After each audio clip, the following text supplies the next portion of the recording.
Hello and welcome, I'm your Code Monkey, and here is a free complete course on making a game from start to finish. If you've always wanted to learn how to make a game, or if you already know the basics but want to see how to organize a more complex project, then this video is for you.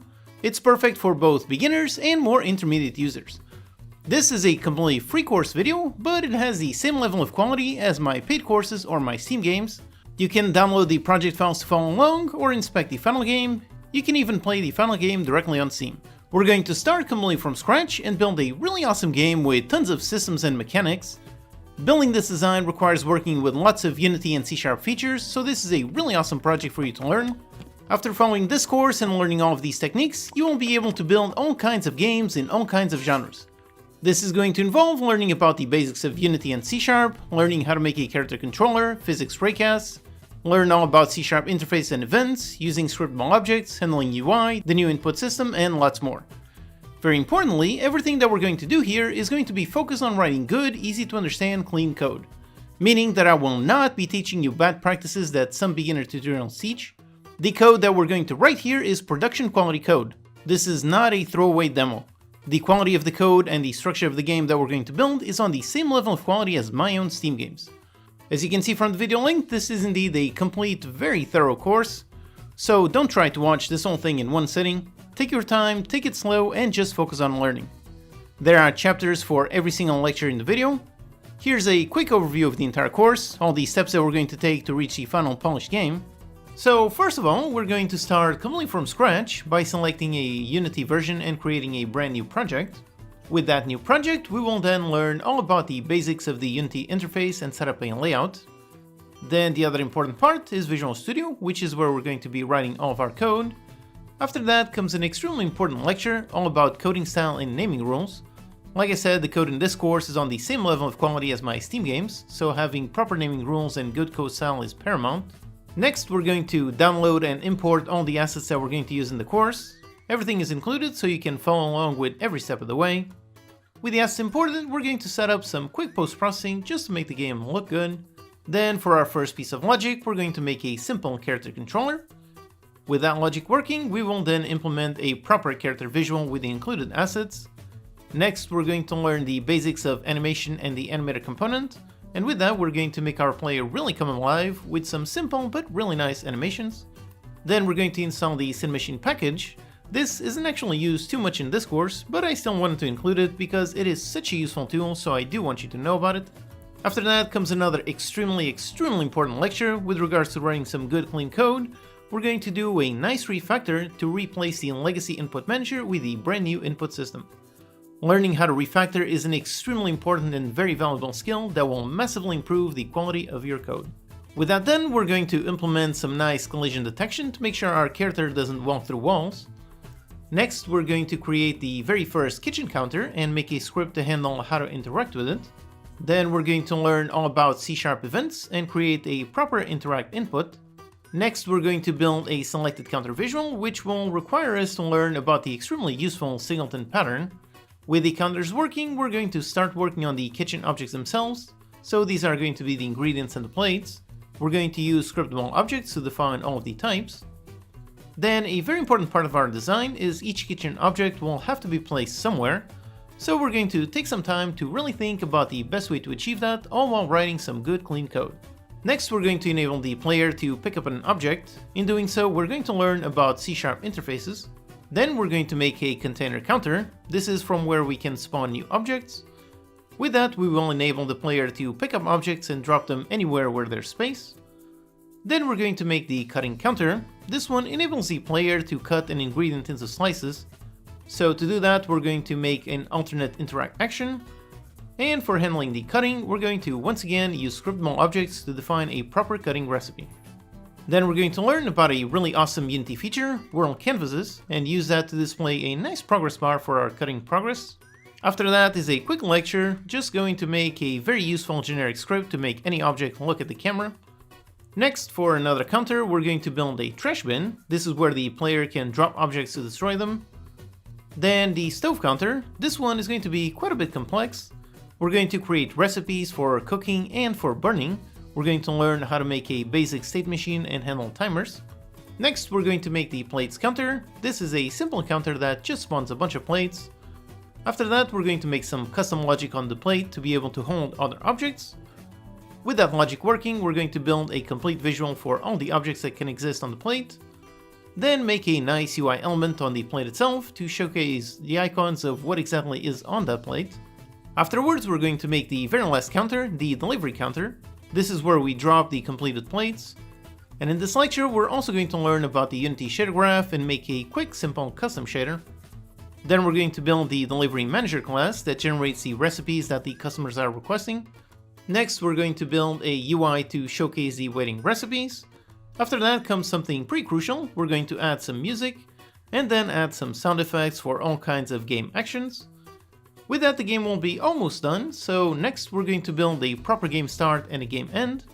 Then make a simple main menu and handle scene loading. After that, handle creating a basic pause window. Then make an options menu, enable the player to modify the audio levels and rebind keys. After that, we're going to enable menu navigation with a controller. And in the end, as usual, comes the polish stage. So we're going to add all kinds of small tweaks and effects to make the game feel really great. Like I've said many times, polish is what separates good games from great games. After all of that, we will have our final completed project. So as you can see, you will learn about tons of topics by following this course. Also, let me point out, one of the reasons why I chose this specific design is because my next free course will be on taking the game that we're going to build here and make it multiplayer. So if you've ever wanted to make multiplayer games, then that course will be excellent for you. Definitely take your time following this course. The multiplayer free course should hopefully be out next month, or if you're watching this in the future, check the links in the description. Although that multiplayer video won't be starting from where this course ends, so definitely make sure you watch this one. Now, if you're new to the channel, then welcome, and here's a bit about me and my credentials, or why you should listen to what I have to teach. My name is Hugo, and I've been running this CodeMonkey YouTube channel for 5 years now. In total, almost 700 videos on all kinds of topics, including tons of tutorials sharing my knowledge to help you on your game dev journey. I'm also a professional indie game developer, making games for over 10 years with 8 successful games published on Steam, so what I'm teaching here is based on a lot of years of experience making a lot of games. Just like with my paid courses, I'm always going to be in the comments answering questions, so if you get stuck at a particular point or need extra clarification on something, go ahead, post a comment and I'll do my best to help. Do make sure you include a timestamp of what you're referring to. I will also be updating the pinned comment with any frequently asked questions that I see, so actually right now go ahead, pause the video and scroll down a bit just to look at that comment. Since on YouTube I cannot update the video after it's published, I will be updating that comment over the next months and years with anything that comes up. Also, I've been running this channel for 5 years, and in that time I've made almost 700 videos, so there's lots of topics that I've covered separately in more detail. All of those videos are linked in the description. Throughout this course, I will be focused on building this specific game using whatever it takes to build it, meaning, for example, when we get to using C# events, I will teach the basics about how they work in order to achieve what we want to build, but if you then want to learn about C# events in more detail, definitely go watch the dedicated video. And I also made a page on my website for this course. It contains a link to download all of the project assets. You can also download the complete project files for every single lecture. So if you get stuck at any point, you can download the code at that lecture and compare with your own. There's also references to all of the videos, and I will also be including frequently asked questions for each lecture. So definitely keep that page open in a second tab as you follow along this course. Now, this free course took a ton of work to make, so I really hope you find this video helpful. Go ahead and hit the like button if it helps you. It's a small thing, but it generally does help this video on the YouTube algorithm. Making this course was a ton of work, and by making it completely free, it means it will obviously never make as much money as if I had just made this a paid course. I'm perfectly okay with that decision, with the hopes that by making it free, it will reach and help many more people. I'm also a big believer that education should be free, so if you can't afford one of my paid courses, like if you're just a kid or going through a rough time, I still want you to have access to high quality education so you can achieve your game dev dreams. One easy way you can help me for free is simply by liking this video, subscribing to the channel, and just watching this course. That will hopefully help push this video on the YouTube algorithm and help it reach many more people. Another free way to support what I do is I'm currently working on my next Steam game called Total World Liberation. You can wishlist the game on Steam. Wishlists matter a lot for Steam visibility, so just by doing that you will be helping me. And just in case you can't afford it, and you find this free course useful, you can also support what I do in a few other ways. I spent a bunch of money making this course. I hired an artist for the 3D assets so that I had the rights to distribute them so that you can download and follow along. Same thing for the music and sound effects, the logo, and the cost to upload the game to Steam. So I would like to at least not lose money on this project. Hopefully there's enough of you who can afford to help me so that I can at least break even. And for one way you can support is I added this exact same course on my website as a regular paid course. Although I want to be very clear, there is absolutely no difference between this free video and the paid course. There is absolutely nothing behind any kind of paywall. All of the lectures are free, all of the asks are free, everything is free. You don't have to pay for anything if you can't afford it or you just don't want to. The paid version is essentially a donation. The only difference is this free YouTube video has regular YouTube ads, whereas the paid version on the website doesn't have any ads. That's it, that's the only thing. So the only reason why I made that paid version is just in case some of you can't afford it and you want to support what I do and want to help me break even on this project. But again, only do that if you can afford it. If you can't, that's perfectly fine. I hope you'll learn a ton from watching and following this free course. Beyond that, if you follow this course and you enjoy my teaching style, perhaps look into my other courses. If you like this video, then I think you will really like my turn-based strategy course. That is the perfect course to follow up on this one. It dives even deeper into some of the concepts used here, and it will help you make the jump from beginner to advanced. And since you're interested in Unity, I think my Ultimate Unity Overview course would also be very useful to you.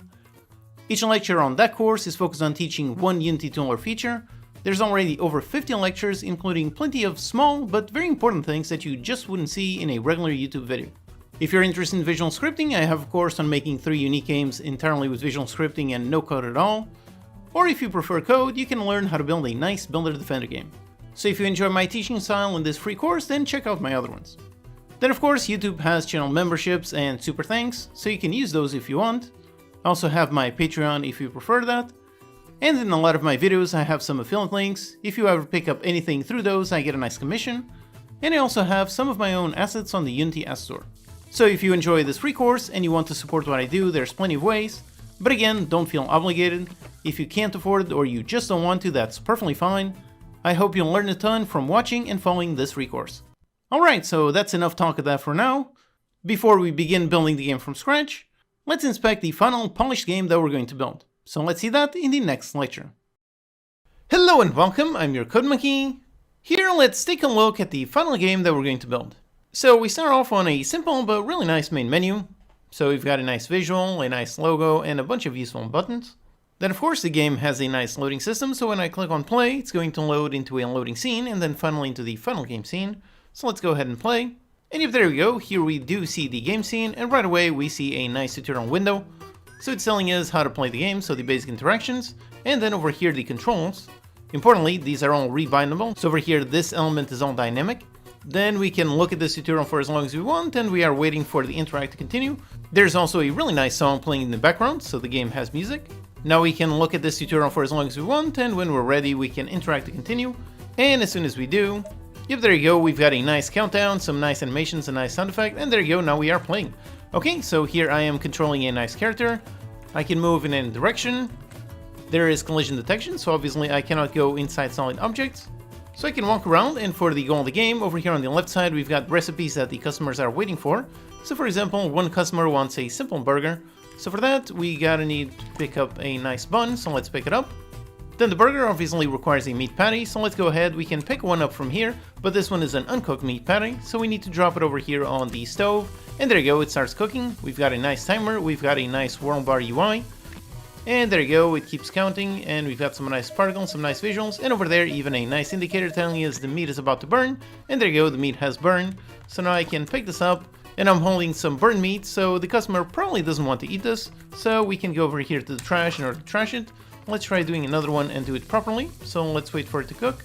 Pick up a plate so we can pick it up directly onto the plate. There you go, the meat is cooked, so let's pick it up. Then go pick up some bread, and there you go, here we have our complete recipe. So let's go into the delivery counter, deliver it, and there you go, a nice delivery success. Alright, awesome, we've just delivered our first recipe. So then someone else wants a salad, so let's go ahead and pick up a tomato. Here we have a big uncut tomato, so let's drop it onto a cutting board. And now we can interact with it, so we can interact with a secondary interaction key. And by interacting, we cut the tomato, so it takes a few cuts, and there you go, it slices, and it's sliced into tomato slices. So let's do the same thing for the cabbage. here we are holding a regular cabbage, then slice it, and this one actually takes a bunch more, and there you go, got both slices. Okay, great. So now let's pick up the plate, pick up both slices, and deliver to the customer, and there you go, got a nice success. Alright, awesome. And of course, we have a correct identification of if we have a correct recipe or not. So if I just pick up an empty plate and deliver it, there you go, we got a failed delivery because nobody wants just an empty plate. Alright, so here you can already see quite a lot of interactions, quite a lot of systems at work. So the character has a nice character controller, it has physics interaction, you can see how it identifies the counter that is in front of the character. I can press a button to interact with the counter, and interacting with different counters does different things. So if I interact with a clear counter, I can pick up or drop things. Over here I can pick up and drop it. With an alternate interaction, I can do the second action. Then there's the stove machine, so that one has a nice state machine, so it counts up. Over here we've got some nice particles, we've got a nice bloom, so all the visuals look really great, so we've got some post-processing. We have a bunch of UI elements directly on the world, and outside of here we've got some regular UI elements. So we've got the recipes with dynamic icons for all of them. We've got a timer over there on the top right corner showing how long we have to deliver all our recipes. And on the kitchen counter we're also using a custom shader, so this was built using shader graph. So as you can see, lots of interlocked systems. Then the game also has, of course, the basics that any game should have. So I can pause the game, and there you go, we've got a nice pause menu. So we can resume to go back, or pause it again. And of course, while paused, everything is paused, so that's great. We can go back into the main menu, or we can go into options. And over here we can play around the sound effects volume, the music volume. We've got all of our controls. Importantly, these are the controls for the keyboard and also the gamepad. So the game can be played with any gamepad, so it can be an Xbox controller, PlayStation, Switch controller, it doesn't matter, all of them work. And we can also rebind all of these keys, both the keys as well as the gamepad inputs. So let's go ahead and deliver a cheeseburger, so here's some burnt meat, so let's toss this. Then pick up some more meat, pick up a plate, here we've got some cheese, we've got some bread, pick up the meat, and deliver it. Alright, awesome! And of course, finally at the end, when our timer is elapsed, here we have a nice game over window showing how many recipes we delivered. Alright, so this is the final game that we're going to build. As you can see, it involves lots of interesting interactions which require learning lots of different skills. We're going to be using C# interfaces, C# events, the new input system, shader graphs, scriptable objects. We're going to learn about C# events, make a character controller, handle collisions, and so on. Like I said, one thing that we're going to focus heavily throughout the making of this game is on writing good, clean code, meaning that the final game that we're going to build will be very easy to expand upon. Thanks to how all the code is very clean, it will be very easy to add more recipes, maybe more counters with more actions, maybe things like perhaps washing dishes, adding an oven, and so on. Or really, you could make something completely different. This game is all about character and interactions, so that could be whatever you want. You could take this as a base and build some kind of sci-fi game, something like Among Us or FTL. You could make a survival crafting game like Rust or Minecraft or Don't Starve. Really, by learning how to build this game, by the end you will have gained the knowledge required to build all kinds of unique and interesting games. Alright, so now that we've seen the final game, let's actually build it. Just before we do, let's get a quick refresher of the absolute basics you should know in the next lecture. Hello and welcome, I'm your Code Monkey. In this lecture, we're going to just get a quick refresher of the absolute basics you should know in order to be able to follow everything in this course. Okay, so like I said, this free course is targeted at both beginners and more intermediate users. In order to start following the course, you really only need to know the absolute basics. I've made 3 useful videos with all of the basic knowledge required to follow this course. Watch the video on how to download, install, and set up Unity, then the quick Unity basics, and the C# basics. Those 3 quick videos contain all of the absolute basic knowledge you need. So if you're a complete beginner, go ahead, pause this video, and go quickly watch those. And even if you're already somewhat familiar with Unity, still go ahead and give those videos a watch, perhaps in a faster speed, just so you know everything that this course assumes that you know. Here I will assume that you know the basics covered in those videos, like what is a game object, what is a transform, what is a mono behavior, how scripts have a start and update, and some C# basics. As long as you know those absolute basics, you should be able to follow everything in this course. I will teach everything above the absolute basics. And if you are a more advanced user, definitely keep watching. The beginning of this course might not have much that is new to you, but as we build the game and start using more advanced tools like scriptable objects, C# events, and interfaces, refactoring code and focusing on project architecture and writing some good clean code, if you are not a complete beginner, you will still learn quite a lot from seeing how this project is built. And again, like I said, I answer comments every single day, so any questions you have, just post them there and I'll do my best to help. This course is split into lectures. They are all as chapters on the video so you can navigate around. Let me also take this time to point out that you are not expected to follow this course in one sitting. Go ahead and take your time, focus on actually learning. Remember, that's the only goal. You're not competing with anyone, you're gaining knowledge just for yourself. So take as much time as you need, rewatch some lectures if you feel you didn't fully get it, or just ask some questions. Whatever you do, take your time and just focus on actually learning. So again, if you haven't done so, go ahead, pause this video and go watch those 3 basics videos. With that, we're going to have everything we need to get started. We're going to start completely from scratch, so let's begin creating a brand new project in the next lecture. Hello and welcome, I'm your Code Monkey. In this lecture, we're going to begin actually building our game. So let's create a completely empty project and start building it all from scratch. Okay, so the first thing that we need is to install Unity. Now I covered this in detail in that other basics video, so here I will assume that you already have Unity Hub installed. The first decision we really need to make is choosing a Unity version. So on Unity Hub, you go into Installs and install an editor. And now Unity recommends that you use the LTS version or long-term support. You should be using that one in most cases.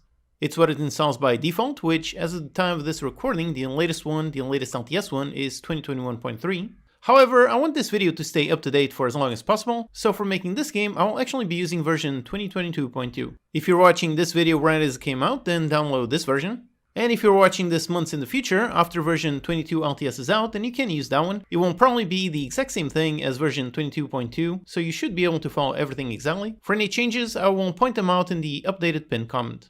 And if you're watching this years in the future and there's an even newer LTS version, I would still recommend you follow using the 22 LTS. Don't worry about using a quote-unquote older version. Everything you'll learn here in this version will still be applicable even 10 years from now. So like I said, I'm going to be installing this one. And in terms of modules, it doesn't really need anything. I already have Visual Studio Community installed, and all of the other ones are unticked, so install. Okay, so the version is installed. Now let's create a new project. Let's go into the Projects tab.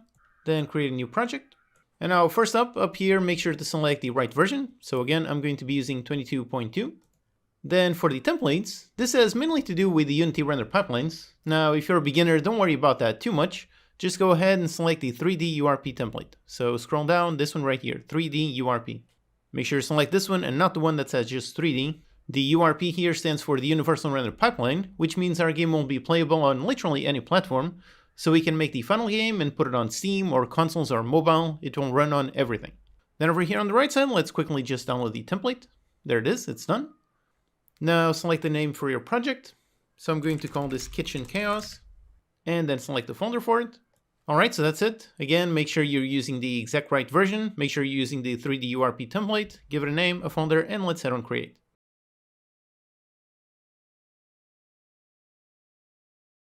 Alright, so it's open, and right away you might or might not see a window talking about URP material upgrades. I think this has to do with the template not having the default materials updated to the latest URP version. So if you're watching this in the future, chances are you might not see this one at all.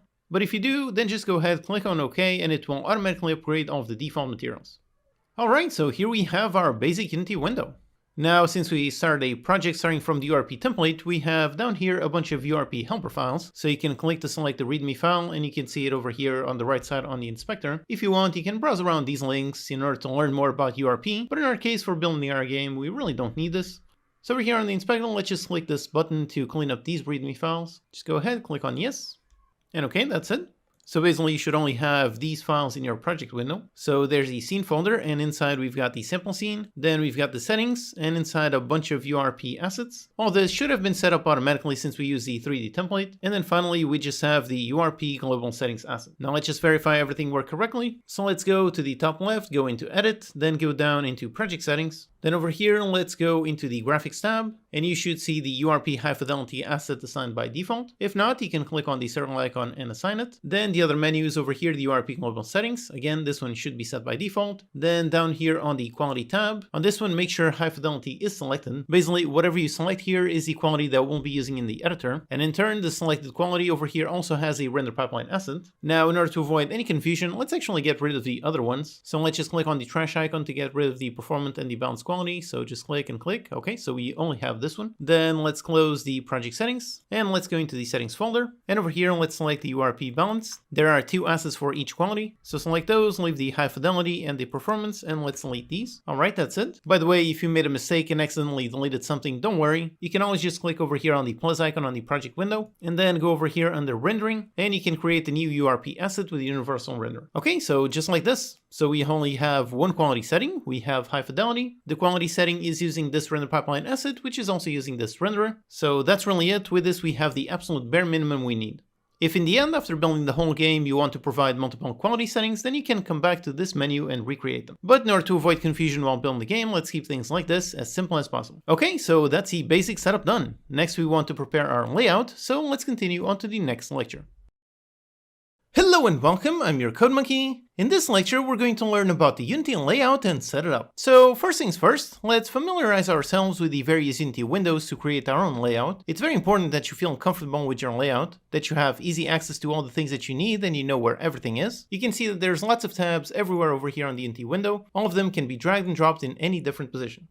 So you can customize your layout to get it looking exactly as you want. You can set it up in any way, but it will be easier to follow this course if you're following the same layout as me. I'm assuming you've seen my quick basics video, so I'm assuming you know what is the inspector, what is a game object, what is a transform, what is the console, what is the hierarchy, and so on. If this is the very first time you're seeing the Unity interface, go watch that other quick video first just to learn the absolute basics. Now for me, I've been using Unity for over 10 years now, so let's see the layout that I've developed over the years. First, the inspector on the right side, just like default. That way we always have a nice view of the selected object and whatever scripts and components it has. Then for the hierarchy, I like to put it down here on the left side. We're going to make sure that our scene is always organized, so we don't need the hierarchy to take up tons of space. Then with the project files next to it, this corner is enough to really browse all of the files. We want the console to be on the tab right next to it. Usually I find that when making the game, I want to look at the project window, but when playing the game, I just want to look at the console. So keeping them in the same place but on different tabs works great. Then over here on the center, the scene view, and again with the game view right next to it. Okay, so this is the basic layout that I normally use. Now for a couple more options, let's go into the project window. And on the top right corner, you can see over here these little 3 dots. By default, it shows you a 2-column layout, so there's a column here and a column here. But personally, I prefer the 1-column layout. This showcases all of the project files in a nice compact list view. The one thing where I prefer the other one is if you're browsing for some visual assets over here, you can increase the thumbnail size. But for most times, I really like to use the 1-column layout, much more compact. Also, since we're talking about the project window, just in case you don't know, there's over here this little button with the eye. This one has to do with package visibility. If you toggle it, then some of the installed packages are hidden, whereas if you untoggle it, then you can see all of the various packages with all the source code and so on. You can expand over here the packages, and right now it is showing all of them with source code, the things, everything there. And if you click on this, then it hides and only shows a bunch of core ones. But for the most part, you really want to leave this ticked and leave this one collapsed, nice and clean. Okay, so then on the console, over here, once again, let's go into the 3 dots. And for the log entry, for this one, I like to select 1 line. This makes the console nice and compact, which I personally prefer. You can see more logs without taking up more space. And if you want to read the whole log, you can always just click on it to see the whole stack trace. Now, there are also some more options over here if you want. For example, show the timestamp. This will show the timestamp when each message was sent. You can use a monospace font, meaning a font where every character has the exact same width. So a bunch of options, but for me, leaving it just like this works perfectly fine. Then also importantly, over here, these 3 buttons.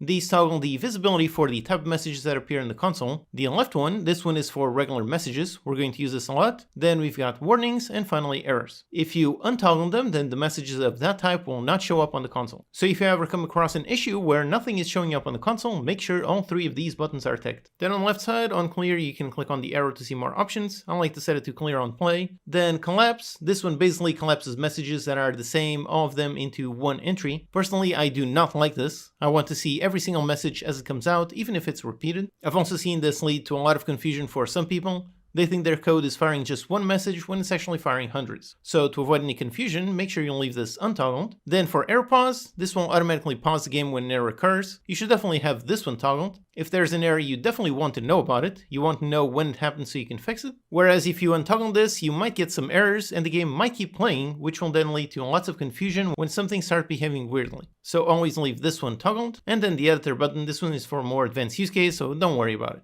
Okay, so that's the console. Then over here for the game view, we've got a button here to select the aspect ratio. let's go ahead and select Full HD. This one is a 16:9 aspect ratio, so everything is pretty normal. This will really only matter when we start working on the UI, but still I like to keep it as 16:9 always. Then on this button that says Play Focus, we can modify some options. Basically, Focus will play exactly like this on this small window. If you choose Maximize, then it will maximize this window when playing the game, and Play in Focus will play the game even when the window is not in focus. Then another important one is actually on the same one as the aspect ratio. Here we've got a button to toggle VSync. Usually when developing the game, you really want to toggle this. That's because right in the beginning, when the game doesn't really have anything, if you leave it untoggled, then this might run at like 1,000 frames per second, and that will pretty much drive your GPU crazy. Finally, if your game view is looking a bit too pixelated, make sure over here on the scale slider, make sure this one is not zoomed in. This one should always be pushed straight to the left as much as possible. Okay, so that's the game view. Then over here on the scene view, for this one, default should be good. These two buttons are extremely important. Pretty much all the time, you want to keep the tool handles on the pivot and not on the center. If you ever see your handles on weird places, always come back to this. You want this on pivot pretty much all the time. Then for rotation, sometimes local is useful, but for the most part, you should probably be keeping it in global. Then for the grid, showing the grid and Y, yep, that looks pretty good. A nice little visual grid. Then you've got a bunch more options if you want. Then next to it, we've got snapping. This one we also don't need this for now. And finally, same thing for increment, also don't need this. Okay, then on the right, for the draw mode, let's leave it unshaded. For 2D, let's leave this disabled since we're working on a 3D game. For lights, let's make sure this one is enabled. For sound, we're only going to add this in the end, so it doesn't really matter for now. Then for special effects, usually you want this one to be enabled so it shows everything. You can click on the arrow and make sure all of them are toggled. The only exception is always refresh. You probably don't need this little scene window to be refreshing at 60 frames per second, so you can leave that one unticked and tick all the others. Then these are for the hidden objects, so let's leave them toggled. For the camera, here are the defaults. And finally, gizmos, leave them all enabled as the defaults. Alright, so with all that said, here is the layout that I'm going to be using throughout the course. It will be easier to follow the course if you're using the exact same layout as me, so ideally you should be using this. But again, like I mentioned, all the windows are customizable, so if there's something that you absolutely prefer differently, then go ahead. You can drag and drop and place any windows anywhere you want. So once you have a layout you're happy with, you can go up here to the top right corner where it says default, you can click on it, and here you've got a bunch of layouts, so you can save your new layout. So I'm going to save this one as Kitchen Chaos, and then over here you can select any one you want. For example, if you ever have some issues with any kind of weird editor windows, you can load back the default layout and then go back and load your own layout. Okay, so with that, our layout is set up. The next important thing is setting up Visual Studio, so let's do that in the next lecture. Hello and welcome, I'm your Code Monkey. In this lecture, we're going to set up our Visual Studio. Alright, so with the Unity layout set up, let's make sure Visual Studio is also set up correctly. I'm going to be using version 22 Community. This one is the free version. You don't absolutely have to use the same code ID that I'm using. You can use Rider or VS Code or whatever you want. So let's see my setup for Visual Studio. But first, let's actually set up something over here in Unity. So let's go up top into Window, and then let's open up the Package Manager. Then over here on the drop-down menu, let's select the packages and select the ones from the Unity registry. Then let's scroll down to find the Visual Studio Editor package. So here it is, this one. This package basically handles the integration with Visual Studio, so you can use the debugger and a bunch of things. Alternatively, there's also a package over here for Visual Studio Code, and there's also one over here for JetBrains Rider. So if you're using a different IDE, go ahead and install the package. For me, I'm going to install the Visual Studio one, so this one. Just go ahead and install. Okay, it's done. So next, let's go up into Edit and let's open up the Preferences. Then over here, let's go down into External Tools. And on the External Script Editor, make sure you select the one you're using. So again, for me, I'm using Visual Studio 22. And also over here, you've got a bunch of extra options. Now, if you want to play around with reading the source code for the various Unity packages, then you can tick all these boxes. But in our case, for this simple game, we don't need that. So go ahead and leave everything just like this with defaults. Okay, so with this set up, now we can go over here into Assets and open up the C#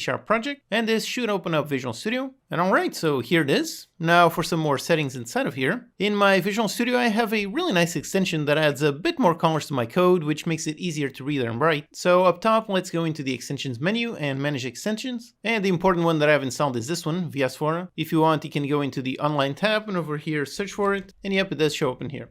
Then for the settings on that extension, let's go up here into Tools and let's open up the Options. Then over here, let's scroll down and find VS4. Yep, this one. And here are all the settings, and expand this and a bunch more settings. Now for me, I think these are only defaults. I don't remember if I changed anything. The important one is over here, the rainbow braces. So these have a bunch of colors which make it a bit easier to read the code. So let's create a simple script just to see this. So back in Unity, let's go into the project window, let's click the plus icon, and let's create a brand new C# script. Let's call it just testing, wait for it to compile, And now let's open. Now over here, I'm just going to write a bunch of simple code just to test it out. You don't have to follow this. Alright, so here's a bunch of sample code. These are the colors. You can see it makes everything a bit easier to read. Although again, this is not a requirement. You don't absolutely need this extension, but personally I do find it quite useful. I find that it helps make the code more readable than having everything be gray. Okay, so that's the setup for this extension. Next, for the text formatting options. So once again, let's go into Tools, go into Options, and then over here, let's go into the text editor. Then over here, I think I've got pretty much all the same defaults. Then we can go into the C#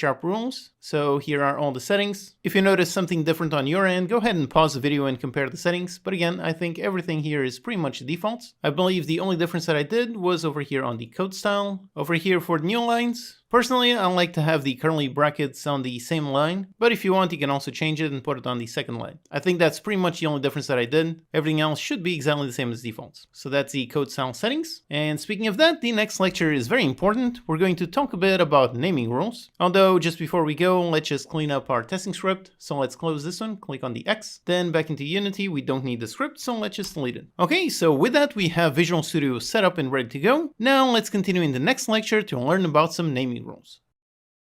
Hello and welcome, I'm your Code Monkey. In this lecture we're going to learn something extremely important. Let's learn about naming rules. This one is a very important lecture that you should definitely refer back to whenever you have some questions. So first, what exactly are naming rules? These are really just rules you follow when writing your code. It is extremely important that you are consistent in applying your own rules. You don't want one class in your game to be written a certain way and then a different class using a completely different style. That would create tons of confusion. So naming rules and writing the code correctly is very, very important. One mistake that I see a lot of beginners do is they send me some code and ask why it's not working. Then I take a quick look and I see that all of the code is written in a very messy way. Some functions are in lowercase, others using snake case, some fields are in Pascal case, some in camel case, and so on. Remember that code is case sensitive, so it is extremely important that you write the code correctly. If you change a character from lowercase to uppercase, then you are suddenly referring to something completely different. If you're a beginner, keep that always in your mind. Code is case sensitive, so don't just write code semi-randomly. Write it properly as if you were doing an English literature test. Now with that said, when it comes to naming rules, you can use whatever naming rules you want. Different people like different rules. For example, you can use a prefix in your variables, you can use a postfix, you can use capitals for constants, camel case for properties, snake case for fields. By the way, here are the definitions of what those terms actually mean. Pascal case starts with a capital and every word is capitalized. Camel case starts lowercase and then uppercase for the first letter of every other word, kind of like a camel hump in the middle. And snake case is where you add an underscore in between the words. Like I said, every rule can be valid. The important thing is that you are consistent in always following through with your rules. As you might know, Unity mono behaviors have some default functions you can implement, things like start and update, which are written using Pascal case. Since you can't really change Unity's rules, at least on function names, I would say you should base your rules off of theirs. So for functions, you should probably be using Pascal case. For the other rules, like I said, choose whatever makes sense to you. Here are some of my own personal rules that I've developed over the last 10 years and the code style that I will be following in this course. For functions, I use Pascal case, just like Unity and just like the C#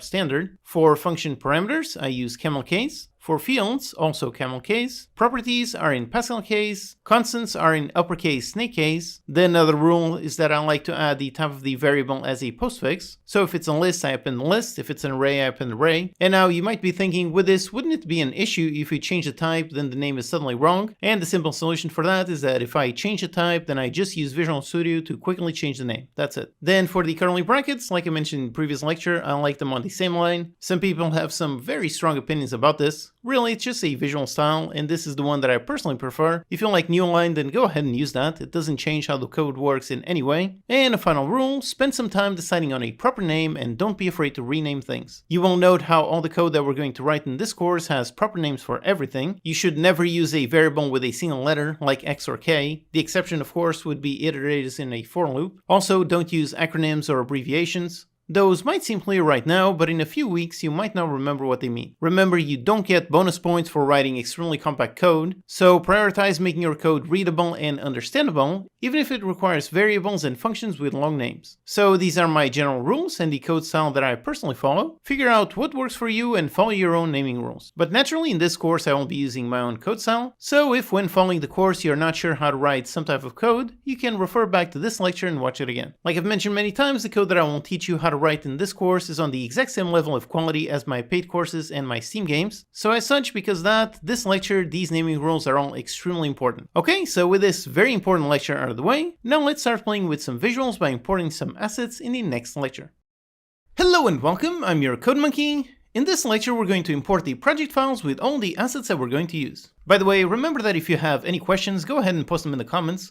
I go through those every day and I'll do my best to help. Okay, so with the project created, the next thing we want is to import the assets that we're going to use to make this game. You can download all of the assets with a link in the description, which by the way, like I mentioned a while ago, that link contains a Unity package that contains both the assets and the final game. So when you download that, you get a Unity package. Just go ahead and double click or click and drag and drop it on the projects window. Here is the asset import window. Just make sure you select all and let's import. Okay, so here it is. This imported the assets folder and inside comes all of the assets, meshes, textures, and so on. So everything we're going to need. And then it also imported inside of it another Unity package. So if you want to import the final project with all of the code already written, it's also here. If you extract this one, you're going to get the complete project files. Now, of course, don't do that if you want to follow along with the course. And be aware that if you're following along and you accidentally unpack this one, it will overwrite all of your own files. So if you want to inspect the final project files, go ahead and do that, but do that in a separate project.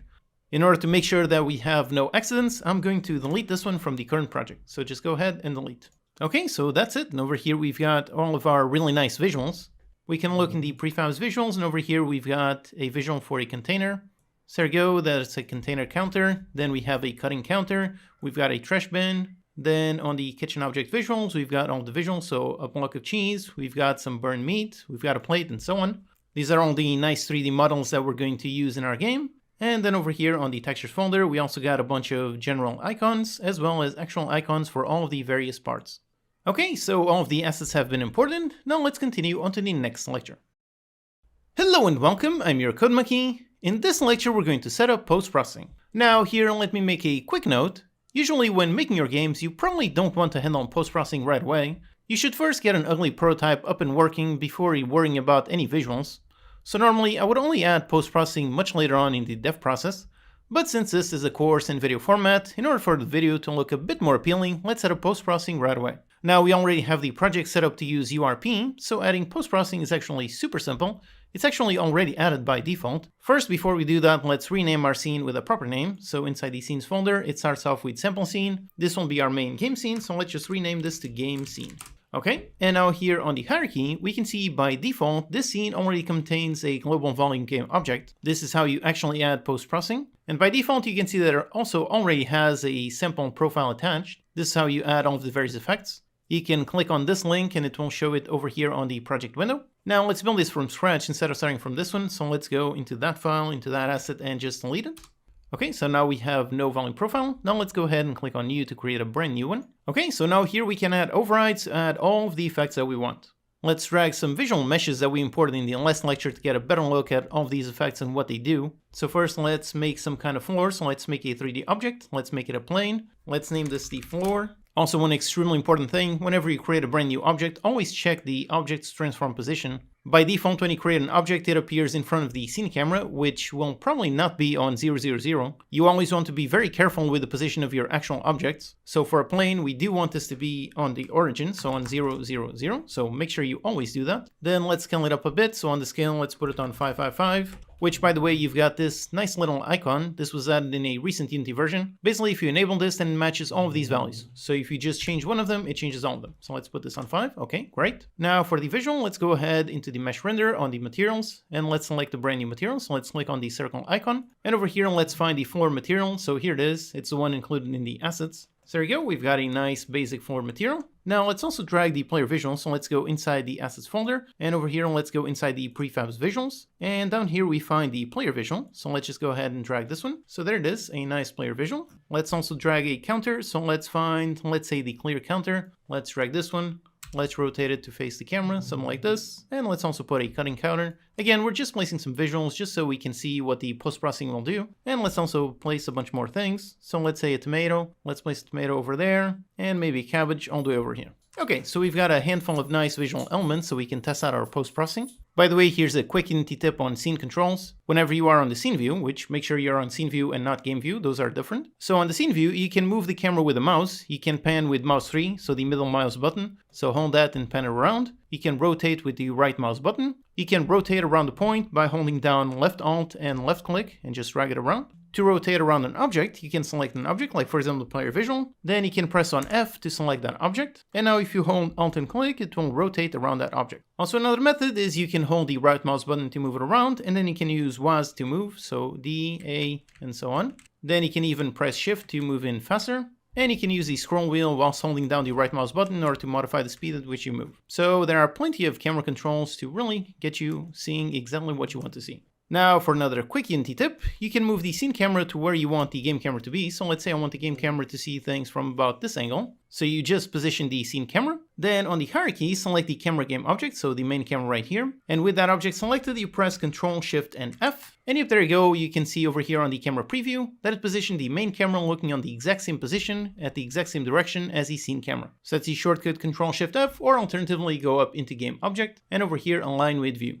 Now if you look, here is the scene view, and over here we've got the nice camera view. So just position the camera somewhere where we can view all of the assets. Now with this, let's add some post-processing effects. So first, let's select the global volume game object, and over here we can add all of our effect overrides. First up, let's begin by adding tone mapping. So there you go, we've got the effect, and over here we've got a nice little checkbox, so you can enable it in order to enable this effect and set one of the options. Now for this one, I'm not too familiar with color correction, but I find that usually adding a neutral tone map, usually that helps. Also make sure you're looking at the game view and not the scene view. If you're looking at the game view and you enable and disable this effect, you should see a difference. Whereas on the scene view, if you enable and disable, it doesn't actually show that. Even if on the scene view over here you have all the effects enabled, even with that, some effects for some reason don't show up on the scene view. So when playing around these effects, always make sure you're looking through the game view. So like I said, you should be able to toggle this and see a visual difference on the game view. If you don't, then make sure the camera has post-processing enabled. So let's select the main camera game object, and down here there's a toggle for post-processing. Make sure this one is enabled. And then also on the render pipeline asset, so let's find that one on the project window. Over here we've got the settings, and you've got the URP high fidelity. This one should be using a renderer, so if you click on the renderer, over here you should have post-processing enabled.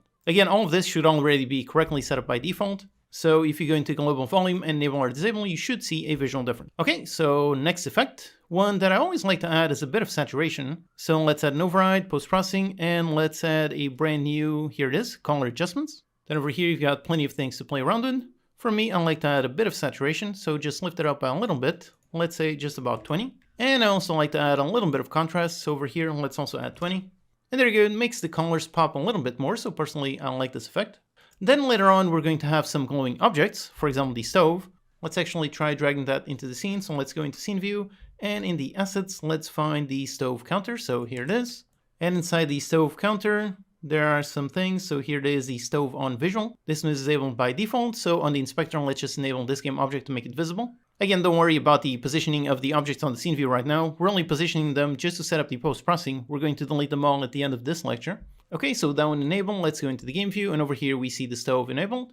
So now let's go into the global volume. Let's add an override, go into post-processing, let's add a bloom effect. So right now, notice how that one is not glowing red hot. For that to work, we need to have bloom, and we need to enable the threshold and the intensity.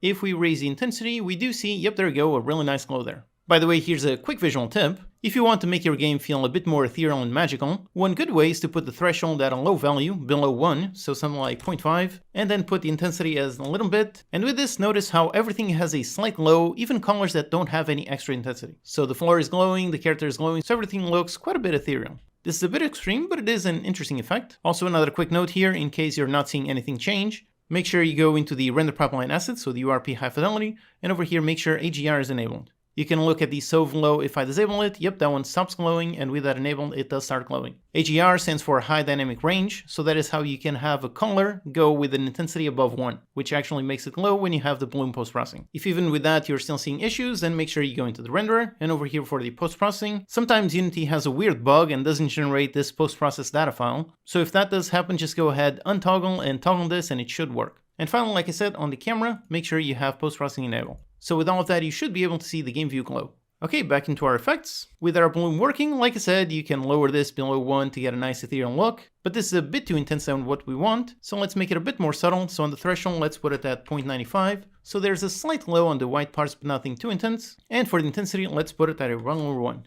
Okay, so I think that's a nice amount of bloom. All the colors glow a little bit, and we can see over there the stove, it is indeed glowing. Okay, great. Now, if you ever forget all of these steps and you can't get your project to glow, I made a nice video with a nice checklist of everything needed for you to glow. Definitely go ahead and watch that video whenever you have issues. Then for another fun effect, we have vignette. So let's go into add override, post-processing, and let's find the vignette. What this one does is adds a bit of darkness to the colors. So if we enable the intensity and we increase it, you can see what it does. So it adds darkness right on the corners there. Personally, I find this one looks good when it's quite a bit subtle. So let's put the intensity at something like 0.25. And then for the smoothness, let's also put it on 0.4. So just like that, just a slight darkness on the edges. So personally, I think it looks pretty good. And that's pretty much it for the post-processing on the volume component. I like how this looks. You can see the difference with the volume enabled or disabled. Quite a big difference. Looks pretty nice. But again, these are just visuals, so feel free to play around, maybe add some more effects, use some different settings. These are just visuals. They don't impact the game logic at all, so feel free to make it work exactly as you want it. Then yet another thing related to post-processing but not in this component is some anti-aliasing. For that, one place where you can change it is on the main camera. Over here you see a field for post-processing and you have a bunch of types. So FXAA or SMAA. Or if you want some more higher end post-processing, you can go into the render pipeline assets, so URP high fidelity, and over here we see anti-aliasing MSAA. This one is a bit more expensive, but looks a bit better. If you want to see the difference, you can go over here into the game view, and on the slider up top on the scale, you can increase this quite a bit. So with this, we can now see the pixelation, and you can see over here if I switch anti-aliasing from 4x back into disable, you can see lots of jagged edges. And if I put it on 2x, yep, looks a bit more smooth, 4x a bit more smooth, and 8x even more smooth. So with that, you can see the difference on all the edges, all the things. By default, this renderer has on 4x and nothing on the camera. This already looks pretty good, but to make the video look even better, I'm going to put it on 8x. And on the main camera, I'm also going to leave it with no anti-aliasing. You can combine them, but if you do, then everything looks a bit too blurry, so I don't quite like that effect. So put this one on none and the other one on 8x. Although, again, this is just a visual, so if you have a low-end PC, feel free to go into the URP, and over here, disable anti-aliasing. So the game looks a bit worse, but it will run much better. Okay, let's drag the scale back down, okay. Now, one final thing we can add is some really nice screen space ambient occlusion. For that, let's go into the renderer, so not the render pipeline asset, the renderer. And over here, by default, it already added screen space ambient occlusion. If it didn't add, you can click on add renderer feature, and over here, you won't be able to see it. I don't see it because I already have it. Okay, so here it is. Basically, what this effect does is it adds some tiny shadows where geometry intersects. If we enable and disable it quickly, we can see the effect over there on the counters. So you can see with the default effects, it already works quite nicely.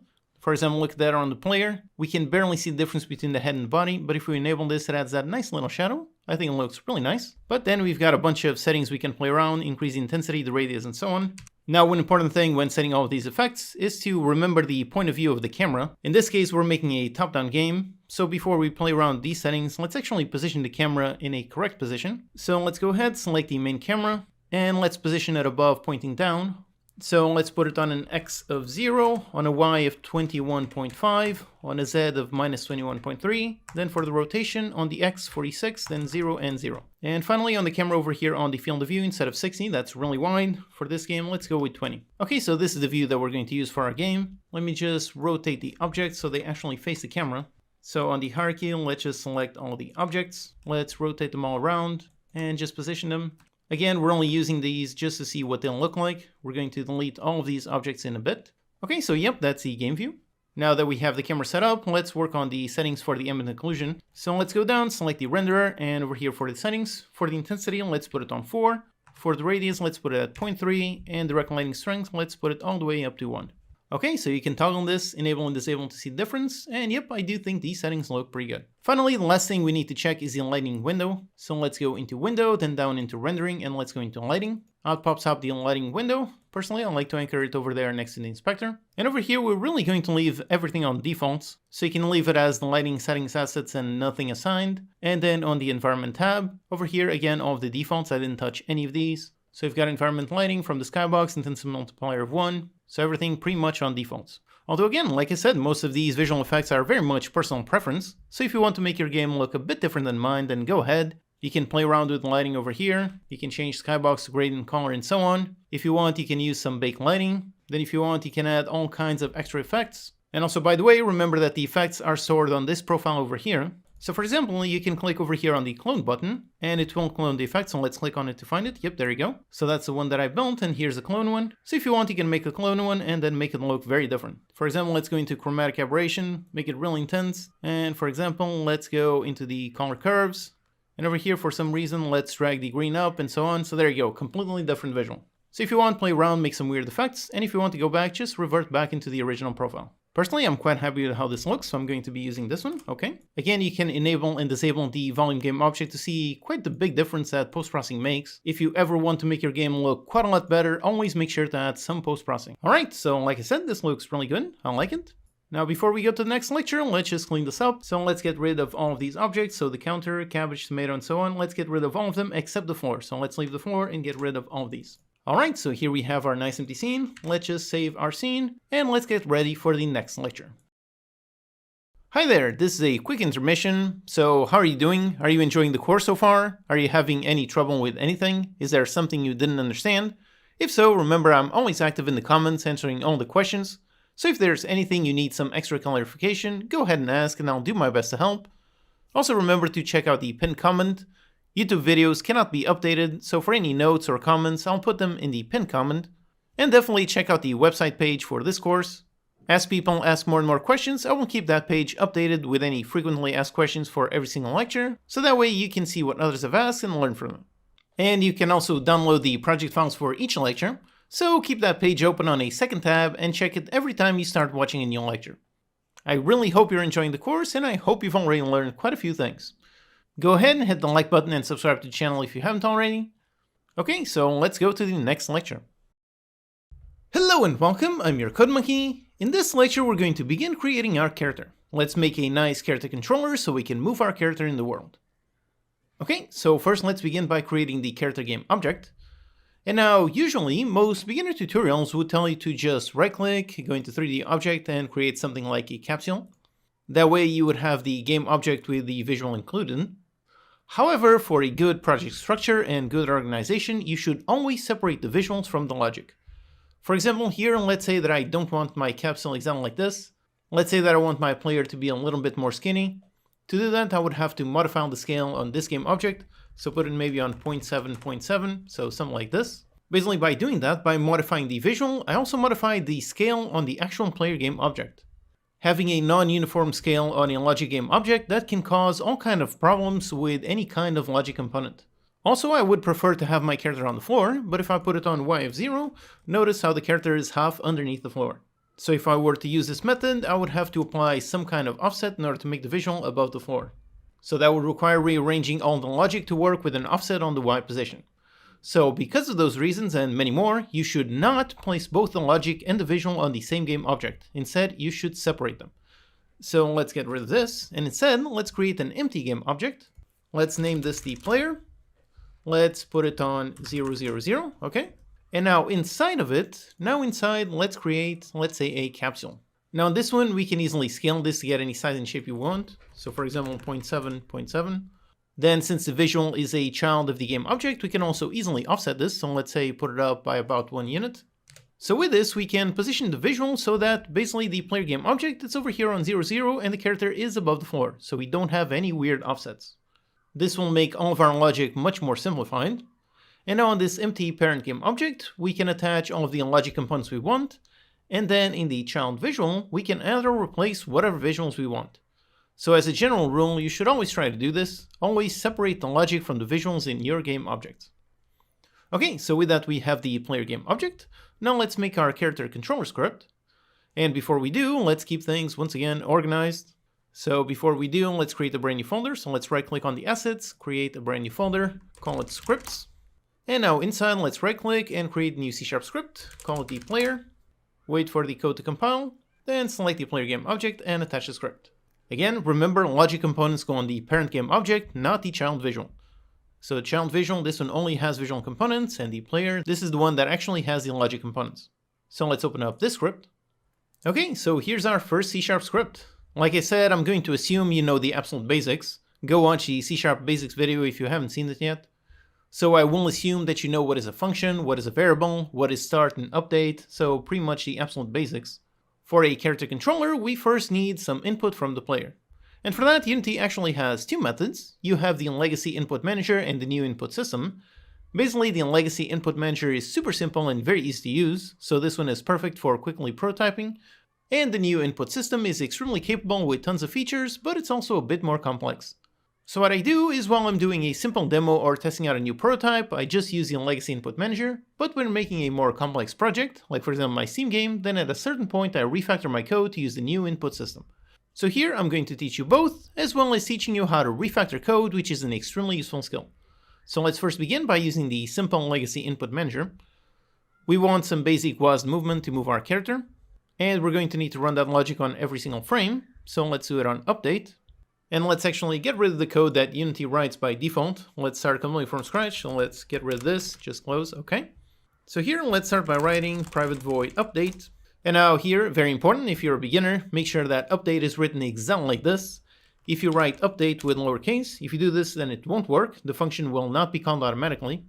I'm pointing this out because I have seen a bunch of comments from beginners wondering why their code doesn't work, and it's as simple as this. With lowercase, Unity will not call this automatically. It needs to be exactly perfect. So again, if you're a beginner, make sure you write the code exactly. The code is case sensitive, so this is very important.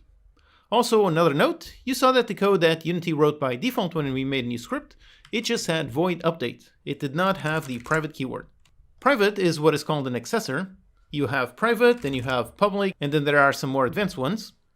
Technically, you can omit the accessor, and in most cases it will default to private.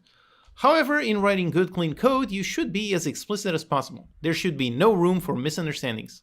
So while technically you could omit the private, you should always include it to make your code easy to read and easy to understand. This one is the first of many clean code rules that I will teach you during this course.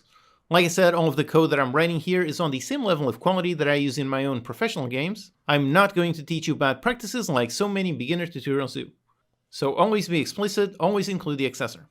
Okay, so we have our update running code on every single frame. Then to test if a key is being pressed, we just go inside input. Then over here we've got two functions. So we have getKey and getKeyDown. Both these functions return a boolean, so that's either true or false. The difference between them is that getKeyDown, this one only returns true for a single frame when the key is pressed, whereas getKey, this one stays true for as long as the key is held down. For example, for an action like jumping, you just want to know when the player presses the button. So for that one, you would use getKeyDown. However, in our case, for a character controller, we want to know if the key is being held down. We don't want just one frame, but always. So for movement, let's make sure we go with getKey. That requires a key, so let's write our key code and then choose the key. Let's say we want W. And then let's just put this inside an if, just like this. Okay, so here we have code we want to run while holding down the W key. Let's do a quick test just to verify everything is working perfectly. And for testing, we can use a super useful debug.log. This one lets us print a message in the console. So let's add one log here, just say something like pressing. And then let's also do an else, and if else, let's do a debug.log and just do a dash. Okay, so here is our very basic script. Let's make sure to save it, so Control S. Then back in Unity, over here, make sure you have the script attached to the player game object. And now we can test. And now down here on the console, we can already see dashes, so I'm not pressing any key. Also, like I mentioned in the setup lecture, if you're seeing just one message, then maybe that means you have over here the collapse toggled. If you toggle it, look how it only shows one message, but then over here on the right side, it says the number of messages. Personally, I prefer to always keep it untoggled so I can see every single message. Also, over here on the right, make sure you have info messages visible. If you untoggle this, then you don't see it, so make sure this one, and actually both of them, make sure all of them are enabled. Okay, so we're seeing a whole bunch of dashes. And one more note, if over here the scroll bar stops scrolling, so right now you can see it's stuck up instead of being down there. So if that happens, one easy way to reset that is just click over here on clear and it goes back into auto scrolling. Okay, so we have the dashes. I am not pressing any key. Now as I press, yep, there you go, there's the message. If you don't see it, make sure the game window is in focus. So select the game view and click right here on the middle to make this one the focused window. Then if you press the W key, you should see the message. And if I let go, yep, there it is, a nice dash. Okay, great, so all the basic logic is working. Back in the code here, now that the logic is working, let's get rid of the else here. And let's add tests for all of the other keys, so let's copy paste this.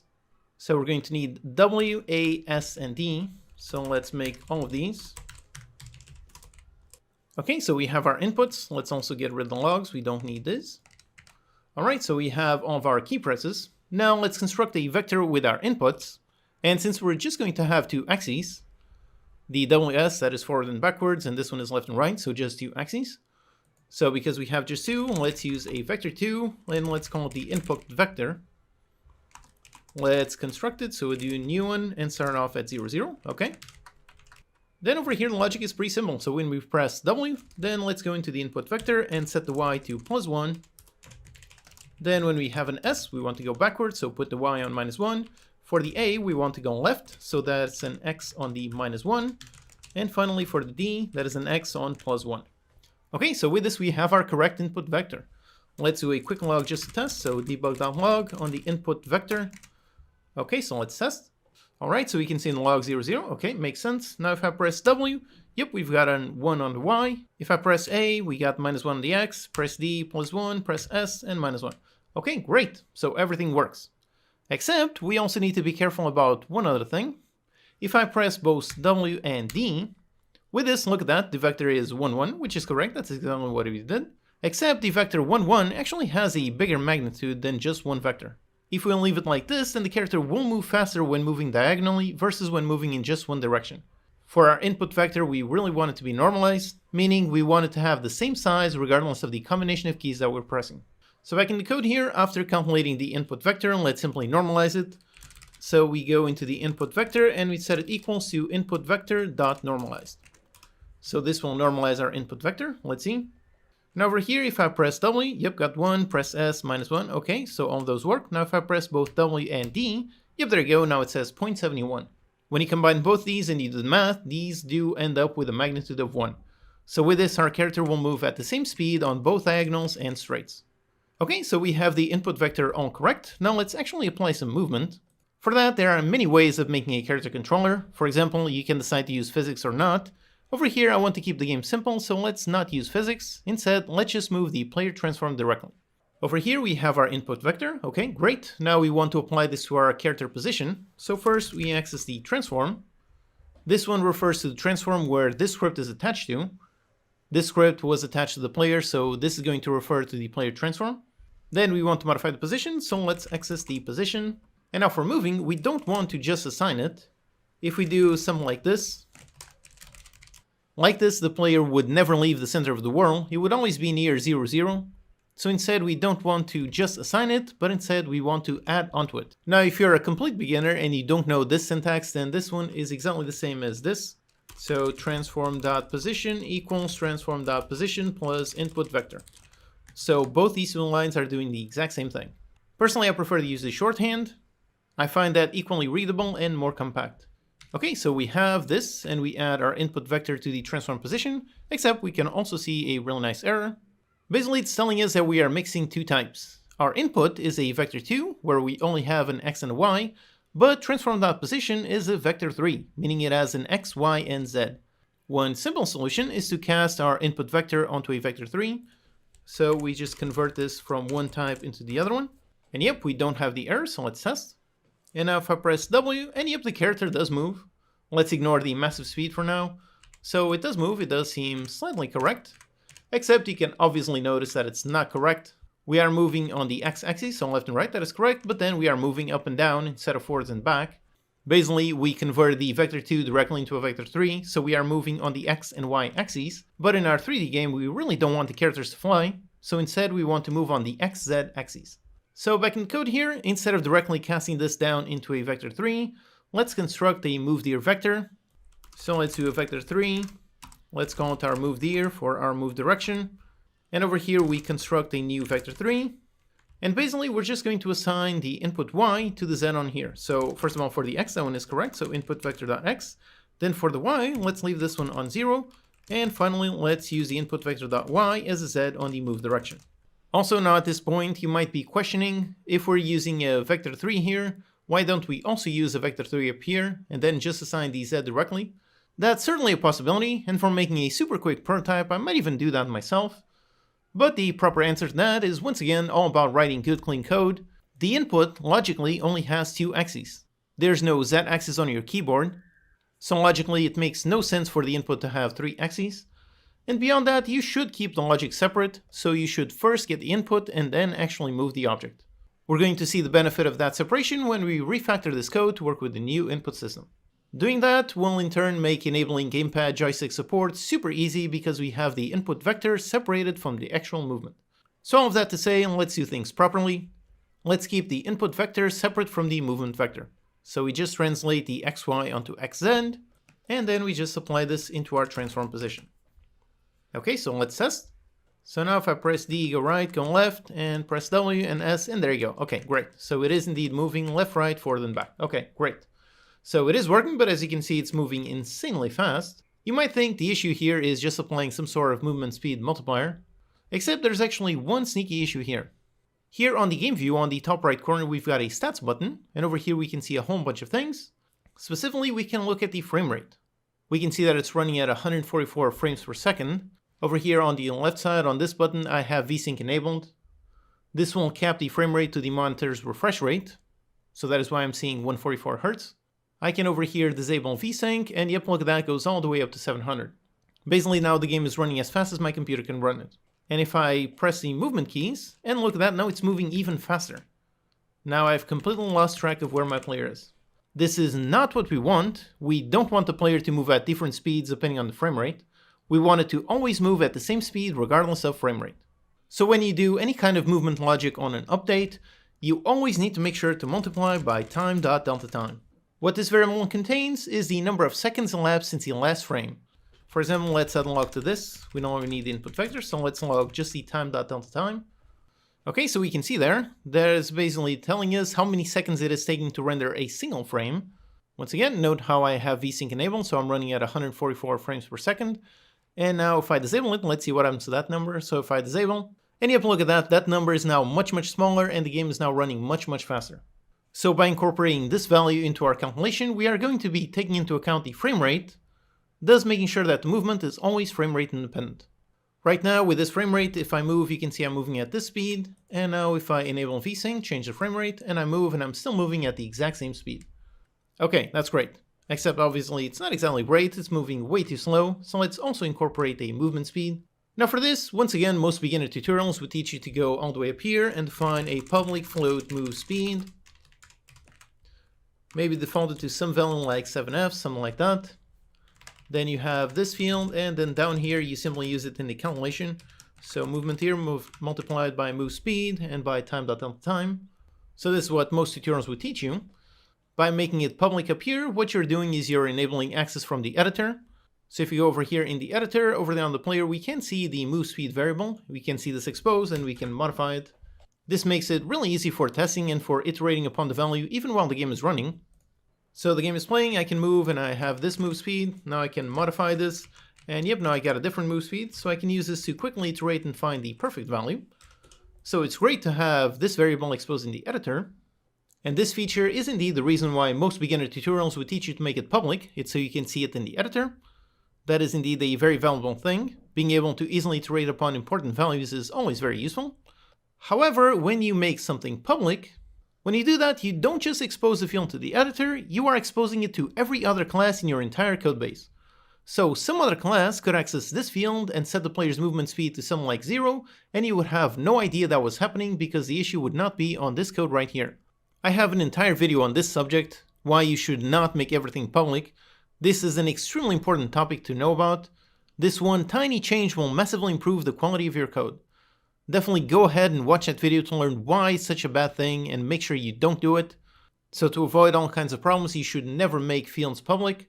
So very quickly, the obvious alternative is make it private.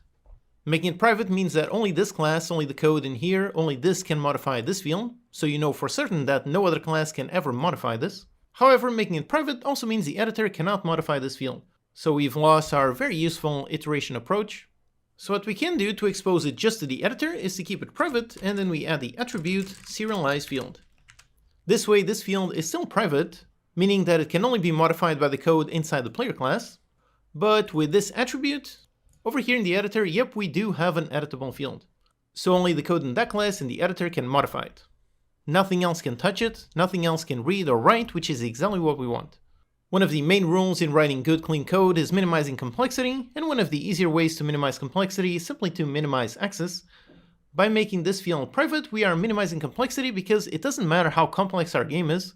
Maybe our code base is 1,000 classes long, it doesn't really matter because only this class can ever touch this field. So if we have a bug related to movement speed, we know for certain it has to be inside this code and nothing else. So we minimize the things we need to keep in our head, which is always a very good thing. Okay, so with all that said, we have our movement speed, and down here we are incorporating it into our calculation. Just with this, we have our character working with a variable movement speed, and by using delta time, we have our movement correctly being frame rate independent. So here's our character, and using the keys, I can walk around, and yep, the character moves in any direction. So we have movement fully working while using the legacy input manager. Like I said, we're going to learn how to refactor our code to use the new input system. Learning how to refactor is an extremely important skill to improve your own programming skills. It is something that you should always do when necessary. It will massively help you improve the quality of your code. So we're going to do that, but before we get to that, let's actually do something a bit more fun and add some proper visuals and animations to our player in the next lecture.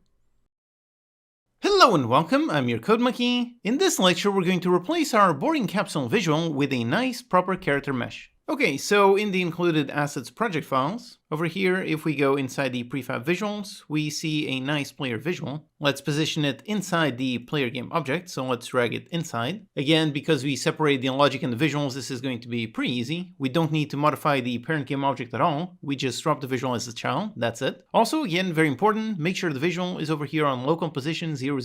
Only the parent game object should move, the visual itself should never move. If you notice some weird positions as your player moves and rotates, always check to make sure that the child visual is on 000. Okay, so with this, let's delete the old capsule. Delete it, okay. So here we have a pretty simple but really nice character visual. It's really just two spheres stacked on top of one another with a bunch of eyes. Very simple. For the visual itself, the material is using just a solid color. So here it is inside the assets material. You can see a bunch of player bodies with different colors. These different colors, they won't be used in the upcoming multiplayer video. Basically, each player will have a different color. Also, by the way, if you're a complete beginner, here's a quick lecture on materials. These are materials, and if we click select, we can see a bunch of stats related to that material. Basically, the materials have a shader and then a bunch of properties. Now, the shader is the actual code that runs on the graphics card that says how an object should be rendered. By default, you have a whole bunch of included shaders. We're using the universal render pipeline, so you should mostly be using the ones inside the URP. And by default, you probably want to be using the standard lit shader. Then of course, you can also build your own custom shaders. One excellent tool for doing that is Shader Graph, which I have covered in detail in a previous video. It's a fully visual tool that you can use to make shaders without having to write any shader code. It's a great tool. I've also made a bunch of tutorials on all kinds of effects you can make, although right now we're not going to be using custom shaders. We're going to do that later on in the course, but for now we're going to stick with the default lit shader. So materials have a combination of shaders and the properties on that shader. For example, over here for the default lit shader, you can see that it has over here a base map, that it has a color field. This is what you can change to apply a different color to your player. Also, as to how you apply a material to an object. Over here on the player visual, you can see the objects are made up of a sphere. So this is the mesh, and then the mesh render. This is the one that has the material. So both these are what stores the shape as well as the visual for the object. The mesh is just a 3D shape, but just by itself, the mesh filter doesn't actually render anything. So it needs a mesh render, which needs a material attached to it. So for example, over here on the hierarchy, let's right click on empty space and let's create a brand new cube just to see it. So yep, there you go. It does create an object, and as you can see, it has a mesh filter and a mesh render. Now to apply a different material, you can click on this little circle icon and it shows you all of the materials in that project. Alternatively, you can grab the material directly from the project window. So for example, the player body, just grab it and drop it in there. Or you can also drop the material over here on scene view. As you can see, as I mouse over different objects, it applies that material to a different object. Although note, that only works over here on scene view, it does not work on game view. So this basically sets the material over there on the object. Now, one more very important thing on materials. If you have multiple meshes all using the exact same material, and then you modify the material, it will change the visual on all meshes using that material. So for example, if I modify the color here, put it on something different, there you go, all three instances, all three objects that are all using the exact same material, they all update with a new color. If for example, you wanted the head to be a different color from the rest, then you would just create a new material. So you can right click on the project window, let's create a new material, then you can give it a name, give it colors, use a different shade or whatever, and then use this one for something different. So that's pretty much the basics for materials. And by the way, if you're a complete beginner and you have questions, remember to post them in the comments and I'll do my best to help. Like I said, I want to keep this video moving. I'm trying to teach teach as much as possible while still keeping the video a reasonable length, so if you need any further clarification on anything specific, just go ahead and ask in the comments. Okay, so with the materials out of the way, here we have our player with the visual. Let's just get rid of our cube, okay? And just with this, if we test, and yep, over here we already have a nice player visual walking around. Okay, great. Except the player isn't actually rotating. Ideally, the visual should be facing the walking direction, so if I walk down, it should be rotated to face down. So let's add that. Doing that is actually going to be pretty simple. Let's go into our script. Here we are on the player script, and over here we already have the movement direction. So we're going to use this in order to make sure to rotate the game object to face this move direction. And for rotating a transform, there are many ways to do it. One obvious one is to modify the transform.rotation. However, this one, as you can see, works with quaternions. For me, even though I've been doing game dev for over 10 years, I still find quaternions quite a bit confusing, so I normally don't use this method. Another method is to modify the transform.Euler angles. This one is much more intuitive and makes more sense to me. It works with regular Euler angles, which is much easier to understand. If you don't know that name, it really just means the angles that go from 0 to 360. Then for another method, you can also use the function transform.lookAt. This one makes the transform look at a certain point, so it can be a transform target, can be a vector 3 for one position, anything like that. So this is a very useful function. We could calculate a point right in front of our move direction and look at it. Or finally, the method that I personally like to use for this specific purpose, which is just modify the transform.forward. This one has the normalized vector representing the forward axis, and importantly, you can get it and you can also set it, so you have both read and write. You can read it to get the current transform forward, but you can also write to it to essentially rotate the transform. So we can just assign this to our forward vector. Also, by the way, you also have transform.up and transform.right. Both these work exactly the same way. For example, transform.right, this one is extremely useful for 2D games, but over here we're working in 3D, so we want transform.forward, and all we need is the forward vector, which is really just the move direction. So let's set this one equals the move there. Okay, so just like this, it should already work. Let's also just clean up the log. We no longer need to see the delta time. Okay, so let's do like this. Okay, here we are, and as I move, and yep, there you go, and look at that, the player object does indeed rotate to face the move direction. Okay, so it's already looking great. All right, awesome. However, it also looks a bit odd with how it's instant. So I move left and right, look at that, it instantly rotates. So there's no smoothing, nothing, it's way too janky. So let's add some nice simple smoothing. And for that, let's use a really awesome, really useful math function called lerp. It helps you interpolate between two values. I made a quick video showcasing a bunch of uses for it. You can lerp floats, vector 3s, quaternions, or just about anything. It's really perfect for making some smooth movement or smooth rotation. So for that, we can access the function inside the vector 3 class. So we can find lerp. Then here we actually have two options. We've got lerp. This one interpolates, and we've got slurp. This one interpolates, but with a spherical interpolation. Basically, if you're dealing with rotations, like what we have here, then we want to be using slurp. Whereas if you're dealing with just positions, then you want to use lerp. So here, let's use slurp. This one, as you can see, takes an A, a B, and a T. Like I said, this interpolates between A and B based on T. So for example, if T is 0, then it will return the value A. If T is 1, then it will return the value B. If T is 0.5, then it will return the point in between A and B. If you want to learn some more about interpolation and the math behind this, then I highly recommend you look at my video on splines. Splines are basically just a whole bunch of lerps put together. So anyways, over here we can add some smoothing to our rotation by just using the current transform.forward as our A. Then for the B, this one is our target, so let's use the move there. And finally for T, let's use time.delta-time. Meaning that with this, over time the character will rotate towards our target movement direction. So just with this, let's test. So here if I move to the right, and yep, look at that, it is indeed rotating. It's way too slow, but yep, it is rotating smoothly. Alright, so let's just add a bit more speed. So over here, let's just find a float for the rotate speed. Let's put it at something like 10f. Then we just multiply it, so time.time multiplied by our speed. Let's see. And move, and yep, there you go. Look at that, much better. Okay, great. So as you can see, everything works. As I move, the character does rotate to face the move direction. All right, great. So here we have our character with a nice visual, all rotating to face the move direction. Now the next step is we want to add some nice animations, so let's do that in the next lecture. Hello and welcome, I'm your Code Monkey. In this lecture, we're going to add some animations to our player character. Now, I have already included some pre-made animations with a pre-made animator over here inside the assets folder, but let's first do it from scratch just so you'll learn how to do it. First, to animate, we're going to need the animator component. If we go inside the player visual game object, once again, remember all the visuals go on the visual game object. So for adding the animated component, we want it on the visual and not on the logic component. So anyways, over here, as you can see, by default, I already attached it with the assets included, but let's do it from scratch. So let's remove this by default. Now let's add a new component. Let's call it an animator. Also, one very, very important thing here. It's the animator component, not the animation component. These two are completely different. The animation component, this one is actually related to Unity's legacy animation system from a very long time ago. It's only here pretty much for backwards compatibility and for super simple use cases. So most of the time, make sure you're using the animator component. Okay, so to drive this animator component, we need an animator controller. Let's go into our project files and let's create a brand new animator controller. Let's call this my player animator.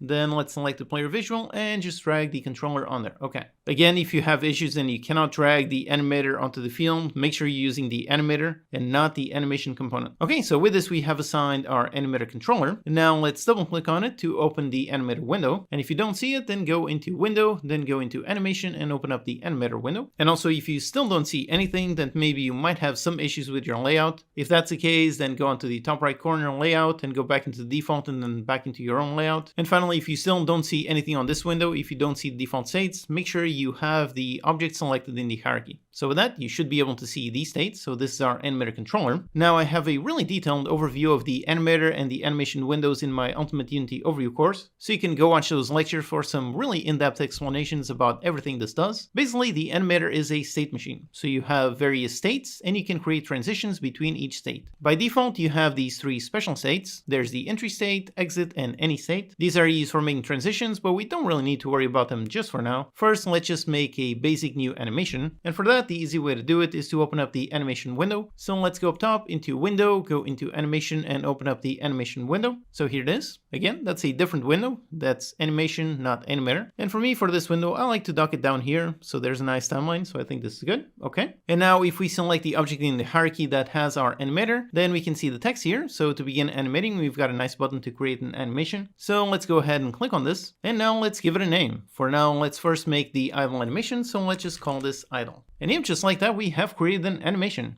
You can see the animation window down here has changed. We now see a nice timeline showing the time. And also on the animator controller, you can see the new animation was added as a brand new state. So a new state was created, and if you click to select it, on the right side in the inspector, you see the motion, so the actual animation selected. And you can also see that there's an arrow pointing from the entry onto the idle state. So that means this one is going to be the default state. When the animator controller starts, it will start playing right on this state. Let me just point out one more thing related to animations.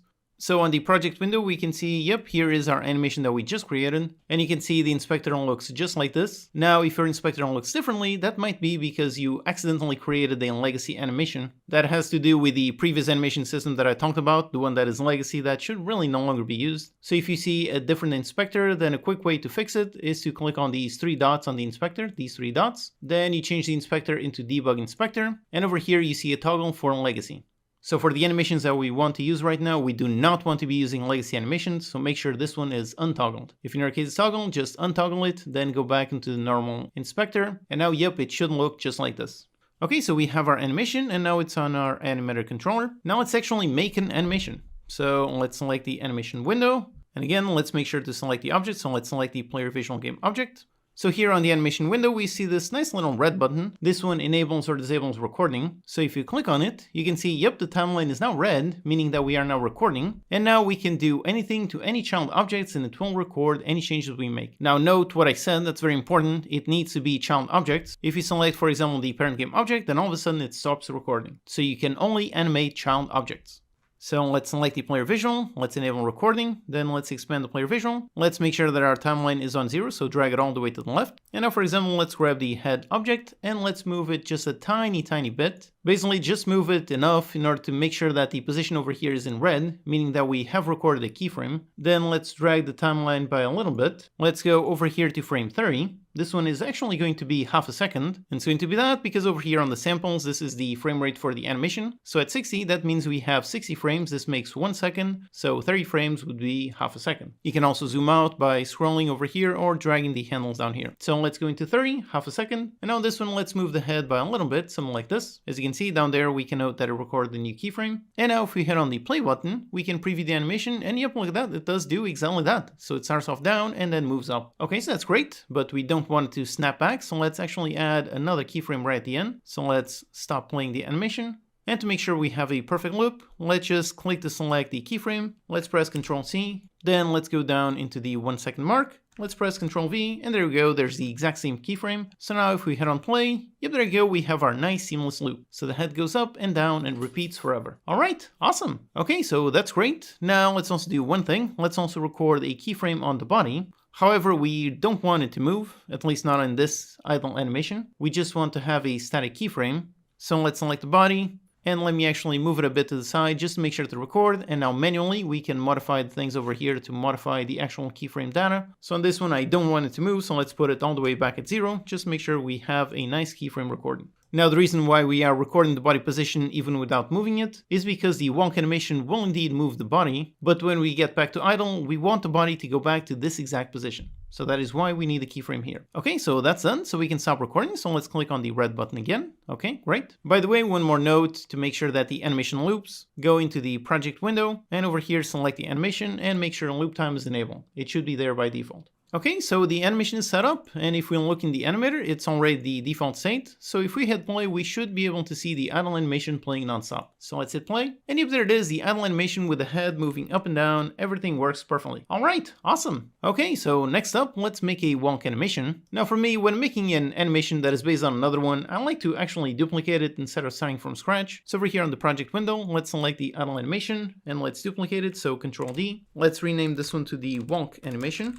And now if we select the player visual and then we go into the animation window, over here we see a nice little drop down menu for all of the animations, except right now we don't see the wonk animation, we only see the idle animation. That is because this menu only shows animations that are attached to the animator. So first we need to add the animation onto the animator component, and how we do that is actually super simple. Let's just open up the project window and just drag the wonk animation and drop it here. That's it. So with this we have attached a new state to the animator controller, and now if once again we select the object in the hierarchy, go into the animation, click the drop down menu, and yep, now we do see the wonk animation. So let's click to select this one, and now for this one, let's make the animation. So let's look in scene view and make it bounce just up and down. So I'm going to enable record, go back here, and for the body, this one already has a keyframe. So let's go up here, move it a little bit, and then copy the keyframe, put it the same one at the end, something like this. So there you go, just goes up and down. Let's actually put it offset so it looks a bit better. So something like this. By the way, in a bit, we're going to replace these animations with the ones that I made previously. So don't worry about making the animations perfect unless you want to do that. Okay, so there you go, that's the animation. Although for walking, it should be much faster. So here's a quick animated tip. The stop bar here lets you select all of the keyframes within a certain time. So if I click to select, note how it selects both those keyframes. And also if you click and drag whilst on top of here, you can select multiple keyframes. So for example, to select everything, just click and drag to select all of them. And now you see these nice little vertical bars. So if you click on those and then you drag them, you can basically modify the time of all the animations and everything matches up. So for example, let's make this one super fast. Let's put it just 20 frames. So there you go. Now it's a much faster wonk animation. Okay, great. Let's click on the right to stop recording. All right, and back in the animator. So over here we have both animations. And now what we need is to make a transition going from idle into wonk.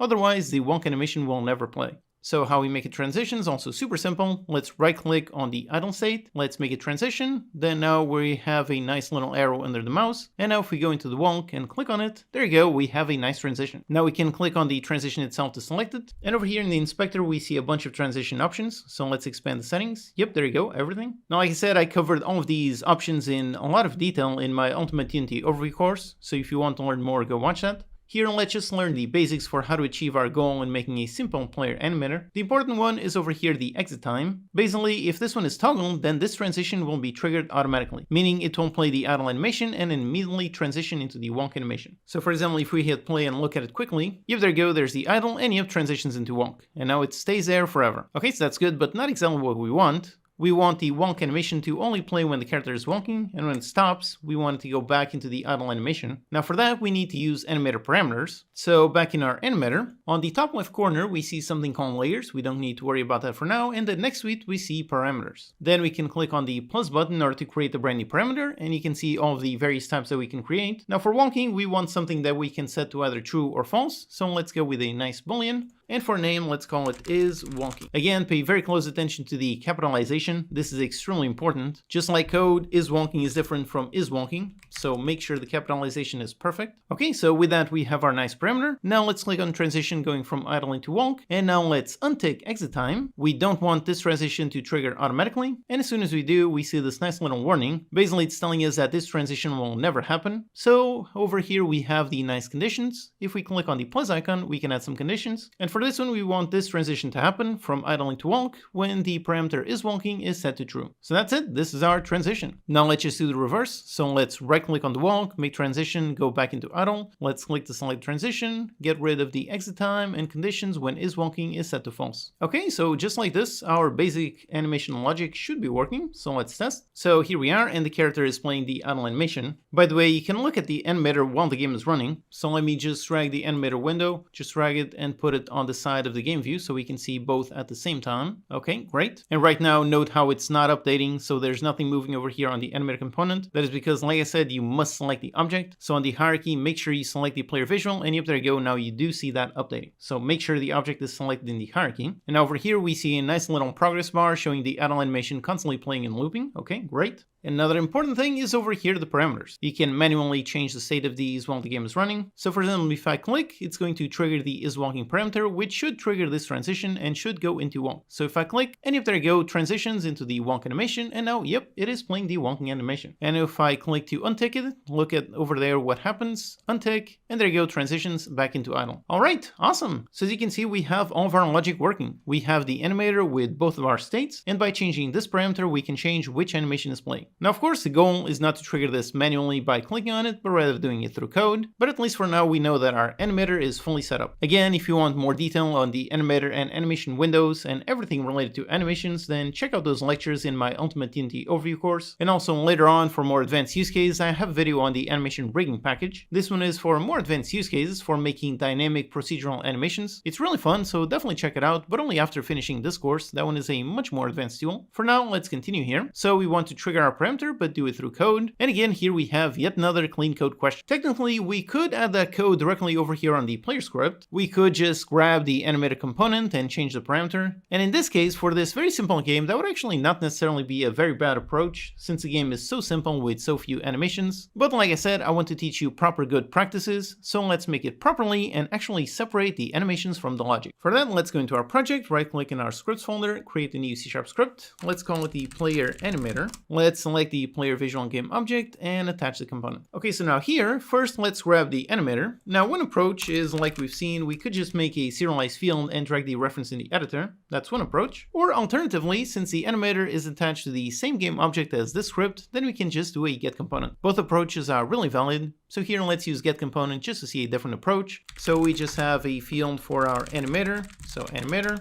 And then we just do a private void awake. And then awake lets you get component of type animator. And we set our animator variable. Again, like I mentioned, very important, make sure you don't mix animator and animation. These are two different components. We want the animator. Okay, so with this, we have a reference to our animator component. And now how we modify the parameter is actually very simple. We just access the animator, and then we have a bunch of set functions. You can see we have one for each type. So we've got a set bool, set float, then down here a set trigger, set vector. So function to set any parameter type. Now we made it a boolean, so let's use the set bool. And this one, as you can see, takes the name for the animator parameter. By the way, strings are a horrible way of identifying things, but sadly this system really does require strings to identify the parameter we want to change. If you're wondering why strings are bad for identifying things, the reason is because it's very easy to make a mistake. For example, if you use is wonking here, then this will work. However, if you instead write is wonking, then all of a sudden it does not work. If you write is wonking like this, doesn't work, like this, doesn't work. And even though it doesn't work, it will also not throw any compiler errors. That is because for the compiler, a string is a string, it's always valid. But then when the code runs, this one is going to be different than our parameter, which is named the example like this. Always remember that strings are case sensitive. So that's one reason why you should never use strings to identify things. It's very easy to make tons of mistakes that are then again, very difficult to find out. But like I said, in this animated system, we have to use strings. There's no other way. In order to minimize our usage of strings, one thing we can do is, for example, let's define a constant up here. So let's make a private, make it const for a constant, meaning this will never change. Make it of type string and call it is wonky. Again, refer back into the naming rules section. For constants, we always use uppercase, snake case. So is wonky, and let's set it with is wonky. Again, make sure you don't make a mistake here. Make sure you type it exactly like you did on the animator. Then down here, let's use is wonky. And now if we do make a mistake, so if we accidentally use something different, now we do get a compiler error, so at least we have a little bit of protection. Okay, so this one takes a string for the name and then a simple boolean for the value. So this is going to be the value that we want to set to our parameter. Now for this one, we want it to set to true when the player is wonky and false when it's not. So for that, we need to ask the player what it's doing. So let's go over here into our player class. And let's make a function to return just that. So let's make it public because we're going to access it from another script. We're going to return a bool and call it is wonky. Now over here, we just need to return if the player is wonky. So let's make a local field to store that state. So over here, private bool is wonky. Again, note the capitalization. For fields, we start with camel case, whereas for functions, we have Pascal case. So these are different, okay? So basically, in order to define if we are wonky, that's very simple. It's just down here we have the movement direction. So we are wonky if the move direction is different from vector 3.0, which by the way, vector 3.0 is just a shorthand for writing 0, 0, 0. So if the movement direction is different from 0, then we are indeed wonky. So we define that, we update that field on every update, and then over here we just return it, okay, just like this. And now back in our player animated component, over here first we need a reference to the player. So let's add it here. Let's add a serialized field of type player. And we need to compile this in order to drag the reference. So let's just comment out this line just to make sure the code compiles. Now here with the code compile, let's drag the reference of our player. Okay, that's it. And then over here for the animator, set is wonky. Let's go into the player and let's ask is wonky. And of course, we don't want to do this just on awake. We want to do it on every single frame. So let's do a private void update. And on update, let's do this. All right, that's it. So this should be working. Let's test. So here we are starting off as idle, and now as I move, yep, there you go, it is playing the wonky animation. And now if I stop, and yep, there you go, back into idle. All right, awesome, everything does work perfectly. Okay, great. We can even look at the animator to see the state change. So here with both side by side and with the object selected in the hierarchy, right now you can see is wonky is false, so it's on idle. And as I move, that one stays true, that one goes into wonk. And now if I let go, if there you go, back into false, back into idle. All right, awesome. So with this, everything is working perfectly. If you're having issues, make sure you pay attention to the capitalization. So make sure the name you wrote here is exactly the same one that you wrote here, and it's exactly the same that you're using here. All right, so all of our animations are working perfectly. Now, if you want, you can go ahead and make your own animations, or you can use the ones that I pre-built. So in the included project files, inside the assets here, we've got the animations, and we've got the player with the idle and the wonk animations. If we double click on this to look at it, you can see, yep, it looks exactly the same. So there's a parameter called is wonky and our transition, so everything is exactly the same. Just over here, let's select the player visual, and on the prefab, like we saw, we already had the animated component. We just removed that one from the prefab in order to build it all from scratch. But if you want to use my animations, then we can just go ahead, remove the animator that we added, and then right click on this one on the remove component. Let's revert back the changes. And there you go. Here we have our animator with the player controller. So that's the one in the included animations. And just like this, if we had on play, and actually over here I found an issue, although in your case there shouldn't be any issue because I have updated the assets. But this is a good time to teach you about any issues with animations. So if you select the animation and you select the animation, then over here you might see some of them in yellow saying missing. Basically the way that animations work is based on the actual name of the object. If it cannot find an object with the exact same name, then it cannot load the same animation. So my problem is that when I initially made the assets package, I made this animation and the object was previously named face, and then I renamed it to head, so now it no longer loads. So if you ever have problems with loading animations, just make sure the names perfectly match. So in my case, I can just click in here in order to rename this keyframe on the animation. And I'm just going to use the name that I renamed it. So head, and just like this, yep, the animation does play correctly. So just a nice quick tip, if you ever have problems with animations, always remember that the stored keyframes, they're all stored based on name. So if you rename the thing in here or over here on the game object, if you rename, you're going to have missing animations. But if you make sure the names match, then the animation should load perfectly. So let's hit on play. And if there you go, there's the idle animation. And if I move, yep, there's the nice wonk animation. So everything still works perfectly because it's only using the exact same parameters. All right, awesome. So like I said, if you want, feel free to make your own animations or use the ones that I've included. For me, I'm going to be using these ones. So the ones that we made just for learning, which I created down here, so the my player animator and these animations, I'm just going to delete these just to keep the project clean. So just delete and just like that. Okay, so now that we have our character fully working, let's quickly handle our camera. Hello and welcome, I'm your Code Monkey. In this lecture we're going to quickly install Cinemachine. This is a Unity tool that makes handling cameras super easy. Our game isn't really going to have a moving camera, so this part isn't strictly necessary, but Cinemachine is a super useful tool, so I definitely want you to learn about it. Okay, so let's begin by installing the package. Let's go into Window, open up the Package Manager. Then up top, let's make sure we are in the Unity registry. Make sure you're on the Alt tab, and now just scroll down until you find, yep, there it is, Cinemachine. Okay, so let's go ahead and install this. Alright, it's installed, so let's close this. And now the way that Cinemachine works is by creating what is called a Cinemachine virtual camera. So let's go up top into the game object menu, then scroll down into Cinemachine, and over here you can see that we can create a multitude of virtual camera types. Now, just by the names, you can see how this tool is insanely useful. For example, making a free-look camera. Doing that from scratch is a bit tricky, but with Cinemachine it is super easy. For our case, like I said, we want the absolute most basic thing possible, so let's just create an empty virtual camera. Okay, that's it. This creates a virtual camera over here in the hierarchy. In turn, this object has the Cinemachine virtual camera component. And also importantly, when we added this, it also added over here on the main camera. If we scroll down, we can see it has a Cinemachine brain component. Basically, the way Cinemachine works is it works on top of the main camera, so it doesn't replace it, it works on top of it and drives the main camera. So now that we're using Cinemachine, if we try modifying the main camera game object, so for example over here, if I try to drag the field of view, nope, does not work, I cannot move it. If I try to move the position, nope, can't do it. If I try to rotate it, nope, that does not work. Like I said, when working with Cinemachine, the Cinemachine brain is what drives the main camera. So rather than modifying the things over here on the camera itself, what we need to do is change them on the virtual camera. So over here we have pretty much the exact same options that we have on the main camera. For example, modifying the FOV, over here we've got the lens, so we can modify the FOV, and if we look in the game scene, as we modify this one, yep, it does modify the actual properties on the actual main camera.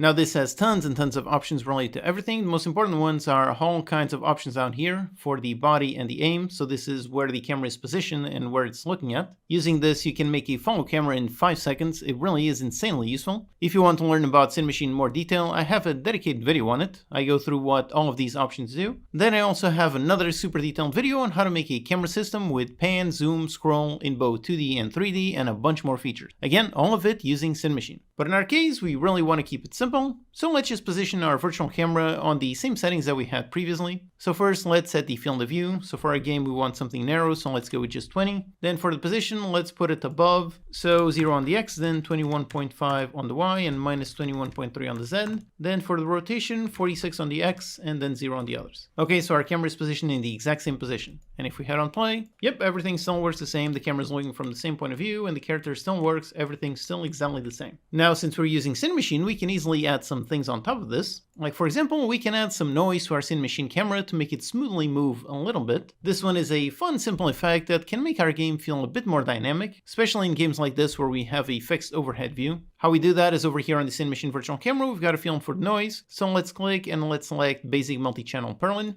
And then over here, we've got the noise profile. So we can choose one of the included ones, or we can create our own profile. So for example, let's go with handheld, normal, mild. And by the way, you can actually modify these settings while the game is playing. So here it is, the game playing, and you can see what this effect does. It adds a nice little wobble to the camera. And then over here, amplitude and frequency, so we can play around these. So you can make it really intense. So something like this, that is way too intense. So there you go, quite a lot. So for something more subtle, maybe put 0.5 and 0.5. There you go, just a slight little movement in the camera. So this would help make the game a little bit more dynamic, so this could be a fun effect. Although actually in my case, in order to make sure that the video doesn't get way too compressed, I'm actually going to disable this on my end. So just set the channel noise to none. But you can see how easy it is to add complex camera features when using Cinemachine. And of course, when using Cinemachine, if you want, you can use it to make your game a lot more unique. Now for me, I want to design here where the camera is fixed. But let's say, for example, you wanted the camera to actually follow the player. Like I said, go watch that dedicated video to learn all about Cinemachine. But over here, very quickly, let me just show you how to do that. But at the same time, don't bother following this part. It's just to show what Cinemachine can do that I'm going to revert back to this state. So first of all, for testing, one great thing about Cinemachine is you can have multiple virtual cameras. You can have as many as you want. And then the priority and the game object enabled state is what defines which camera is actually being used. So for example, on this second one, let's make it follow the camera and put the priority on 20 so that it's above. Then over here for the body, I'm going to select transposer. Let's put it with world space. It requires a follow target, so let me drag the player as the follow target.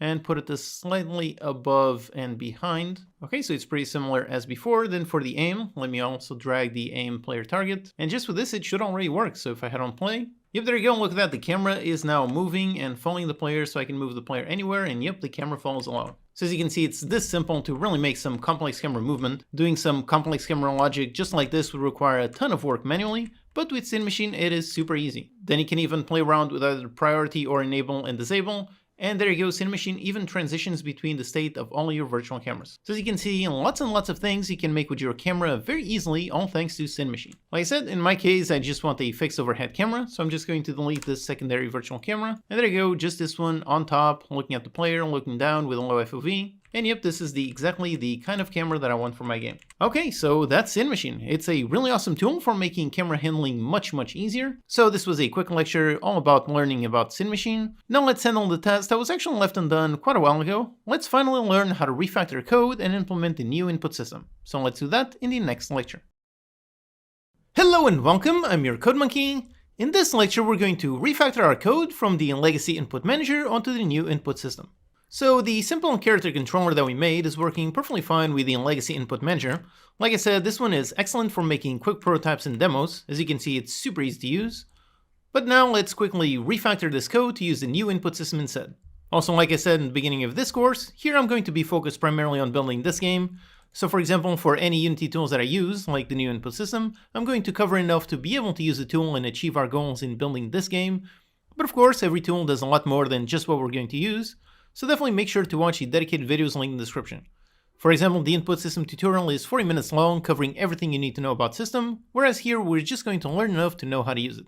So let's refactor this code to make it work with the new input system. Except before we work with the new input system, let's just refactor this code so we can completely decouple the input from the player class. Again, we want to focus on writing good, clean code, so we should keep all of our input logic in its own class that other scripts can access. Remember, the goal with clean code is to minimize and manage complexity.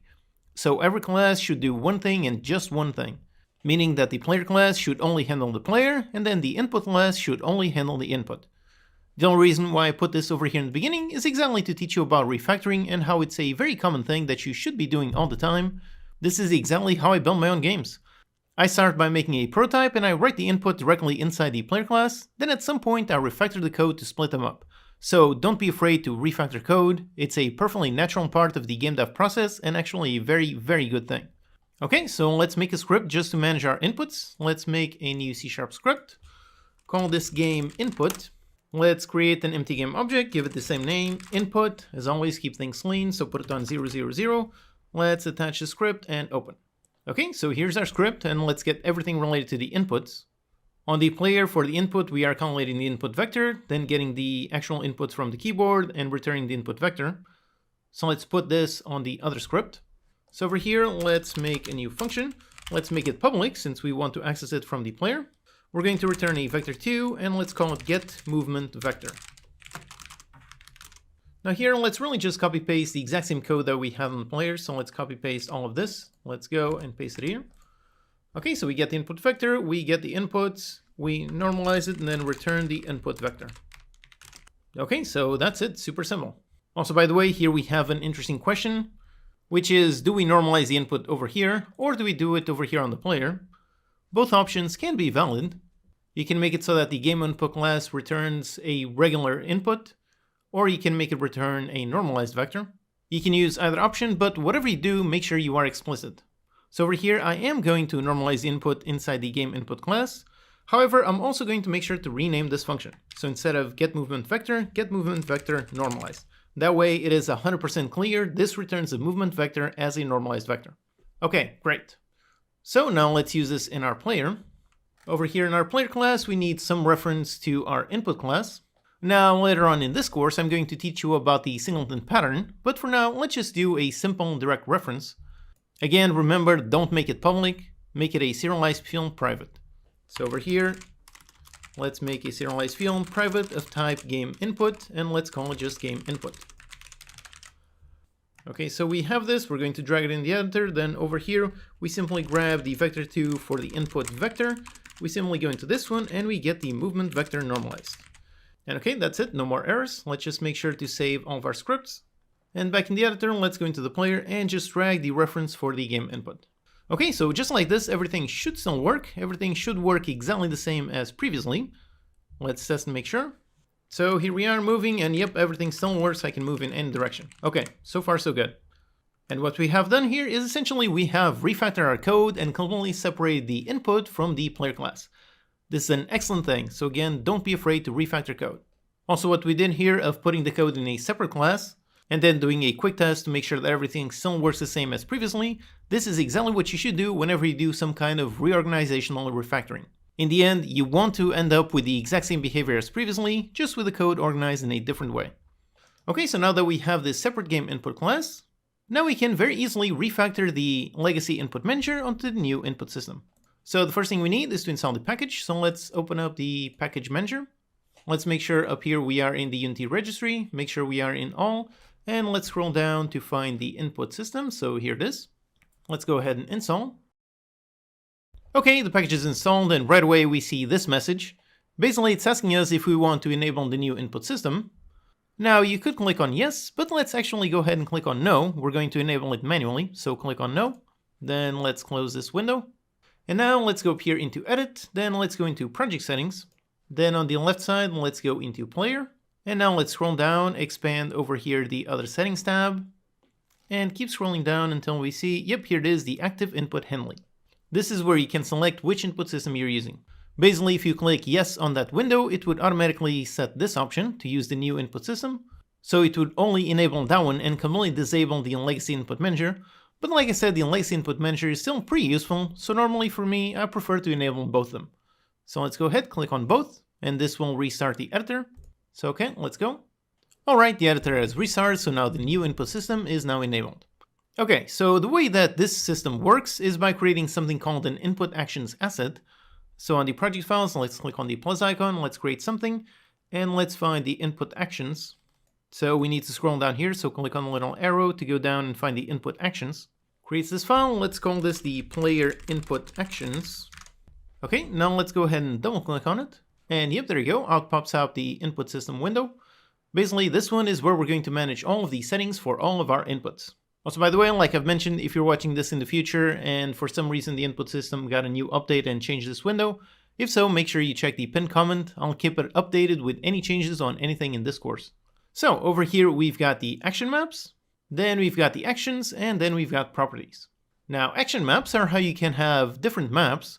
For example, one action map would be for the player whilst walking normally, and you could have another one whilst driving a vehicle. Then for the individual actions in each action map, and finally the properties for each action. Again, if you want to learn about the entire input system itself in more detail, go ahead and watch my dedicated video on it. In order for this course to not be 20 hours long, I'm really only going to use enough to make sure that we can achieve our goal. So over here, we just need one action map, so let's click on the plus icon. Let's name this the player. And now for the actions, right away we have a new action. So let's just rename this one. Let's call this action move. Then with this action selected, over here on the action properties, we can select the action type. Again, in the dedicated video, I cover what all of these mean. For movement, we do not want a button. We want movement in multiple directions, so let's go with value. Then over here for the control type, for this one, let's go with a vector2. And then let's expand our action. Over here, we can see our bindings. However, we don't want this default binding, so let's actually delete this one. Instead, let's click on the plus icon, and over here for the type, first for the keyboard, let's go with this one, up, down, left, right, composite. So this one adds essentially 4 bindings. Let's go ahead and name this WASD. Then for the up, let's select the binding. So over here on the path, let's click on it. Then we can either find it manually over here or click on the listen and now press the W button. Yep, there you go, W. Then for down, let's go ahead and listen S. Then for the left, listen A. And for the right, let's listen D. Okay, great. So with this, our input asset is correctly set up. One thing you must never forget is up here, make sure to save the asset. You can see this little asterisk here. That means we have unsaved changes. Also, alternatively, there's an autosave there. But for now, let's just manually save the asset. Okay, great. So now let's see how to actually use this in our code. There are many ways we can use the input system. One way is by using the built-in player input component. So for example, on the player, we would add the player input. So you could add this one, attach an input actions asset. So this is our player input actions. Then over here, we have various behaviors in order to be able to trigger our actions. But in this course, like I said, I'm going to be using the exact same code quality that I used in my own Steam games, so I will not be using this component, so let's remove this. Instead, I will be using the native C# method. So let's select the player input actions, and over here on the inspector, we see this nice toggle to generate a C# class. Let's go ahead, enable it, and for these fields, we can leave them all on defaults, that's okay. Let's just go ahead, click on apply, and now it's going to generate those scripts and compile them. Okay, great. Basically what this is doing is auto-generating some C# code, and on the player input actions we can see over here, yep, we've got the generated script. If you want, you can even open this to see all of the source code. Now all of this, like it says here, this was all auto-generated, so don't make any modifications here. If you change anything, any manual changes will be lost when you save some changes in the input asset. So if you want, go ahead and read through in order to see how all of this works. But in order to use it, it's actually super simple, you don't need to worry about this script. First thing we need is to construct our script class that was auto-generated, so let's do it over here in our game input. Let's make a private void awake, and on awake let's construct it. So let's do a new player input actions. So we construct an object of this type. So we have this, although just like this it won't be active, so we need to manually activate whatever action map we want. So let's go inside and let's go inside the player. So this is the action map that we created, and let's call enable on it. Okay, so just like this, it's really already working.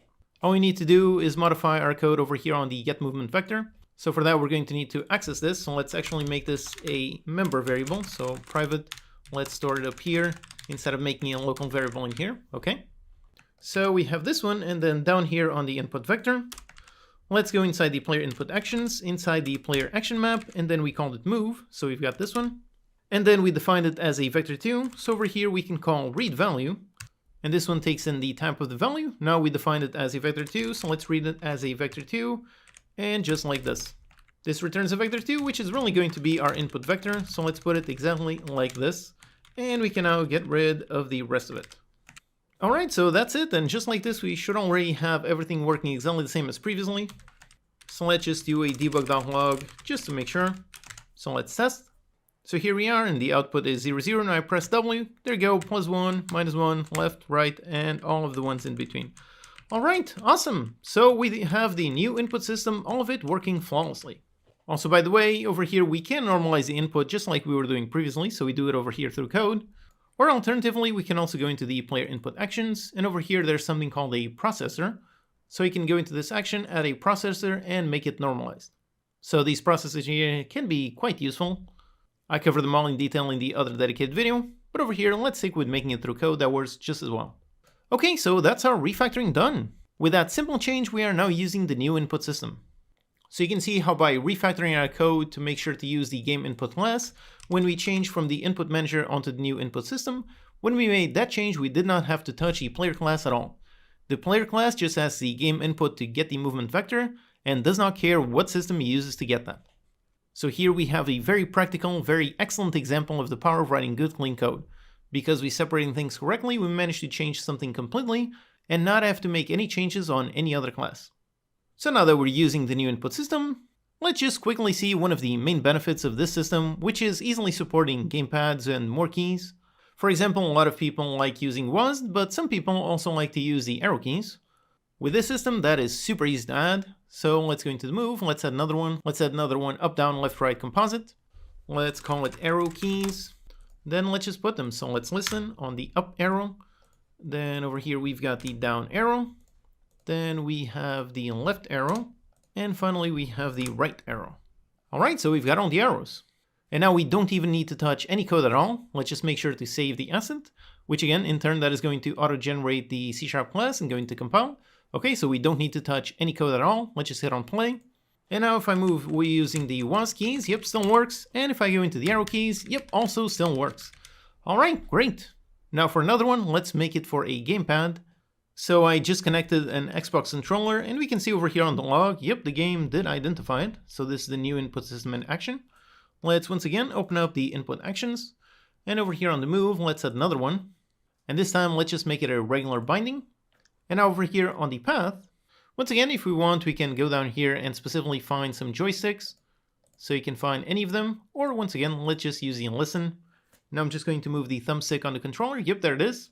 And now if you wanted, you could go specific and make it just work with Xbox controllers, or you can just use the generic left stick. This will make it work with an Xbox controller or a PlayStation or really anything. So let's go with this one. And that's it, nothing else we need to do. Let's just save the asset and that's it. We don't need to touch any of our code to make our game playable with a controller. So let's go ahead and test.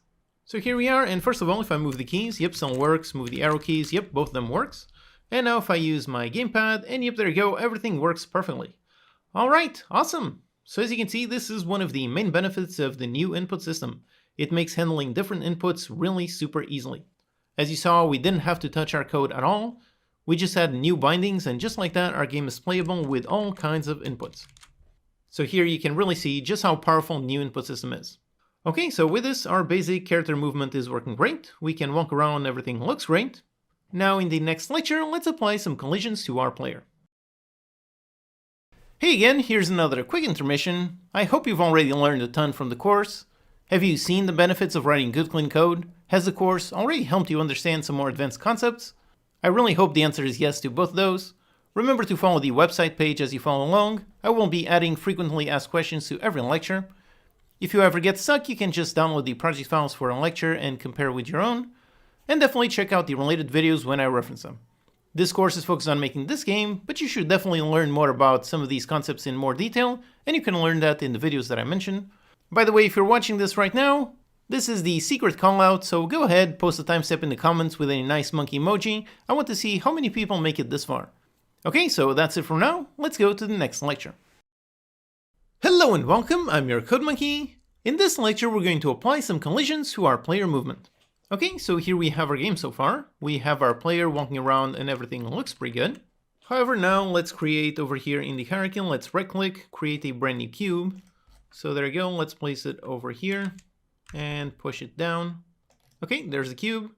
Make it just a little bit bigger. So there's the cube, and by default it has a box collider component, so it has physics. And the player, if I move, and nope, there's our issue. The player is going right through the object. Now the player is not meant to be a ghost, so let's fix this. Over here in our player script, we are carrying the input vector, calculating the move direction, and then just moving the transform. So right now we're moving it no matter what. Now before we do that, let's first do a test to see if any object is in the way. And how we're going to do that is by firing a raycast. This one is a physics operation that basically fires a laser from a certain point towards a certain direction and then tells you if it hits something. How we do that is let's go inside the physics class and let's call the raycast function. This one, as you can see, has many versions of this function with all kinds of parameters. Let's use this one, option number 7, which takes a vector 3 for the origin, a direction, and a max distance. So first for the origin, that is from where we want to fire our raycast. Let's put the player object in, so that's transform.position. Then for the direction, this is going to be our move direction, so let's use our move there. And finally for the distance, let's use some kind of player size, player width, something like that. So let's define up here a float for the player size and put it at 0.7 units. Let's try out with the size just like this. Okay, so basically this returns a boolean. It's going to return true if it hits something and false if nothing is in the way. So let's just do a bool, call it can move, and basically we can move if this raycast doesn't hit anything. So we can move if this one is false. So if the raycast is false, then can move is going to be true. That's very simple. So if we can move, then we move the transform position, otherwise we don't. Okay, that's it, super simple. Let's test. So here we are, I can move around, and if I go towards the cube, and nope, no longer works. So I can no longer go inside that cube. Okay, great. Now in your case, if it's not working, first of all, make sure that the cube, make sure it is touching the floor. We use the transform position as the origin, which is right on the floor. So if the box is raised up, then you won't be able to go through. So make sure the cube is touching the floor. Also make sure the cube has a box collider component. It can be any type of collider, but if you made a cube, then it should have a box collider by default, and it should have the same shape as the visual. And also remember that the 2D and the 3D physics systems, those are completely separate. They are completely different worlds. So make sure you're using 3D components and not the 2D ones. So for example, if I add box collider 2D, if I add this one, then it will not work. So make sure you're using the 3D and not the 2D components. Same thing over here on the script, make sure you're using physics and not physics 2D. Also finally, if you're still having issues, make sure you check the player position. Again, the player should be on a Y of 0. The only thing that might have an offset is the player visual, although if you're using the same as me, then this one should also be on a y of 0, so all of these on y of 0. And then you can also check the floor. By default, this one has a mesh collider, but if it is exactly on y of 0 with no rotation, then it shouldn't cause any issues. Alternatively, you can also just disable or remove the mesh collider from the floor, since we're not going to need that.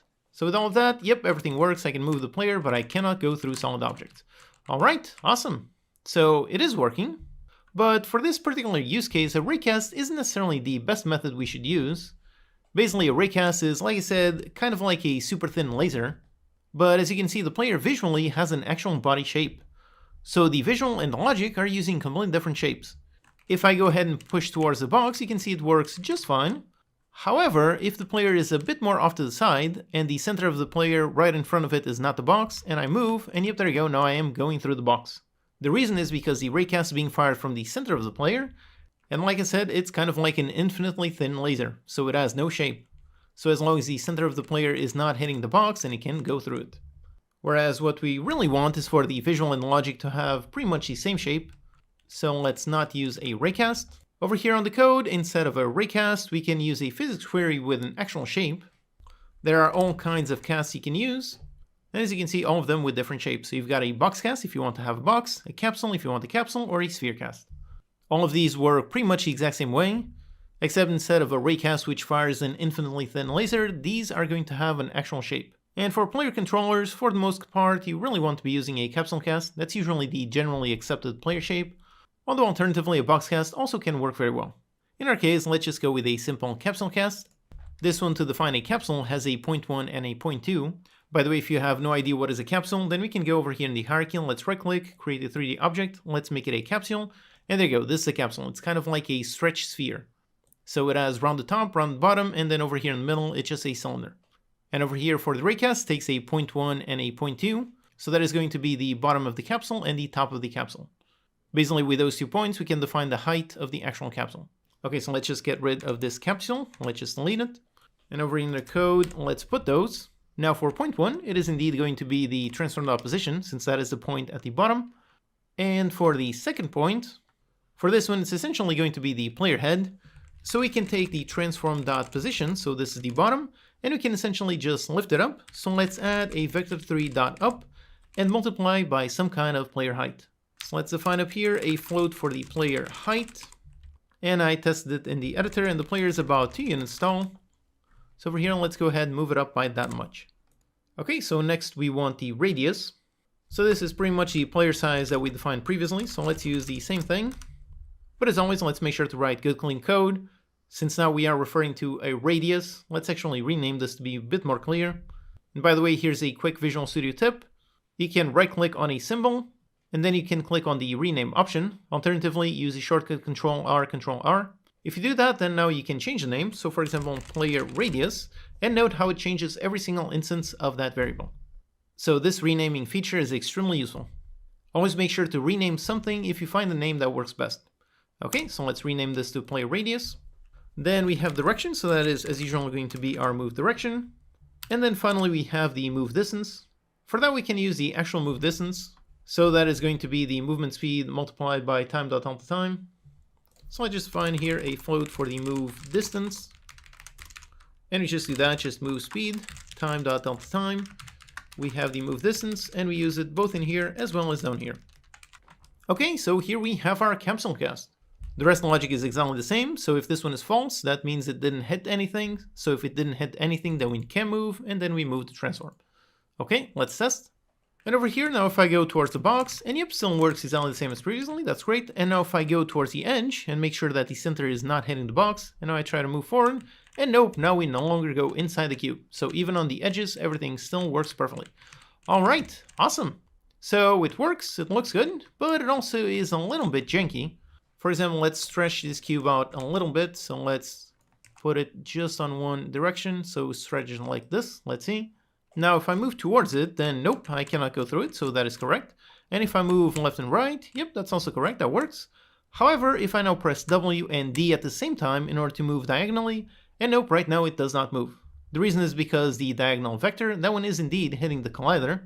But usually in games, when you move diagonally and you cannot move in one direction, then it tries to essentially hug the wall and move around it. So if I press W and D, it should essentially be moving straight to the right. So let's solve that. So here in our code, we're making our capsule cast. Okay, that's great. Then we need to test if we cannot move. So let's do if we cannot move. So if can move is false. If so, then that means we cannot move towards this direction. And if we can't, then essentially we basically want to split the movement direction and just move on the X or just on the Z. So first, let's attempt just the X movement. So attempt only X movement. Let's create a new vector 3. Let's call it move dir X, and we make a new vector 3. Let's take in the move dir.x, then 0 on all the others. So we only want to test moving in the X direction. And then let's do literally the same thing. So let's get our can move, try to move under this direction. So let's go instead of move dir on the X. So we do that capsule cast. And if we can move, then that means we can move only on the X axis. So can move only on the X. And if so, let's set the move dir equals the move dir X. So if we can move, then down here when we use the move dir, we're going to move only on the X. And if we cannot move, then that means we cannot move only on the X. And if so, then let's attempt only Z movement. So over here, again, let's do the exact same thing. So let's copy this. Let's just change this one. So instead of move dir X, we've got move dir on the Z. So over here, we use 0 on the X, 0 on the Y, and access the move dir and get the Z. Then let's use this movement direction over there. And finally, the same thing. So if we can move, then that means we can move only on the Z. And let's set the move dir equals the move dir Z. And if not, then we cannot move in any direction. Okay, so that's it. Now this might seem a bit confusing, but it becomes a lot more clear when you see it in action. Again, remember the scenario we're trying to solve, which is when moving diagonally. So for example, when we're moving forwards and to the right. If we do that, then let's say this one is going to hit something, so we cannot move. So if we are trying to move both forwards and to the right, then we're going to only attempt the X movement, so we're only going to try moving to the right. And then we're going to see, yep, going to the right, that does work, so we can move, and we're going to move just to the right. Alright, so let's test and see if all of this is working. Alright, so here we are, and if I move straight to the wall, and nope, there's a limit, so I cannot move anymore. Okay, great. Now if I move just left and just right, then it does work. Now if I press W and then D, and yep, there you go, now it does hug the wall and continues to move. Same thing if I go on the left, so over here if I press D, no I cannot go through it. Now if I press D and S at the same time, and there you go, it hugs the wall and moves around it. So now our controller is much more easy, much more understandable. Okay, so this is great. Now this is one of those tiny things that makes your character controller feel much more responsive, so that's great. However, we also do see one more issue. Right now you can see that I'm right next to the wall, and if I press A and D, then look at that, I'm moving with this speed. However, now if I press W and D, look at that, now I'm moving diagonally and it's actually moving slower. Basically, this is the same issue that we saw previously where we had to normalize the input so we didn't go faster in diagonals. Basically, now we have the opposite problem. Since we are normalizing the vector, we are cutting down on the left-right vector. And with that, basically, if we are moving diagonally, then we are essentially going slower, whereas if I stop moving diagonal and just move left-right, it moves at a different speed. Now, the solution for this is really super simple. Over here in our code, when we are constructing the move dir X and move dir Z, when we do this, very simple, let's just normalize it. So if this one is less than 1, then it will be going into 1. So let's normalize that one and that one. Okay, that's it, let's test. And now if I'm here, move forward and hug the wall left, right, yep, it does work. And if I stop moving diagonally and just go left, right, yep, all still works with the exact same speed. All right, awesome. Okay, so that's really it. As you can see, it's super simple to add collision detection to your movement scripts. You just do a physics query to test if our character should move and just move it. By the way, if you want to learn more about collisions and physics queries, there's a bunch of interesting videos that you can watch. For example, one is on various methods of finding a target. Then another one is on various methods of handling projectiles. And finally, another one is a very quick checklist on why collisions are not working. Basically, there's lots of really interesting things you can do with physics, so make sure you understand these functions. Okay, so now that we have all of this working, let's first just clean up our scene. So over here, our default cube, we don't want this, so let's just get rid of this. And with this, we are ready to build our first kitchen counter, and let's do that in the next lecture. Hello and welcome, I'm your Code Monkey. In this lecture, we're going to begin building one of our main game mechanics. We're going to make a kitchen counter and handle the logic for the player to be able to interact with that counter. Okay, so let's begin by making our kitchen counter. And just like we did when we made the player, let's first make an empty game object and place the visual inside of it. So let's right click on the hierarchy, create an empty game object, call this the clear counter. So it's going to be clear on top so we can place and pick up objects. Let's make sure to reset our transform. So let's put it on 0, 0, 0. Let's move it just a little bit just so it's not exactly on top of the player. Okay. Now inside, let's add the visual. So let's go inside the assets folder. And then over here, we've got the prefabs visuals, and inside we've got the counters visuals. And over here, let's find the clear counter visual. So let's go ahead and drag it inside the game object. Again, make sure the child visual is on 0, 0, 0, the local position. Okay, great. Now, just like we did in the last lecture where we added collision detection, that should already be working by default, but in order for it to work, it needs a physics collider. However, note how the visual over here, there's no collider, and inside there's no collider, there's only visuals.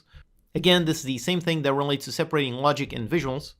Basically, the visual prefab, this one only has visual components, so only meshes, animations, and that sort of thing.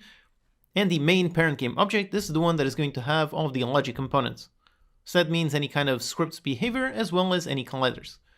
So over here on the parent game object, let's add a new component. Let's find a box collider. Again, make sure you add a box collider, not a box collider 2D. And I chose a box collider just because this is the shape that makes most sense for our counter. And now let's scale the box collider. Again, that's the box collider, not the transform, so leave that one with the scale of 1, 1, 1, that's good. And over here on the box collider for the size, let's put it up with a size that fits the visual, so 1.5, 1.5, 1.5.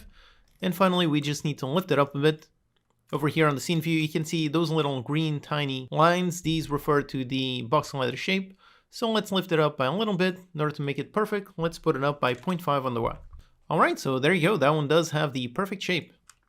If we test just like this, it should already be working.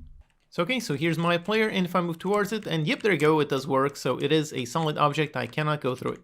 Okay, great. Let's just visually rotate the collider. So let's do that, and again, for rotation, let's make sure we rotate the parent game object and not the visual. We want the visual to be on rotation 0, 0, 0. Okay, great. So on the parent game object, let's just rotate it around. By the way, here's a quick Unity tip. If you want to rotate, hold down Control and then click to rotate. And now instead of rotating on every angle, it goes on a 15 angle increment. So just hold down, and this way you can easily get it to 180 degrees.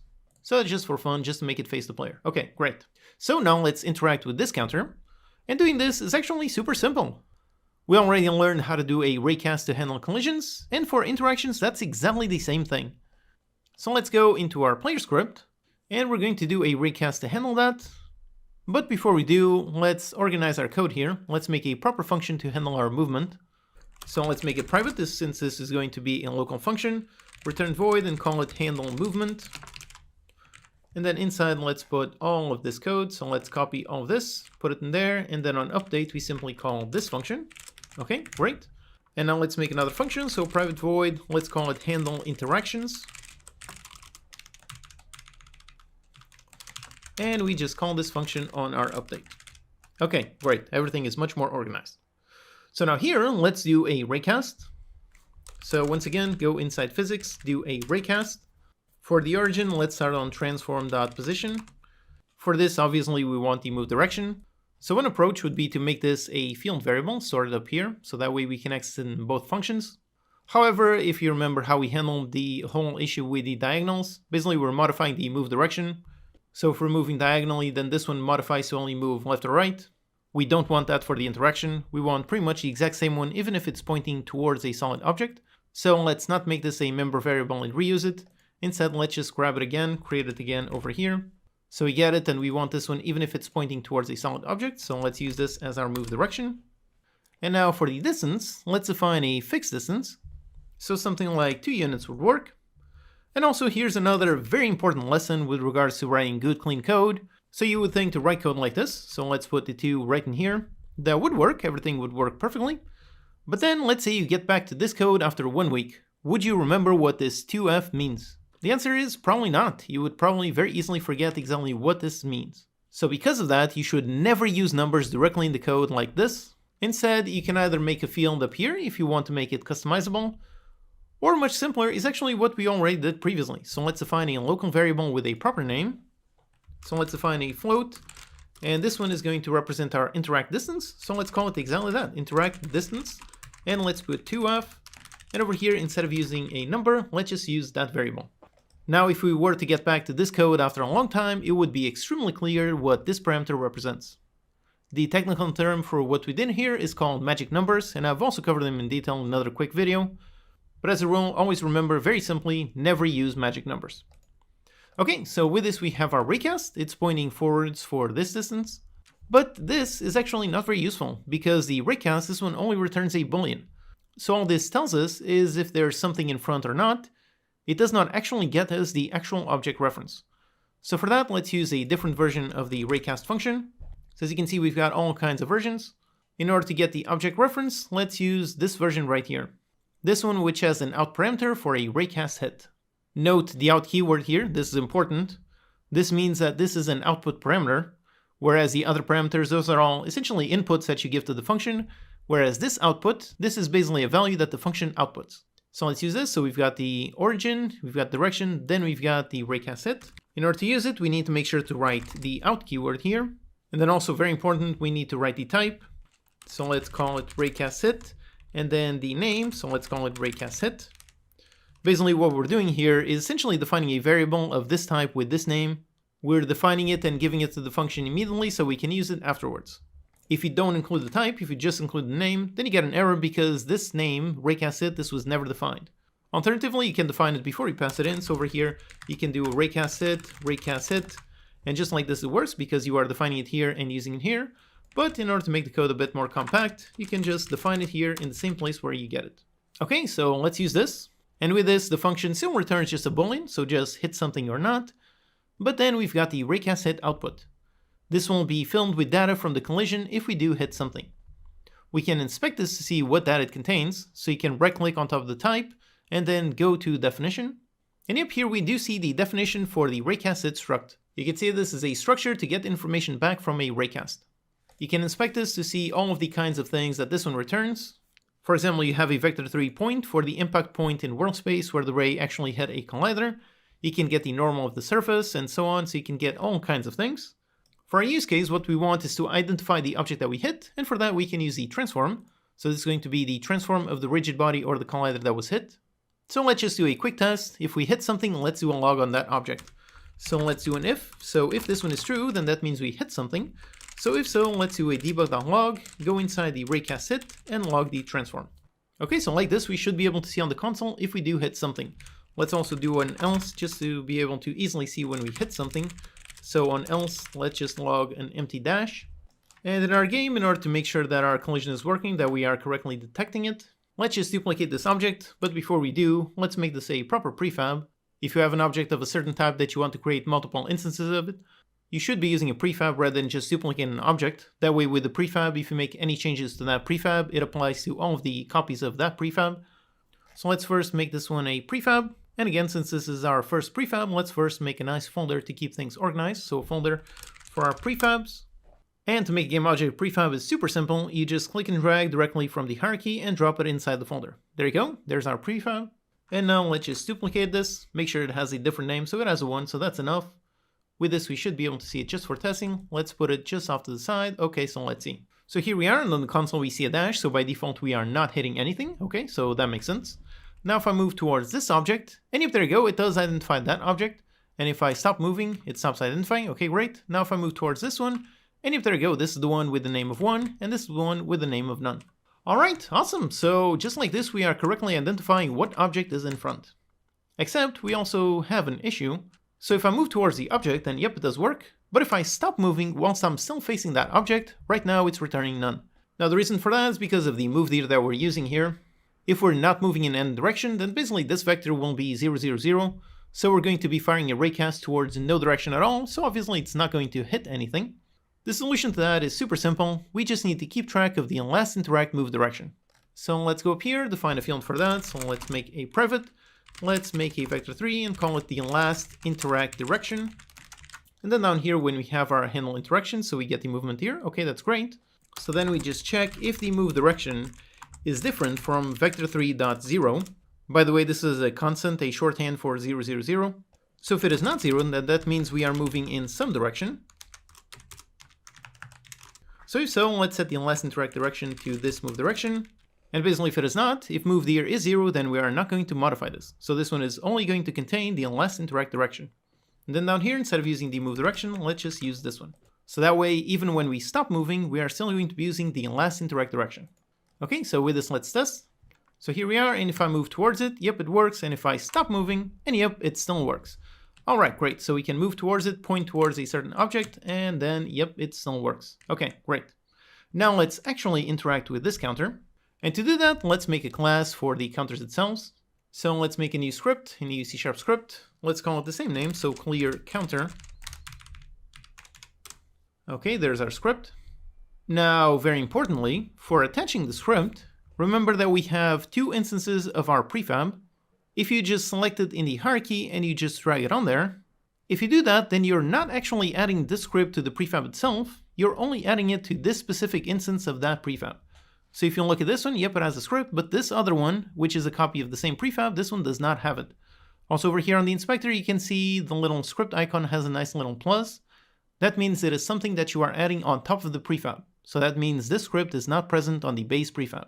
Basically, this is not what we want. We don't want just this object to have this script. We want all instances of this prefab to have this script. So instead, let's get rid of this one from here. We want to modify the prefab itself. So one way to do that is to select the prefab on the project window. So here it is, the actual prefab. And now we can drag the script on there. So that works. Or another alternative is select the prefab in the hierarchy. And on the inspector over here, we see a nice button to open the prefab. And if we actually go into scene view, then we can see what that does. So with the object selected, so this is an instance of that prefab. But if we click on open, then essentially we are opening and we are working inside the prefab. So now if we make sure to add our script, and let's go back outside this prefab. So on the top left corner over here, we can see where we are. So we were inside our scene and then we are inside the clear counter prefab. So if we click on the scenes, we can go back. Now it tells us that we made some changes to the prefab. So let's save them. And yep, we added that script and we can see both instances of the prefab. They both have the same script. And we can see on there on the icon that this is not an override. This is an actual script added on the base prefab. So whenever working with prefabs, always make very sure that you are adding it on the right place.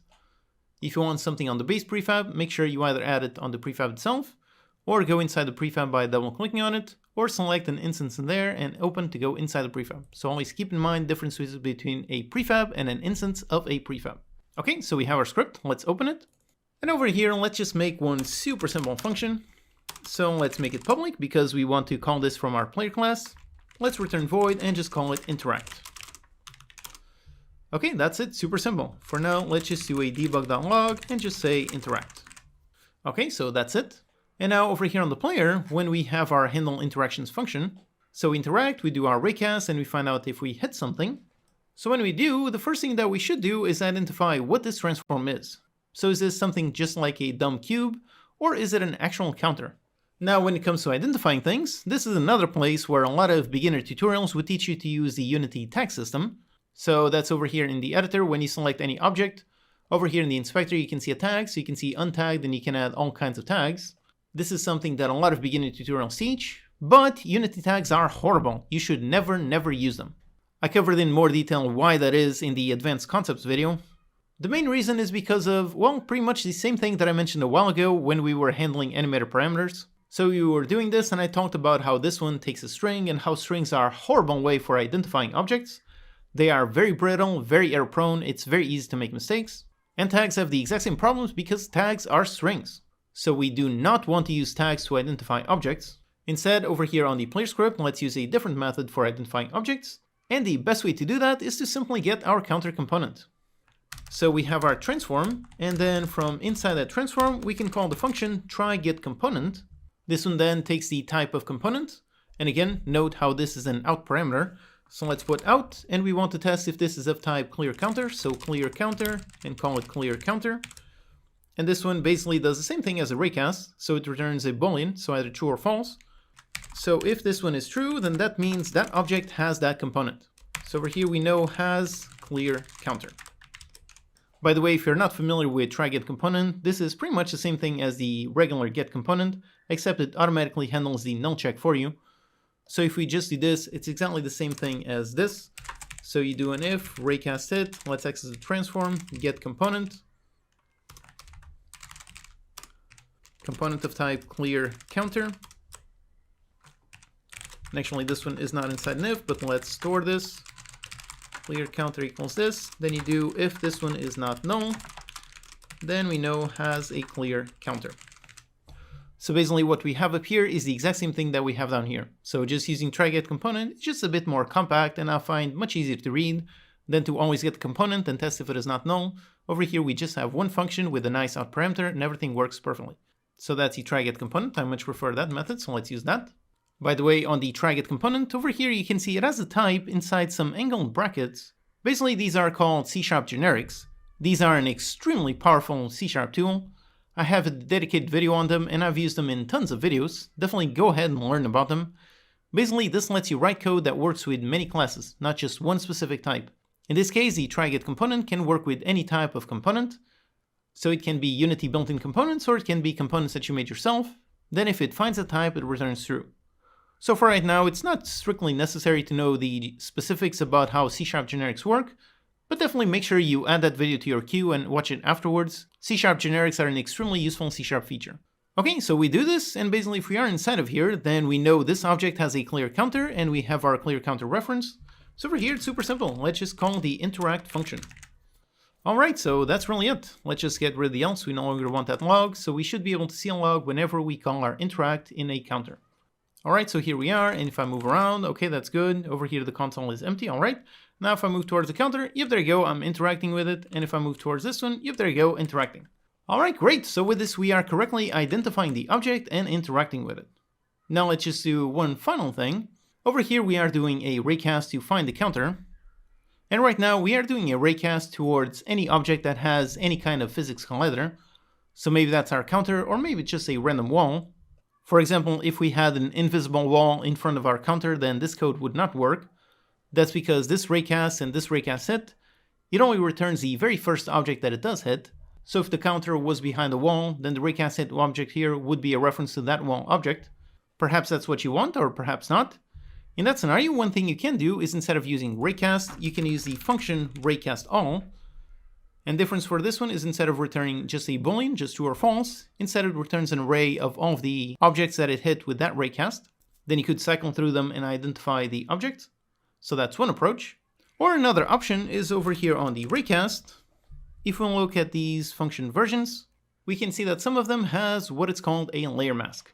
Basically, you can set a certain game object to a specific layer, and then if you use a layer mask, then you can make sure this raycast will only hit objects within that layer. Anything not on that layer will be ignored for that raycast. This is super useful, so let's learn how it works. For a layer mask, we can go up here and define a type of layer mask. So let's make another serialized field, private, let's make it of type layer mask. Let's call it the counters layer mask. Okay, so we have this, and then down here when we have our raycast, let's use it. So let's find the function that matches up these parameters with the layer mask. So here it is, we have the origin, then we have the direction, the raycast hit, the max distance, and then finally we have our layer mask. So let's use our counters layer mask. Okay, great. Now back in the editor, let's select our player game object, and yep, there we see our field of type layer mask. And you can see how we can select all kinds of layers, and how we set these layers to an object is, let's just select our clear counter. Although again, we want to make sure that this change applies to all counters, not just this one specific instance. So let's go inside the prefab. And over here, we've got a field for our layer. And you can see we've got a bunch of default layers. And then we can add some more. So let's add some layers. And over here, let's go to the first empty one. And let's call it counters. Okay, we've added the layer. So let's go back, select our object. And now on the layer, let's put it on the counters. Now it asks you if you want to modify the layer for all child objects. Now, since we made sure to keep the logic and physics components only on the parent object, let's just modify this one and leave the other ones on the default. So let's just modify this object only. Okay, so with that, our counter is now on the counters layer. Let's leave the prefab, make sure to save it. Okay, great. And now if we go back into the player and over here on the counters layer mask, yep, we do see the counters layer. So let's just click the selected. By the way, this drop-down menu, you can actually select multiple. So you can select all kinds of layers, so this is multi-select, but we only want the counter, so only like this. And just like this, if we do test, and now if I move towards it, and if there you go, got the nice interact on both of them. So everything still works exactly the same, but now if we had another physics collider in front of it, it would still work because we're using a layer mask to only raycast against counter objects. Alright, great. Now I should point out another way to work with layers is with something called a bit mask. That's a bit more advanced. Usually the layer mask is much easier to follow, but if you want to learn about bit masks, go ahead and watch that video.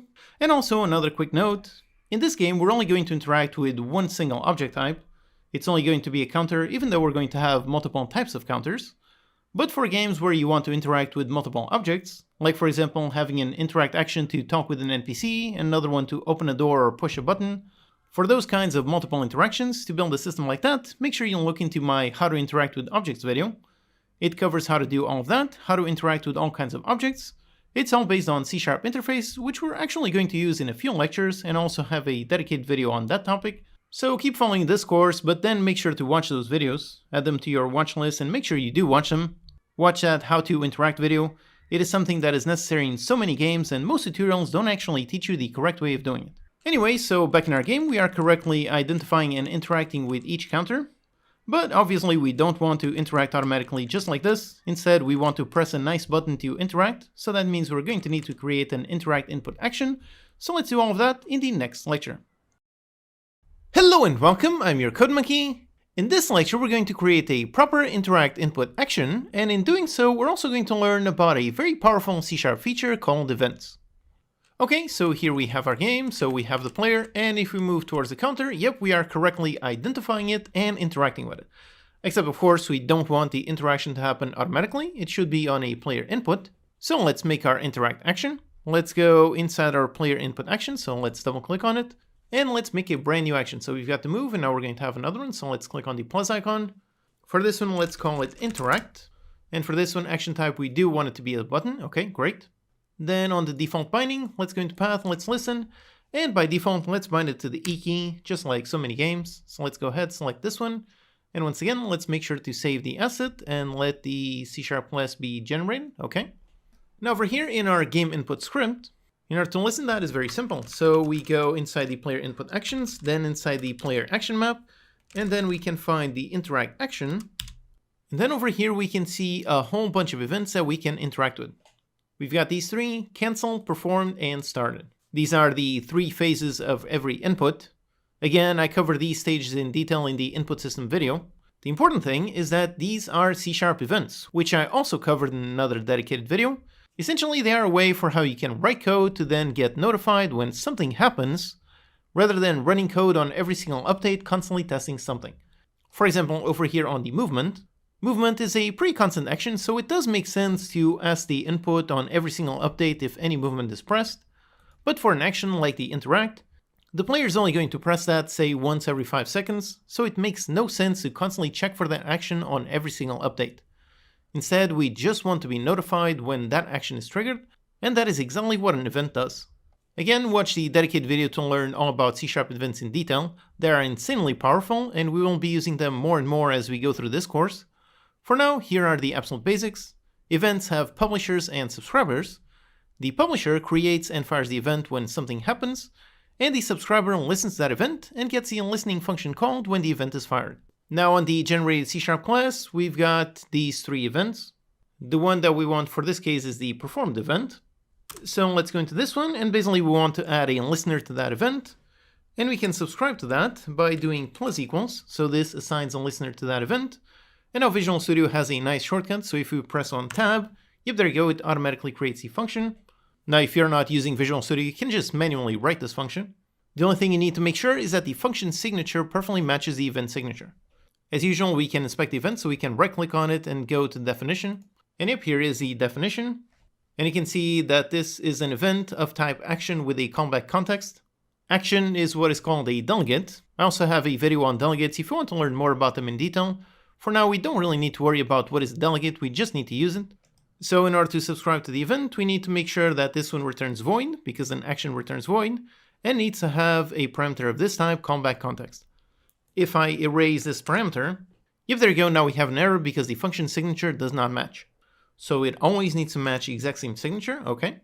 And also one more note over here, when subscribing to the event, make sure you only add the function name, meaning you do not add parentheses. We do not want to call the function, we just want to pass in the function itself as a reference. Okay, so now when the player presses the interact action, it's going to fire off this event, which in turn will call this function. So over here, let's do a debug.log just to see what this contains.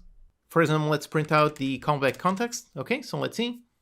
So here we are, and if I press on E, yep, there you go, I've got a nice event. Okay, great, so with this we know when the player presses a key. Now the next step is how do we get the player class, how do we get this one to know when this is performed? And the answer is we're going to do the exact same thing.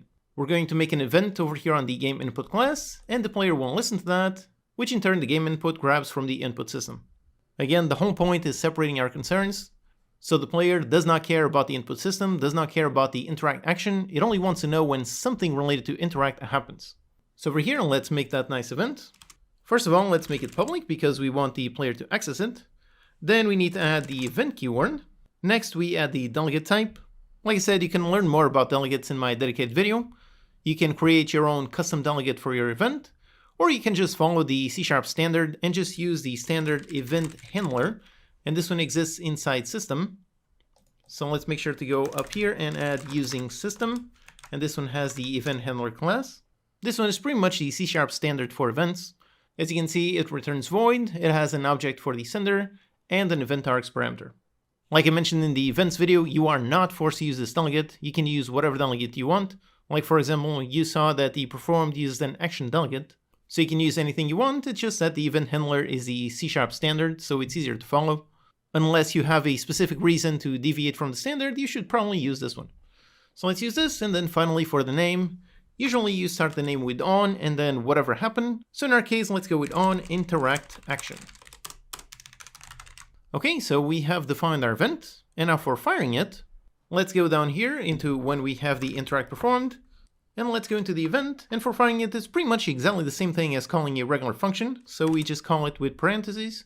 Then usually for the object sender, this is a reference to whoever is sending this event, so usually the this keyword. And then for the event args, this is in case you want to send some arguments with the event. In our case, we don't really need to send any extra data for this one, just firing the event is going to be enough. So for that, we can use the constant event args.empty. Okay, so that's it. With this, we are firing an event. Except just like this, we're actually going to have one potential error.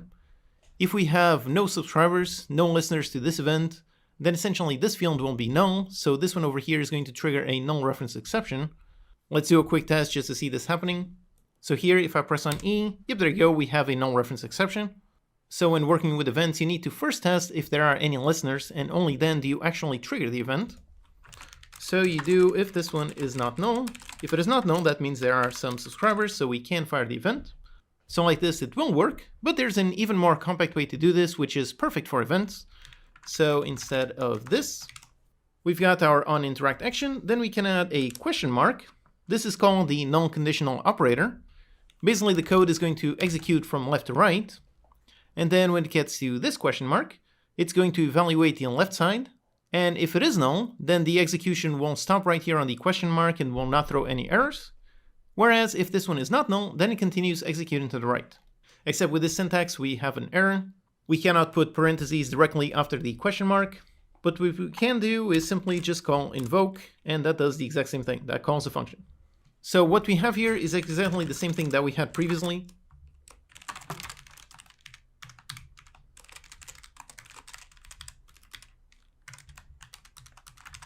So what we have over here and over here, these are the exact same thing. It's just this one is much more compact, and especially for events, this one is super useful. Okay, so with this, we are correctly firing for our event. Now let's actually listen to it. So let's go over here into the player class, and let's listen to our event. Let's do it on a private void start, make it on start and not on awake. This is a very important rule, which I'm actually going to cover in detail in the next lecture. But for now, just make sure to listen on start and not on awake. So over here, we access the game input. Then let's access the onInteract action event. And as usual, let's listen to it. So let's use press tab to listen to it. So it is exactly over here that we want to run our interact code. So let's go down into the handle interaction code that we had previously, so this one. So let's copy paste all of this code, put it up here. So we get the interaction, go into the object and trigger the interact. Now obviously code duplication is a big no-no. So we're only duplicating our code just for a quick test, just to make sure it works. Once again, refactoring is super useful, so we're going to refactor this code to get rid of code duplication in the next lecture. But for now, we just want to test to make sure that this does work. So let's just remove the interact over here from the handle interactions. So the only interact function being called is over here when we have our actual input. So let's test and see if we can press to interact with the counter. Alright, so here we are, and as I move around, if I approach the counter, yep, there you go, we no longer have the automated interaction. And now if I'm facing the counter and I press the interact key, yep, there you go, here we have our nice interaction. Alright, awesome, so I can approach, I can interact and do whatever I want. Alright, so here we learned about C# events. These are super powerful, so if this is the first time you're hearing about them, then you've just added an awesome new tool to your toolbox. Definitely make sure you watch my dedicated video to learn about them in more detail. Events are super useful. The next thing we're going to need is just a visual to highlight the current selected counter, so let's do that in the next lecture. Hello and welcome, I'm your Code Monkey. In this lecture we're going to add a visual to our selected counter, and in doing so we're also going to learn about the very useful singleton pattern. Okay, so over here we already have the logic to identify the counter in front of the player, and we can interact with it. However, whilst the logic works, there is no visual indicator at all, so let's add that. Now, as usual, the super quick and dirty way of doing it would be pretty simple. Over here on the player script, we could just directly enable a visual mesh on the target counter. So down here on the handle interaction, when we have this, over here we could tell the clear counter to enable some kind of visual. Technically, that would work, but that would be some pretty dirty code. We would basically be making the player responsible for enabling some kind of visual, which would mean that we were mixing logic with visuals. Again, we always want to try separating the logic from the visuals as much as possible to keep our code nice and organized, so instead of doing the quick and dirty route, let's do it properly. Back in the editor, let's create a brand new C# script. Call this the selected counter visual. And now let's go into the prefab. Again, let's go inside it, so let's select the clear counter on the hierarchy, then on the inspector, let's open up, go inside the prefab. And now let's select the visual inside it, and let's duplicate this, so you can press Ctrl D to duplicate it. Let's name this one selected, and then inside there's a visual with a mesh filter and a mesh render. So over here, let's swap out the material.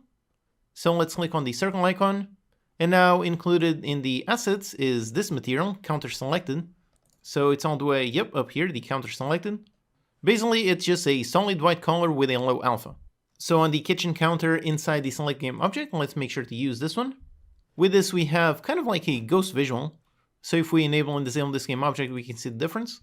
Also, let's do one tiny thing, which is right now we duplicated the actual visual, meaning that these objects are exactly the same, they have the exact same size, and when that happens, you might end up with some rendering bugs. If two meshes are on the exact same position, you might sometimes see the colors constantly flip back and forth. So in order to make sure that doesn't happen, let's make this one, the selected, a tiny bit bigger. So over here with the selected game object selected, on the inspector over here we've got the scale, and also we've got this nice little button here. If it's like this, then we can modify each proportion differently from one another. Whereas if we click, now these are all linked. So now modifying one will modify all of them, so let's put this on 1.01. Meaning this one is going to be literally just 1% bigger. So that's enough of a difference to make sure we don't have any rendering bugs. And by default, let's also start with the visual hidden.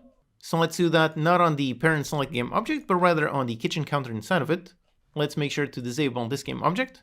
By the way, the quick shortcut is Shift, Alt, and A. You can enable or disable the object, very useful. So let's start with this one disabled so that it's hidden. And basically the goal is that when this counter is selected, we're going to enable it and show this visual. And when it's not selected, we're going to disable it. Okay, so over here on the selected, let's add the script that we made, so the selected counter visual. All right, so let's open it. Now here, first thing we need to know is which counter is selected. Meaning we need to know which counter the player is currently looking at. So let's go over here onto the player script, and let's basically just do some simple logic to keep track of the selected counter. So over here, let's make a field, so a private. Let's make it of type clear counter, and just call it the selected counter. Then down here we have our handle interactions logic. Okay, so we do all of this. We try to find a counter in front, and if we do find it, then we have it here. So here, let's just check if it's different. So if this clear counter, if the one in front is different from the current selected, then let's set the selected to this one. And let's also make sure to essentially unselect. So we want to make sure to set this one to null when there's nothing in front of the player. So if the raycast does not hit anything, then there's nothing in front of the player. So let's set the selected counter back into null. And also, if there is something, but that something does not have the clear counter script, then it's also not a counter. So over here, let's also do an else selected counter equals null. So basically, if there's a counter in front of the player, then it's going to set it. If not, then it's going to be null. Let's just do a simple debug.log to check on the selected counter, okay? And also, just briefly, now that we've made this selected counter logic, actually up here when we have our interact action, like we saw we were previously copying some duplicated code, but now we no longer need this since we already know the selected counter. So over here when we've got the interact action, let's just check if we do have a selected counter. So if it is not null, if so, then we go there and we call the interact function. So that's it, we no longer need all of this logic. Okay, that's great, so let's test. Back in the editor, let's go back into scenes, let's make sure to save the prefab. Make sure the script was attached, save it, and let's hit on play. And right now, if I'm down here, yep, there you go, we've got null. And as I approach, yep, there you go, that one is the clear counter. And if I move towards this one, yep, it's that one. Okay, so basically we are keeping track of the currently selected counter. Now, basically, we just need to notify the visual whenever this one changes. So when this one is pointing at that one, or pointing at null, or pointing at that one, we need to know when that happens. And for that, we basically have two options. Now, one option is pretty much what I mentioned a while ago, which is over here we have the selected counter, so we can run some kind of logic on the selected counter. We can do that over here on the player. Then perhaps over here the counter would fire off some kind of event saying it has been selected, and then the counter visual would listen to that event and update itself. Now, that approach would be useful if we wanted to add some kind of logic on the clear counter while selected, and that approach would also have the benefit where the visual counter would only listen to events on its own counter. So that's one approach, pretty much a very direct approach. But another one is very simple. The player would simply fire off an event whenever the selected counter changes, and then all of the counter visuals would listen to that event, then they would identify if the event relates to that counter, and if so, update their state. Now the benefit of this approach is that the logic doesn't get bothered with any selection logic. So over here the clear counter script never really knows if it's selected or not, and that's a good thing because it doesn't need to know. Although the potential con with that approach is that all of the selected counter visuals are all going to listen to the same event.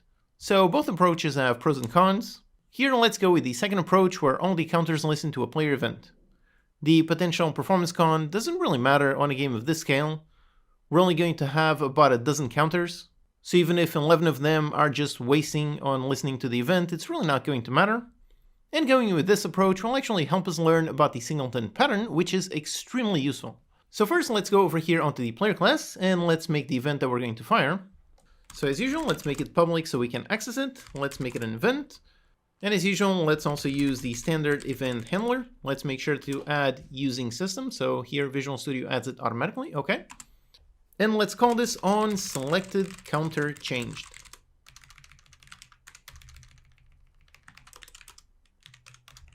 Also, this is a great moment to learn about the event args. This is how you can extend a C# event in order to pass in some more data. So how you do it by following the C# standard is very simple. We just create a class. So over here, let's make a public class. Then for the name, usually you include the name of the event with event args at the end. So in this case, on selected counter changed, and then event args. Then on this class, we make it extend event args. And finally, inside the class, we add whatever data we want. Like for example, we want the current selected counter, so let's make a public clear counter and put the selected counter. Okay, so we have this nice event args with a bunch of extra data, and then over here on the event handler, we use the version that takes a generic and we pass in our event args. Again, I covered the generics in more detail in a separate video. Definitely go watch that one if you haven't seen it yet. C# generics are one of C#'s most powerful features. Okay, great, so we now have our nice event. Now let's fire it off. So let's go down here to when we're modifying the selected counter. So here it is, we've got all of these ones. So when we modify, let's fire off the event. So we go into this event, and as usual, let's use the question mark and then call invoke. Then for the object sender, it's going to be this, so pretty much the standard. And then for our custom event args, let's construct an object of that type. So construct a new object. And then inside we pass in the selected counter and we set it to this selected counter. Now, don't be confused by the fact that we're using the exact same name. If you actually mouse over the cursor, Visual Studio actually helps you by telling you which object refers to this. So with the cursor here, note how all of these are highlighted, but this one is not highlighted. That's because this is the field inside the onSelected counter changed event args, whereas this one out here is the object that we're referencing in here. So even though these two have the exact same name, here we're accessing the field inside of that, and we're assigning it to the reference that we have down here. Okay, so that's really it. We're firing off the event when the selected changes, and we're passing it in. And let's also make sure to do it over here, so let's copy and paste some code, and there you go, just like this. Except, of course, we can already see a bunch of code duplication. Usually that means it's time to refactor, so let's do that pretty quickly.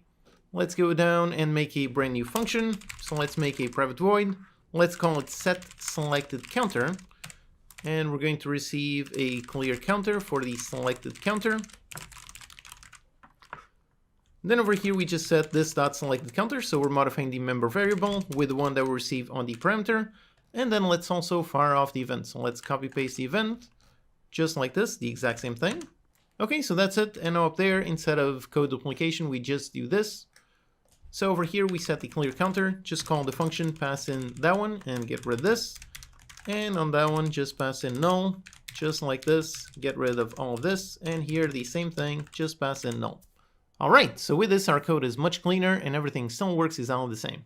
So here we have everything done on the player side. Let's just get rid of our log. We no longer need this. So we're still handling the selected counter logic, and then down here we're firing off the event. Now all we need to do is go over here into the selected counter visual script. And here what we want to do is to listen to that event. In order to do that, we need a reference to the player object. Now, so far when we've been listening to events, like for example on the player class, up here we were listening to some events on the game input. So there you go, the onInteract action. So for the game input reference, we just added it as a serialized field. We did this and then we dragged the reference directly. And technically we could do the same thing over here on the selected counter visual, but we're going to have like a dozen counters in our map, so it would be pretty tedious to drag and drop the player reference to every single one of them. So instead of using a serialized field, another approach is to use the singleton pattern. This one is an extremely useful programming pattern. It's very useful for things where you only have one instance of something. In this case, we're making this game single player, so we're only ever going to have a single player. By the way, here's one obvious quick note. Like I mentioned in the beginning of this course, after this video, there's going to be another one converting this game into multiplayer, and in that case, we will have multiple player instances. But this is also an excellent reminder of how refactoring code is perfectly fine. For right now, for this game, it is intended as single player, so for now we're going to use the singleton pattern. Then in the future, when we convert this to multiplayer, we will simply refactor that logic. Again, don't be afraid of refactoring code. It's a perfectly natural part of programming and game development. Okay, so let's implement the singleton pattern. This is actually super simple. The name sounds intimidating, but it really is very simple. Over here on the player script, let's make a public field. This one, let's make it static. If you don't know static, basically it means that this field belongs to the player class itself and not to any instance of a player. So for example, if you had 100 players, you would have 100 instances of move speed, you would have one for each player, but there would only be a single static field because this static field belongs to the class itself and not to any instance. So let's make a field of type player, and then for the name, the convention is to call it instance. And the reason why I'm using Pascal case here, so capitalized in the beginning, the reason for that is because this is actually not going to be a field, but instead it's going to be a property. Remember the naming rules that we covered in the beginning of this course. It's very important you follow your naming rules. Always be consistent so your code is easier to understand. So with that said, since this is the first time we're using a property, let me quickly explain what it is. Basically, it's the exact same thing as a regular variable, except you can add some logic when getting and setting that field. So here, let me write some quick code just to show the difference between a property and a regular field. So for a regular field, you would call this maybe instance field, something like this. So this is a regular field. Then you would have some kind of public static return a player and call it get instance field. Then over here, you would return the instance field. And then maybe another public static void set instance field, where you receive a player for the instance field. And you would set the player.instance field into this instance field. So this is how you do this logic with fields. And now with properties, you would do public static player, then call it instance. Then on the property itself, you open up the curly brackets. Inside the property, you put a get, then you return something. So for that something, usually a property has a field underneath it. So you'd have a private static player for the instance. That's a different name from this one. On the get, you would return that. And on the set, you would set the instance equals the value. If you're confused here, don't worry. Basically, I'm just repeating just so you can see the difference. Here we have a field with a get and a set function, so regular functions.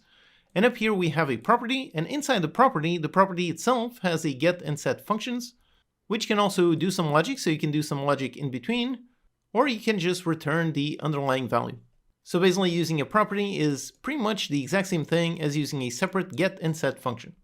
Also, one more bonus thing, which is that C# is smart enough to automatically create the underlying field for a certain property. So if you just want to do a get and a set, then you don't need to define all this. You can just define a property, and then inside you can just do get and set. And there you go, this code here works the exact same thing as we had previously, which in turn is the exact same thing as all the code we have here with a getter and a setter function. So here it is, a valid functional C# property. Now I have to say that personally I very rarely use properties. In fact, the only place where I use them is over here on the singleton pattern. For everything else, I normally use regular fields with get and set functions. Personally, that's just the way that I like to code, but that's really just personal preference. So if you do like to use properties, then go ahead and use them. Anyway, so the reason why I like using a property specifically for the singleton pattern is because the implicit implementation allows you to do something really nice. Again, remember the goal with clean code.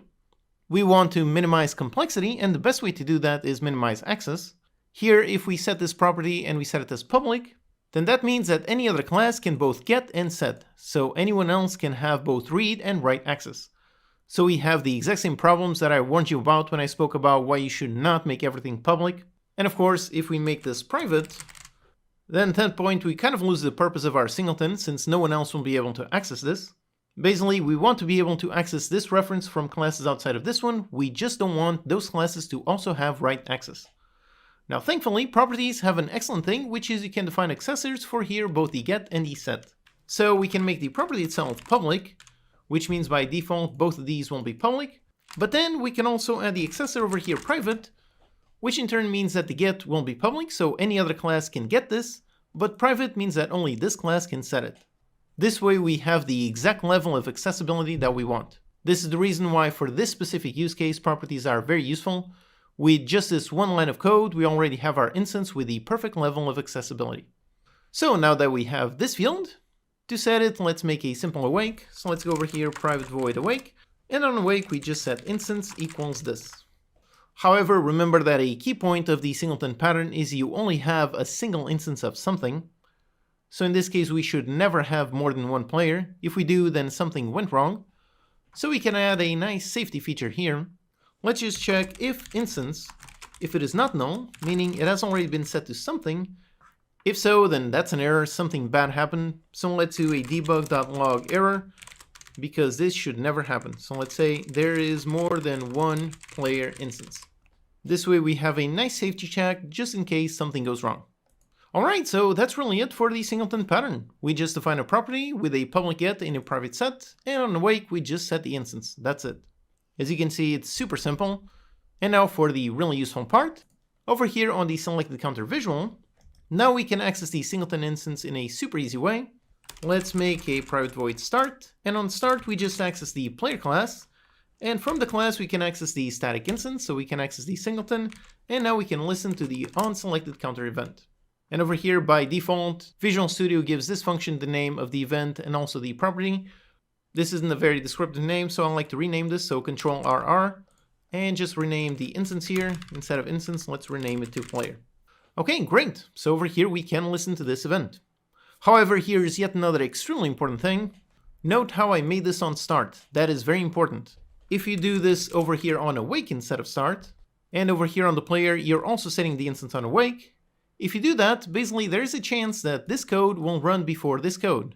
And if that happens, well then this one, the player instance, has not been set yet, so this will be null and it will throw a null reference exception. Now whether this happens or not is actually somewhat random. It depends on the order in which Unity decides to run both these scripts. If Unity decides to run the player first and this one second, if that happens then there's no problem, but if Unity decides to run this first and then this one, then we have a problem. Let me do a quick test and see if in my case it triggers that error. And yep, in my case it did trigger that error. So here we have a null reference exception.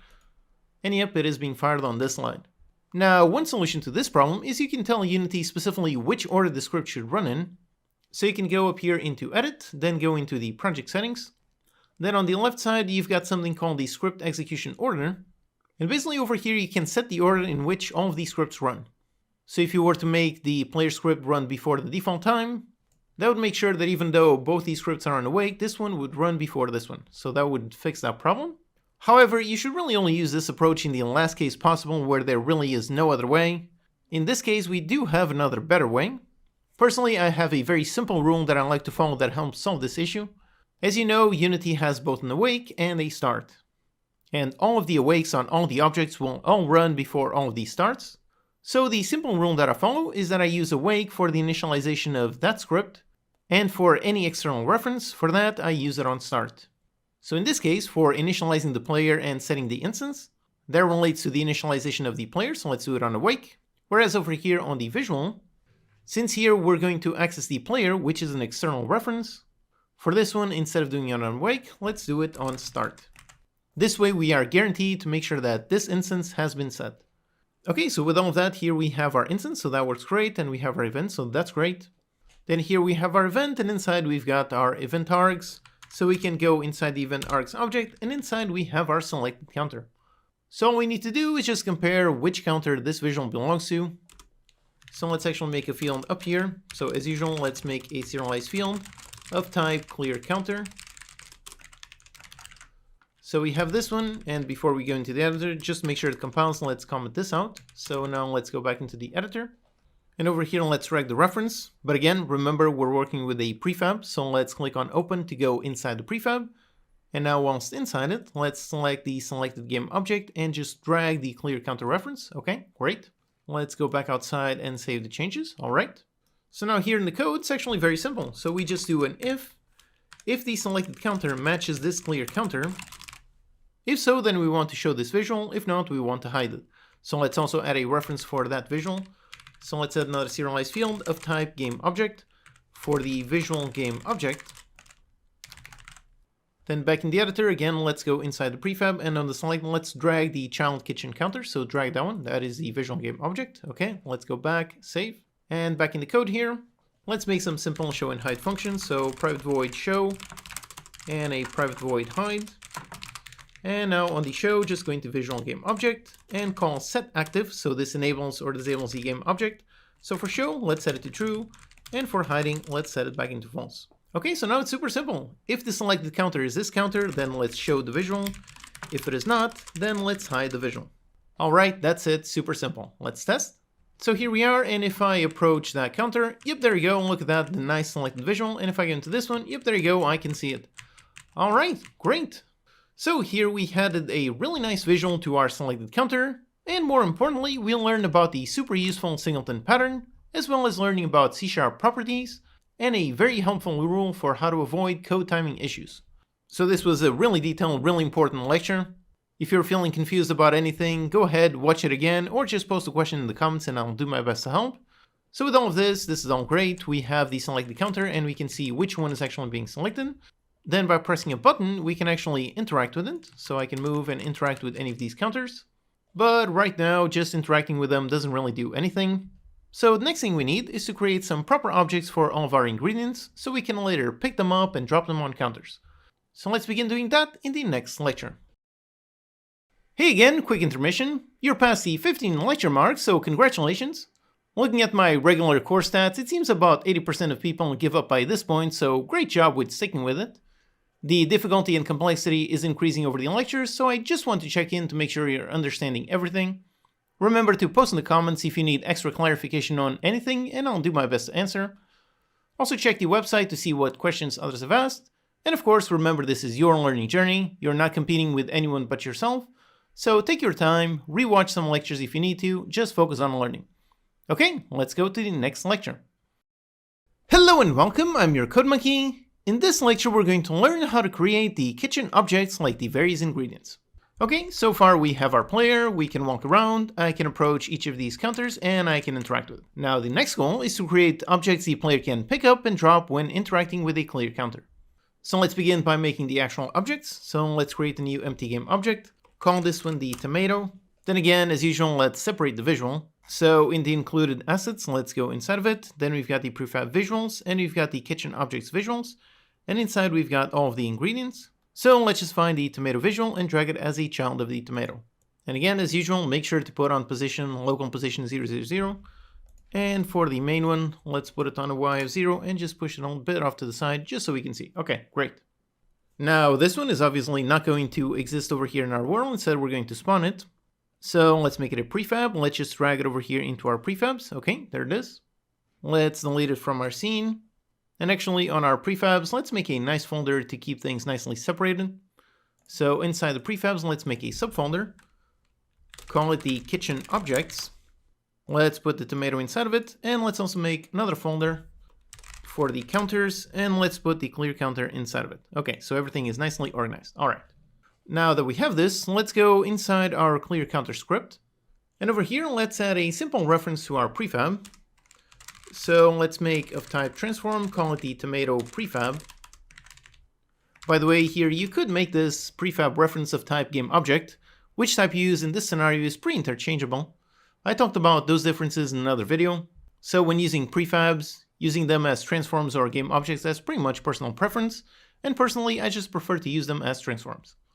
Okay, so we have this. Let's just make this a serialized field so we can set it in the editor. And over here in the editor, let's open up, go inside the counter prefab and just drag the tomato reference. Okay, great. Let's go back outside, save. Now back in the code here, when the player interacts with it, let's just spawn it. So let's call instantiate, pass in the tomato prefab. And now here is a good question, which is where exactly do we spawn this? We don't want to spawn on this counter's origin. Remember that the counter, the way we set it up, the origin on the actual object is over there on the bottom. We don't want to spawn the tomato inside the mesh. That would not make sense. Instead, what we want is to spawn up here. So the next question is, okay, so how do we get this point on top of the counter? One approach would be to use a vector3 directly in the code. That would work, but not very usable. So a more designer-friendly method is to simply use an empty game object as a target. So on the counter, let's first go inside our prefab. And over here, let's create an empty game object inside of it. Let's call this the counter top point. Let's make sure to leave this one as empty, so no components, just a transform. And now let's just position it, so let's lift it up by just about enough, so let's make sure we see. So there you go, just about that. So let's put it on position, a Y of 1.3. Alright, so this point is going to be our spawn point. Let's make sure to save the prefab. Then back in the code here, let's add a reference to our point. And for reference, let's also use a transform reference. Call it the counter top point. Okay, now let's just comment this line just so the code compiles so we can drag the reference. Back in the editor, inside the prefab, let's just drag the counter top point reference. Okay, great. So now here, when we call instantiate, let's instantiate it inside the counter top point. So this will spawn the object, so let's say the transform for the tomato transform. And then we go inside this one, and let's just make sure we position it correctly. So let's put it on a local position of vector3.0. So this will put the object exactly on top of our counter top point. Also here, very important, don't make a mistake. Make sure you're modifying the local position and not the global position. Okay, so with this, let's test. Over here in the editor, let's go back, save our prefab, and hit on play. So here we are, let's approach the counter and interact with it. And yep, there you go, it does work. The tomato was indeed spawned. All right, awesome. Okay, so with this, we have pretty much our basics working. We can move up to a counter, we can interact with it and spawn an object. But now let's say that we want to spawn a different object. So let's say now we want to spawn some cheese. First of all, let's make the actual object. So on the tomato, let's press Ctrl D to duplicate this one. Let's rename this to the cheese block and let's go inside of it. Now in here, instead of the tomato visual, let's drag, here it is, the cheese block visual. So let's use this one instead. Okay, there's our nice visual. Let's make sure to save the prefab and go back out. And now let's say that we want this one to spawn a tomato and this one on the left to spawn some cheese. So let's override the prefab and over here drag the cheese block. And now if we hit on play, can go up to this one and yep, there's a tomato, go up to this one and yep, there's some cheese. Okay, so it all looks great. But now let's say we want to know what object we just spawned. Like what object is on top of this spawn transform. Just like this in the code, all we have is a transform reference. So with this, the only way to know what type we spawned would be if we had different prefabs for every single object. Then we could compare them one by one and see which one this matches. But then let's say, what if we wanted an actual string for the object? Well, then we would need to add tons of fields for all these strings for all of the objects. Then what about an icon for each type? Once again, we would need tons of fields, each one for each icon. But if we did it just like that with a bunch of lists, then they would be separated. That's not very good. we should have a proper way of defining our object types and all the data related to them. So this is exactly where scriptable objects come in. These are objects you can create in your project files, which are perfect for anything where you have multiple instances of a type. Like for example, multiple weapons, multiple armors, multiple recipes, or maybe multiple ingredients. As usual, I have a dedicated video on scriptable objects. They are super useful, definitely watch that for more detail. Over here, let's just use them. So the first thing we're going to need is to actually define the type, and we do that in a C# script. So in our scripts folder, let's create a new C# script. Call this the kitchen object SO. Now personally, SO is just what I like to append to my scriptable object definitions, just to make it very clear that it's a scriptable object. However, this is not a requirement, it's just a naming rule that I like to follow. And we're calling this kitchen object because we're going to use this to define any kitchen object we want to interact with. So that's going to be our ingredients, like for example the tomato and cheese, but also things like a plate, and then potentially you could implement things like a frying pan or frying extinguisher or anything like that. So this is going to represent any kind of kitchen object the player can interact with. Okay, so let's make the script, and now let's open it. And over here, okay, first things first is this is not a mono behavior. Instead, let's extend scriptable object. And then technically you can have functions inside a scriptable object, but for now let's just get rid of this, so just an empty class. And over here, let's just place whatever fields we need to store whatever data we want. So like I said, first we want a prefab, so let's make a public transform for our prefab. By the way, here note how I am indeed using public. This is pretty much the one exception to the rule. I only use scriptable objects as read-only data containers, I never write to them. So since I follow that rule, I usually make the fields in the scriptable object public. That way I can access them directly without having to make a public getter. But if you want, do feel free to keep following the general rule of not making anything public. You could definitely make this just a regular serialized field and expose with a get function, that would work. Personally, I just find it simpler to make it public, since I know that as a personal rule I will never write to a scriptable object field. Okay, so we have a transform for our prefab. Let's also add a sprite for the icon sprite. And finally, let's just add a simple string for the object name. Alright, so we have our scriptable object definition. We have all of the fields for all of the data we want to store. Now, how do we actually create a scriptable object? For that, let's go up here before the class name, and we're going to add the attribute, so let's add the square brackets. And the attribute is the create asset menu. This takes some optional parameters. Again, I cover them in detail in the dedicated scriptable objects video. For now, let's just leave all the parameters as empty, just use defaults and close the attribute. Okay, so that's it. Let's save this and go back into the editor. And over here, if we go into the project window, click on the plus icon, and right up top, yep, we do see a kitchen object SO. So if we select it, yep, there you go, it creates a brand new object inside of our project files. Let's name this one tomato. And obviously, let's keep our project nice and organized, so we don't want this inside the scripts folder. Instead, let's make a proper folder, so create a new folder, call it our scriptable objects.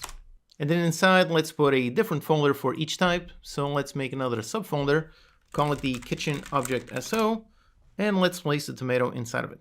Okay. Now with the tomato selected, we can look in the inspector, and we can see, yep, it does have all of the fields that we defined. Okay, great. So now we can just assign them. So this is the tomato, so let's drag the tomato prefab. For the icon sprite, let's find it. So there are sprites included in the regular assets, so here is the tomato sprite. So it's inside the assets, then inside textures, icons, and we have all of the icons.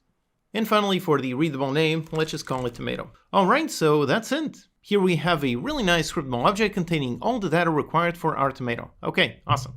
With that then, we can now go back into our clear counter script. And here, instead of adding a field for our tomato prefab, instead of this, let's store a reference of type kitchen object SO, and let's call it kitchen object SO. And then when spawning, let's go inside our scriptable object and just spawn the prefab reference. So this is going to be the kitchen object transform. Then over here in the editor, let's go inside the clear counter and let's assign the tomato kitchen object. Okay, so let's save it and test. So here we are, let's approach, hit, and yep, there you go, it still spawns the tomato. Okay, great.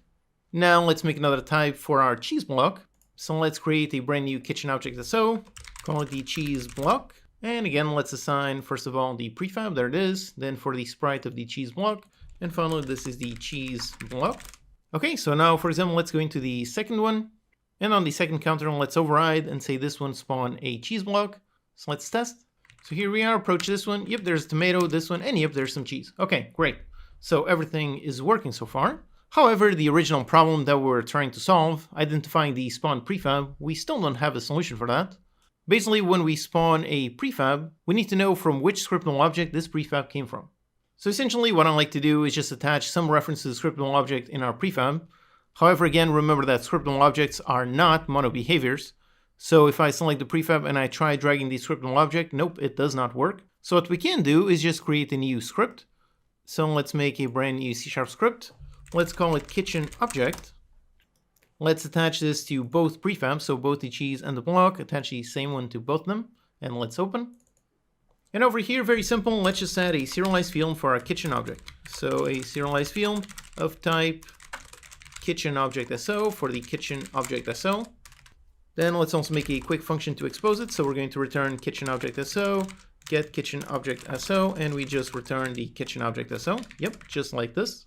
So now here in the editor for the tomato, yep, we've got the field. So let's say this one is a tomato, and the cheese block, this one is a cheese block. Now here, obviously, we need to make very sure to drag the correct reference to the right scriptable object. If you drag the wrong one, like for example over here on the cheese, you would say this one is a tomato.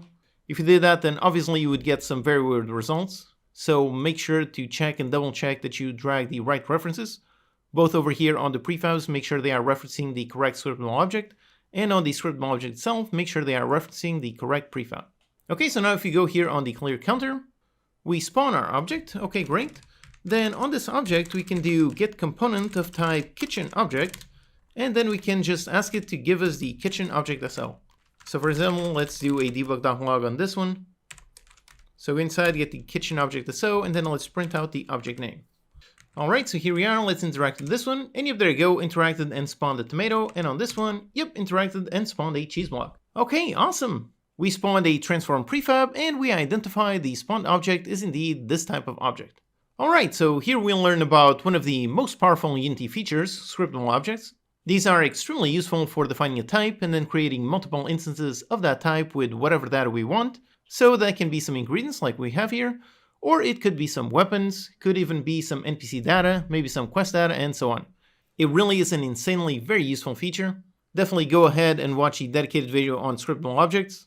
Then if you want, you can also watch some more videos where I've used scriptable objects. For example, the Minecraft crafting system using scriptable objects, or the hydrogenated crafting system, which again also uses scriptable objects. Okay, so this is done, it's working great. Now let's continue to the next lecture, where we're going to help the kitchen object know where it belongs and help each counter know what kitchen object is on top of it. Hello and welcome, I'm your Code Monkey. In this lecture, we're going to create a kitchen object parent, meaning that the kitchen object will know where it is, and the counter will know if something is on it. This is important so that later on we can pick up a kitchen object from one place and drop it in another. Okay, so here we have our player. I can move towards this counter, interact with it, and yep, spawn a tomato. Then on this one, spawn some cheese. Okay, great. But I cannot do anything else. In fact, if I interact a bunch more times, really all I did was just spawn a whole bunch more cheese. So instead, I want to be able to spawn some cheese and then pick it up. So let's think about exactly what that means. We want a kitchen object to essentially be placed on a specific place. Based on the design that we're trying to implement, we're never going to have a kitchen object just randomly strewn around the floor. We're not going to have tomatoes all over the floor. Instead, the objects will always need to be placed somewhere, and that somewhere can be either a counter or it can be being held by the player. So essentially that means that each kitchen object is going to have some kind of parent that it's attached to. We're going to make sure the counter knows if there is a kitchen object placed on top of it, and we're also going to make sure the kitchen object itself knows where it is. So first, let's do that logic over here on the counter.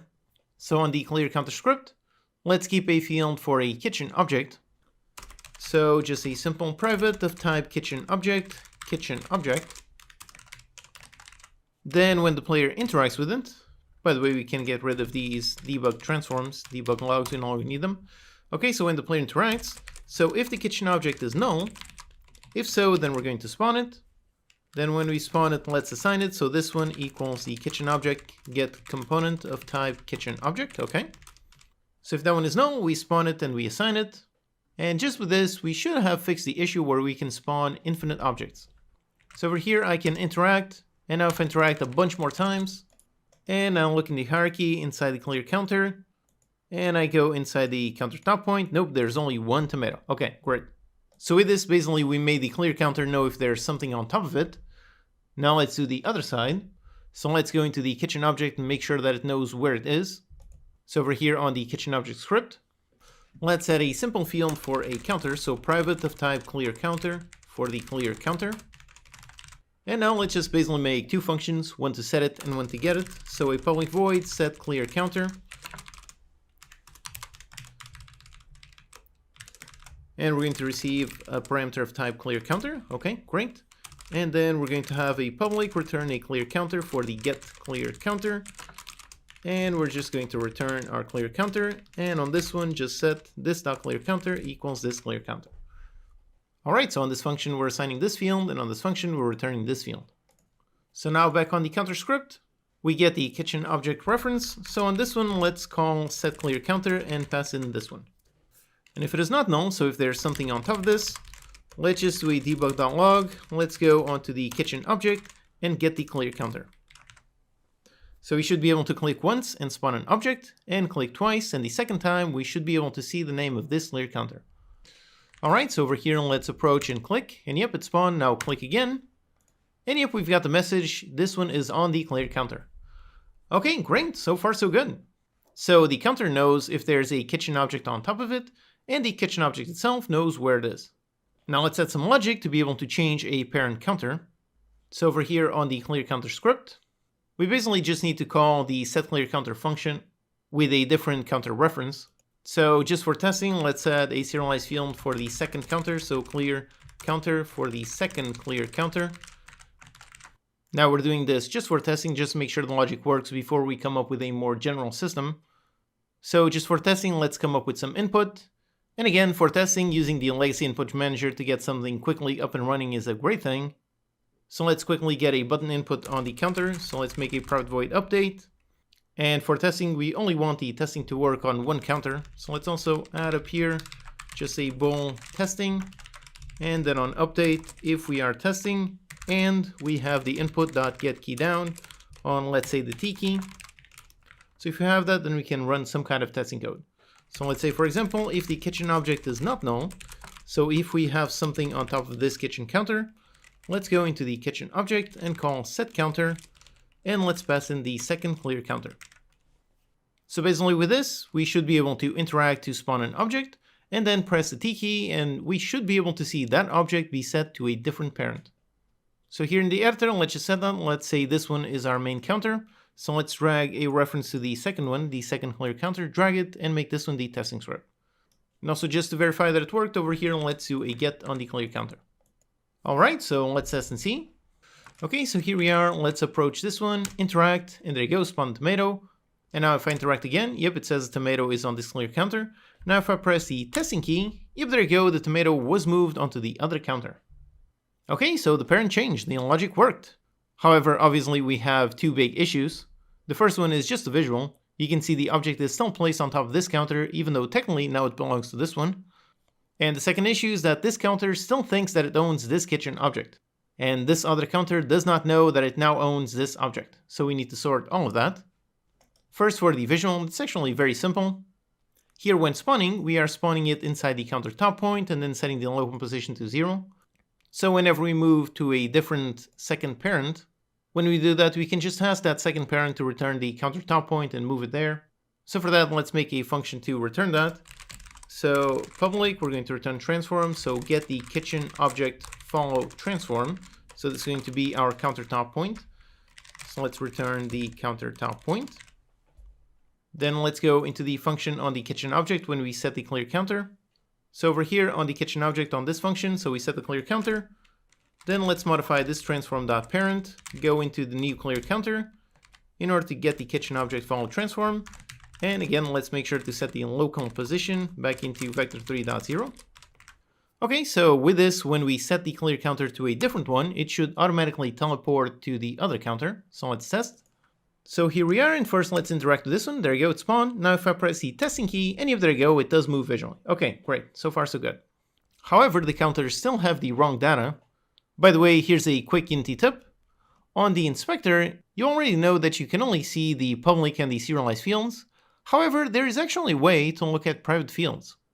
On the inspector on the top right, there's these three dots, and if you click on it, over here you can modify it into a debug inspector.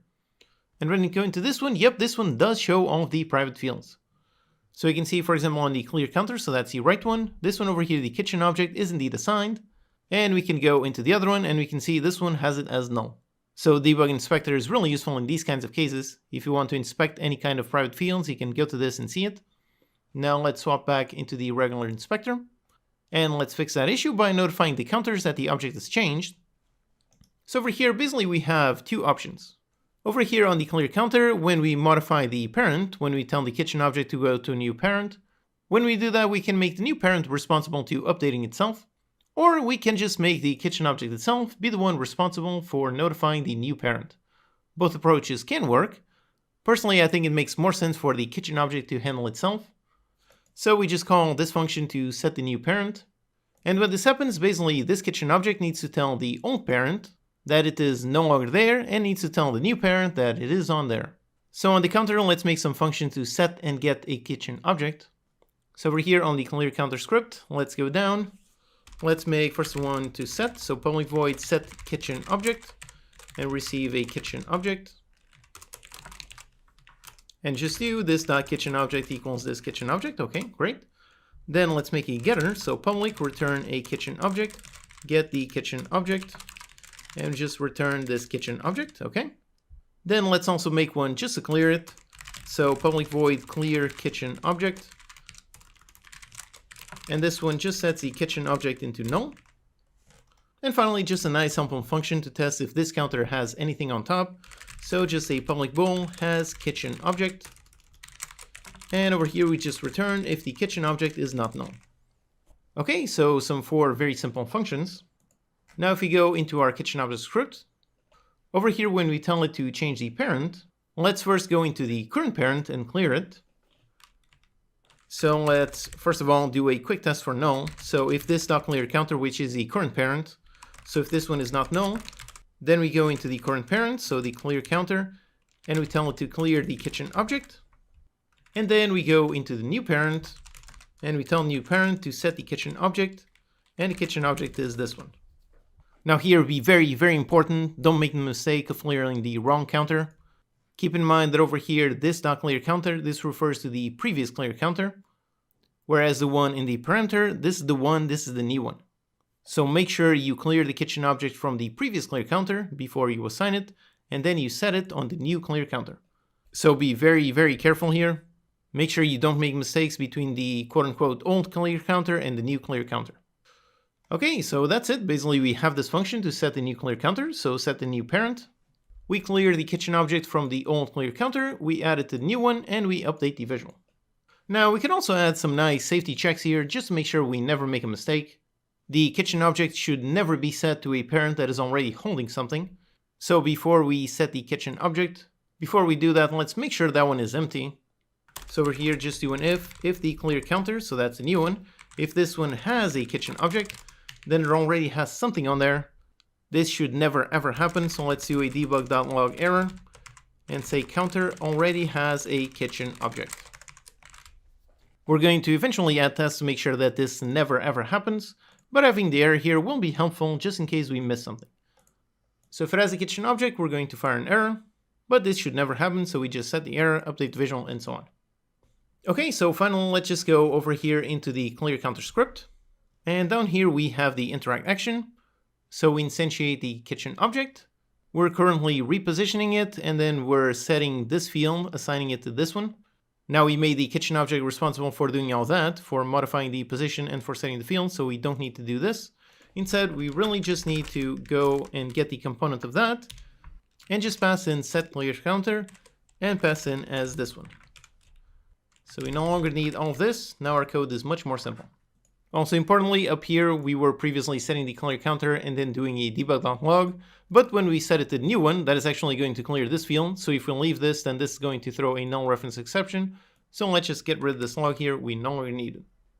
Okay, so let's test and see if all of our logic is working. Alright, so here we are, let's go to this one, interact to spawn it, okay, great. And once again, we can look in the debug inspector, so let's put it on debug, look at this clear counter, so that's the right one. And yep, there you go, it does have the kitchen object. And if we look in the other one, yep, this one has null. Okay, great. Now if I press the testing key, yep, visually it did change. And if we look at the counter, so if we look at the old one, so that's the right one, this one is at null. Okay, that's great, correct. And if we look at the new one, yep, this one does have the reference. All right, awesome. So now that we are correctly changing the kitchen object parent, for example, we can now interact again with this one, and yep, it does spawn a brand new one. And of course, if we try moving it to the other one, then we should have our error as intended. This one is currently already occupied with kitchen object, so we should not be able to drop something on there. But if I press the testing key, yep, there you go, nice error. Okay, so that's great. We're basically going to fix this error later on when we add checks to make sure the object can only be spawned when it can be spawned. But for now, all of our basic logic is working. We can spawn an object and change the parent. Alright, so with that, here we have added a really important feature to our game.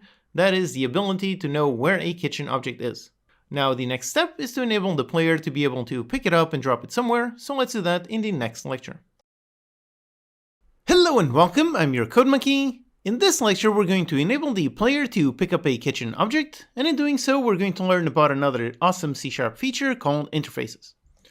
Okay, so right now with our game I can already move the player, I can approach a counter, interact with it to spawn an object, and with the testing key I can move it to a different parent. So all of that logic is working, now let's make it work actually with the player. Let's say when we interact once we want to spawn it, and if there's an object already on top of it and I interact again, then I want to give it to the player. Okay, so here on the clear counter script we've got our interact function, and in order to make that work we need to have a reference to the player, so let's just pass it in over here as an argument for our interaction. So just pass in the player reference. Now over here, let's do the logic that I said. So if the kitchen object is null, so if there's nothing here, then let's spawn it. Okay, great. But if there is something, then let's give the object to the player. So how we change the object parent is just like what we did up here. So let's go into that one, set the clear counter, and pass in the player reference. Except, of course, this obviously does not work. The parameter on this function is supposed to be of clear counter. It does not work with the type of player. Basically, all the logic that we built for setting the parent and changing the parent, this whole thing only works with a counter, so it does not work with any other type, so we cannot set the player as a parent. Now, to solve this problem is exactly where C# interfaces come in. Again, I have a video going through them in detail. Definitely watch it to learn everything about interfaces. Basically what it is a contract. You define some functions in the interface, and then any type can implement that interface, and you can write some code that works with the interface, which in turn means that the code will work with any type as long as it implements that interface. So in this specific example, we're going to make an interface to represent a kitchen object parent. Then we're going to implement that interface on both the counter and the player, and that way both of them will be able to be parents of a kitchen object. So let's do exactly that. Now the first thing we do to define an interface is let's make a C# script. So let's right click, create new C# script. And now the standard is to start interface names with the capital I and then the name. So in this case, let's name it I kitchen object parent. And let's open it. Okay, so now to make an interface, first of all, this does not extend mono behavior. Nope. And secondly, this is not a class. Instead, this is an interface. Now, like I said, an interface is essentially a contract where each class that implements that interface must follow that contract. What that really means is that you can define a bunch of functions here. By the way, quick note, you can also define properties, but not fields. I cover all of that in the dedicated interface video. But for now, here we just want some functions. Like for example, let's just put all of the parent functions that we made previously on the counter. So over here on the clear counter, a while ago we made all of these functions that we needed to make it work as a kitchen object parent. So we got the transform, set kitchen object, get it, clear it, and has it. So let's just copy all of this and paste it over here on the interface. However, one important note is on the interfaces, you don't actually include any function implementation. The implementation is up to the class that implements this interface. Although again, I should also point out another quick note, as of C#7 you can include a default implementation, but that's for more advanced use cases. So for here, let's just use the basic and not apply any default implementation right here. So we just define the function and put a semicolon, so just like this, just the function definition with the exact signature. So just like this. Okay, so now with that we have defined our interface and all of the functions that we wanted to have. With this, now let's go onto the counter script. So over here on the clear counter script. Over here, let's implement the interface. And the way we do that is pretty much exactly the same as by extending a class. So over here, we are already extending mono behavior. Then let's set a comment and let's say we are also implementing the iKitchen object parent interface.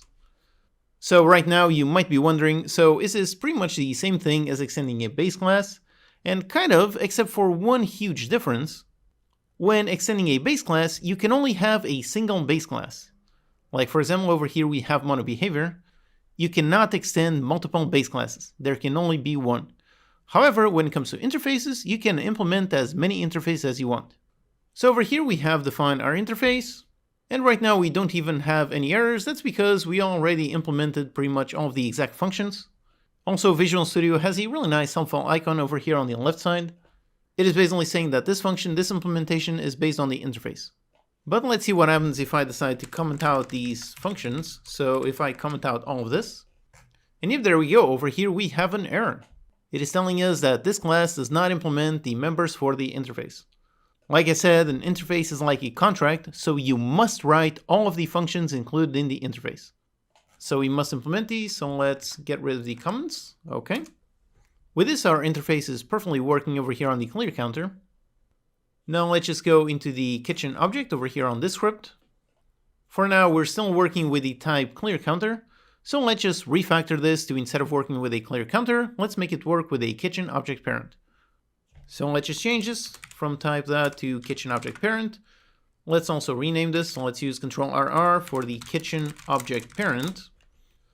Then we got a function to return the kitchen object. Okay, that's good. For this one, instead of set clear counter, let's once again rename this to set kitchen object parent. And inside, again, we receive of type I kitchen object parent. Then let's also rename the parameter to kitchen object parent. Okay, so all the names here I have changed. Okay, they're all correct. We set it, we assign it. Over here instead of counter, let's say kitchen object parent already has that. So just like this. And finally down here, let's return I kitchen object parent and rename this to get kitchen object parent. And we return that. All right, so we have changed everything. I can even do Ctrl+F to search for a counter, and nope, there's no instance of any counter. So all of this code has now been rewritten to work with a kitchen object parent. So like this, everything should be working exactly the same as previously. We have no errors here. And over here on the clear counter, we just have this error on the player. Let's fix this in a little bit. For now, let's just comment it. Let's just test it out to see if everything still works exactly the same as previously. Also, one final thing, since we modified the interact function over here on the player class, when we have the interact, we just need to pass in this reference. Okay, so let's test. All right, so here we are. Let's approach this one, interact. Yep, there it is. Now let me press the testing key, and yep, there you go, it does move. Okay, so everything is still working exactly the same as previously. Once again, another successful refactoring. Now here comes the magical moment. So right now, again, everything is still working exactly the same as previously, so we can only have counters as parents. But now let's go over here onto the player script. And over here, let's also implement the same interface. So let's implement the I kitchen object parent. And again, as usual, we have our error, so we need to implement this. Also, again, Visual Studio is very helpful, so we can click on the light bulb icon and let's say implement the interface. And if we scroll down here, it will automatically create all of these functions. So let's just actually implement them. So for implementing this interface, the code is really going to be exactly the same. So let's go up here into the clear counter. Let's go down, find all of these functions. Let's copy them, and on the player, let's paste them down here at the bottom. So we just need to also pick up the kitchen object as well as a reference to the top point. So over here on the clear counter, let's just grab both those. So let's just grab the kitchen object. So go into the player, and over here, let's add a field for the kitchen object. And finally, let's add another one for the counter top point. So over here, a serialized field for the counter top point. Except obviously the player is not a counter, so this name makes no sense on the player. So let's just quickly rename this and call it kitchen object hold point. Okay, here we have our new name. We've got the kitchen object, and down here, all of our functions, they're all working, no errors. All right, now let's just assign this in the editor. So over here, let's just go into our player. There's the player script and requires a reference to the kitchen object hold point. So for that, let's do it just like we did for the counterpoint. So inside the player, let's create an empty game object. Call it the kitchen object hold point. And now basically let's just position it just slightly in front of the player. So let's put it on a x of 0, on a y of 1.3, and on a z of 1. So there you go, just ahead, that's where the player is going to be holding the objects. Finally, over here on the player, let's just drag that reference. Okay, so far so good. Also, one note here, like I mentioned previously, in order to implement the interface, it requires you to write the function code. Basically, what this means is that different objects can implement the exact same interface whilst having different implementations.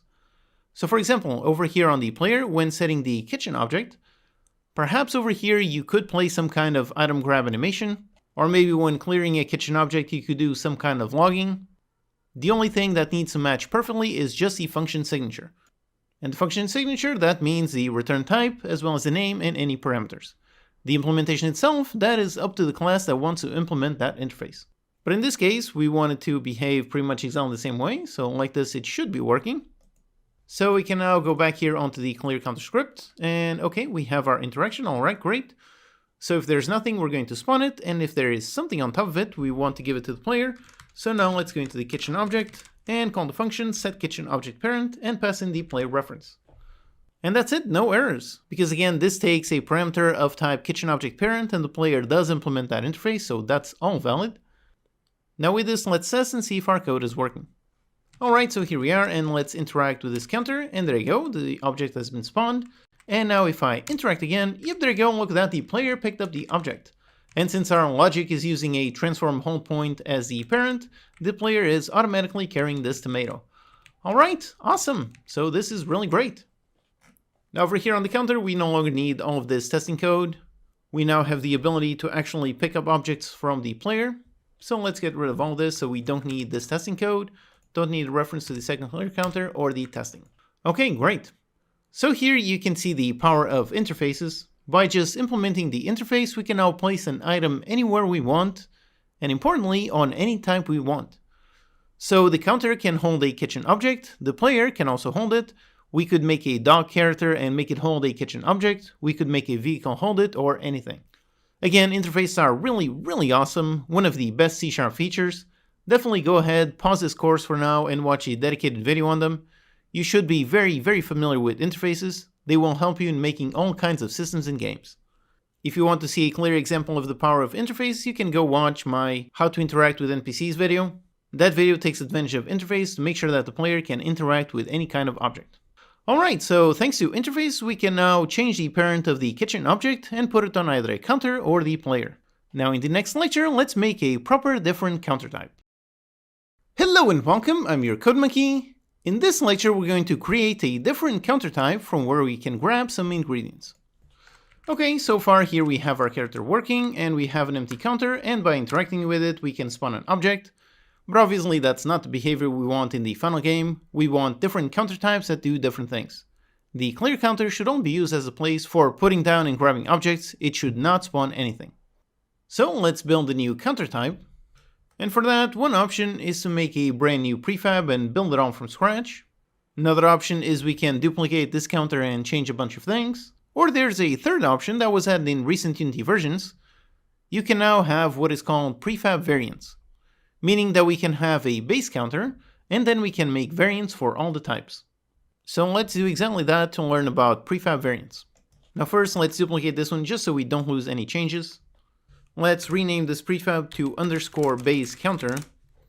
Now I like to add an underscore just so that the base prefab is on top, since this window is sorted alphabetically. Now let's go inside the base counter. Let's go into the scene view, so here it is. And basically over here, we only want to have all of the things that all of the counters will have. So all the counters will have a box slider, all with the same shape, so that's good. They will also all have a counter top point. However, for the visual, different counters will have different visuals, so let's get rid of this. Same thing for the selected, let's get rid of this. And on the actual object, different counters will have different scripts. So let's also get rid of this.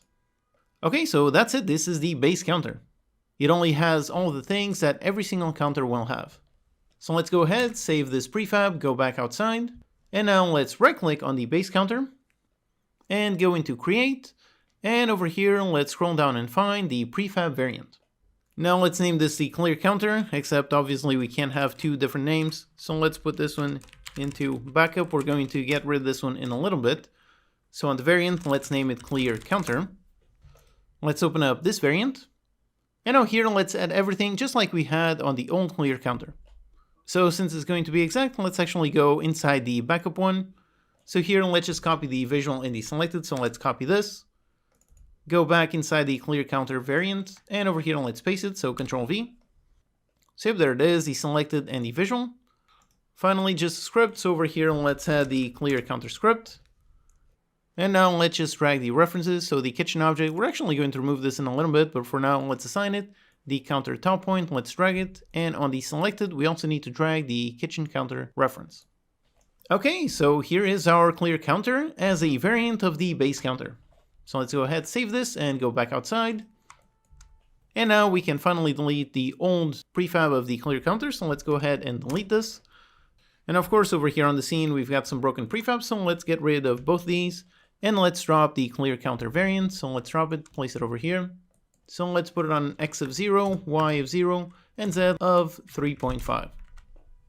Okay, so that's the clear counter. Let's just put another one to the side, and perfectly on the side, so on an X of minus 1.5. Okay, now we can begin making our container counter.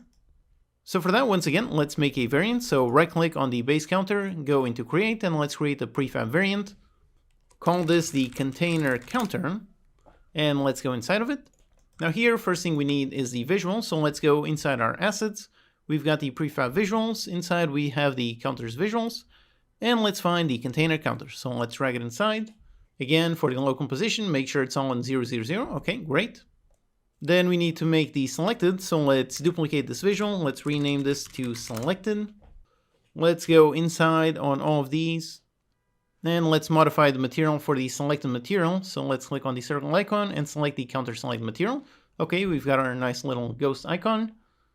And just like we did previously, let's start with these disabled. So all of these game objects disabled, so they are hidden. And on the selected, let's make sure the scale is 1% bigger, so 1.01. Also on the selected, this one does not need an animator, so let's get rid of this. Now let's add the selected counter visual. And obviously for this one, we're eventually going to need to refactor it to support multiple visual objects. As you can see, this selected has multiple. But for now, just make sure that it works. Let's just drag just the first one. Okay, great. So our container counter has been built. The only thing that we need is the main logic script, so let's do that. Let's go into our scripts folder. Let's create a brand new C# script. Name it the container counter. And let's select the main game object, attach a script, and let's open it. Alright, so now here let's first think what we want. For this counter, we want the player to interact with it, and when it does, we want to spawn an ingredient and give it to the player. So that means that we're going to want pretty much the exact same behavior that we made over here on the clear counter. So when the player interacts, we spawn and we give it to the player. So let's actually copy all of this code. Let's go into the container counter, and over here let's paste this. We just need to grab the references to the kitchen object and the kitchen object SO. So again, just like we did on the container counter, let's copy all of these references. And over here, let's paste all of them. And of course, here we have an error. In order for this to work, this needs to implement our interface. So let's do exactly that. So let's implement the iKitchenObjectParent. And back in the clear counter, let's just copy the exact same code. So all of these functions, let's just copy them. And on the container counter, just paste them. Okay, great. So we don't have any more errors here, so everything should work. We should be able to interact with the container counter, and we should be able to see an object being spawned on top of it. Over here in the editor, let's just make sure to assign it. So let's assign a default kitchen object. So let's say a tomato, and the counter top point. Let's drag the reference. And okay, everything else should be working. So over here on the selected, we've got the visual game object, and on the container counter, we've got this. Okay, great. So let's go outside into scene view. And over here, let's just place some container counters. So let's drag one up there. Let's place it on an X of 1.5, on a Y of 0, and Z of 3.5. And let's also place another one down here. So let's rotate it to face it upwards. Okay, so on position 0, 0, minus 5. Okay, great. And let's make them spawn different things. So on this one up here, let's actually spawn a cheese block. And on this one down here, let's spawn a tomato. So let's also modify the icon here. So from cheese block, and let's put a tomato icon. So here it is. Okay, we've got 2 counters and 2 clear counters, so let's test. So here we are, and if I approach the container counter and I press the interact button, and nope, nothing happened. We cannot interact with it at all. Even the selection visual, even that one is broken. So as I approach, nope, the visual is not showing up. Now the reason for this is actually pretty obvious. If we go over here on the player script, down here when we're handling our interactions, so let's go into the handle interactions function, Over here we are doing a raycast, and we are trying to get component of type clear counter. So basically we're not doing anything if that object has a container counter instead of a clear counter. So again, we have a similar issue to the one that we had in the object parent logic. Basically we have two types, a clear counter and a container counter, and we want the player to be able to interact with both of them. So as a solution for this exact same problem, we could also implement an interface just like we did. That would work, that would enable the player to interact with multiple counters. But in this case, since the counters are all very similar, very related objects, they're all going to be kitchen counters as opposed to object parents where the player and the counter are completely different. In this case, since they are all very similar, a better approach is actually to use inheritance. Now here I should point out that inheritance is one of those things that is simultaneously very powerful but also very dangerous. Usually beginners get really excited when they first hear about inheritance, but after gaining some experience they start to see the massive downsides. One funny joke about it is, let's say you want to write some code that all it needs is a banana class, but because of messy inheritance you end up with a monkey and the entire jungle behind it. Basically the banana extends a monkey, which extends a tree, which extends a jungle, and so on. So you just want a small thing, but because of a complex inheritance you end up picking up a huge object. So all of that to say, inheritance is something you must use very, very carefully. It's a powerful tool, definitely, but you need to make sure to absolutely use it in the right approach for the problem you're trying to solve. Now in this case, like I said, since all of the counters are going to be very closely related, in this case it does make sense. And of course in the future, if that does change, we can always refactor. If you're a beginner, definitely go ahead and research a bit more on C# inheritance, the pros and cons. I don't have any dedicated video on that topic myself, but if you search, I'm sure you'll find tons of content. Again, it's a very powerful but also very dangerous tool, so definitely use it wisely. Over here, let's make sure we're wise, so let's use it. First thing we need to do is define the base counter class, so let's create a new C# script. Let's call it the base counter. So over here on the script, let's get rid of the functions. We don't want any default functions. And let's also make sure that we do extend mono behavior. We do want that. We still want to use this as a component. So let's leave the script just like this. Let's save it. Then let's go over here into the clear counter script. And on this one, instead of extending mono behavior, let's extend the base counter. Okay, that's it. That's the only change. And now let's go into the container counter. And over here, same thing. Let's extend the base counter instead of mono behavior. So now both these counters extend the exact same base counter script. So now if we go into the player script, so here we are on the player script, and on the handle interactions function, over here instead of trying to get a component of type clear counter, let's try to get the component of type base counter. So let's also rename this, so Ctrl RR to rename this to base counter. And of course we need to rename all these references that expect a clear counter instead of a base counter. So over here for the selected counter, let's modify the type to base counter. Then also up here, when we've got the event args, let's modify the type, okay? So over here we have the interactor. Let's leave this for a bit. Let's go down and let's fix this issue. So let's go down into that function to set the selected counter. Instead of this type, let's receive a base counter. Okay, so all of these errors have been solved. There's only one left, and it's this one, the interact. We see this error because obviously the base class does not have any kind of interact method. So let's add that. Now for adding methods to a base class, it's actually very simple. It's really just like any other method. So first the accessor. For the interact, we want the player to be able to access it, so let's make it public. And also since we're talking about inheritance, I should probably mention the other accessor. Now you already know about public and you also already know about private, but there's another one you might not know, which is called protected. Basically, this one means that whatever function we define with this accessor, it is going to be accessible to this class and any class that extends it. So for example, if we had a function that was protected, the clear counter could call this function because it does extend this base class. However, the player would not be able to call this because it is protected. Now in our case, for the interact action, we do want the player to call it, so let's make it public just like we had previously. Then another keyword. For every function that we want the child classes to be able to implement in their own way, we can define it as virtual. And finally, the function signature as normal. So for the interact, we made a return void, call it interact, and we received a player argument. Okay, so that's it. That's our basic signature. For the implementation, let's leave it empty over here on the base counter. So by default, it's not going to do anything. In the game design that we're building, we're never actually going to end up with anything like this. So if we want for safety, we can just add a debug.log error. to say just base counter.interact, because this should never be triggered.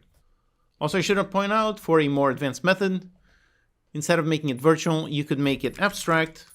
And basically what that does is that forces all of the classes to implement their own implementation. So you would make this abstract and just put it just like this, as if this were an interface. But in doing so, you would also need to define the base counter as abstract and so on. So basically this is a more advanced method, so don't worry about it for now. Let's keep it a bit more simple. So let's make it just virtual void interact. Okay, great.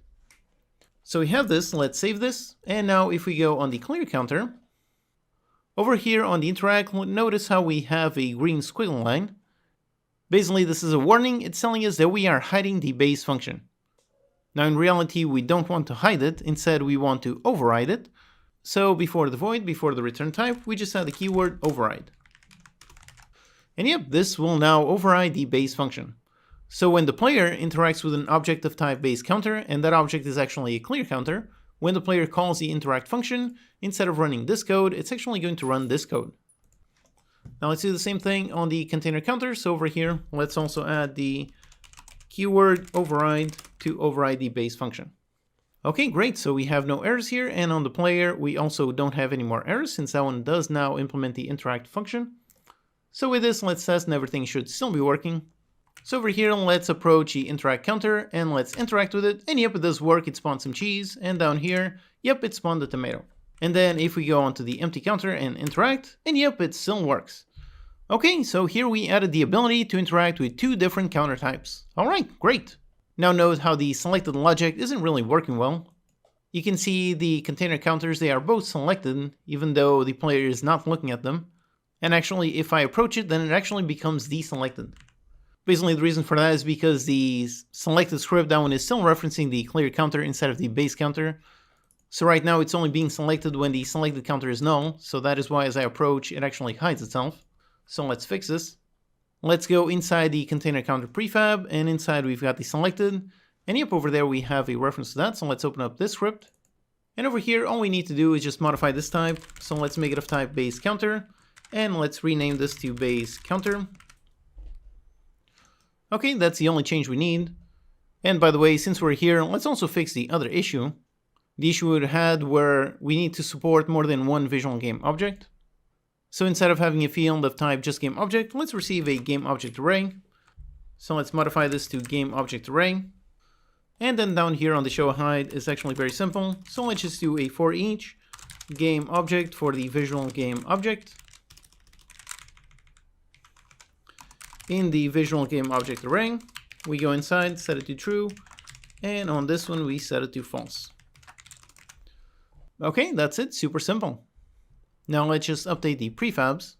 So first over here on the container counter, let's drag the container counter reference as the base counter. Okay, great. And for the visuals, let's just drag all of them. So let's drag the counter solid, drag it on top, then the counter hole, drag it on top, then the single door, drag it, and the black, drag it. And also, by the way, over here on this counter, this one actually has an object sprite. This is the actual sprite in there, but for the selected, we really don't want that. So if I enable this game object, here we've got the object sprite. Let's actually delete this. We don't need the actual icon sprite to be highlighted, so let's leave it just like this. So we only have these 4 objects, and all 4 of them are on the list. Okay, that's great. So all the references in here, they're all working perfectly. So let's go back outside, let's save the prefab, let's go inside the empty clear counter. And on this one, same thing, on the selected, let's drag the insider reference. And for the base counter, let's also drag that reference. Okay, so let's go outside, save it, and let's test. And now let's see if the selected works. So as I approach this one, yep, it works, and on this one, yep, it works, and down here, yep, it works. All right, awesome. So we can interact and we can highlight our selection. Okay, everything is working great. So now that all of the code is working, we can inspect the code to see if we can refactor anything. We can see, for example, if there's any kind of common logic that all of the counters share that we should probably write in the base counter. And you can see right away that both the clear counter and the container counter, both of them implement the kitchen object parent interface. That behavior is something that all of the counters will share. So instead of defining it on each counter itself, let's actually do it on the base class instead. So let's get rid of the interface implementation here, and also on the container counter, let's get rid of that. and set on the base counter, let's implement that one. So I kitchen object parent. And for the functions, let's do the same thing. So let's cut this one from here and let's paste it on the base counter. It's okay, now we need these 2 points. So let's go ahead, copy all of this. Let's go into the base counter, paste it. Except for the base one doesn't need a kitchen object so just the counter top point and the kitchen object. Okay, so there are no errors on this one. Let's go into the container. Let's get rid of the kitchen object and the counter top point. Okay, great. Now we see an error, but before we worry about that, let's actually go into the clear counter and let's do the same thing. So let's get rid of this, and down here get rid of all these functions. Okay, so now the counter scripts are much more simple. All of the common code is now written directly on the base counter. Now for solving this, the container counter needs to know if there's a kitchen object on top of it. So now here we have an interesting question with 2 possible approaches. Basically we need access to this object. So one approach would be to make this protected. Like I said, protected means that any classes that extend this base counter class, any of those classes can then modify that field. So like this, yep, there's no more errors. That's one approach. And the other approach is to instead keep this one as private. And whenever we want to interact with it, we simply interact through these functions. Both approaches can work, and when in doubt, as usual, you should probably go with the more limited option. So let's leave it as private and work with these functions instead. Over here on the container counter, instead of testing if the kitchen object is null, let's just test has kitchen object. So if it does not have a kitchen object, then we're going to spawn it. And for spawning over here, we could grab the actual transform follow. So this one up here, we could call this function to get it. Or since that is actually going to be handled automatically when we call this function to set the parent, then let's actually not use this at all. So we just spawn it and set the kitchen object parent. Okay, great. So now let's just look at the clear counter. For this one, like I said, it's not really meant to spawn anything. So let's actually remove all of this code. This one is only going to serve to pick up and drop items. We're going to handle that in the next lecture. But for now, let's just go back into the container counter. And let's do the proper logic that I mentioned in the beginning. Basically on this one, we want to spawn the object and we want to immediately give it to the player. So when we call setKitchenObjectParent, instead of passing in this, let's pass in the player reference. And that's really it for the container counter. This is all we're going to do. So the player interacts and it spawns an object and gives it to the player. Okay, so that's it with this. As you can see, the code for all of our counters is much more simplified. So basically it only handles the logic related to that specific counter. Everything else is on the base counter. So let's test this. So here we are, and if I approach the counter and interact, and yep, there you go, spawn some cheese and gave it to the player. Okay, great. Now, just for fun, when I made these assets, I actually included a nice animation. So if you go inside the container counter, over here on the visual, note how this already has an animator with an animator controller attached to it. You can double click to open it up. And over here you can see it's very simple. Basically just has 2 animations. One is the container close and one is the container opening and closing. These transitions are basically triggered by this parameter. This is a trigger parameter. So when triggers goes into the open close, and when this one ends goes back into close. So let's just quickly add these nice animations. However, again, as usual, let's make sure to write some good clean code. So let's not add the visual over here on the logic script. Instead, let's make a proper new script. Over here, let's create a new C# script. Call this the container counter visual. Okay, now we want to attach this only to the visual game object, so only this one let's attach, okay. And over here, the first thing we need is to get the animator. So let's store a field for the animator. And since it's on the exact same object, we can just make an awake and get component of type animator. And we just assign this field, okay. So with this, we have the animator. Now we just need to know when we should play the animation. So let's go over here on the container counter script, and basically let's make an event that we're going to fire when the player grabs an object. So let's make a public event of type, let's stick with the standard, so let's use event handler inside using system, okay. Let's name this on player grabbed object. And then down here, when the player interacts and gets an object, let's fire off this event. So invoke, let's invoke with this an event args.empty. Okay, so we are firing off this event. And over here on the visual, first we need the field for the container counter, so let's add it up here. Let's add a serialized field of type container counter. Okay, we have this field. Now let's listen to the event. But again, we're accessing an external reference, so let's make sure to do it on start and not on awake. So let's go into this one and listen to the onPlayerGrabbedObject event. Okay, so here we have the event, and it's over here that we want to access the animator and call setTrigger in order to play the animation. Again, when working with animator parameters, suddenly we do need to use strings. There's no way around that, but at least we can make it a bit more clean by defining a constant. So up here, a private const string, call it open close, and let's make sure to use the exact same parameter name, so open close. And then down here on the setTrigger, let's call this trigger. Okay, so that's it, some very simple visual logic. And now over here inside the prefab, all we need is to drag the container counter reference, so let's drag it. Also make sure that it has the animator and the animator controller. So with that, everything should already be set up. So let's go back into the scenes, save the changes, and let's hit on play. So here we are, and if I go towards the tomato and interact, and if there I go, it plays a nice little animation. All right, awesome. Okay, so here we created a brand new counter type, and we refactored our interact code to be able to interact with any counter type. The player can interact with the container counter to pick up an object. Now, the next obvious thing that we need is to enable the player to drop an object on the clear counter, so let's do that in the next lecture. Hello and welcome, I'm your CodeMonkey. In this lecture, we're going to enable the player to pick up and drop objects. Okay, so we already have the player working. I can approach this container counter, interact with it, and yep, the player picks up something. Now all that's left is being able to approach a clear counter and being able to drop this object, so let's do that. Let's go over here on the clear counter script, and when we interact with it, we're going to do a bit of logic. First, let's just check if this counter is empty, meaning if there's no kitchen object on it. So let's test if has kitchen object, or if not. So let's say if we don't have a kitchen object, then there is no kitchen object here. And if not, then there is a kitchen object here. Okay, these are the two valid options. So if there is nothing here, then let's check the player itself. So we go into the player and we can ask the same question. So has kitchen object. So if the player is carrying something, so over here the player is carrying something. If so, then basically we just want to drop that object from the player and drop it in here. So that's very simple. We just go into the player, we get the kitchen object that the player is holding, and we just modify the kitchen object parent onto this object.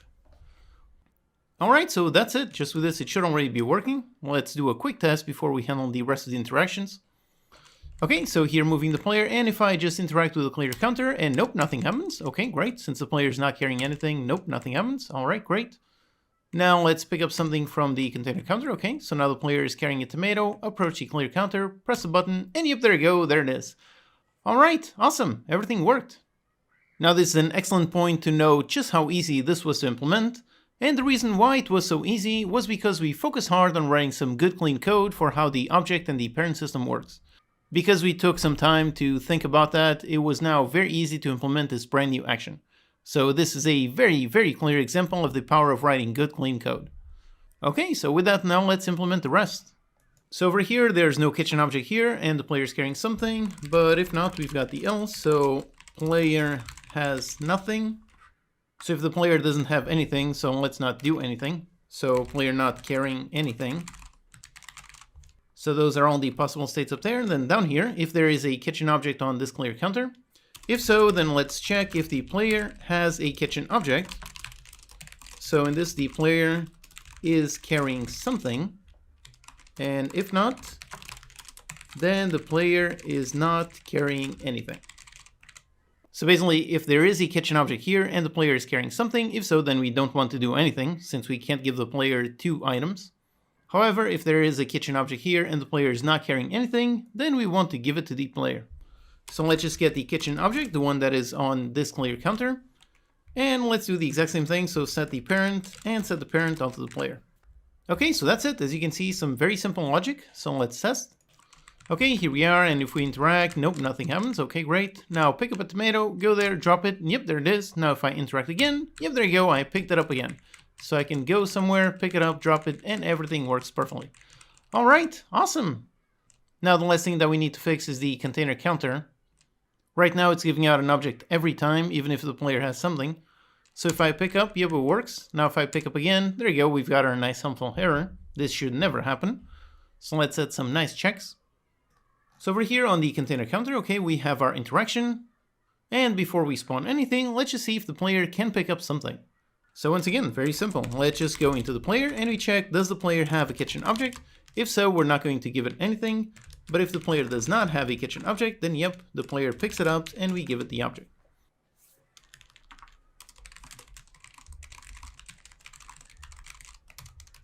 Okay, so that's it. It's this simple. Let's test. So here we are. Let's pick up some cheese. Okay, great. Now pick up another one. And nope, nothing happens. Okay, great. We're already carrying something, so we cannot drop anything. Now drop it in there. Now pick up a tomato. And yep, it works. I can pick it up, drop it, and yep, everything works. Okay, great. Let's just do one more thing. Over here, the container counter is spawning the object. And the object is the one that we assigned. So over here in scene view, we've got the container counter. This one is placed on the scene, and we made an override to spawn a cheese block. Technically, we could keep doing this. Pretty much just duplicate objects, modify the sprite, modify over here the kitchen object.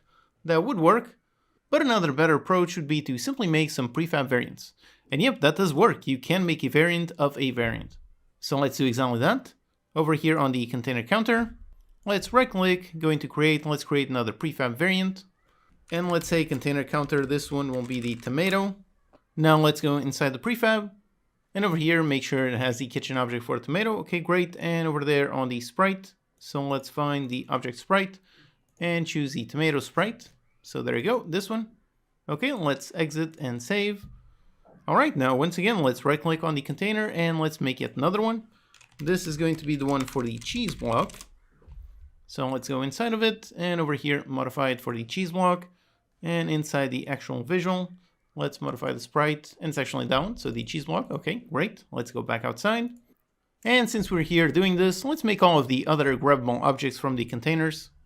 So let's first make the kitchen object SO. So let's go over here. We can right click, go into create new kitchen object SO. Let's make one for the bread. Then let's duplicate this one. We're going to have a cabbage, and finally we're going to have the meat patty uncooked. Alright, so now let's make sure to assign all the data for all these scriptable objects. First we need to make the actual kitchen object, so let's duplicate tomato, name this one bread, let's go inside of it. And first for the kitchen object itself, let's make sure to drag the correct one. Okay, there's the bread. And for the visual, this one is not a tomato, so let's go inside our visual assets, inside the prefab visuals, let's pick up the bread visual. Okay, there it is. That's all we need, so let's go outside, save the changes, and then select the bread scriptable object, drag the prefab reference, okay? For the sprite, this is the bread, and finally just call it bread. Okay, let's do the same thing for the other one. So next up for the cabbage, let's do the cabbage, drag the cabbage scriptable object, let's go inside and modify the visual, so the cabbage visual. Okay, that's it. Then on the cabbage scriptable object, drag the reference for the prefab, let's assign the sprite, and finally give it a name, cabbage. And finally, the meat patty uncooked, so let's do that one. So let's duplicate it, name it meat patty uncooked. Let's go inside, modify the kitchen object SO for this one. And for the visual, let's select, here it is, the meat patty uncooked. Okay, let's go back outside. And on the scriptable object, let's just drag the prefab, assign the sprite, so this one is the uncooked, so it's this one. And finally, meat patty uncooked. Okay, great. So we added all of these scriptable objects. We also have the prefabs with the visuals and the logic script. Now let's just make the container counter. So once again, let's create another variant. So prefab variant, this one is for, let's say for the bread. Then let's make all the other ones already. So let's go make another prefab variant. This one is going to be for the meat patty uncooked.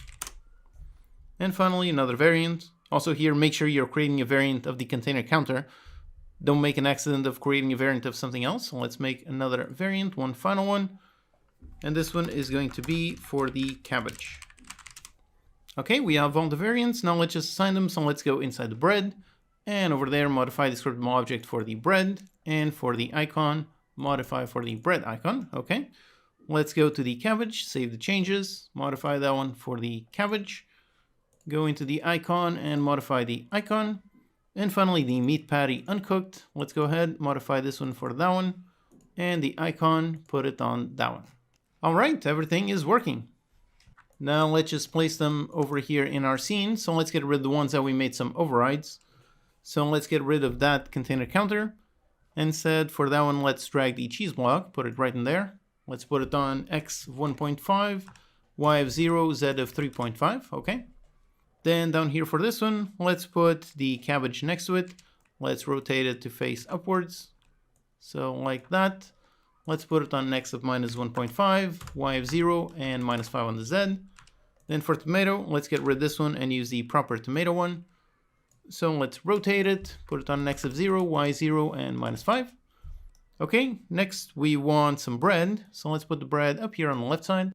Let's put it on x of minus 3, 0 on the y, and 3.5 on the z. And finally, the meat patty and cook. Let's put it over here a bit more on the side. Let's put it over here on x of 7.5, 0, and 3.5. Alright, so we have positioned all of them. Let's just make some more clear counters so we can actually place the objects.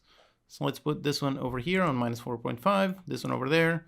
Let's also put some counters, let's say one on the right side, and a bunch more down here. Let's rotate them upwards.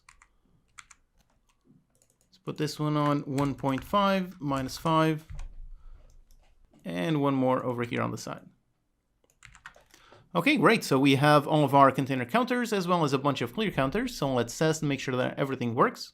Okay, so here we are. Let's go down, pick up a tomato. Yep, there's a tomato. Now a cabbage. Yep, there's a cabbage. Now some bread. There's some bread. And some cheese. There's some cheese and some meat. And yep, there's some meat. All right, awesome. Everything works. So with this over here, we added the ability to pick up and drop objects on an empty container and spawn them from all kinds of container counters.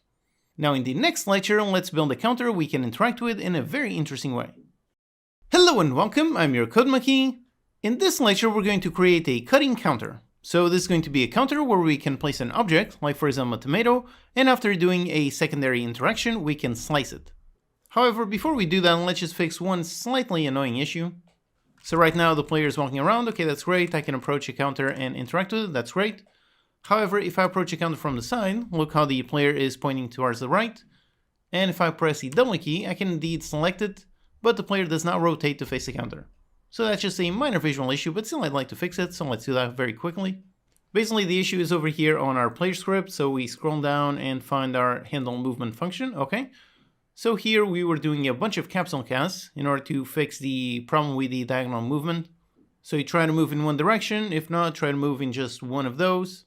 And if we can move, then we assign the move direction and then move it. Basically, the problem that we have here is that if I press W to face towards the counter, then over here when we do this logic, so it's going to first attempt the X movement only, and the X is going to be 0, so the move there X is going to be 0, 0, 0, so it won't actually move anywhere, which means it won't be able to move. So this one becomes true, which then sets the move direction to 0, 0, 0, which then down here when we have our rotation, it's not actually going to rotate to anything. So we want the player to still not go through any objects, but we only want to modify the move there over here if we actually move in any of these directions. So the solution is actually super simple. So over here for the can move, we can move if there's nothing on there, and if the move direction.x is not 0. So that's really it. If we are attempting to move in the X at all, and if there's nothing on there, then we can move, which means we then assign the move direction. If not, then we don't touch this. And same thing down here. So we can move if there's nothing on it, and if the move there.z is not 0. So that's it, just this one simple change, and now the player should be able to rotate. So here we are, and if I look over there, and the player is currently looking to the left, and if I press W to point towards the container counter, and if there you go, the player does rotate a little bit. So that feels a bit more natural. Alright, so that's just a tiny visual thing that I wanted to fix, okay, so let's keep going. Now let's handle the actual cutting counter. So first of all, as usual, let's make a counter variant. So let's right click on the base counter, create a new prefab variant, call it the cutting counter. Let's go inside of it. And over here, first thing we need is the visual. So let's pick up from the assets, the cutting counter visual. So here it is. Then we need the selected. So let's duplicate this one. Let's rename this one to selected. And on the animator, let's get rid of it. And instead add the component, the selected counter visual. Okay, great. Now let's drag the visuals for the visual game object array. And by the way, here's a quick tip. On the right side on the inspector, you can see this nice little lock icon. So if you click on it, then that means this inspector will not change as you select other objects. So I can click on and select something different, and this one does not change. It is still showing the selected object. Now this is useful when you want, for example, to drag multiple things. So you can lock the inspector, then the hierarchy, you can use shift-click to select multiple objects, and then just drag them all directly inside the array. That's it, just a nice quick tip. So everything is done, let's unlock it, there it is. Okay, so that's it. Let's just assign the selected material. So the counter selected material, let's make it just 1% bigger. So let's select them all, 1.01, okay. And let's start with all of them disabled. Okay, so the basic setup is done.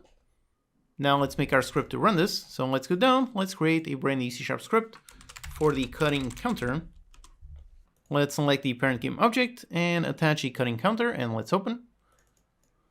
Now here, as usual, instead of all this, let's start off by extending the base counter, okay? Once again, thanks to how we set things up using such clean code, this is pretty much all we need to make a counter. With this, the counter already works as a counter. Then next thing we need is to customize any logic specific to this counter by just overriding the interact function. So that's it.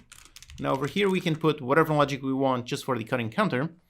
And for this one, for starters, it's actually going to be just like the empty counter, meaning we're going to be able to drop objects on this.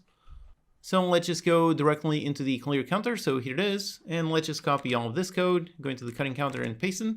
Okay, so the exact same logic. So checks if there's a kitchen object or not, checks if the player is carrying something or not, and picks up or drops it. With this, let's do a quick test just to make sure this one is working exactly like the clear counter. So over here, let's just make sure to drag the last references. So on the cutting counter, let's make sure to drag the counter top point. So drag that reference. And then on the selected, drag the cutting counter reference. Okay, everything is good. Let's exit this prefab, make sure to save all the changes. And over here in the scene view, let's place one of our cutting counters. So let's paste in right in there. Let's put it on X of 4.5, 0, and 3.5. Okay, so let's test. All right, so here we are. Now if I approach and I interact, nope, nothing happens. Okay, great. Pick up some cheese and drop it on there. And yep, there it is. I can pick it up. I can pick up some bread, drop it, and yep, everything works.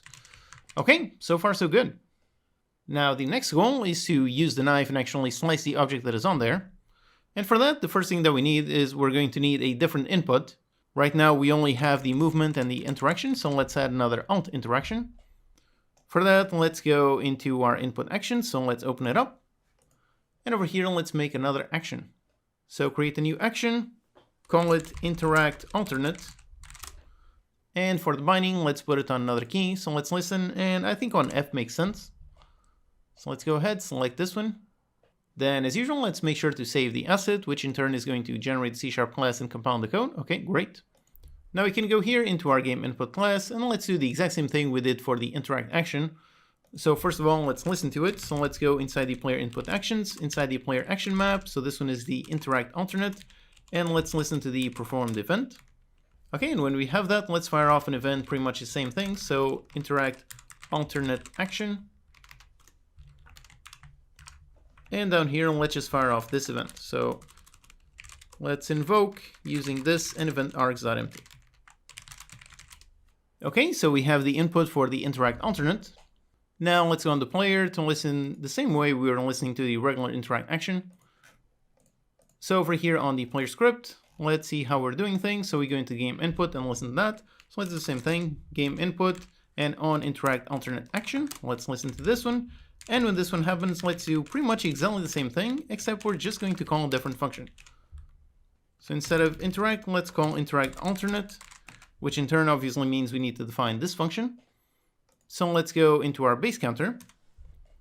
So here we are on the base counter, we've got the interact, and let's make another one exactly the same, just a different name, interact alternate.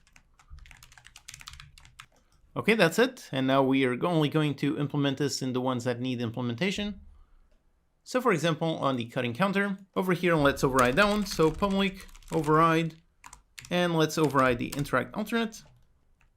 And now here, let's check if there's something placed on here. So if there's a kitchen object placed on this counter, if so, then let's basically cut it.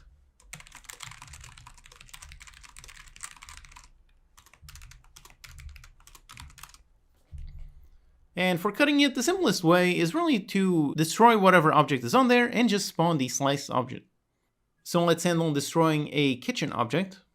For handling that, let's go over here on the kitchen object script. And let's make a simple function for this object to destroy itself. So let's go up here, make it public, return void. And for the name, I like to use the name destroy self to make it destroy this object. And really all we need to do is just destroy and call destroy on this game object. However, before we do, let's make sure to clear the parent. So let's go into the kitchen object parent, clear it, and then destroy the game object. Okay, that's great. It's really this simple. And then on the cutting counter, let's get the kitchen object that is on here and tell it to destroy itself. Okay, so that destroys the object. And after we do, let's just spawn the slices object. So for now, just keep things simple. Let's make a direct reference up here. So let's make a serialized field. Let's make it of type kitchen object SO, and for the cut kitchen object SO.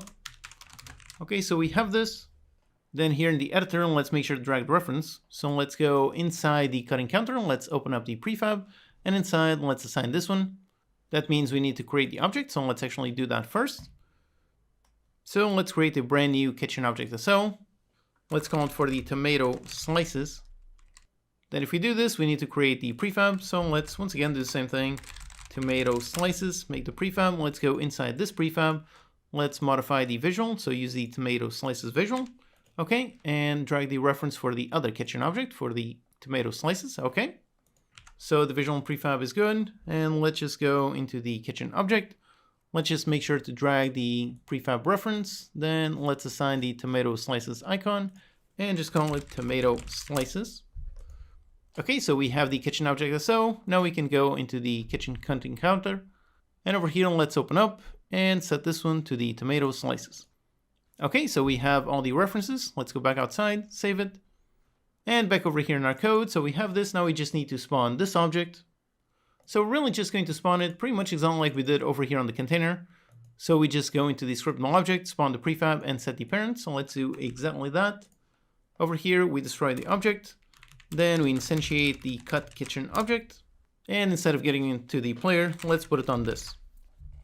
Okay, so that's it. We should be able to place a tomato directly on top of the cutting counter, and it should be able to transform from a tomato into a tomato slices. Okay, so here we are. Let me pick up a tomato, go up there, drop it, and okay, that works. Now if I press the Alt Interact key, press it, and yep, there you go, it did work. The tomato was destroyed, and the tomato slices were spawned, and now I can pick them up, place them anywhere, and yep, everything works. Alright, awesome. So with this, the basics are fully working. Let's just briefly clean up this code.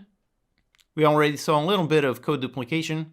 So the cutting counter is going to spawn an object, and the container counter is also spawning an object. So we're copy pasting these two lines of code in multiple places. So instead of doing that, let's put it in just one place. And actually a good place to put this is on the kitchen object class itself. So it makes sense that this one is responsible for spawning more objects.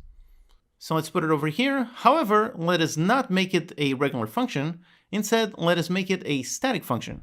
Again, just like we saw for the singletons, by making it static, it means that the function is going to belong to the class itself as opposed to any instance. So let's go all the way down to the bottom of the file. Personally, I like to put statics at the end. And over here, let's make public, make it static. We're going to return a kitchen object. And let's call it just spawn kitchen object. And for our parameters, let's receive the kitchen object SO. And let's also receive the kitchen object parent. Okay, so that's it. And we're going to do the exact same thing. So let's go into the cutting counter and copy the code that we were using. And over here, just paste it in there. So we go inside here, spawn the prefab, and set it on this parent. And finally, let's return it. So let's return the kitchen object. Over here, let's pick it up. So the kitchen object, we get it. And then we do kitchen object, set the parent. And finally, we return the kitchen object. All right, so that's it. Here we have a super simple function that we can call very easily. It will automatically spawn an object and set the parent. So now let's just call this from somewhere. So over here on the cutting counter, instead of doing all this, let's just go into the kitchen object. Again, remember, let's go through the class name itself and not any instance. And over here, let's call the function, pass in the cut kitchen object SO, and for the parent, it's going to be this. All right, so that is now much simpler. And let's do the same thing over here on the container counter. So if the player is not carrying anything, let's give the player this object and give it to the player, just like this. As usual, when we do some kind of refactoring, let's do a quick test to make sure everything still works exactly the same. Okay, so here we are, and if I go to the counter and pick it up, yep, it does work, does spawn the object. Now I can drop it in there, I can cut it, and yep, there you go, everything does work. Alright, so far so good. So with all of this, basically we have created a brand new counter where we can cut objects. However, right now there's obviously one huge glaring flaw. If I now pick up a cabbage and I drop it on the cutting counter and I interact with it, that cabbage has suddenly magically turned into tomato slices. Now that is obviously not intended, so for that let's define a proper cutting recipe, and let's do that in the next lecture. Hello and welcome, I'm your Code Monkey.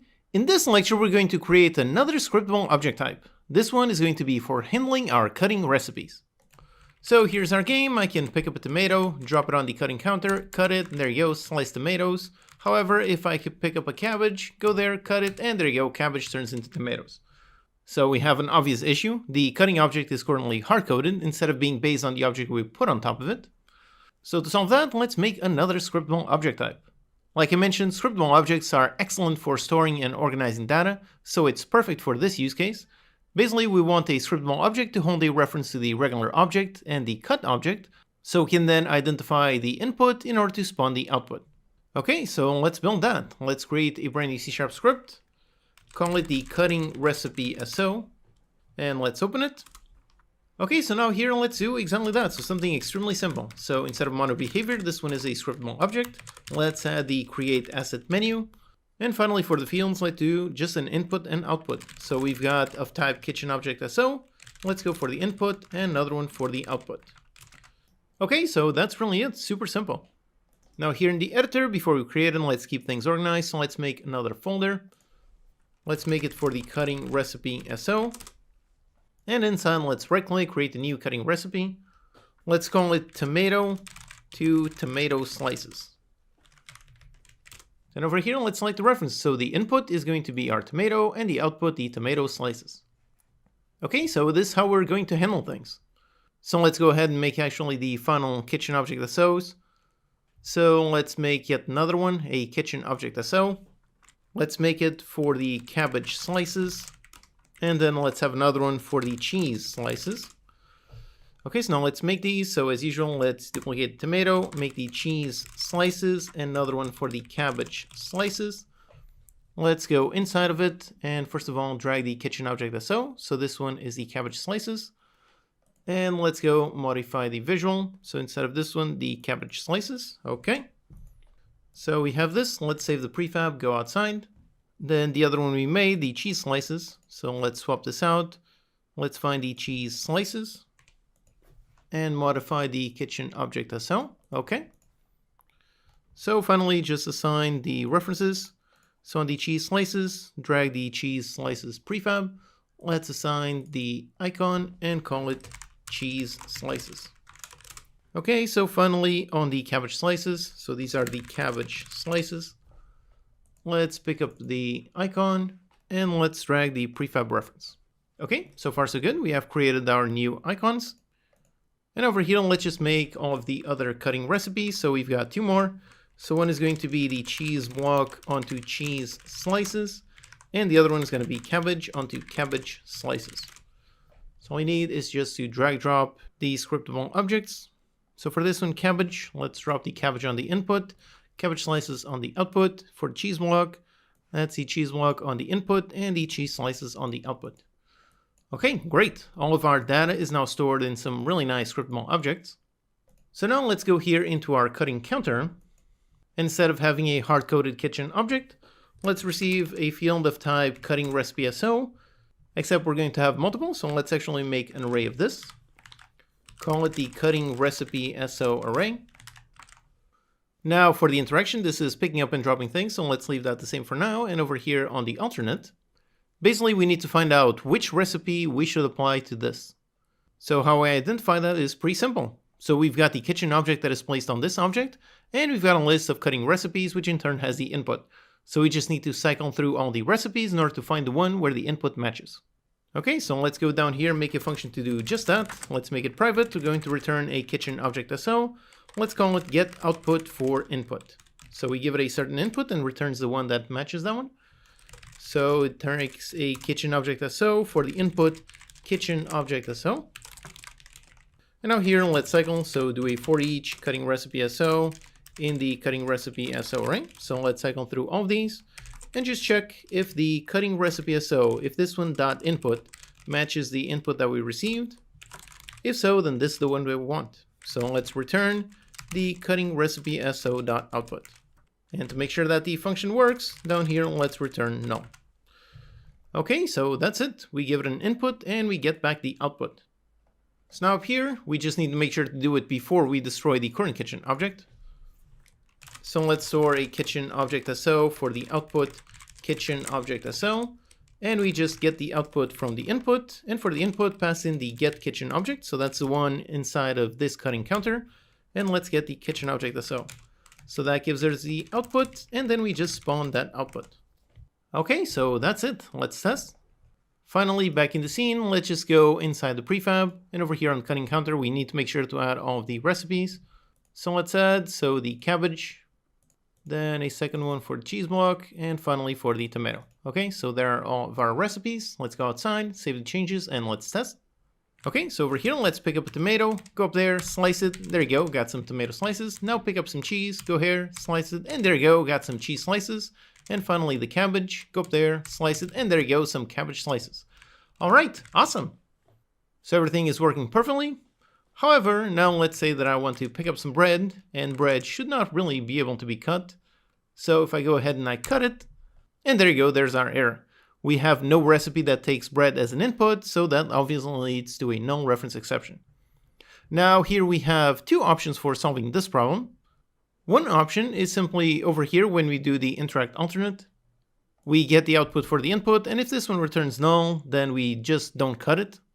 So we don't destroy it and we don't spawn it. Or alternatively, we can actually add some validation over here when dropping objects. So we can make sure that we only drop valid cuttable objects.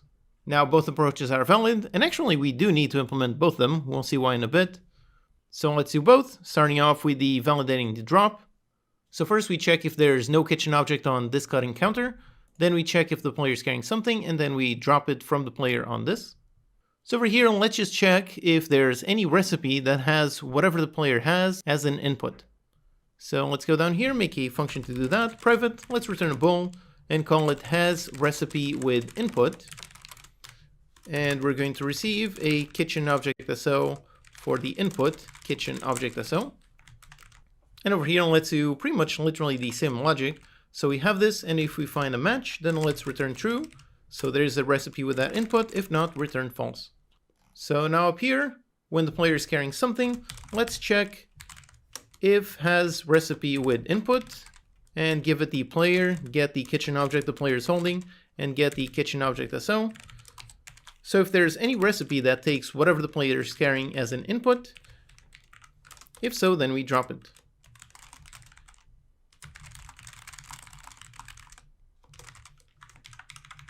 Okay, so like this, let's test and see if we can drop the bread. Okay, so let's pick up some bread, go ahead, drop it, and nope, does not work. Pick up some cheese, and yep, that one does work. However, now we actually also need the other validation that I mentioned. The reason is because if we place a valid object, like for example the cheese there, so that works, and I can cut it, and yep, that does work.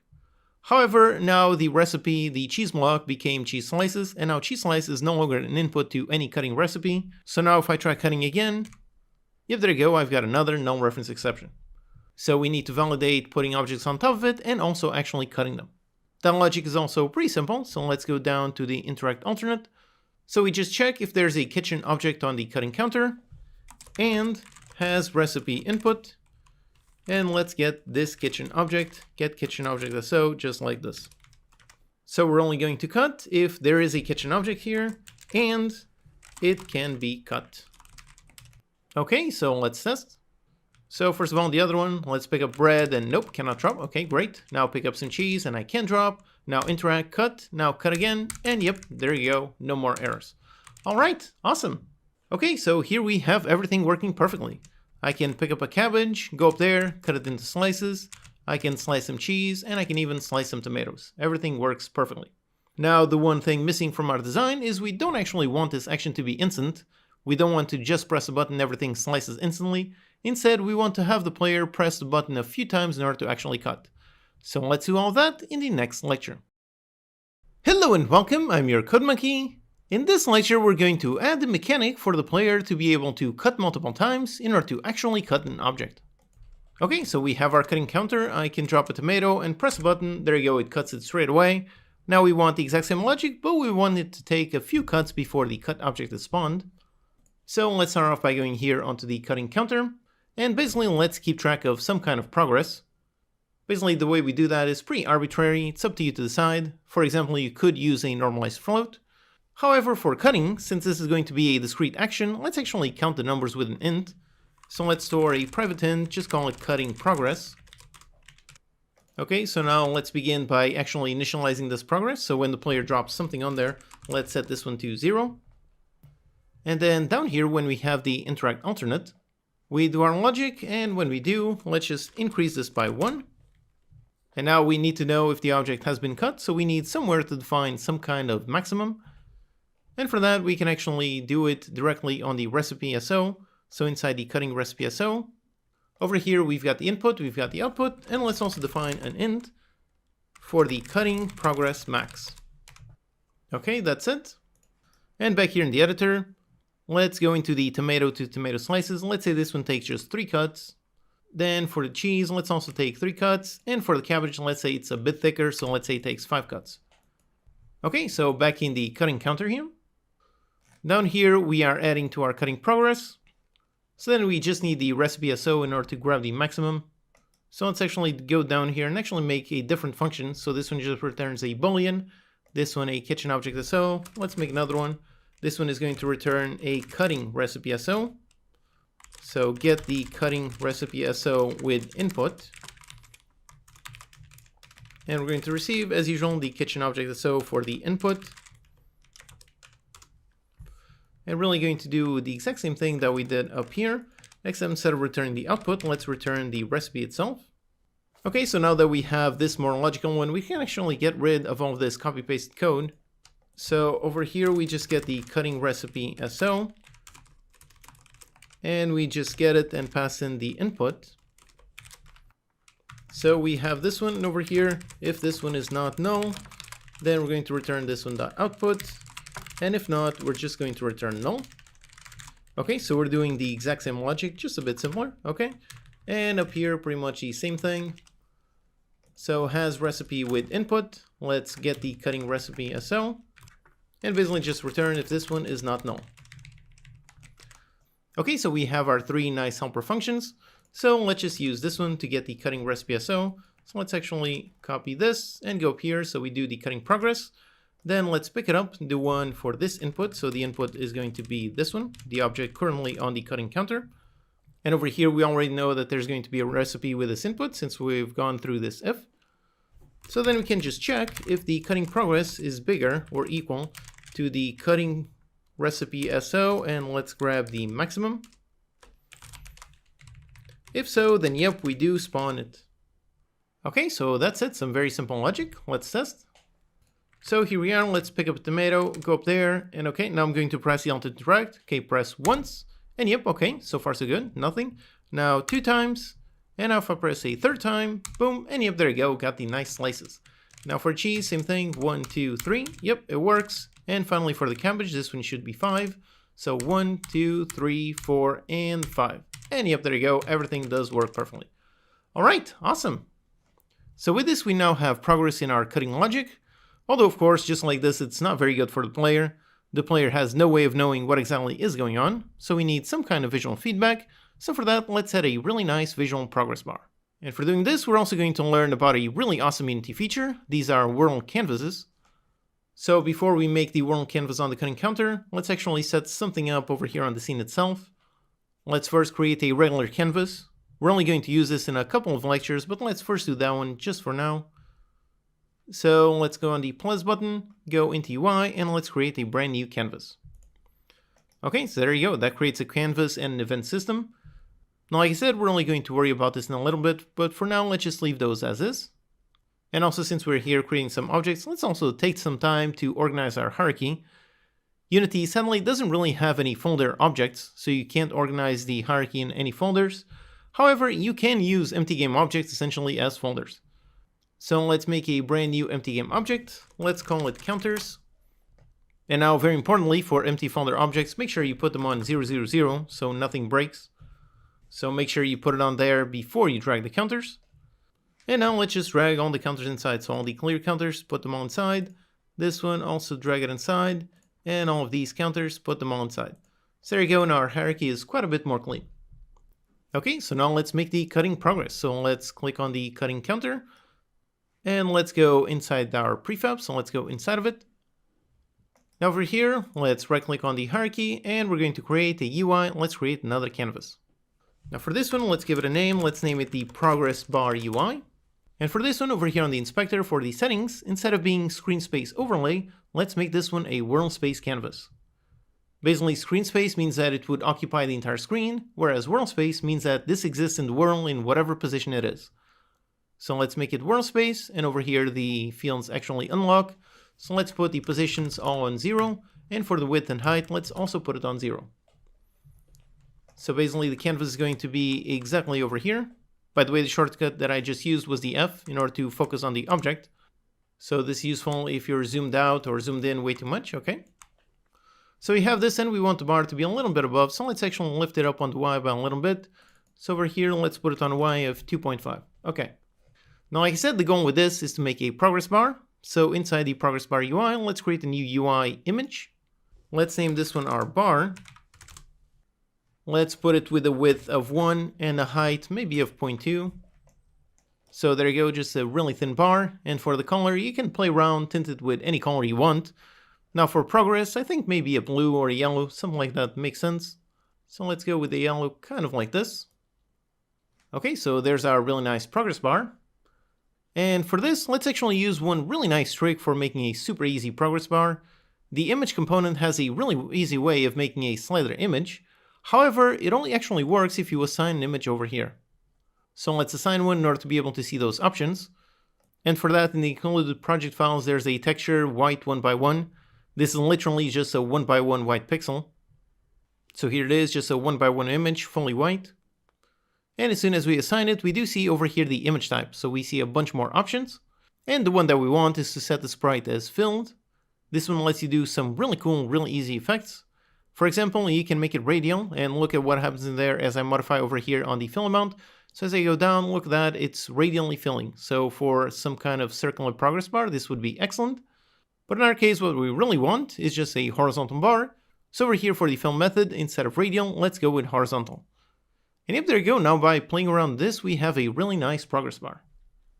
Then if you want, you can modify left to right, right to left, but yep, like this, it looks great. Now in order to modify this visual, really all we're going to need is modify over here the fill amount.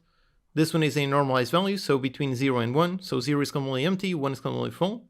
However, one issue with this is when the bar is empty, then we can pretty much not see, so we can't see the actual size of the bar. We can see what size it should be. So with this, it's pretty difficult to see how far along we are. But solving that is pretty simple. We can really just add some kind of background. So let's duplicate the bar. Let's name this one the background. For this one, for the image type, we don't want anything, so let's leave it on simple. And for the color, let's put it on kind of a dark gray. Okay, great. And now here's one very, very important thing, is over here on the hierarchy, let's click and drag and place it above the bar. The reason why that is super important is because the sorting order and how it works in Unity. Basically, when it comes to UI elements inside a canvas, the sorting order is based on the order in the hierarchy. Basically, it renders from top to bottom.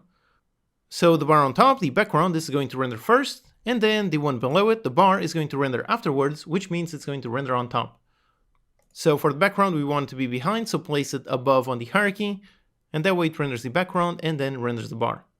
Also, by the way, for 2D sprites, Unity has another different sorting method. It's all based on sorting layers and sorting orders. I have a video on that topic if you're interested in 2D games. Okay, so with this, we have the background, and then we have our film bar. This way we can see if the progress is being filmed or not. Also, one more tiny thing that I like to add is Unity has some really nice, really easy to add effects. So you can go into Add Component, and let's search for a shadow. This one does exactly what you expect. It adds a nice drop shadow. Over here on the effect distance, let's put it on 0.1.1 in order to see. And actually, let's not do it on this one, but do it on the background. So let's get rid of this. Instead, going to the background over here, let's add the same shadow. So if you put it on 0.1 and minus 0.1, yep, there you go, a nice simple drop shadow. Or the other one that I prefer, so instead of the shadow, let's add a really nice outline. Once again, for the effect distance, 0.1, 0.1, or maybe actually 0.05, just to be just a tiny bit. And let's raise it on the alpha, so there you go, nice little outline to our bar. This is just a visual thing, so you don't have to add this, but personally I find that it looks pretty good.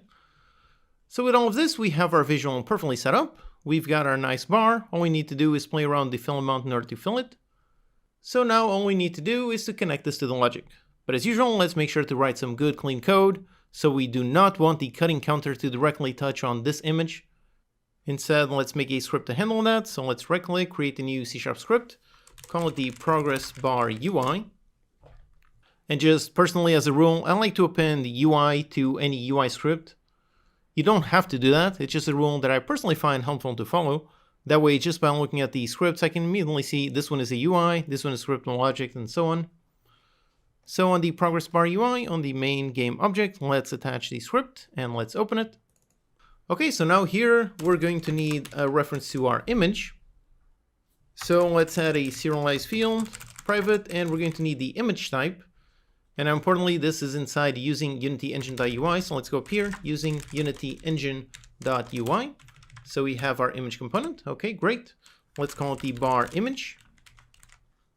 So we have our reference. And now with this, obviously, we need to have some kind of reference to the counter so we know when the progress changes. So it's really the same thing that we've already done so many times throughout this course. So let's add a field up here, serialized field, private cutting counter for our cutting counter. Then over here in the editor, let's drag the references. So drag the reference to the cutting counter and another one to the bar image. Okay, great. Now we just need some kind of event to update the bar image. So let's go over here into our cutting counter script. Let's make an event to spawn that. So public event, let's use the event handler, the default standard. Let's call it on progress changed. And let's also make a nice event args to be able to send the current progress amount. So let's make a public class on progress changed event args, and let's extend event args. And then inside it, let's put the current progress. However, let's also pass in the progress as normalized, since that's what the bar will use. So public float, progress normalized, and we're going to make this event of this type. Okay, great, so we have our event. Now, whenever we modify the progress, we just need to fire this event. So over here, when resetting the progress, let's fire it. So let's invoke, pass in this, instantiate our event args, and pass in the progress normalized. And to get the normalized progress, it's actually very simple. Basically, we just need to divide the current progress by the maximum. So cutting progress divided by cutting progress max, which is actually inside the recipe SO. So we need to pick that one up. So let's go down there to pick up the cutting progress recipe. So we pick this one up and we go in there and get the maximum. However, over here, we also need to be very careful because there's one sneaky issue here. This has to do with how C# works and how ints are divided with other ints. For example, if we had a cutting progress of 1 and cutting progress max of 5, you would think 1 divided by 5 would equal 0.2. However, if we actually did that, over here we would actually get a 0. And the reason for that is because we are dividing two ints. Cutting progress is an int, cutting progress max is also an int. And if you divide an int by an int, then the end result will also be an int. Since you cannot define 0.2 in an int, the decimal gets cut down and you end up with just 0. So that would not be correct. In order to get the right value from this calculation, we need to make sure to convert one of these values onto a float. So that's really simple, we just cast one of them, so just cast this one to the float, just like that. Basically, now this one will first be cast to a float, and then we're going to have a float divided by an int, and the end result will be a float. So if you ever do some math and you get some weird results, always make sure to check the type of your numbers. Okay, so here we are correctly firing the event, and then down here when adding our progress, let's do the same thing. Let's also fire on the event. So now we can go back into our progress bar UI, and over here let's listen to the event. And again, remember that if we're accessing an external reference, let's do that on start and not on awake. So cutting counter, listen to the on progress changed event. When that happens, let's just go bar image and set the fill amount to what we receive from the event, so the progress normalized. Okay, so that's really it. And also up here on start, let's initialize it as 0f, so the bar is nice and empty. Okay, so let's test. Back in the editor, let's just go back into the scenes, make sure the prefab has been saved, and let's hit on play. And right away, yep, we do see the bar. Yep, it is empty. Now pick up some cheese, drop it, and if I cut, and yep, there you go, added a little bit of progress, now a bit more, and there you go, there's our cheese. Okay, great, everything does work. Now let's add just one more tiny bonus thing. We can add some extra logic in order to hide this visual if the bar is either completely empty or completely full. That is actually pretty simple. Over here on the progress bar UI script, let's just make some basic show and hide functions. So private void show, and then we're going to have a private void hide. On these ones, just game object set active, this one set it to true, and this one set it to false. Now on start, we subscribe to the event, and then let's hide it, okay? Also here, it's very important, make sure you hide it after you listen to the event. If, for example, you called hide on awake, that would disable the game object and the start would never run, so it would never listen to the event. So if you ever set the game object as inactive, make sure you do it only after you're listening to whatever events you want. So we have this, that's great, and then when the progress changes, let's just do a basic test. So if e.progress normalized equals 0f, or if the progress normalized equals 1f, so if the bar is completely empty or completely full. If so, then let's hide it. And if not, then let's show it. Okay, that's it, let's test. Okay, and yep, by default starts off hidden. Let's pick up a tomato, go up there, and yep, still hidden. Now I cut, and there you go, there it is, cut again, and yep, there you go, it hides itself. Okay, great, so we've got a nice little visual. Let's do just one more final thing. Let's add a really nice animation. If we go inside the cutting counter, and we'll look at the cutting counter visual, over here, note how it already has an animator. Just like we did for the container counter, it's all very simple. So basically just has a cut parameter. When that happens, it just cuts the counter. So it just plays a simple animation. Since it's going to be pretty much exactly like the container counter, let's actually duplicate that script. So let's go down, find that script. So the container counter visual, let's duplicate this. So Control D. Let's rename this to the cutting counter visual. Okay, let's open. And over here, let's rename the script. So the cutting counter visual. Okay, great. Then for the parameter, let's rename this. Instead of open close, it's going to be called cut. And for the string, it's cut. Again, make sure you write it case sensitive. Make sure it's all correct. Then instead of having a container counter, we've got a cutting counter and a cutting counter. And finally, we just need to listen to the correct event. So technically, we could listen to the onProgress changed. However, that one also gets fired over here when the cutting progress is 0. We don't want the cut animation to play when this happens. So let's just make another simple event. So a public event handler. Let's call this just onCut.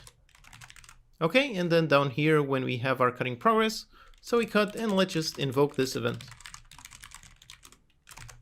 Okay, that's it, super simple. So now on the cutting counter visual, let's go into the cutting counter and into the onCut event. Let's listen to this. And we're going to set the trigger exactly like this. So get rid of the container counter like this. Okay, there you go, a very simple script. So now here back in the scene view, inside the container counter prefab, let's just go inside the visual. Let's attach the cutting counter visual. Just need to drag the cutting counter reference and that's it. Let's exit the prefab, save it, and let's play. Okay, so now let's pick up a cabbage, go up there, drop it, and Alt Interact. And if there you go, we've got a nice little animation. All right, awesome. So I can drop things, I can cut them, and everything works perfectly. All right. So here we added a cutting progress to our cutting counter, and we also learned about yet another very useful Unity feature called world canvases. And at the same time, you might have also noticed that the canvas is looking at the camera in kind of a weird way, basically just pointing straight forward. This can sometimes make it difficult to see, so let's work on that in the next lecture. Hello and welcome, I'm your Code Monkey. In this lecture, we're going to build a very simple but very useful script to make an object look straight at the camera with various options. Okay, so we previously made the cutting counter, and when I place something, yep, there's a nice progress bar. So now that this is working, let's do one more thing. Right now, look at how the bar is oriented. it's looking quite a bit slanted. That's because we have a perspective camera and it's looking from top down. Now, this is one of those things that is kind of personal preference, so maybe you'll like it just like this. But a lot of the times you want these World UI elements to face the camera just like a regular UI. One example of this problem is, for example, let me pick up the cutting counter, duplicate it, and let's put one down here.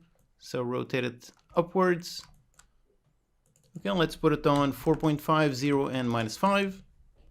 Now, if I place something on there and I cut it, yep, look at that, the bar is now inverted. So let's make a simple script to solve this problem. Let's go into our scripts, create a new C# script, call it look at camera. Let's go onto the cutting counter prefab, let's open it up, go inside, on the progress bar, let's attach this script, so the look at camera. Okay, now let's open. So from here, let's use an interesting function. So let's use a private void late update. So not update, we have the late update. So if this is the first time you're hearing about this, like the name implies, this one is going to run after the regular update. So every single update and all the objects is going to run, and then all the late updates. So kind of like you've got awake and start, you have update and late update. Why this is useful specifically for this script is because for this element you really want this to run, the orienting logic, you want that to be done after whatever that object does in the update. In this case, this object will never move, so it's not really an issue. But for example, if you had some kind of moving vehicle with a world canvas on top, if you had that, you would want to set the world canvas location to look at the camera after the vehicle had moved. Otherwise, the canvas would not look perfect. So anyways, because of that, here we're doing on late update. And now we can just look straight at the camera. So we can just do transform.lookAt. And for the target, pass in the camera.main.transform. This function makes this transform look at another transform or another point, so this will make it look straight at the camera. Also, by the way, one quick note here. In some older tutorials, you might see people telling you not to use camera.main. The reason for that is because this field did not used to be cached, so every time you use this, it would cycle through every single game object in the scene until it found the main camera, so that was obviously really bad for performance. But nowadays, this field is now cached by default on the Unity backend, so you no longer need to cache it yourself. Accessing it directly just like this is now fine. Okay, so with this, let's test. Just make sure to save the prefab and let's hit on play. Let's go ahead, pick up a cabbage, put it up there, and yep, there you go, look at that, how it's looking straight at the camera. And for this one down here, same thing, cut it, and yep, there you go, both of them are looking straight at the camera. Okay, so that's great. You can also see exactly what it's doing if we try to move the camera. Again, we're using Cinemachine, so let's move the virtual camera. So over here, if I just play around with the position.x, look at that, look how as I move the camera, yep, the objects are perfectly looking straight at the camera. So that's great, that's what we want. But also you might notice one thing, notice how the bars are actually inverted. Instead of going left to right, they're actually going right and left. Basically this has to do with how the canvas by default assumes you are essentially going to look at it from behind instead of looking forward. So that is why when this game object is pointing straight at the camera, it's essentially inverted. So to solve this, actually quite simple, we basically just need to look in the exact opposite direction. But at the same time, sometimes we might want this exact behavior, having something look straight at the camera. Maybe we do want it to be inverted sometimes.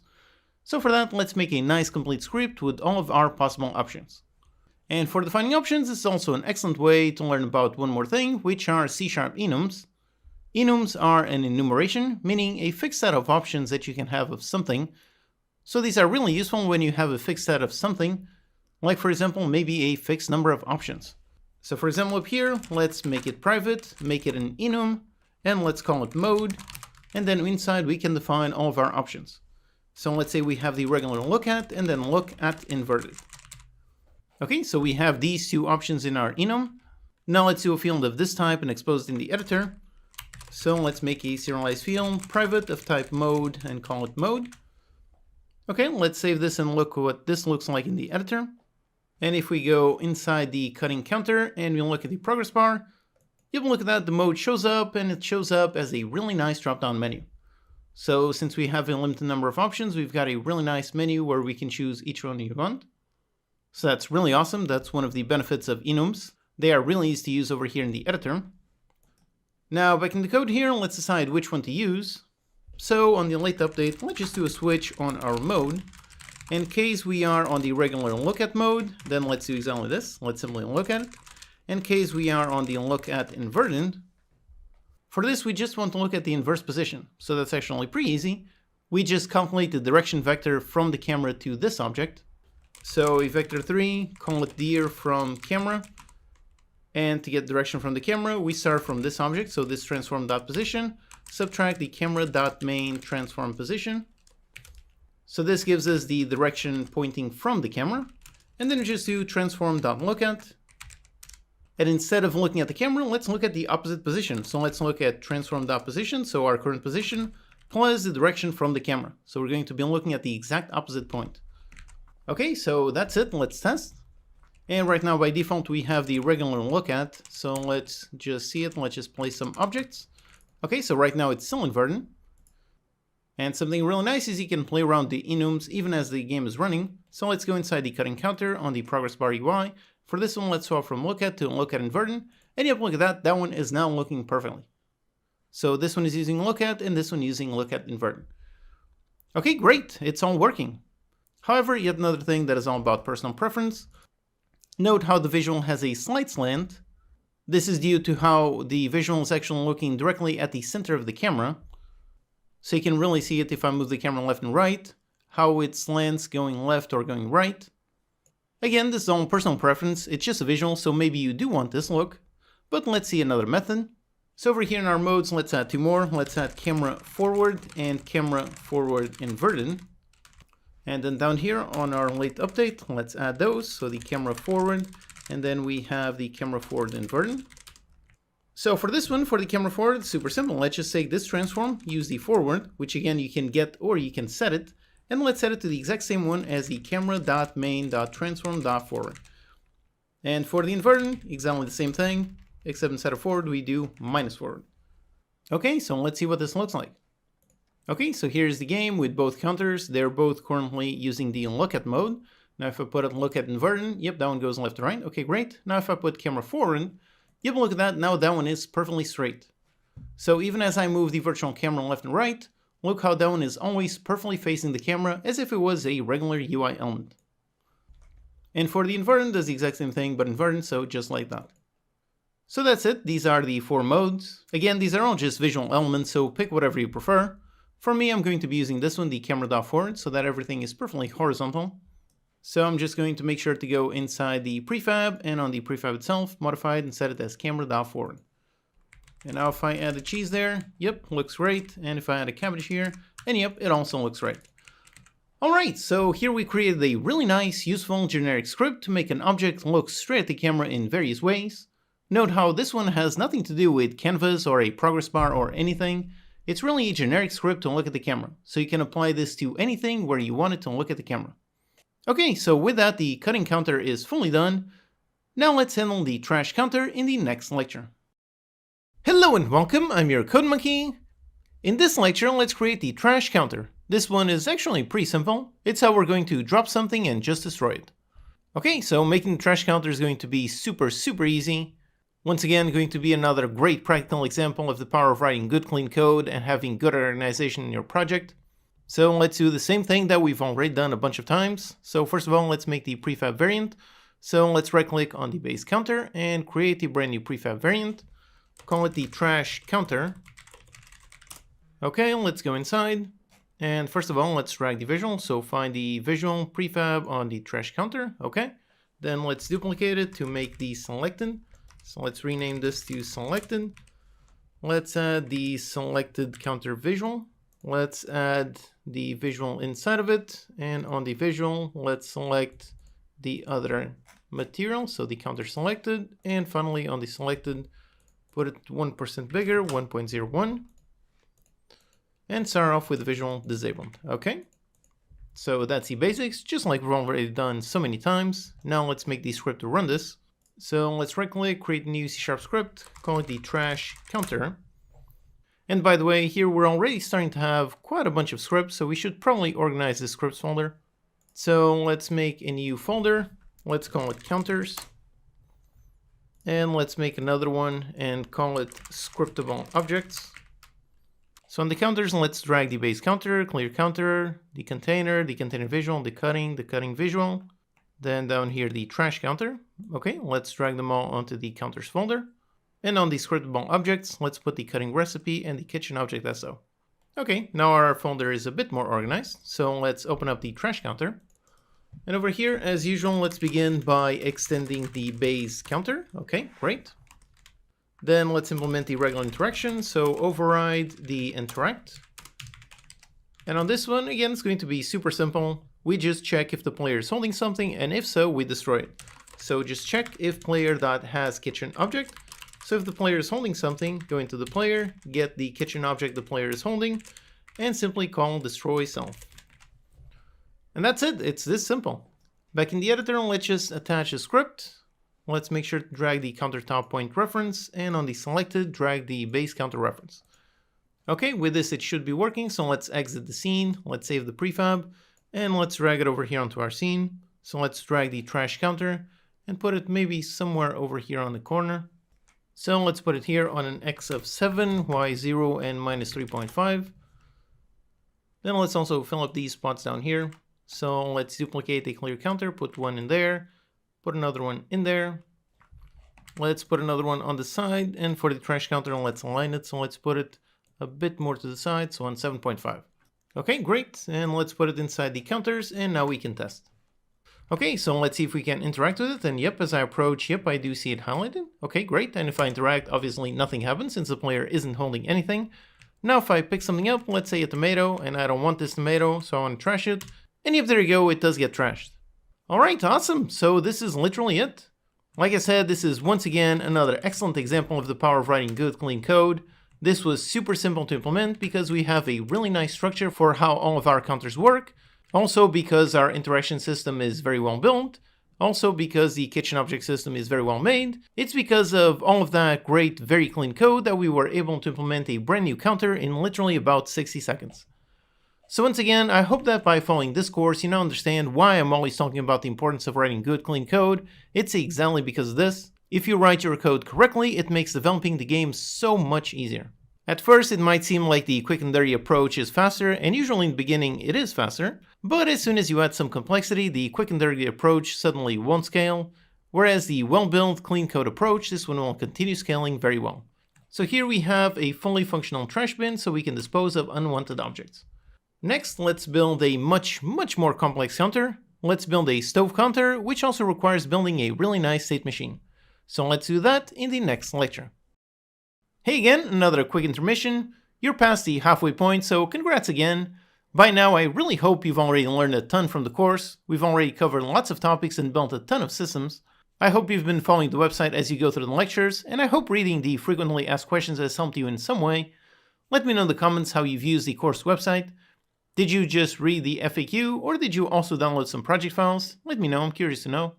If you enjoy my teaching style, also look at my other courses after finishing this one, especially the turn-based strategy course. That one is an excellent follow-up for this one. Okay, there's still quite a bit more for us to build and learn, so let's continue in the next lecture. Hello and welcome, I'm your Code Monkey. In this lecture we're going to build the stove counter. So we want to place some uncooked meat, then we wait for a bit for it to be cooked. However, if we wait too much, it's going to get burned. So let's implement that. Alright, so as usual, let's first begin by making our counter. So let's go inside the prefabs, the counters, let's right click on the base counter and create a new prefab variant. Call this the stove counter. And as usual, let's go inside of it. Let's find the visual. So inside the prefab visuals, the counters visuals, here is the stove counter. So let's drag it. Then let's duplicate this, rename this one the selected. Let's add the component, the selected counter visual. Then let's go inside on all of these. And by the way, this visual actually has some nice visuals that we're going to implement in a little bit, but for the selected, we really just want the static objects. So let's pick up all of these and let's select the counter select visual. Okay, nice and white. Then let's lock over here the parents so I can select all of these and drag all of them. Okay, great. And start off with all of them disabled. Okay, so that's the basic setup as usual. Just for the counterpoint, since this one has a nice little sub on top, let's lift it up by a little bit. So put it on a Y of 1.456. Okay, that looks pretty good. Just move it a little bit to the center. Okay, great. So now let's make our script. So let's go inside our scripts folder. We've got our counters. So in here, let's create a brand new C# script for the stove counter. Let's wait for it to compile. Let's attach the script and open. Okay, so here as usual, let's extend the base counter. Now, like I said, the goal for this one is to be able to cook our meat, and for that it's going to be based on a timer. And to actually cook the meat, we're going to need to know which one is the uncooked meat type and which one is the cooked meat type. So for that, we really want the exact same logic that we did for the cutting action. We want some kind of place where we can store an input and output as well as a cook timer. So for that, let's actually just duplicate. So let's go inside our scriptable objects for the cutting recipe and let's duplicate this one. So Control D. And let's name this one the frying recipe SO. Okay, let's go inside. And over here, let's rename the object. Then we have an input, we have an output. And then instead of progress, let's have the frying timer max. And since this one is a timer instead of an int, let's make it a float. Okay, so that's it, pretty simple. Then back here in the editor, let's create our scriptable object. So let's go inside, let's make a nice folder. So a folder for the frying recipe SO. And inside, let's create one. So let's create a brand new frying recipe SO. For this one, let's call it meat patty uncooked into meat patty cooked. Then for the inputs, let's choose the meat patty uncooked. Now we have to make the other one. So let's go ahead and make that one. Let's duplicate this one, rename it to the meat patty cooked. And the object name, meat patty cooked. Let's select the different sprite. So this one is going to be the meat patty cooked, okay? And finally for the prefab, let's also make it. So for the meat patty cooked, let's go inside of it and also make sure to save the changes on our stove counter. So okay, now in here, let's get rid of this visual and use the other visual. So we want the meat patty cooked, and let's make sure to drag the scriptable object. Okay, so it's all good here. Let's go back outside, save it, and finally over here on the meat patty cooked, let's just grab the prefab reference. So there you go, that one. Okay, so this one is working, and since we're here, let's actually make the other one right away. So let's make the meat patty burned. So the prefab, and let's also duplicate this to make the meat patty burned. Then on the text, let's rename this to burned. Let's choose the burned icon. And for the prefab, let's go into our meat patty burned and swap it out for the burned one. So there you go, nice and charred. And over here, swap it for the meat patty burned. Okay, let's save it. And finally down here, just make sure everything is correct.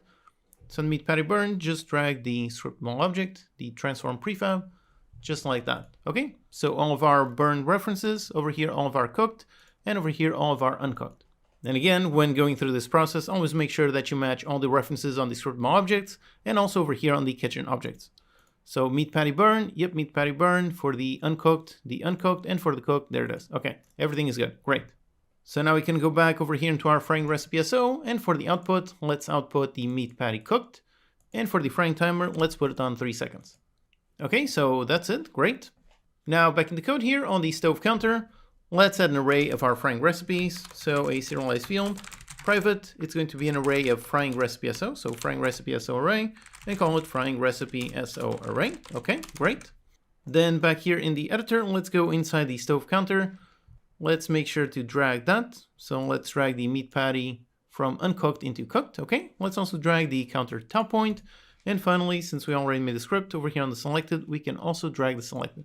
Okay, so our stove prefab should be working. Okay, let's go outside, make sure to save the prefab. Okay, now let's continue with the rest of the script. So let's make our override. So override the interact action. And when we interact with it, let's validate dropping the object just like we did on the cutting counter. So let's go over here into our cutting counter script and let's just copy pretty much the exact same thing. So let's copy all of this interact code.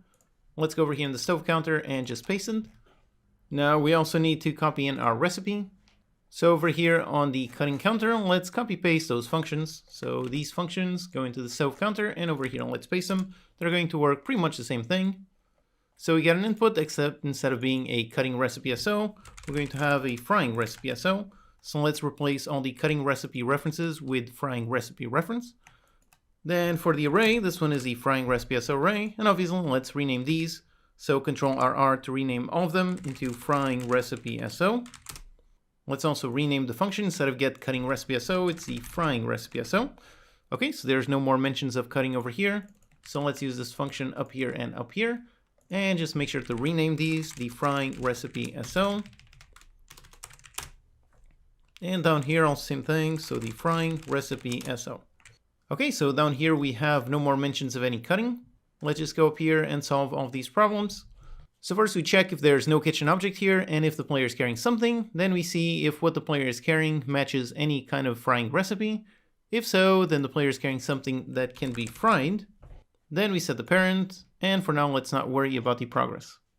So let's just get rid of all of this, just like this. Okay, so with this we should be able to drop, but only an uncooked meat. So back in the editor, let's just set up our scene. So let's drag a stove counter onto our scene. Let's put over there on X of 6, Y of 0, and 3.5. Alright, so let's test. Okay, so now if I pick up some cheese, I go up there and I drop it, and nope, doesn't work. Okay, great. But if I pick up some uncooked meat and I go and I drop it, and yep, that does work. Okay, great. So it works, and I can only drop the actual objects that match the recipe. Now, unlike the cutting counter, this one will not be based on a player-alt interaction. And actually over here, let's fix this minor issue. Basically, we added this debug.log error to the base interact because pretty much every single counter is going to implement this interact function, but not all counters are going to have the interact alternate action. So on this one, let's just do nothing. Let's not spawn an error. Okay, just a quick fix.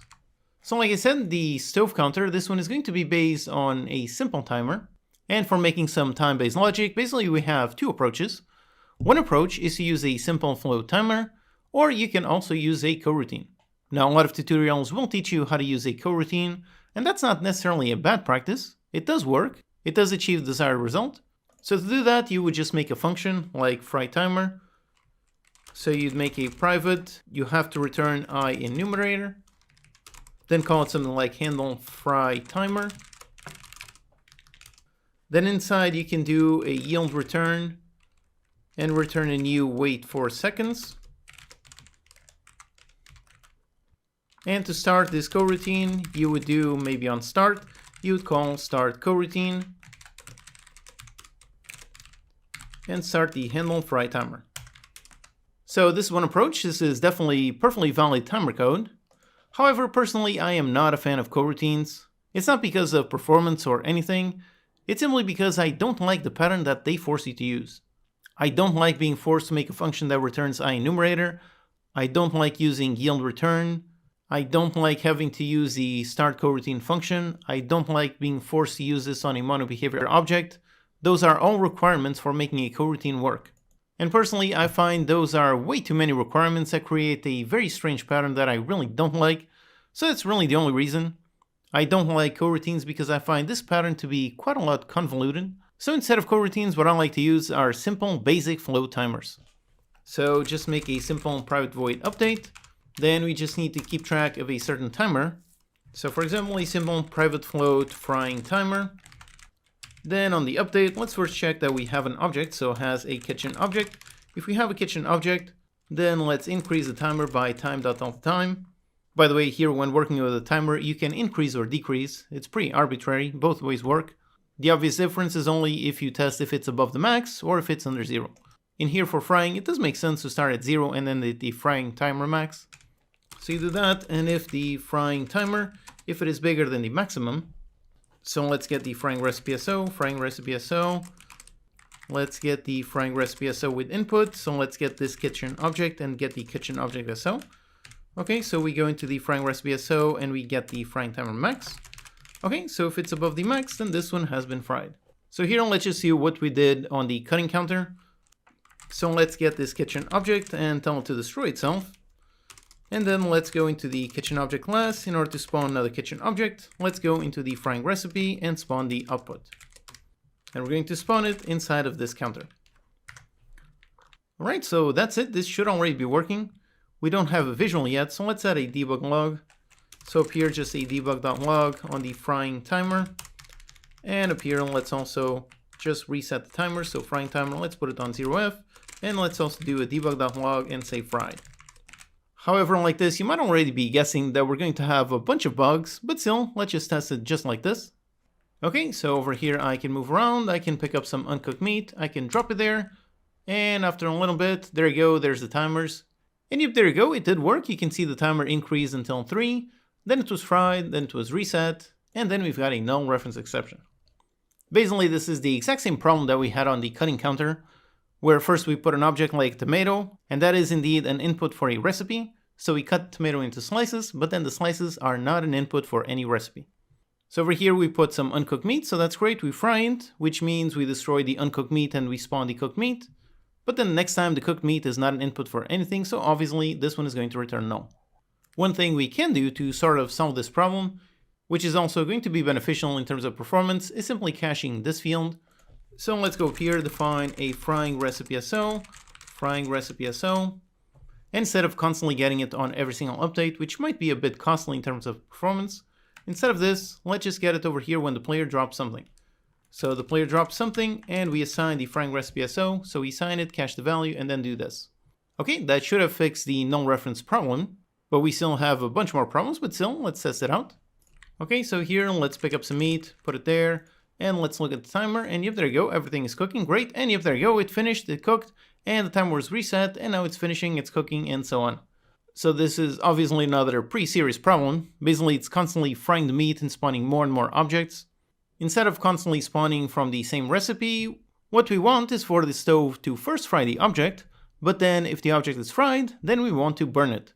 So really, that means that we want the stove to have multiple states, meaning that we're going to need to make a simple state machine. So let's do just that.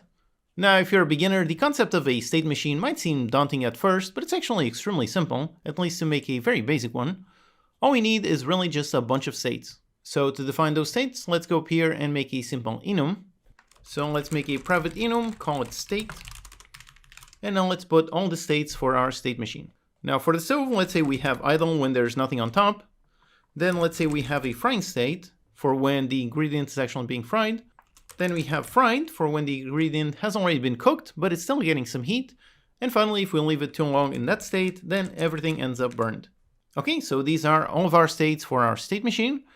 And now to make the actual state machine, it's actually quite simple. First of all, we just need to store the current state. So up here, make a private of type state and store the current state. And then on update, let's just do a switch on the current state. And now here, basically, we're going to do different logic depending on the state that we're at. So let's say if we're idle, we do something. Then if we are frying, we're going to do something else. Then if we are on the fried, also something else. And finally, if we are on burn, do something else. So here are all of our states. And the logic that we did down here, this is the frying logic. So let's actually just copy all of this and let's paste it inside the frying logic. And for the state machine, we're only going to run any of these states if there's a kitchen object inside of it. So let's actually put that switch in there just like this. Okay, so that's it. So when idle, we're not doing anything. And when frying, we're going to run our frying timer. We're going to fry the object. Let's also get rid of the log. We no longer need this. Then we destroy the current object and we spawn a brand new object. Now what we need is to handle over here the state field. We need to modify this when changing states. So first of all, let's handle the start. So let's make a private void start. And on start, let's begin with the state on state.idle. Okay, great. Then down here, when we interact, when the player drops something that can be fried, over here, let's set the state and put it on state.frying. And over here, we should also probably reset the timer. So let's set the frying timer back into 0F. Okay, we set the timer and we reset the state. Finally, up here, let's not reset the timer since we're resetting the timer down there, since it makes more sense down there. So we do the frying timer, we end up frying, and then obviously we need to modify the state. So modify state and put it on state.fried. Okay, so that's the basics of our state machine. With this, everything should be working just the same as previously, except we're only going to fry once. So let's actually just put a log here, debug.log, object fried. And let's put one down here outside of the state machine. Just do a debug.log on the state. Okay, like this, let's test. Okay, so here we are. Let's pick up some meat and drop it on there. And there you go, it goes from idle directly into frying, and then it's fried. And yep, there you go, now it stays on fried. So it no longer goes on frying and it's no longer spawning any more objects. It went from frying into fried and yep, everything worked. All right, awesome. So we have the frying state working perfectly. Now let's handle the burning. In terms of logic, it's really going to be the exact same thing. We're going to have a frying timer. So let's copy this code and paste it down here. Now, technically we could reuse the exact same float timer, but that would be a bit confusing. So let's keep our code as clear as possible and really just make a different timer with a more descriptive name. So up here, a private float, call it the burning timer.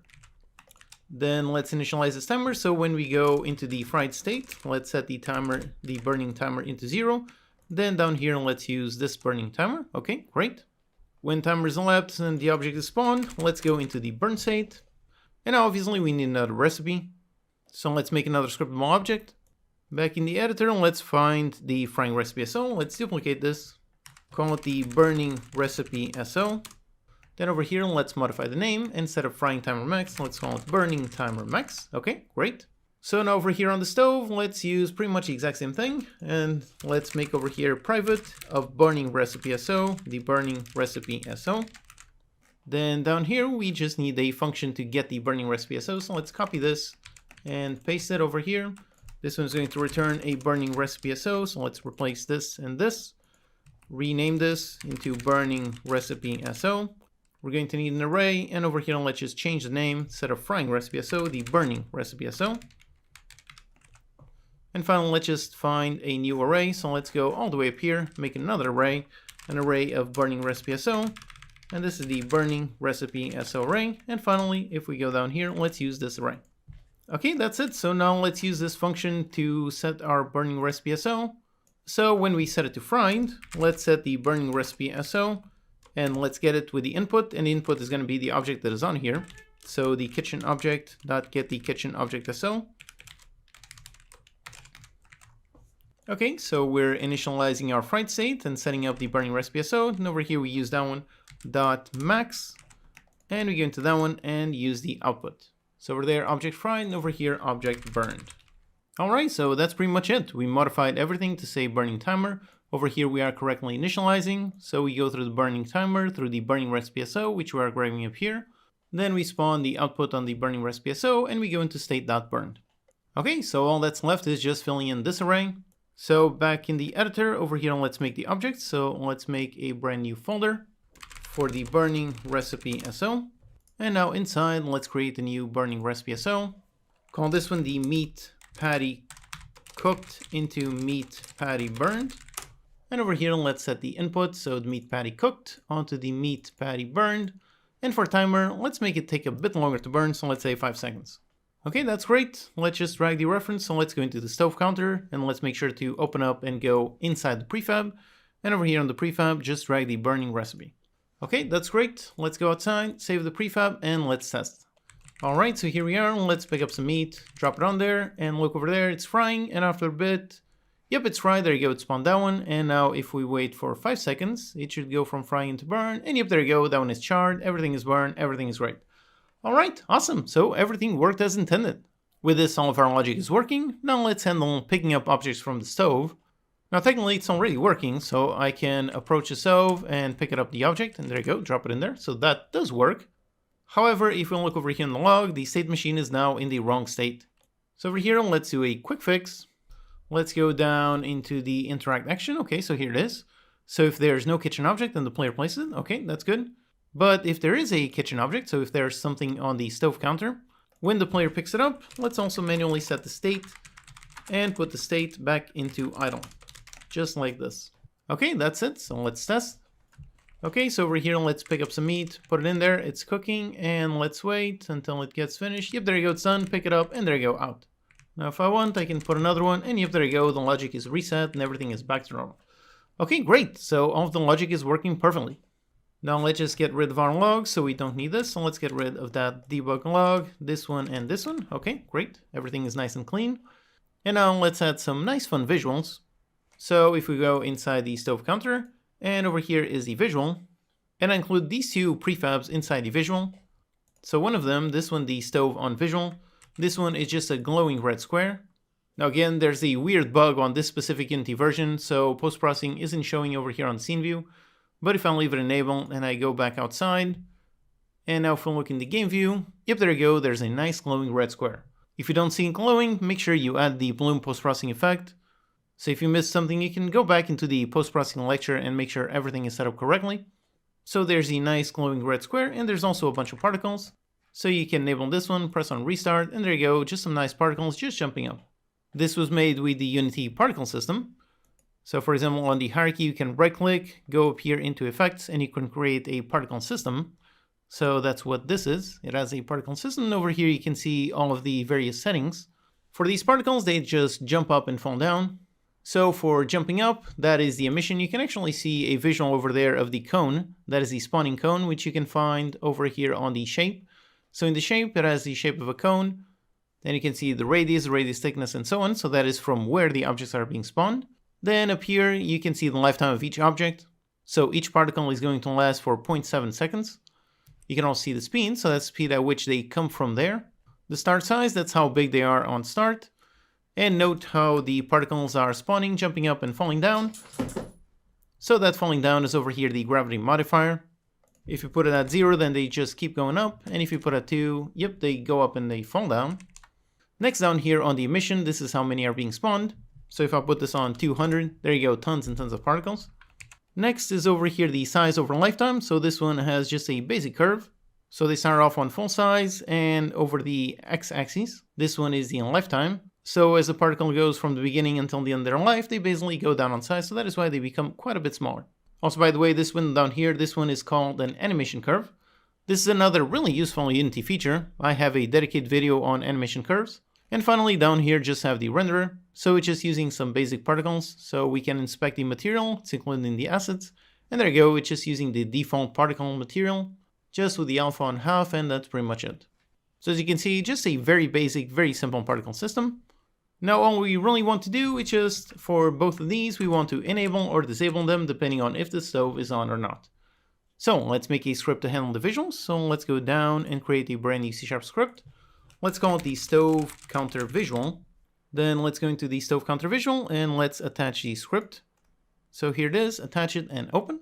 Alright, so now here we just need references to those two objects. So as usual, let's make a basic serialized field. Let's make it of type game object for the stove on game object. And the other one is the particles game object. Okay, let's save. And back here in the editor, let's drag the references. So the stove on visual and the sizzling particles. Okay, great. So now all we really need to know is when to turn these on or off. And for that is really going to be based on the state over here on the stove counter. So if it is on the state frying or fried, then we want to show them. If it is on idle or burned, we want to hide them. But as usual, we don't want to mix the logic and the visuals directly. So let's do that through a really nice event. Let's make a public event. Let's use a standard event handler. Let's call it on state changed. And let's also include the state on the event args. So let's make a public class, call it on state changed event args, and let's expand event args. And then in here, let's just put a public state for our state. However, here we also have a really nice error. So this one is telling you there's inconsistent accessibility. Basically, that's because we made this one public. So any class, like for example our visual class, can indeed see this class. However, from outside, that class cannot see the private state. So that is why we have inconsistent accessibility. We cannot have something public which inside has something of a specific type which is private. So in order to make this work, we need to modify this state and make it public so that the other classes can see it. Okay, so that's great. Now let's just fire this event whenever the state changes. So over here, when you go into the frying state, let's go and invoke, and as usual, just this. And I actually forgot to add that, so let's go up here. Let's use the one with generics, so the on state changed event args. Okay, great. So then down here, when invoke the event, let's create of this type. And inside passing the state equals this state. Okay, so this is all we need. So then down here, going to the burn state, let's fire the event. And down here, frying, fire the event, and on idle, fry the event. All right, that's it. So we have all of our state logic. And now over here on the stove counter visual, obviously we need a reference to the counter, so let's add that. So a serialized field, private, make it of type stove counter for the stove counter. And then we can do, and as usual, for accessing external references, let's do it on start. Go into the stove counter, and let's listen to the on state changed event. And over here, it's going to be very simple. We just want to show if it's on the state frying or fried, and if not, we don't want to show. So let's define a bool, call it show visual. And this one is going to true if the e.state equals the state.frying, or e.state equals the state.fried. So if it's either of these, then this is going to be true. If not, it's going to be false. So then let's just go into the stove on game object. and call setActive and pass in this. And same thing for the other, for the particles game object. Okay, that's it, super simple. Let's just drag this reference. So over here inside the prefab, just drag the reference. Let's leave the prefab, save the changes, and let's hit on play. And alright, so it starts off disabled. Okay, so there's no visual. Now if I pick up and I drop it, and there you go, a nice visual. So the glowing red hot and the particles, and now it's frying. And if I leave it until it burns, when it burns, then it's going to turn it off. And if there you go, it turns off. Alright, awesome. So now if I pick it up, wait until it gets cooked. So it's cooked, pick it up, and there you go, turns it off. Alright, awesome. We've got a really nice visual. All that's left is to have a proper visual progress bar. And with this, we actually have another interesting clean code question. Right now, the progress bar that we made over here on the cutting counter, that one is great, so we would like to reuse that. However, if we look over here on the progress bar UI, we can see this is only working with the specific type cutting counter. So by default, this will not work with a stove counter. So as usual, we have multiple approaches to solving this problem. One option would be to simply completely duplicate the script. Then we would make a completely different progress bar UI class that would work only with the stove counter. So that's one approach that would work. And that approach might be good if you want the progress bar to behave very, very differently. But over here, I want both of them to behave exactly the same. So instead of having some code duplication, we can write some good clean code, but doing exactly what we did with regards to the kitchen object parent. Meaning we can use a nice interface we can then implement on anything that has some kind of progress. So let's do exactly that. First of all, let's actually go inside the cutting counter. So let's go inside the prefab. And over here, we've got the progress bar. And this one is just a regular game object. But since we're going to reuse this, let's make this a proper prefab. So let's find over here all of our prefabs and just drag the progress bar UI inside the prefabs folder. Okay, great. So this is now a proper prefab. Now let's define our interface. So let's create a brand new C# script. As usual, interface starts with I. So let's call it I. And for this one, we want it to represent anything that has progress. So let's just call it literally has progress. Personally, I like to use the word has to indicate that a certain object has certain behavior. So in this case, objects that implement this interface will have some kind of progress behavior. So now over here for the interface, let's first make it so this one does not extend mono behavior. Instead of a class, this one is an interface. Okay, great. So now for the functions that we're going to need, if we look in the progress bar and we look at the cutting counter references, we can see the only one is literally just this. So we just have to listen to the event, and then the rest of the progress bar works inside of it. So realign the interface is the only thing we need to define. So let's actually go inside the cutting counter. So here we have the onProgressChange event, and then we have this. So we can literally just copy this, go into the iHasProgress, and let's put exactly this. Okay, that's it. That is literally all we need. Now, if we wanted, we could also make a function to expose the progress amount. But since we included it over here on the event, then we really don't need it, just this is enough. Now let's go over here on the progress bar UI script. And instead of working with the type cutting counter, instead let's work with a type that has iHasProgress. So let's rename this to hasProgress. And it's going to have the exact same event. The only difference is over here, instead of the event args being the one inside the cutting counter, is the one inside the iHasProgress. So let's make sure to change this, iHasProgress. Okay, so the signature matches. Let's just obviously rename this. So let's rename, instead of cutting counter, let's rename hasProgress onProgressChange. And that's pretty much it. We don't have any more errors. So everything over here is now working nicely with our interface. And back here in the editor, whilst we're still inside the cutting counter, sadly, interfaces do have one downside when it comes to Unity. If we look in the progress bar UI, down there we can see the progress bar UI. And previously we had the counter field exposed in the editor. However, now by changing into an interface, there we have the issue. The field does not show up here. Interfaces do not show up in the editor because Unity basically has no way of knowing that the interface will be implemented by some kind of game object. So sadly, this is the one thing that doesn't work very well with Unity. The solution that I normally do is actually pretty simple. Instead of exposing the interface, which does not work, instead let's just make this a regular private field. And then let's make a serialized field, and for this one, let's make it of type GameObject, and let's call it hasProgressGameObject. Okay, so like this, we have a regular serialized field with a regular GameObject. So if you look here, yep, we do have that field. So now we can indeed drag the cutting counter reference. And then over here in the code, in order to get the hasProgress, that is super simple. HasProgress, we just go into the hasProgressGameObject and get component of type iHasProgress. Okay, so that's it. Now our code does work. However, of course, one big potential issue with this is that over here we have a field of type GameObject, meaning that we have no guarantee that this field does have a component that implements the interface. So we cannot make sure that we drag the correct reference. We can drag any reference, doesn't have to have our progress interface. So in order to keep ourselves safe, let's add a nice safety warning. So over here, if has progress equals null. So if this one is null, that means that that game object does not have any progress interface. If so, let's do a debug.log error. And let's say the game object, and let's pass in this game object, does not have a component that implements I has progress. So this way, if we make a mistake, we will have a nice error message. Basically, this is the one workaround that you need to use since Unity does not support dragging references in the editor if they are interface references. Okay, so with that, everything is good. So all of our progress bar UI, this should all be working perfectly. We just need to go over here into our cutting counter script, and let's make it so that we implement our interface. So I has progress. And we got an error just because even though we did define that interface member, the onProgress change, again, keep in mind that the types depend on not just their name, but where they're at. So this type that we have here is the one that we define here, which is not the same one that we have here. So even though they have the exact same name, because they are in different places, they are actually different types.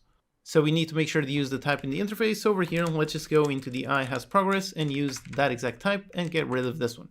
Okay, so that's it. That's the change we need. And down here when firing, let's just fire with that type. And down here, the same thing with that type. Okay, great. So like this, the cutting counter should still be working exactly the same as previously. Again, when refactoring any code, always do a quick test. So let's do that. Let's make sure to save our counter, save the prefab, go back outside, hit on play. Now let's pick up some cheese, put it there, cut, and there you go. The progress bar still does work. Okay, great. Now let's apply it to the stove, and that is actually going to be very simple. First, let's go inside the stove. So let's find the stove counter. Let's open it up, go inside the prefab. And over here, let's drag the progress bar UI prefab. So let's drag that. Then down here, we already have the has progress game object. So let's drag the stove counter, and that's it. There's nothing else we need to touch here. We just need to go over here into the stove counter, and as usual, let's implement the interface. So the I has progress. And now let's implement it pretty much just like we did on the cutting counter. So we can actually just copy this. So we just need to implement the event. So that's it. And now for firing the event, let's go down and see where we are modifying all of our timers. So let's go down to when the player drops something. So we do the onState change, and now let's invoke this event.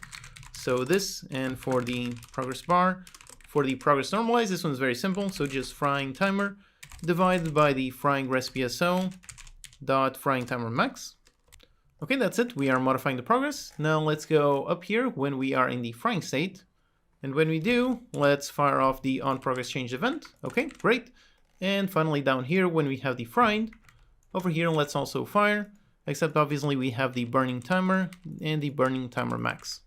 And then just to make sure that the bar actually hides itself when we go into burned, let's also fire an event. This one doesn't have a timer, so let's just put it on 0F. Okay, that's really it. We don't need to touch the progress bar UI at all. Let's test this. Just make sure to save the prefab. Let's go back outside and hit on play. And right away, yep, the bar is indeed hidden. Now if I pick up some meat and I drop it, and there you go, got a really nice bar going up. And yep, going up on the burning state. And as it gets to the end, let's see if the bar hides. So it gets to the end. And yep, there you go, the bar does hide. All right, awesome. And if I pick up something, actually this was the one event that we forgot, so let's fix that. So let's just copy the one where we set the progress normalize to 0. And over here, if the player picks up something, let's set the progress back into 0. So here we are. Let's pick up some meat, drop it on there. Okay, let's wait for it to be cooked. Okay, it's cooked now. Before it burns, pick it up, and there you go. The bar is gone. All right, awesome. Okay, so here we have, again, another example of the power of writing good, clean code. We made a nice generic progress bar, and we very easily made it work with a completely different counter. Which, of course, would also work with literally anything that implements that interface. It doesn't have to be a counter. Now, let me make one note here. Basically, I showed you how to make a generic progress bar and reuse it. But let's say you want to do something specific just for the stove. Well, one approach, like I mentioned, is to duplicate the code and make a progress bar that works only with the stove. But another approach is to simply add more elements on top. For example, during the polish stage, we're going to do exactly that. We're going to add an extra UI element that will show up to warn the player when the food is about to burn. So I just wanted to point that out how you can mix and match both of them. You can have both generic components coupled with specific components. But for now, our progress bar, everything is looking pretty good. So let's leave that burn warning just for the poly stage. Now the next very important thing we need is some plates, so let's do that in the next lecture. Hello and welcome, I'm your Code Monkey. In this lecture, we're going to create the plates counter. This one is just going to spawn some plates, which we can then pick up to grab some objects. Okay, so let's begin making the counter as usual. So let's go inside our prefabs, inside our counters, right click the base counter, make a new prefab variant, call it the plates counter. Let's go inside and let's drag the visual for the plates counter. Let's go into scene view so we can see it. Okay, let's duplicate this, make this the selected. Let's go inside and we can actually hide the circle sprite. We only need this one. So on this one, let's modify it for the counter selected. On the selected, let's make it just 1% bigger. And let's add the selected counter visual. Okay, then inside, obviously, drag the reference for the kitchen counter. Okay, that's our basic setup. Now let's make our script to run this. So let's create a brand new C# script for the plates counter. Let's attach the script to the plates counter and open. Okay, now here as usual, let's extend our base counter. And then first let's handle the spawn timer logic. So basically we want to spawn some plates every once amount of time. So let's store a simple float for the spawn plate timer. Then let's make a simple update on timer. Let's increase the spawn plate timer by time.delta_time. And then just check if it's above a certain maximum. So if it is above something, in this case we're going to have a fixed value. But still, like I mentioned at the very beginning of this course, let us not use magic numbers here. You should never use magic numbers. Instead, if you wanted to make it editable, you could also make it appear as a serialized field. But in my case, for the design that I'm going for, I'm perfectly content with having a fixed value. So just up here, pretty simple, the spawn plate timer max. And let's default it to 4F. And let's use it over here. Okay, great. So this is what we want. However, for spawning, it's actually going to be a bit tricky. The plate is supposed to be a kitchen object. The player should be able to carry the plate. And right now, for the design that we define, is that each kitchen object can only have one parent, and each parent can only have one object. But over here, we want to spawn multiple objects. Now let's quickly see what happens if we try spawning multiple as usual. So let's just go into the kitchen object, spawn a kitchen object, which means we need the plate SO. So let's do it up here. As usual, a serialized field, private, kitchen object SO for the plate kitchen object SO. So we're going to need to make this, and then we're just going to spawn this object on this. Okay, so this is going to throw an error, but still, let's see. Let's first create the object. Over here, let's go inside our scriptable objects, our kitchen objects. Let's create a brand new kitchen object. Call it just the plate. For the object name, this one is a plate. For the sprite, let's go with the plate sprite. And for the prefab, let's make it. So let's duplicate one of these, call it the plate. Let's go inside it, and obviously make sure to save the changes. Then over here, let's drag the plate visual, get rid of the tomato, and on the plate, let's make sure to assign the plate. And finally, let's exit this, let's make sure to save it, and on the plate, let's drag the plate prefab. Okay, so we have the kitchen object SO. Now let's just go inside our plates counter, and over here, let's drag the reference, so the reference to the plate kitchen object. Let's also drag the reference to the counter top point, then on the selected, drag the reference to our base counter, and finally start off with the selected disabled. Okay, so this should be working. Let's just add a plate counter over here onto our scene. So let's pick up a plates counter and put it somewhere in here over there on the side. So on an X of 7.5, then 0, and let's say on 0 maybe. Let's make sure we have space for one more counter over there. So let's duplicate this empty counter. And let's put it over there, pointing to the side. So this one is on 7.5, 0, and -2. Okay, so now let's just make sure that they perfectly match. So let's put this one on a Z of -0.5. Okay, so let's test. All right, so here we are, and look at that. And after 4 seconds, yep, there you go, it spawns the object. And then it immediately tried to spawn another one, and there you go, we have the error. Kitchen object parent already has a kitchen object. Basically, the way we designed our game and set up the code assumes that a single counter will only hold a single kitchen object. So we cannot have multiple plates on the same counter. Now, one solution for this problem is actually quite simple. When we spawn the plates, instead, let's not spawn a kitchen object. Instead, we're just going to spawn a dumb visual. Then when the player interacts with the counter, that is when we're going to spawn the proper kitchen object. So let's do that. Although again, let's keep the logic and the visual separate. So over here, let's first just handle the logic. So we just need to keep track of how many plates were spawned. So for that, let's store up here a private int for the plates spawned amount. And let's also do another private int for the plates spawned amount max. And let's say we can spawn at most 4 plates. Okay, so over here, instead of spawning the object, let's first of all actually reset the timer. So let's put it back to 0, 0. And on the plate spawned amount, let's check if this one is under the plate spawned max. And if so, let's go into the plate spawn amount and increase it by 1. Okay, so that's the logic, super simple. Now let's handle the visual. So let's first make our script. So let's create a brand new C# script for the plates counter visual. Now let's make sure to add the visual. So let's go inside the prefab, and over here we've got the visual. Let's attach it. Okay, open. Now here, basically the first thing we need is we need to know where to spawn the visuals. So let's actually add a reference to our counter top point. So let's add a serialized field for the private transform for the counter top point. Then let's also add a reference for the prefab we're going to spawn. So let's call it the plate visual prefab. Then here in the editor, let's drag the references. So the counter top point, place it in there. And for the plate visual prefab, let's go up here and find the visuals for the kitchen objects. So these are just the visuals, and let's drag the plate visual. So the plate visual, not the plate kitchen object. Okay, now back in the code here, we obviously need to know when a plate is spawned. So let's go into the plates counter and make a nice event. So public event handler as usual, on plate spawned. And down here, let's just fire the event. So we just invoke with this and event.args.empty. Okay, that's it, very simple. And then on the other script over here, let's just listen to it, which also means that we need a reference to our counter. So let's add over here the plates counter for the plates counter. So we're going to need to drag the reference, and then on start, let's listen to the on plate spawned event.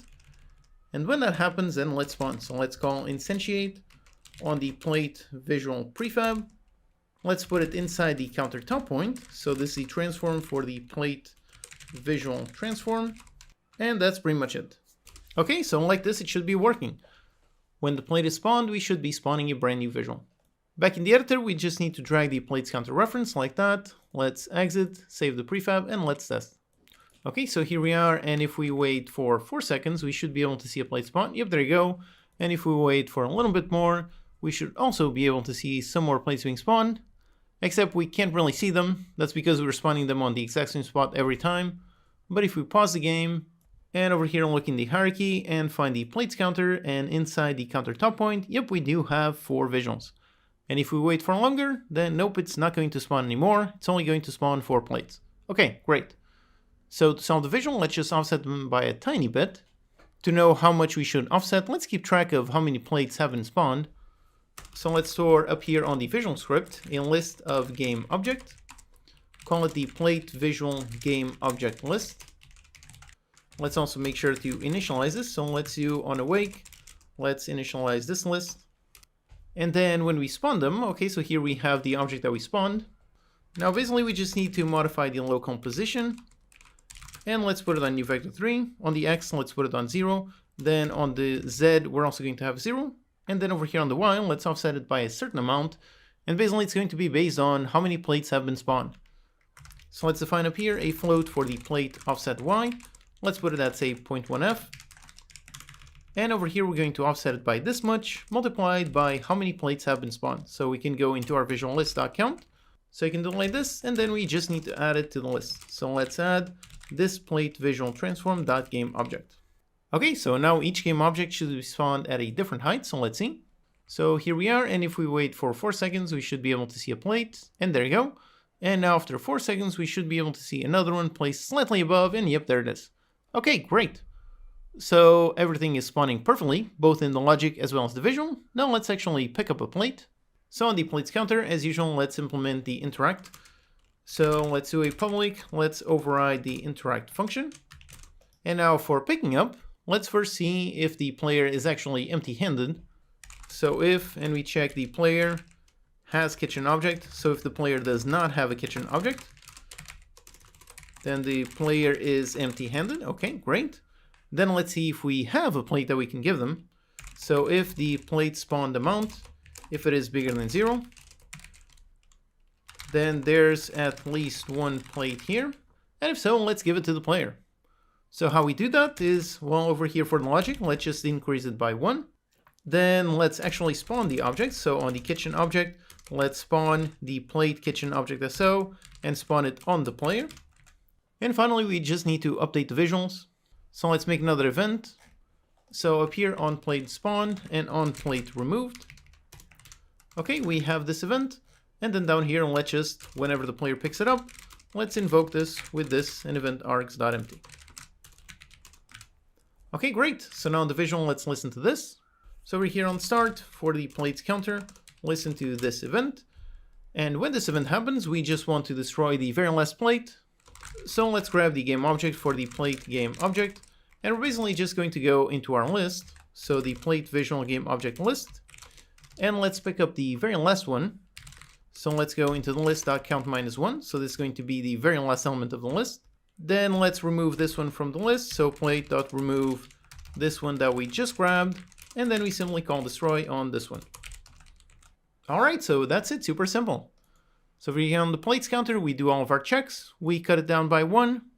We spawn the actual kitchen object and we fire the event. And over here, the event listens and updates the visual. Okay, let's test. So here we are, let's wait for a plate to be spawned. And when it's spawned, there it is. I'm going to pick it up. And yep, there you go, the player is now carrying a plate. Let's drop it here. And there you go, there's another one. Now let's wait for a bunch more to be spawned. Okay, so the plates counter is full. Now if I pick up, it should only eliminate the last visual.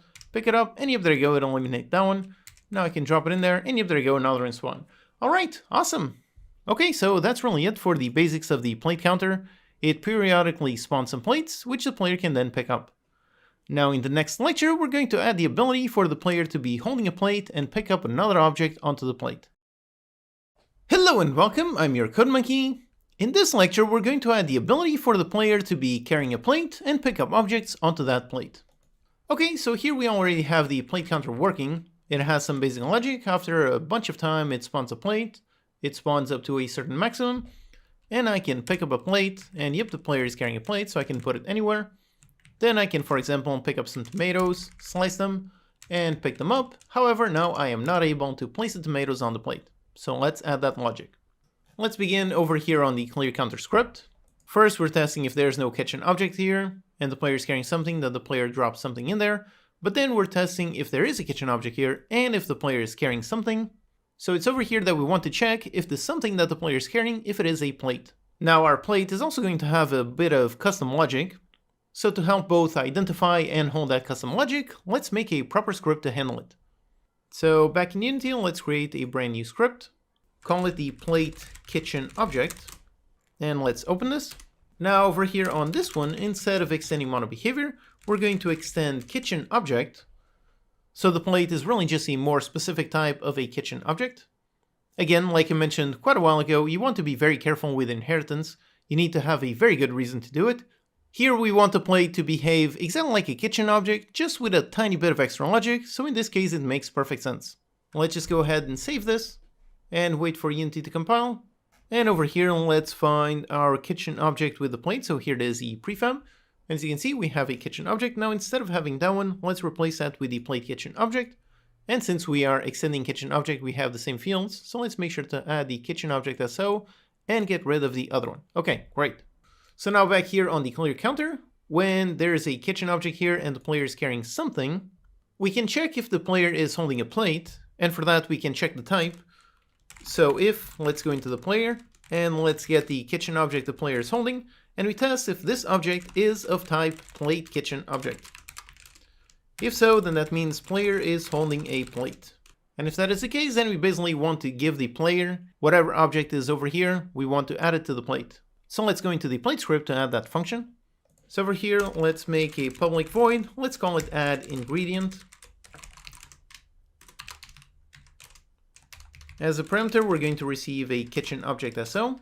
We really only care about the type. We're going to destroy the actual kitchen object like we've been doing when creating different types. So the plate is really just going to store a list of types. So up here, let's store a list of kitchen object SO for the kitchen object SO list. Then when we add the ingredient, let's just add it to the list. So this kitchen object SO. Let's also make sure to initialize the list. So let's do it on awake.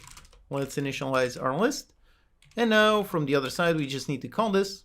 So over here on the clear counter, if the player is holding a plate, let's first get the type of plate. So plate kitchen object, or the plate kitchen object. We go into the player to get the kitchen object, and we cast this as a plate kitchen object. Okay, so we have this, and then over here, let's call add ingredient, and let's add whatever is currently on this counter. So let's get the kitchen object and get the kitchen object SO. Okay, so we're adding it to the plate, and then let's destroy what is here. So get kitchen object and destroy itself. Okay, so that's it. So if there is something here, and if the player is holding something, and that something the player is holding is a plate, if so, we're going to add that ingredient to the plate and then destroy the object in here. So let's test. Okay, so here let's pick up a tomato, let's slice it, let's put it on a clear kitchen counter because that's the only one where we added the logic. So on this one, let's pick up a plate, and now whilst I'm carrying the plate, and if I approach and I interact with it, and yep, there you go, it does work. The object vanished from the counter and supposedly was added to the plate. Again, we can use a really nice debug inspector to see it. So let's pause the game, let's select the plate, let's see the plate kitchen object, so here it is, this one, and let's change the inspector into debug mode, and down here, yep, we do see the kitchen object SO list, and it does have some tomato slices. Okay, awesome. So with this here, we have our basics.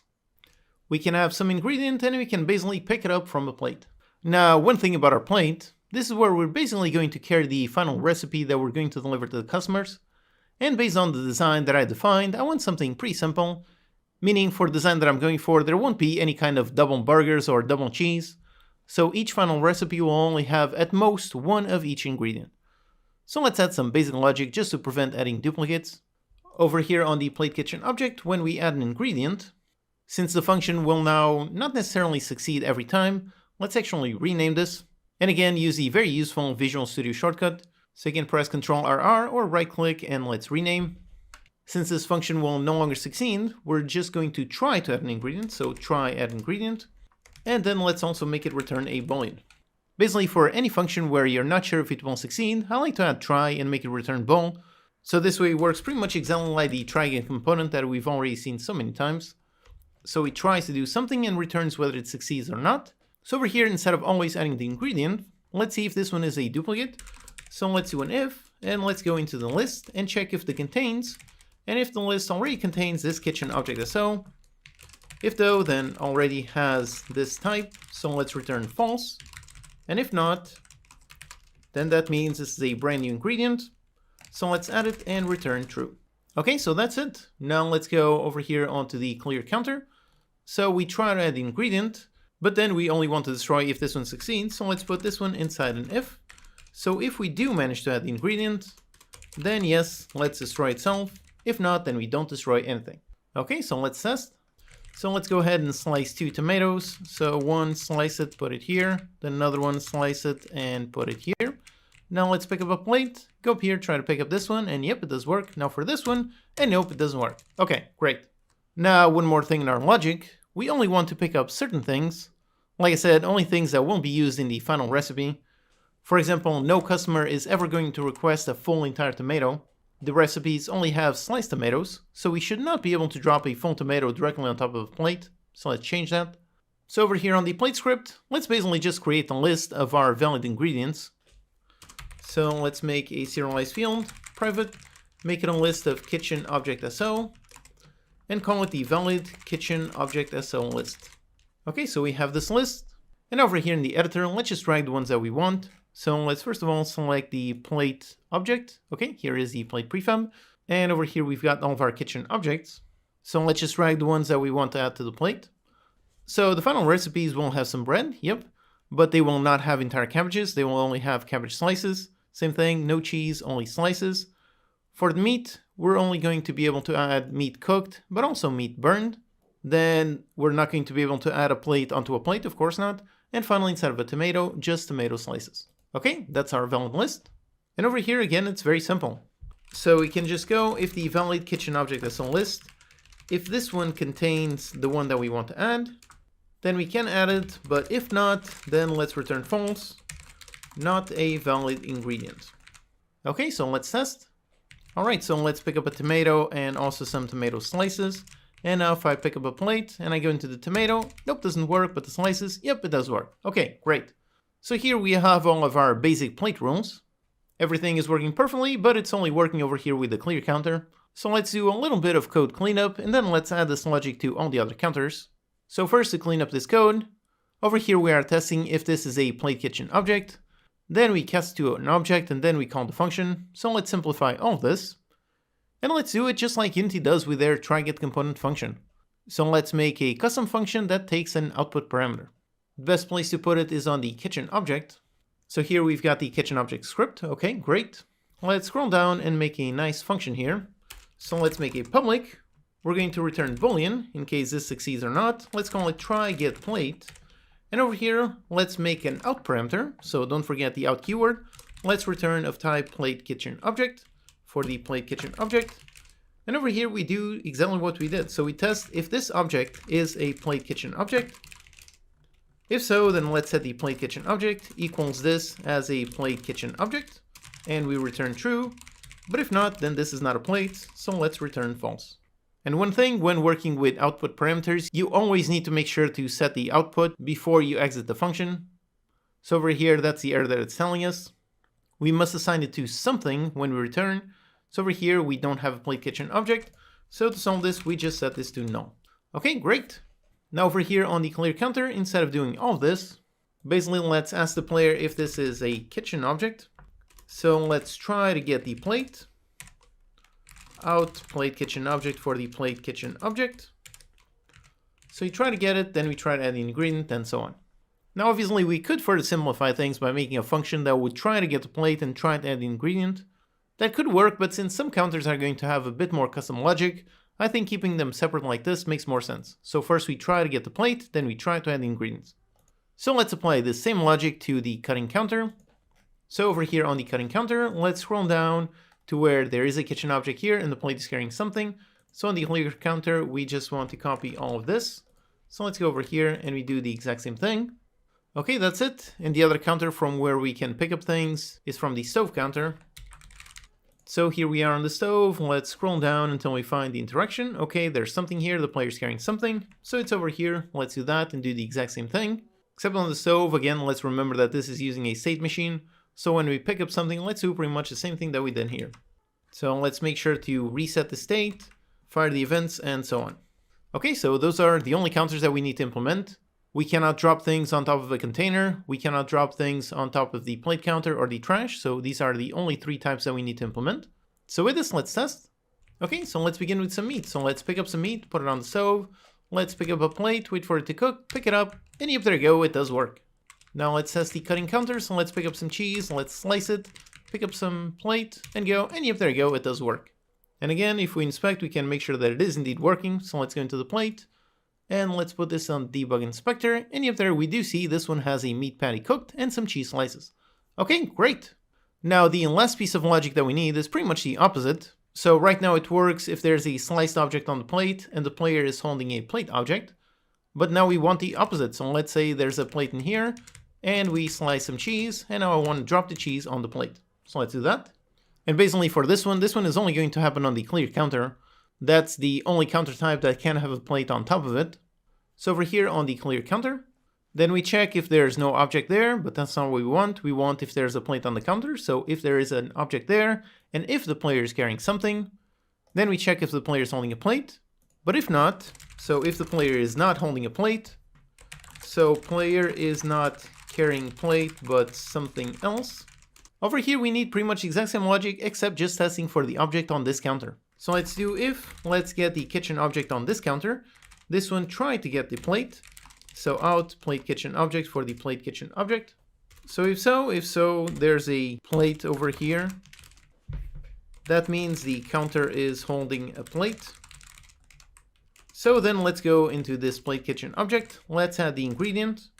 And we're going to try to add whatever the player is currently carrying. So the player dot get kitchen object and get the kitchen object as so. So we're going to try to add this. And if we can't add, then we're just going to destroy whatever is on the player.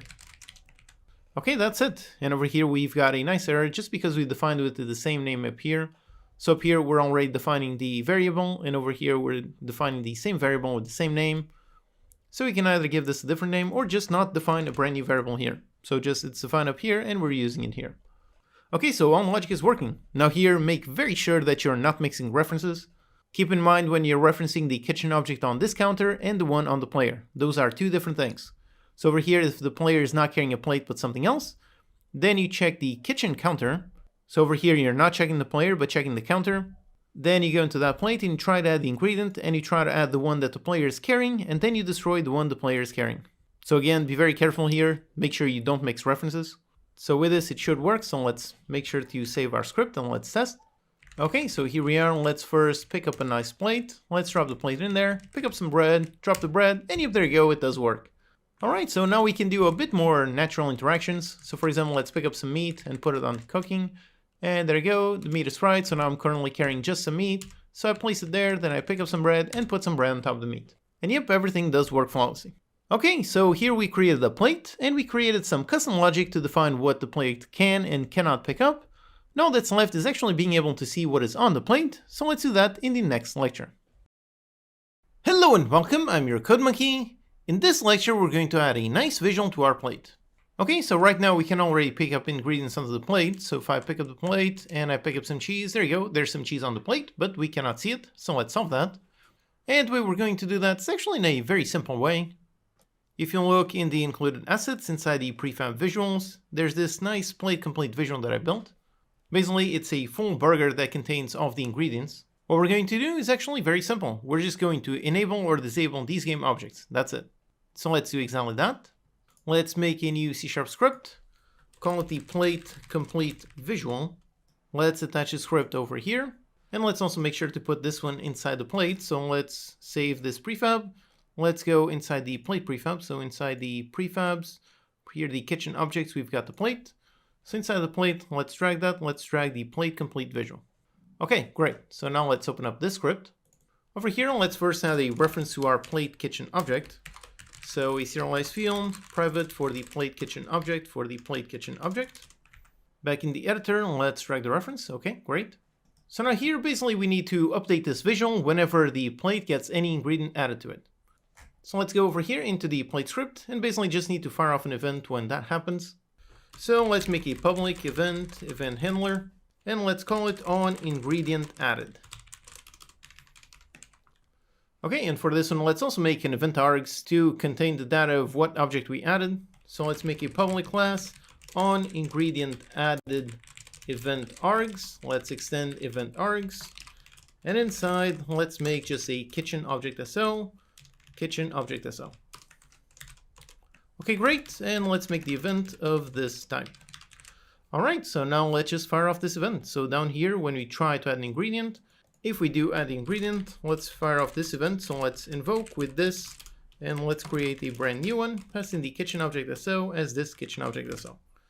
Okay, so we have our event correctly being sent.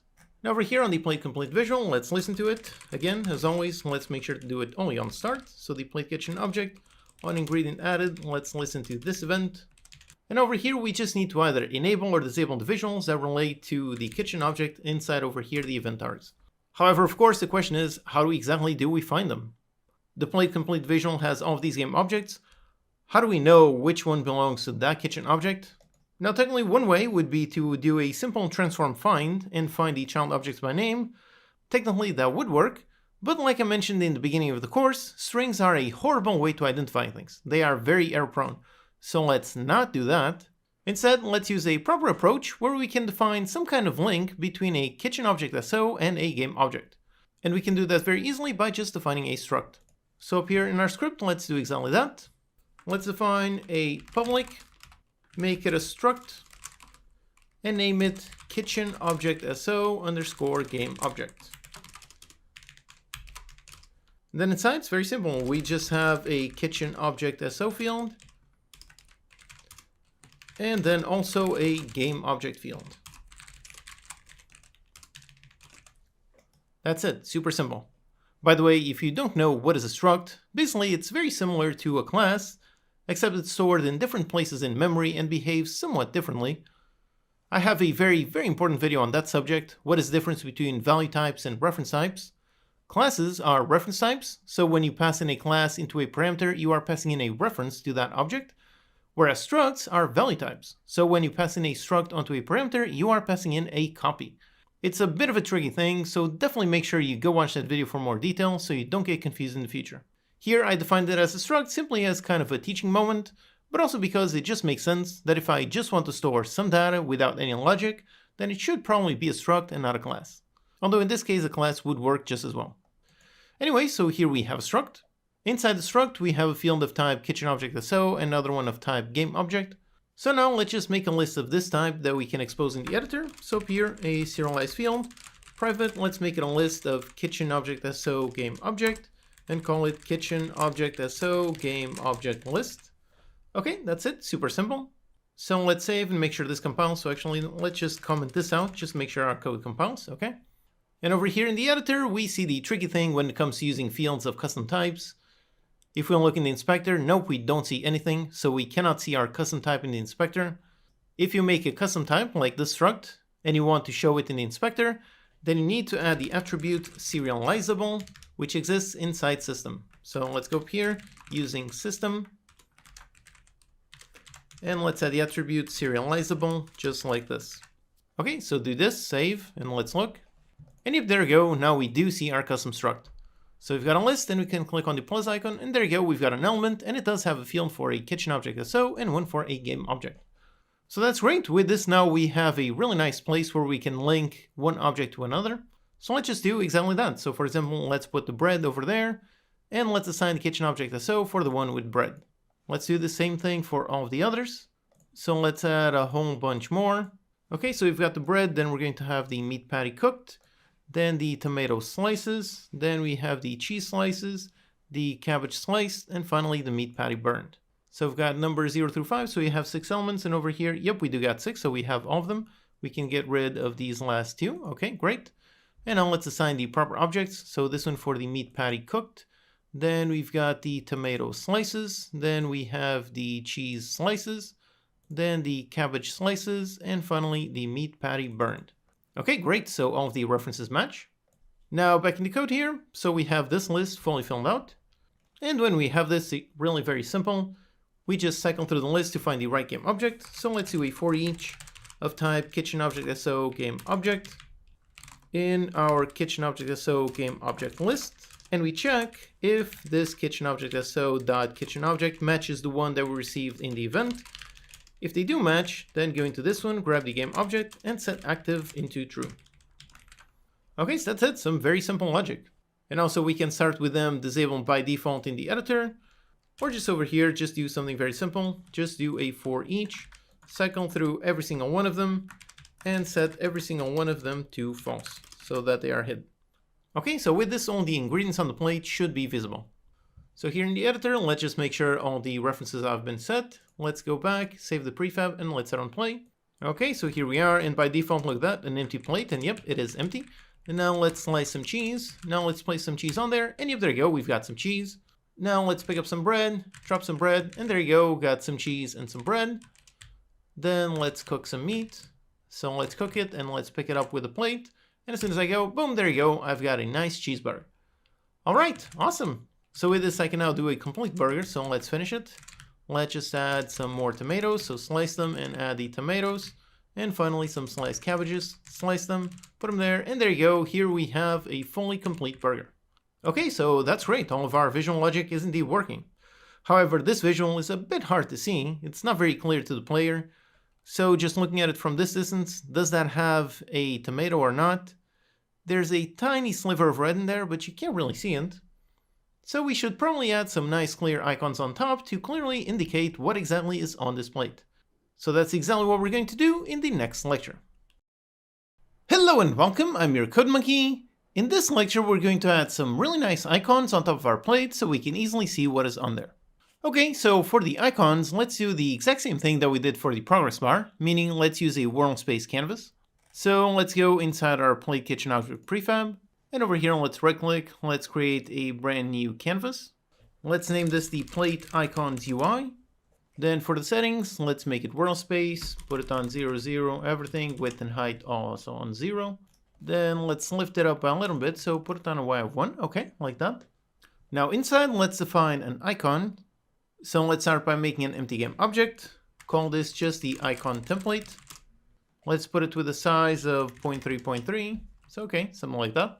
Then inside, let's add a new UI image, name this the background, and make it stretch to fill the parent, so put 0 on everything. Okay, there's our background. For the background image, instead of a square, let's actually go with a circle. For that, Unity actually has a bunch of built-in sprites that it added in the last versions. However, it's not actually over here by default.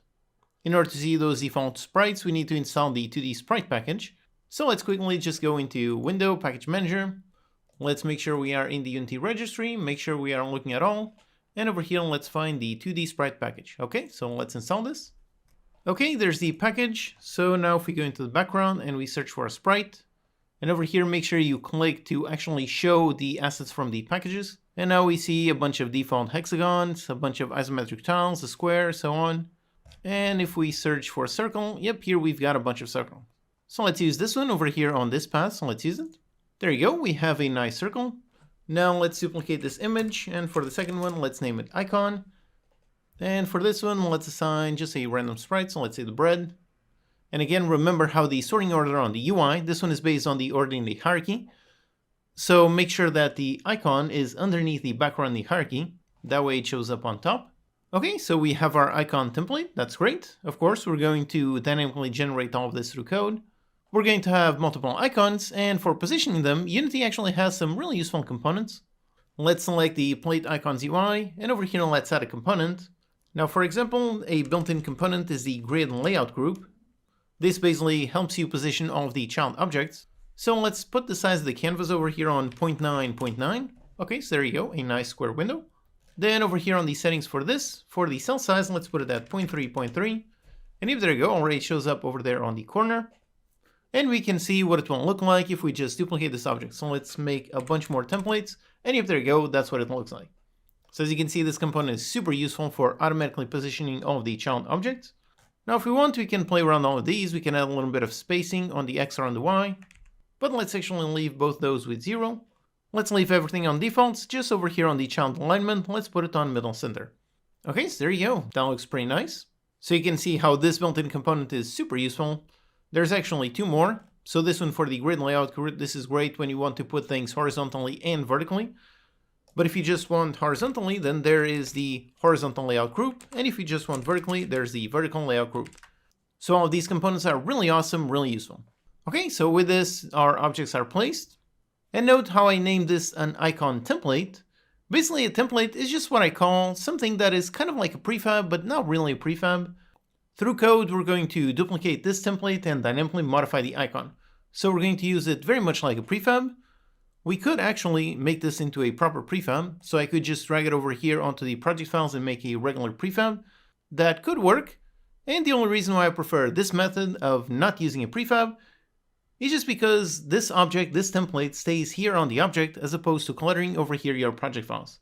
If you have tons of single-use UI elements with tons of objects you need to spawn, you can end up with tons and tons of prefabs, and you might not even know where each of those is used.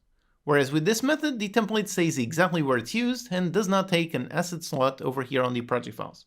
So personally, this is just the approach that I prefer for spawning UI elements, but like I said, prefabs work as well, so if you prefer using prefabs, go ahead and make it.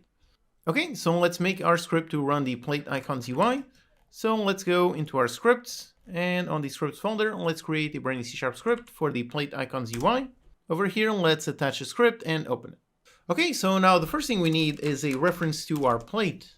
So let's begin by making a serialized field private for the plate kitchen object for our plate kitchen object. Okay, let's save it and drag the reference. So over here, there's the plate icons. Let's just drag the plate reference. Okay, great. Now on the plate, we already made this event when an ingredient is added. So basically, we just need to listen to this in order to add the new icon. So over here on the UI, let's do, as usual, private void start. And on start, let's go into the plate kitchen object and listen to that event. And when that happens, let's spawn an icon. Although here, let's actually use a different method from the one we used on the plate visual. Over here on the plate visual, whenever we had the event, we really just modified the object that was added. So over here, the equivalent would be to spawn a new icon whenever that one was added. But instead of doing that, right now let's listen to this event, and when this happens, let's update all the icons in this display. Basically, this other method is useful when the contents can be added as well as removed. Now in this case, they are never going to be removed, so in this case, both methods work fine, but still I want to show you the second method just so you can use it when you need it. So for that method, we just need to know exactly what is on the plate. So over here on the plate kitchen object, we just need to expose the kitchen object SO list. So let's do exactly that. So public, we're going to return a list of kitchen object SO. Let's call it get kitchen object SO list. And we just return the kitchen object SO list. Okay, very simple. Then over here on the plate icons UI, let's just make a function to update the visuals. So private void, let's call it update visual. And when we have the event, let's call our update visual. Okay.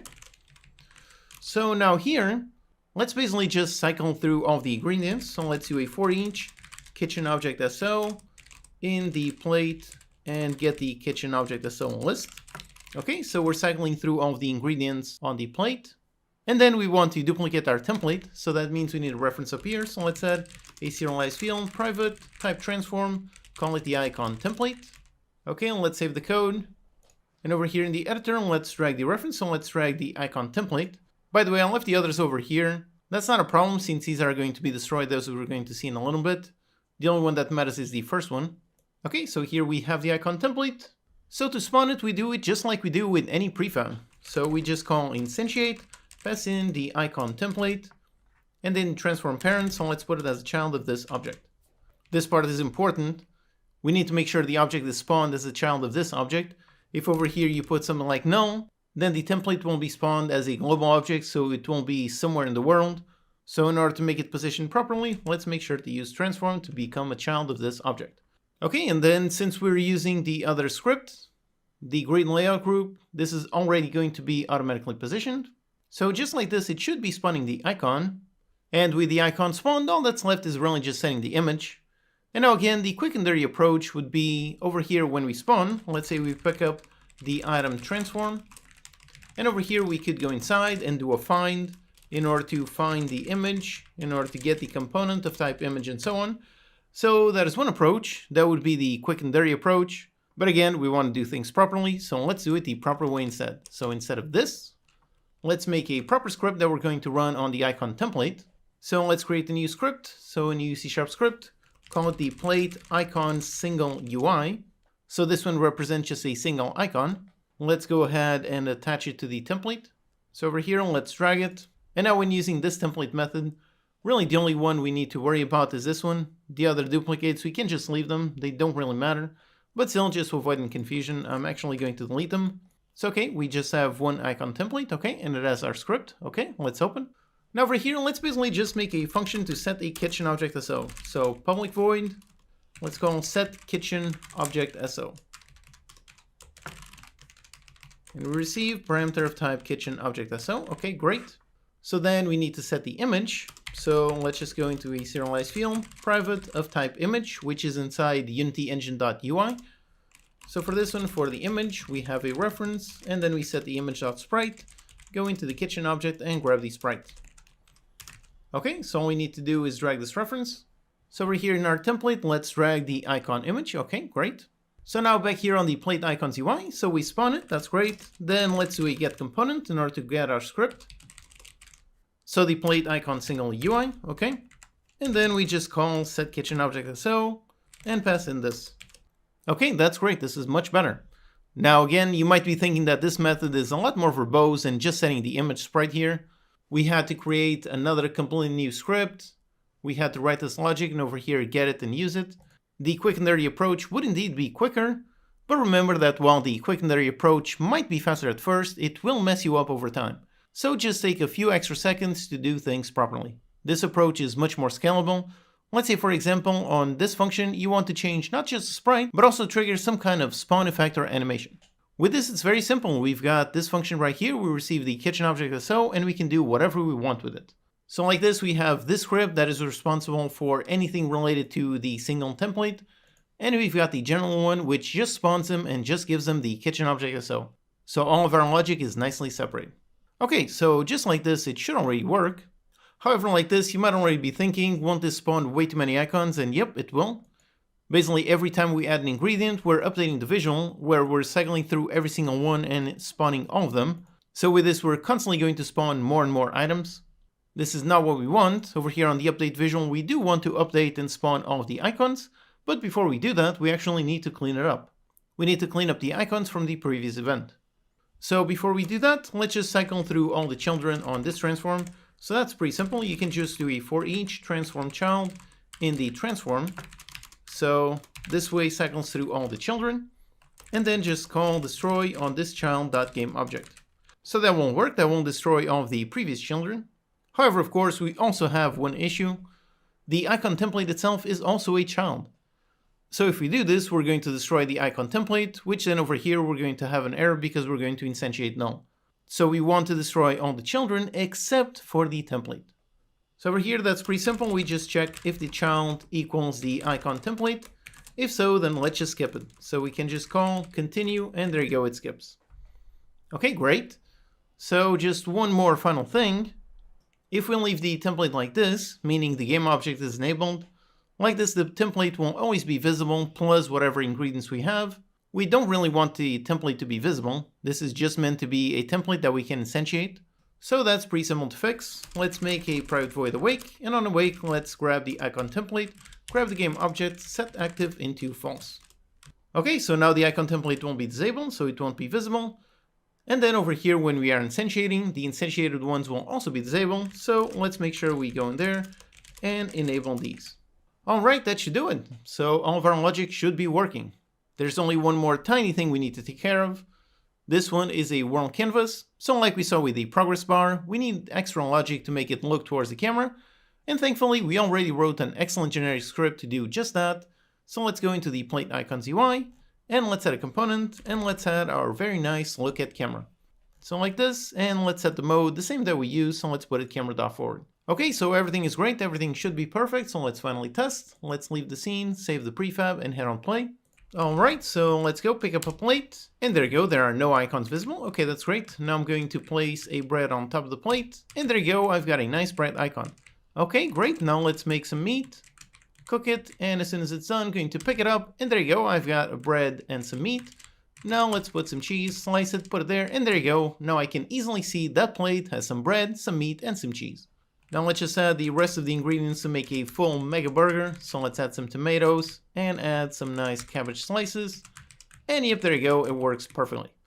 So here we have a complete burger with everything, and we can easily see on the icons everything this contains. Alright, awesome!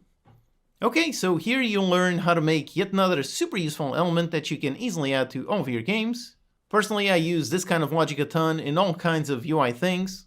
For example, in my upcoming Steam game, Total War Liberation, the items in the inventory, they're all added using this method. So there's a template and I duplicate that template. Same thing for all of the action buttons. All of those are based on having a template and duplicating it. It's a really easy way to do this kind of thing. With all of that, here we have a full plate and we can easily see what is on there. So with this, the next obvious step is to actually deliver some orders. So let's do that in the next lecture. Hello and welcome, I'm your Code Monkey. In this lecture, we're going to build the delivery counter. This is where we're going to drop some items that the customers have requested in order to complete the orders. Also, just for fun, we're going to learn how to use shader graph to make a simple custom shader. Okay, so let's begin by making our counter. So let's go into our base counter. Let's create a new prefab variant for the delivery counter. Let's go inside and now let's find the visual for delivery counter.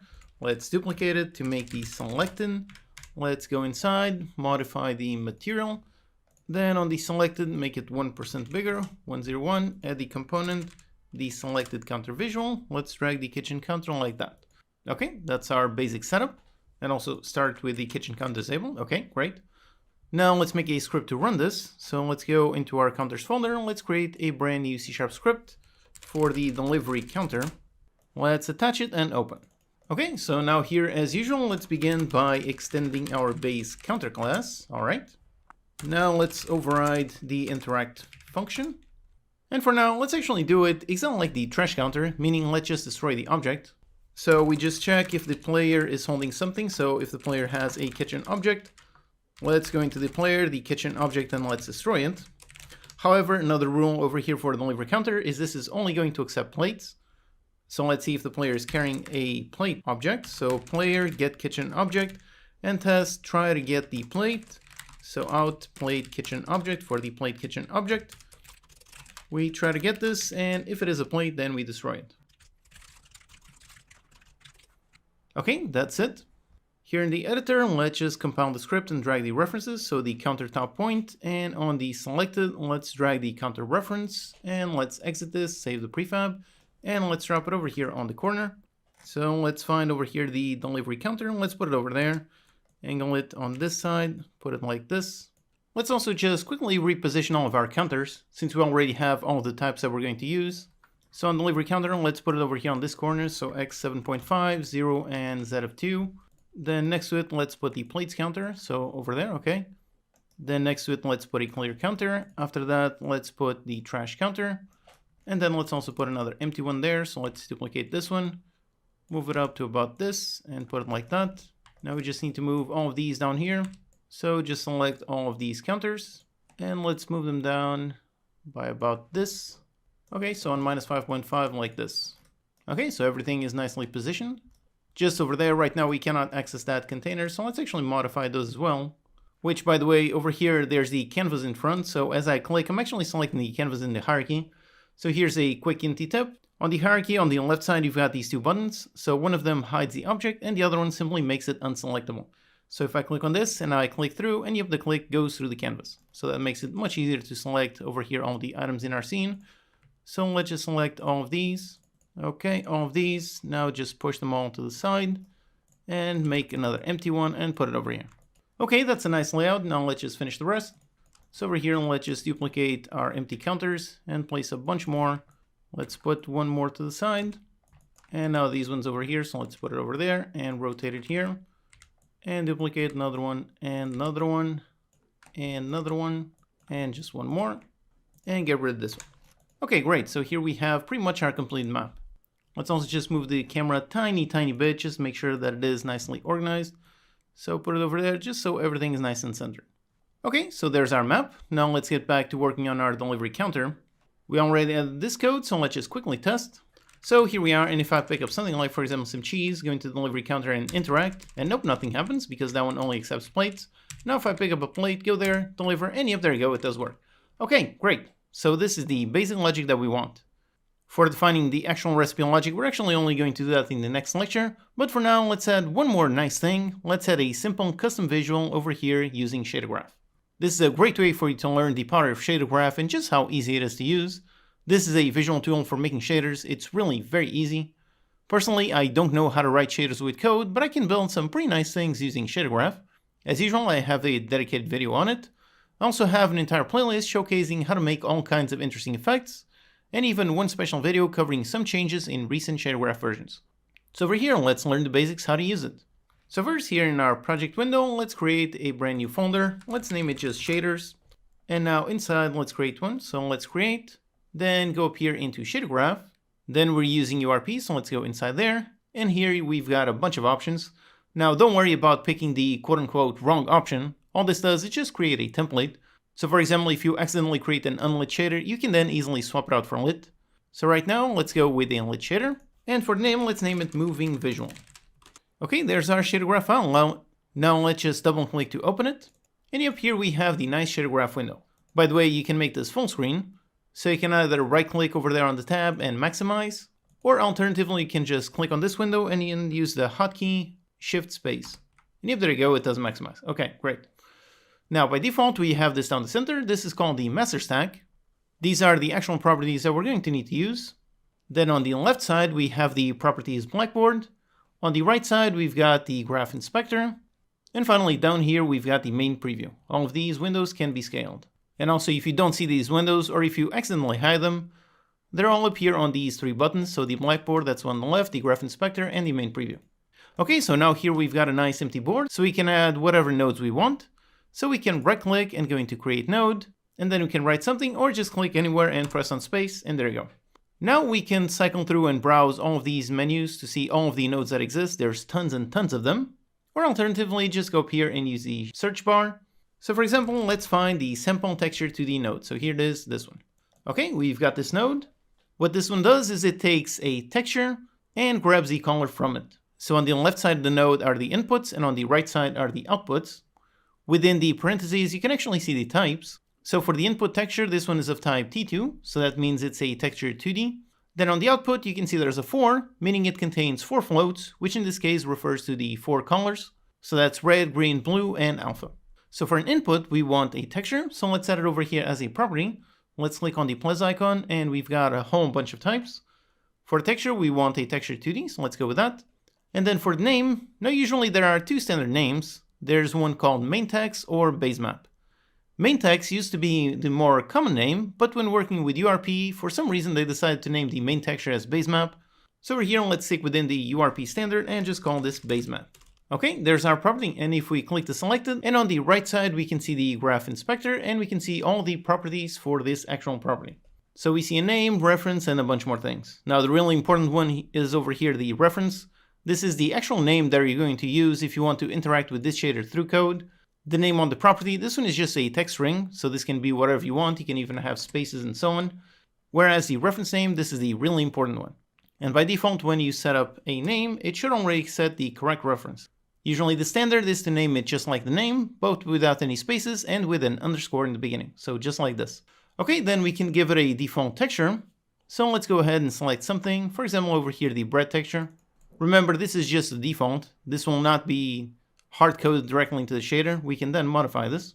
Okay, so we have our nice base map property definition. Now we can just drag it over here on the board, and yep, there it is. And now we can just click on the circle icon in order to drag a connection, and let's connect it over here onto the sample texture to the input. And yep, right away we do see it does work, so we are correctly sampling the texture. However, if you look on the main preview, over here there's still nothing. That's because we don't have this node connect to anything. We need to connect it to the final master stack in order to render something. So again, on the output over here, we can see a 4. So these are all of our colors. And actually, one very useful node is the preview, since so many things in shader graph can be hard to visualize. So we can move these nodes around, and let's add the preview node. And this does exactly that. So you can fit it an input, and you can see down here what that input contains. So for example, let's drag just the red channel. And if there you go, over there, we can see the red channel for this texture. We can drag the green channel, the blue channel, or look at the alpha channel. Yep, there you go, it does work. So this preview node is super useful for being able to see what your shader is actually doing. Over here we have the colors, so let's get rid of the preview right now. And in order to make it work, we really just need to connect the RGBA and go up here into the base color. And right away it should work, but you might not be able to see anything over here on the main preview. I believe this is a rendering bug in the current tech version. So right now nothing is shown. So if you still don't see anything, it's actually pretty simple. Just go up here on the top left side and make sure to save the asset. Okay, save it, great. Then let's exit from our maximize view. And now let's close this tab. Let's click on play just to play the game. Now let's stop playing. And now if we open the shader again, yep, there you go. Now we do see the shader compiling over there, that color, that is the shader compilation. And after a little bit, it should work. Let's just maximize this. So yep, there you go. There we do see our texture. Okay, great. So again, this is just a simple rendering bug on the current tech version. If you're watching this video in the future, chances are you don't even have this bug, so there's no need to worry. Okay, so right now we do see it working. We can see our bread texture, and it's currently being applied on a sphere. For our use case, we're working with 2D textures, so this would be best to be seen on a quad. So we can right click over here on the preview in order to select the preview mesh. So let's go with a simple quad, and yep, there it is, we have our nice quad. Okay, great. So over here we have our basic shader. All it does is just shows a texture, that's it. Now let's actually use this. And first, let's always make sure to save the asset. On the top left side, on the moving visual, if you see an asterisk here, that means you have unsaved changes. So always make sure to save them. In my case, I don't, but still, never hurts to save. Now over here in scene view, let's go inside our delivery counter, so let's open it. And now for the display for our arrow, let's make it a flat quad. So let's right click in the hierarchy, let's create a new 3D object, and let's make it a quad. Let's call this the delivery arrow. Let's place this on top of the counter, so let's rotate it to face upwards. By the way, on the rotation, make sure the color is facing upwards. Most shaders by default, they only render one face and not the other one. So make sure you put the face with the color upwards and not the other one. Okay, so let's rotate this one upwards. So there you go, 90 over there. And let's just put it just exactly on top of the counter. So just enough so that it's visible. Okay, great. So now let's make a material for our arrow. So let's go inside the materials folder, and over here, let's create a brand new material. Let's call this the delivery arrow. Let's make sure to use this material on the quad. So let's just drag it over there on the mesh render. Okay, so it's using our custom material. And over here on this shader graph drop-down menu, over here we can select what shader we want to use. So in our case, let's go inside the folder shader graphs. And inside, yep, here we have our moving visual shader. So let's go ahead and use this. And yep, right away we do see that it does work.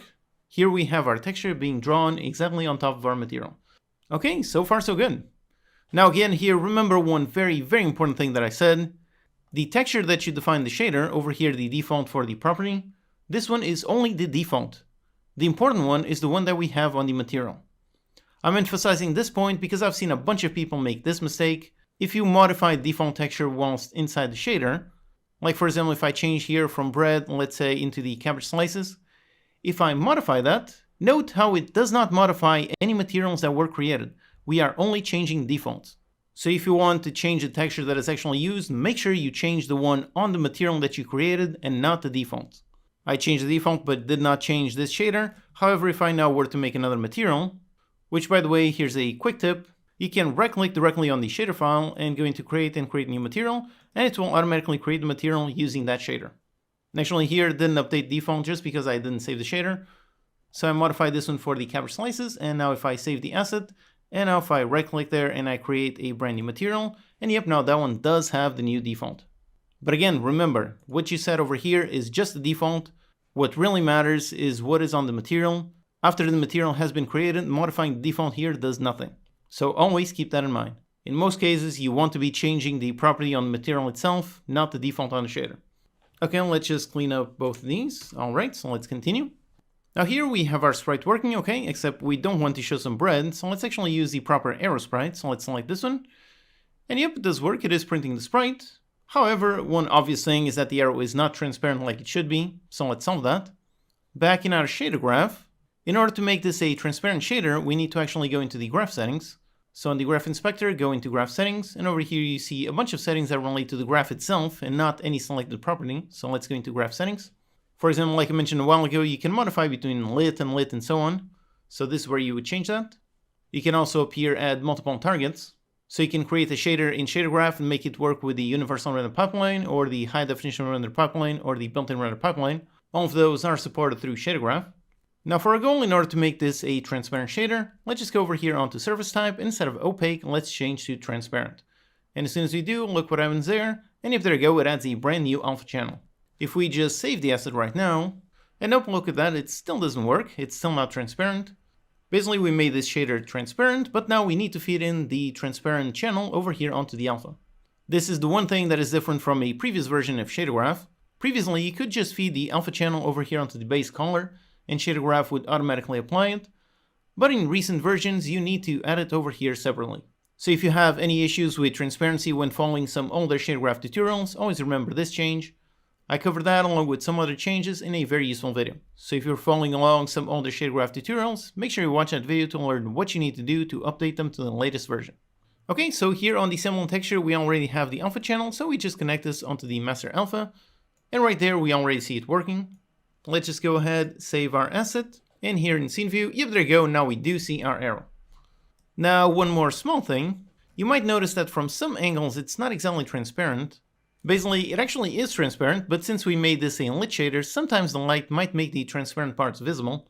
One option to solve that is over here on the graph settings. Instead of making it lit, let's make it unlit. That would work. So yep, with the unlit shader, the transparency is perfect. But if you really want to keep it lit, then the other thing you can do is just over here play around with these settings. You've got smoothness, AO, and so on, and over here you can even modify the workflow mode. So for transparency, instead of making it metallic, let's go with a specular workflow. And then over here, set the smoothness to 1 and the ambient occlusion down to 0. And now if we save this shader, and look at that, and yep, now the transparent parts are indeed fully transparent.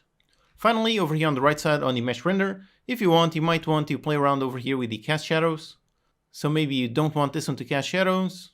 Maybe you don't want it to impact light probes and so on. Okay, so with this we have our nice transparent arrow. Let's make sure to save our delivery counter, so let's go outside back into scenes. And let's hit on play. And yep, there you go, we have our transparent counter with our nice arrow. Now we want the arrow to actually move. And doing that is actually super simple. Going back here in our shader graph, let's just modify default just so we can see the arrow that we want to see. So let's select the arrow sprite. Okay, there's our arrow. Now for moving, over here on the simple texture, we've got an input for the UV. The UV is what defines what portion of the texture we're going to grab, which by default just gets the whole texture. So since this field represents where we're going to grab from texture, by playing around with this we can grab different parts. So to do that, let's just add a standard UV node. So here it is. This is the standard UV channel. So if we connect this, then nothing changes. Everything still renders exactly the same. But now we can modify this. And to do that, we're really just going to use some basic math. Remember that when working with shaders, even though you do see colors, everything is really just numbers. So a UV2 is just a number, the color is just a number, the alpha is just a number. So visually, everything might look like images, might look like colors, but really in the end, it's all just numbers. So for example, how do we move this texture? Well, it's actually pretty simple. We just add a number onto it. So over here on the UV, let's just add an add node. So this just adds two numbers together, very basic. So let's take the regular UV and let's add something on top of it. For example, we can make a vector 2 and let's put it on, say, 0.10. And let's add this one onto this one. And now if we drag this one onto the input, look over there on the preview what happens. And if there you go, look at that, it moves slightly to the left. So if I modify this one, put it on 0, there you go, at that, 0.1 on that, 0.2 on that, and so on. So you can see that by modifying here, I'm essentially offsetting the texture. I'm offsetting on the X, and over here I can also offset it on the Y. Basically, I'm offsetting the texture by 10%. The UV is a normalized value. This is not pixels. So that is why 0.1 is 10% regardless of how big the texture is. And if we go way past 1, then the texture essentially loops back. So this is really all we need. For our moving arrow, we're going to have 0 on the Y, and on the X, we're going to constantly either increase or decrease. That's how we're going to have our moving arrow. So again, the only issue here is that I'm modifying this manually. We don't want a fixed amount on the shader. Instead, we want a nice animation. So for that, we have the very useful, the time node. This one has various time-based outputs. The one that we want for this case is the time, which is just the total time. This one is constantly increasing since the start of the game by the number of seconds. So if you use this over here directly on the add, and there you go, look, that texture is constantly scrolling. Okay, so that's great, except obviously we have one issue. We don't want it to scroll diagonally. We only want to scroll in one direction. So for that, we can essentially create a simple property to act as our speed. So let's over here on the blackboard, let's create a new vector 2, call it our speed property. And for default, let's default on, say, 0.1 on the X, 0 on the Y. And now if I drag the speed over here onto our blackboard, okay, great. This is basically a multiplier, so we just need to multiply the time by this. So let's add a multiply node. Also, by the way, quick tip, over here on each node, you've got a nice little arrow, so if you want to make it a bit more compact, so if you don't actually need to see the preview, so make that. And in this case, let's take our time, multiply by our speed, and then for the output, pass it into the add. Okay, so look at that, now it is indeed moving in this direction. And over here on the speed, we can play around the values. So if we put it at 0.5, now it's moving faster. And if I put it on the Y, now it's moving diagonally, put it 0 on the X, and now it's only moving vertically. Okay, so this is really what we want. Let's just go ahead, save our shader, and now let's just select our delivery arrow material. And over here, yep, we've got the speed. If you don't see it, make sure that on the speed property over here you have it exposed. So we have the speed, instead of moving on the Y, let's move on the X.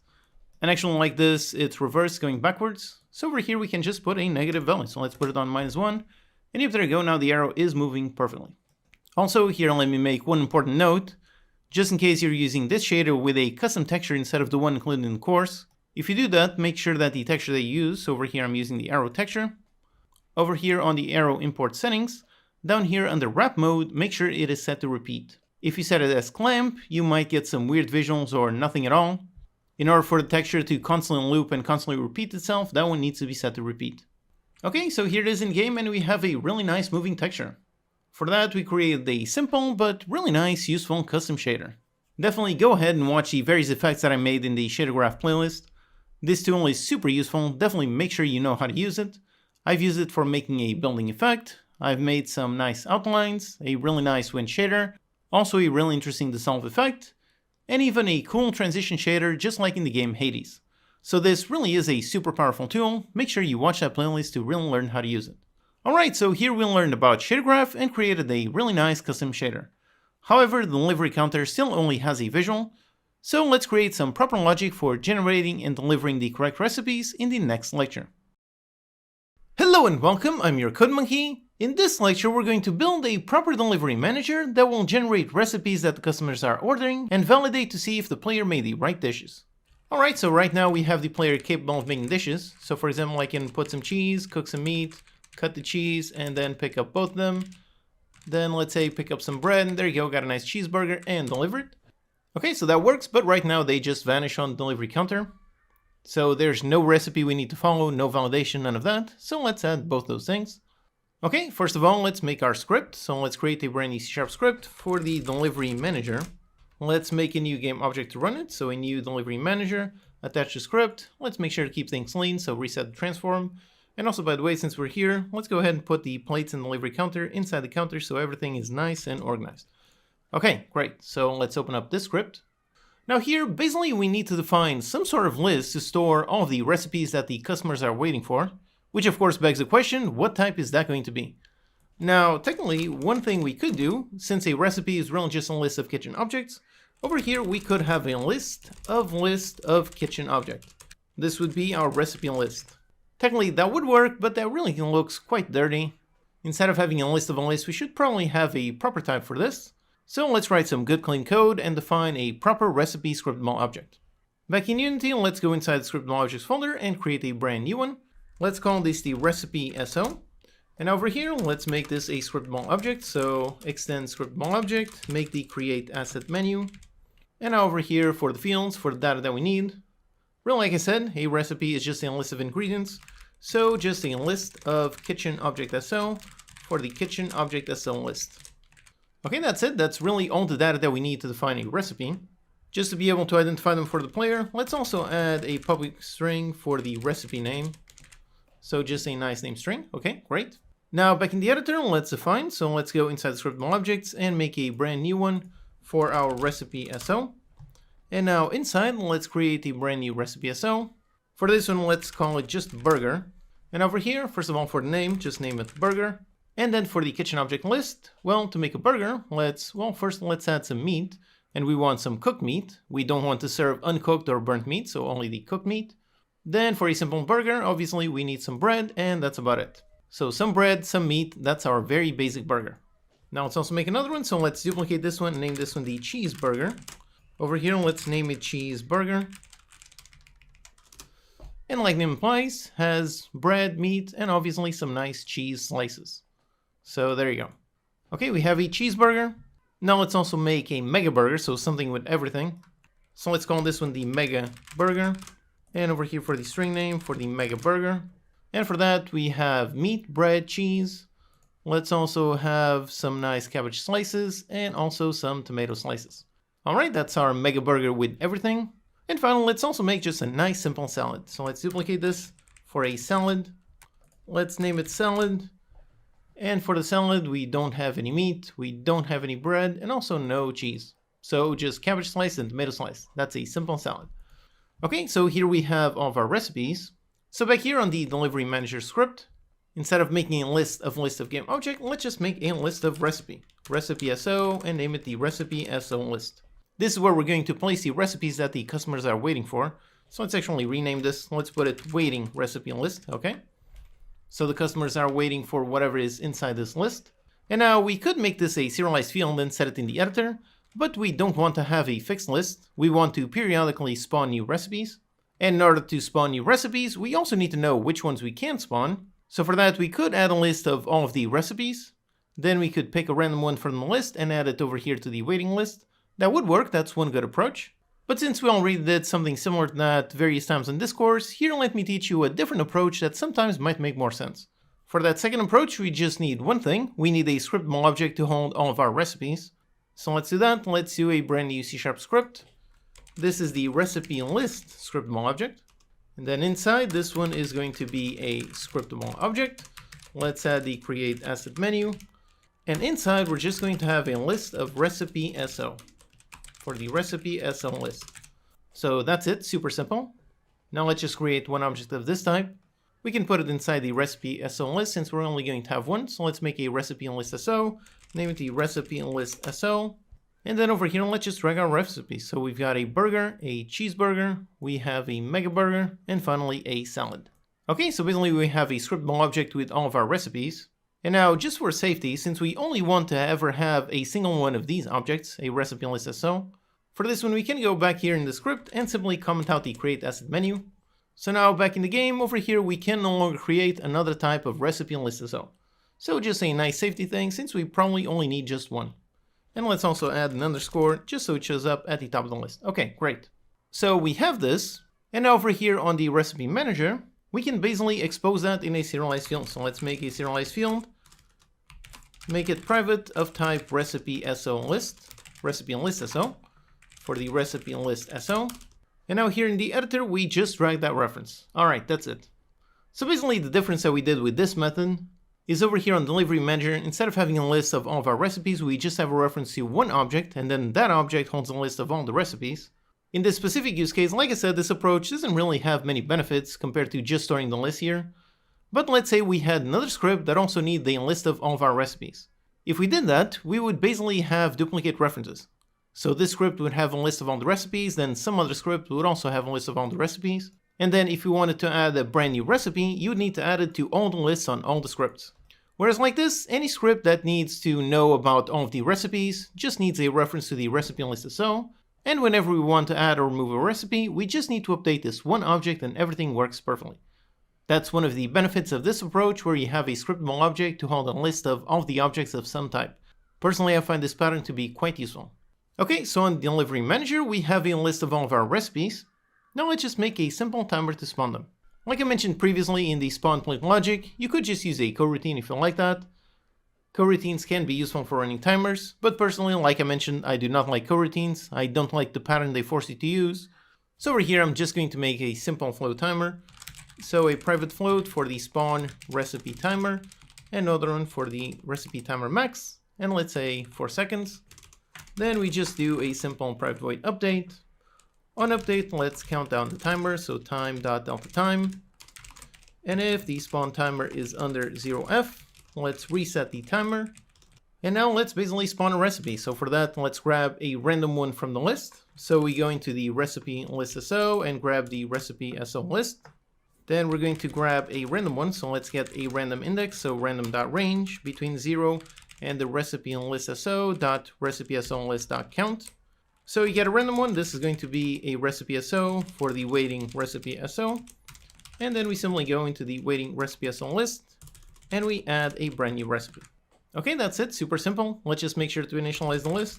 So let's do here a simple awake for the waiting recipe SO list and just initialize it. Okay, so like this, it should be working. However, we're also going to generate recipes nonstop. We don't want that, so let's define some kind of maximum.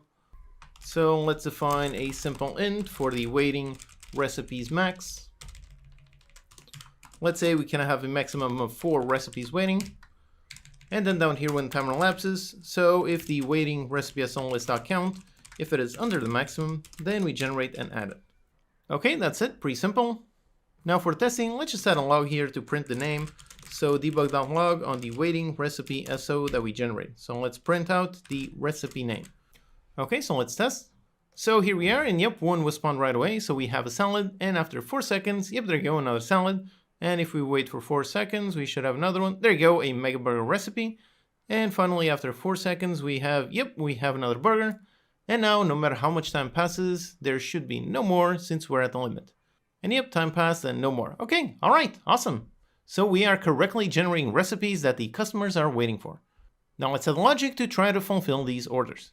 So over here on delivery manager, let's make a function to deliver a recipe. So let's make a public void, make it public since we're going to access this from the delivery counter. Call it deliver recipe. And the recipes are going to be delivered whilst on a plate. So let's receive a parameter of type plate kitchen object. And over here, the logic is actually going to be pretty simple. We just need to cycle through all of the recipes that the customers are waiting for and see if the ingredients on this plate matches the ones on any waiting recipe. So over here, let's cycle through all of our recipes. So let's do a for int I at 0, going through the entire recipe list.count, I++, okay. Let's grab the recipe SO for the waiting recipe SO, and we grab from the waiting recipe SO list on this index, okay, so we have that. Then first, let's do a quick test just to check if the waiting recipe has the same number of ingredients as there are on the plate. If not, then we already know that it's not valid. So over here, let's do a quick test. So waiting recipe SO, let's check the kitchen object SO list.count. If this one matches the plate kitchen object, let's get the kitchen object SO list and also check the count. So over here, we know that has the same number of ingredients. So this is the first check. Then we need to cycle through all of the ingredients on this recipe and all of the ingredients on the plate and basically see if both of them match.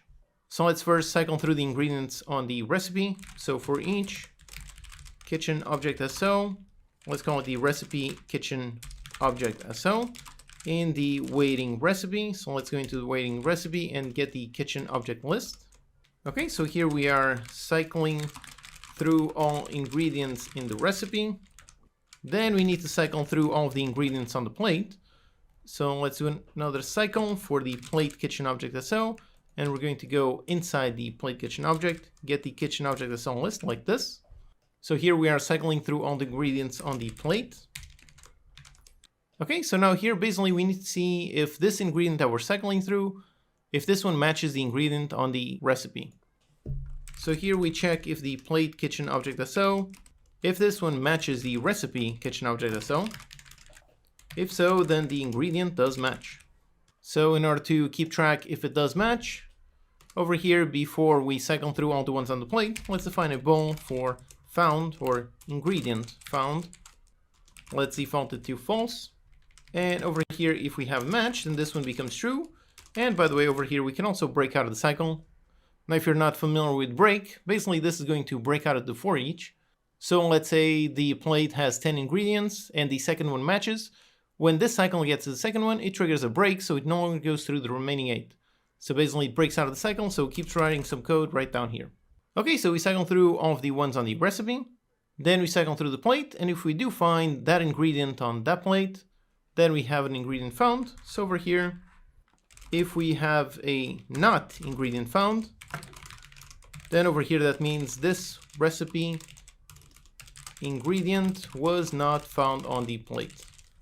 So if that happens, then essentially over here we have a fail state. So the ingredient that this recipe requires is not on the plate. So let's go up here when we have the same number of ingredients. Let's define a boolean called the plate contents matches recipe. Let's default it to true. And over here, if we don't find at least one of them, then the plate contents do not match the recipe. And afterwards, we can check this bool again. So if this one is true, that means they all match. If just one of them does not match, then this one won't be false. So over here, we know player delivered the correct recipe. So over here, let's do a quick debug.log and print out a message. And after we do, let's also do a return so we stop the rest of the execution. So basically, if we find a waiting recipe that matches, we don't want to keep going. And also here, if we do find it, let's also remove it from the list. So let's go into waiting queue, remove at, and remove at this index. Okay, so we're going to remove this recipe. But if this doesn't happen, then it's going to keep cycling, and it's going to cycle through all the recipes. So basically, if it reaches the end of this for, then basically no match is found. So the player did not deliver a correct recipe. So let's do another debug.log in here. Okay, so this is all of our logic. It looks a bit complex, but I hope this was easy to follow. When we see it in action, it all becomes a bit more clear. So all that's left is just calling this function from the delivery counter, so let's do that. Over here on the delivery counter, it accepts plates, it destroys plates, but before we destroy, let's go into the delivery manager, which means we need to access a reference. So again, we could add a serialized field, or in this case, it makes perfect sense to make this a singleton. So let's make it here, public static of type delivery manager, call it instance with a public get and a private set. Okay, then over here on awake, let's set instance equals this. All right, so now over here on the delivery counter, we can go into the delivery manager, access the instance, and deliver our recipe and pass in the plate kitchen object. Okay, that should do it. Let's test. Alright, so let's look in the log to see what they are waiting for. So there are 2 cheeseburgers waiting, another mega burger and a cheeseburger. So let's make a cheeseburger to deliver. So first of all, let's cook some meat, let's slice some cheese, let's pick up the meat before it burns, pick up the cheese, and we just need the bread. Okay, this is a valid cheeseburger, so let's deliver it. And if there you go, the player delivered the correct recipe. Okay, great. Now let's deliver something that nobody asked for, let's say just some meat. Actually, let's burn it, just for fun. Alright, so there we have a bunch of charred meat, so nobody really wants this, but if we deliver, yep, there you go, player did not deliver a correct recipe. Alright, awesome, so over here everything worked. We have a bunch of recipes being generated, and then we have the logic so that when the player delivers something, it checks if the player delivered something correct or incorrect. So everything is great. All that's missing is obviously some nice UI, so let's do that in the next lecture. Hello and welcome, I'm your Code Monkey. In this lecture we're going to create a nice UI visual to display our waiting recipes. Okay, so our delivery manager is already working. We are randomly spawning some random recipes every once in a while. Now instead of looking at the console, let's add a proper UI. So for that, over here in the editor, let's go inside the canvas. And by the way, let's click on the button to unlock the canvas. And this is actually the first time we're using the regular canvas. Quite a while ago, we just created it. We didn't really set it up, so let's quickly do that. For the random mode, this one is meant to be a regular UI, so let's leave it on the screen space overlay. Then over here on the canvas scaler, instead of constant pixel size, let's go with scale with screen size. Then for the reference resolution, I like to use 1920 by 1080. And finally, I like to fully match with the height. Basically, this means that objects in the canvas will only be scaled if the height changes. For example, let's add inside just a quick UI image just to test. Let's look in the game view. So there you go, there's the image. Let's just put it on a different color. Okay, so there's the image. And note how if I modify the aspect ratio here, so let's say I put it on 5:4, there you go, the horizontal size of the window changed, but note how the element was not scaled. So I can put it even on free aspect, so really wide and does not change the size. Whereas if I modify this, if I modify the vertical size, the image does indeed get scaled up or down. Personally, I like the setup because it means that I only have to worry about positioning things horizontally. If the vertical part gets changed, everything gets automatically scaled. Okay, so great. So over here, let's go back into Full HD, all right, and let's get rid of the image, all right. Back in the scene view, let's quickly look at the canvas so we can select the canvas, press the F in order to zoom out, and also we can press the 2D button up here to go into 2D mode. Okay, so here's our nice UI. Now inside the canvas, let's create an empty game object, call it the delivery manager UI. Then in the inspector, let's make it stretch to occupy the whole thing, so let's put 0 on everything. Okay, so this window now occupies the entire screen. Now inside, let's do just like we did a while ago for the plate icons, meaning let's make the template that we can then clone, but let's also put those templates inside of a container. So first of all, let's make the container, so a new empty game object, call it just the container. The reason why I'm going with this approach is because I also want to have other objects outside of here.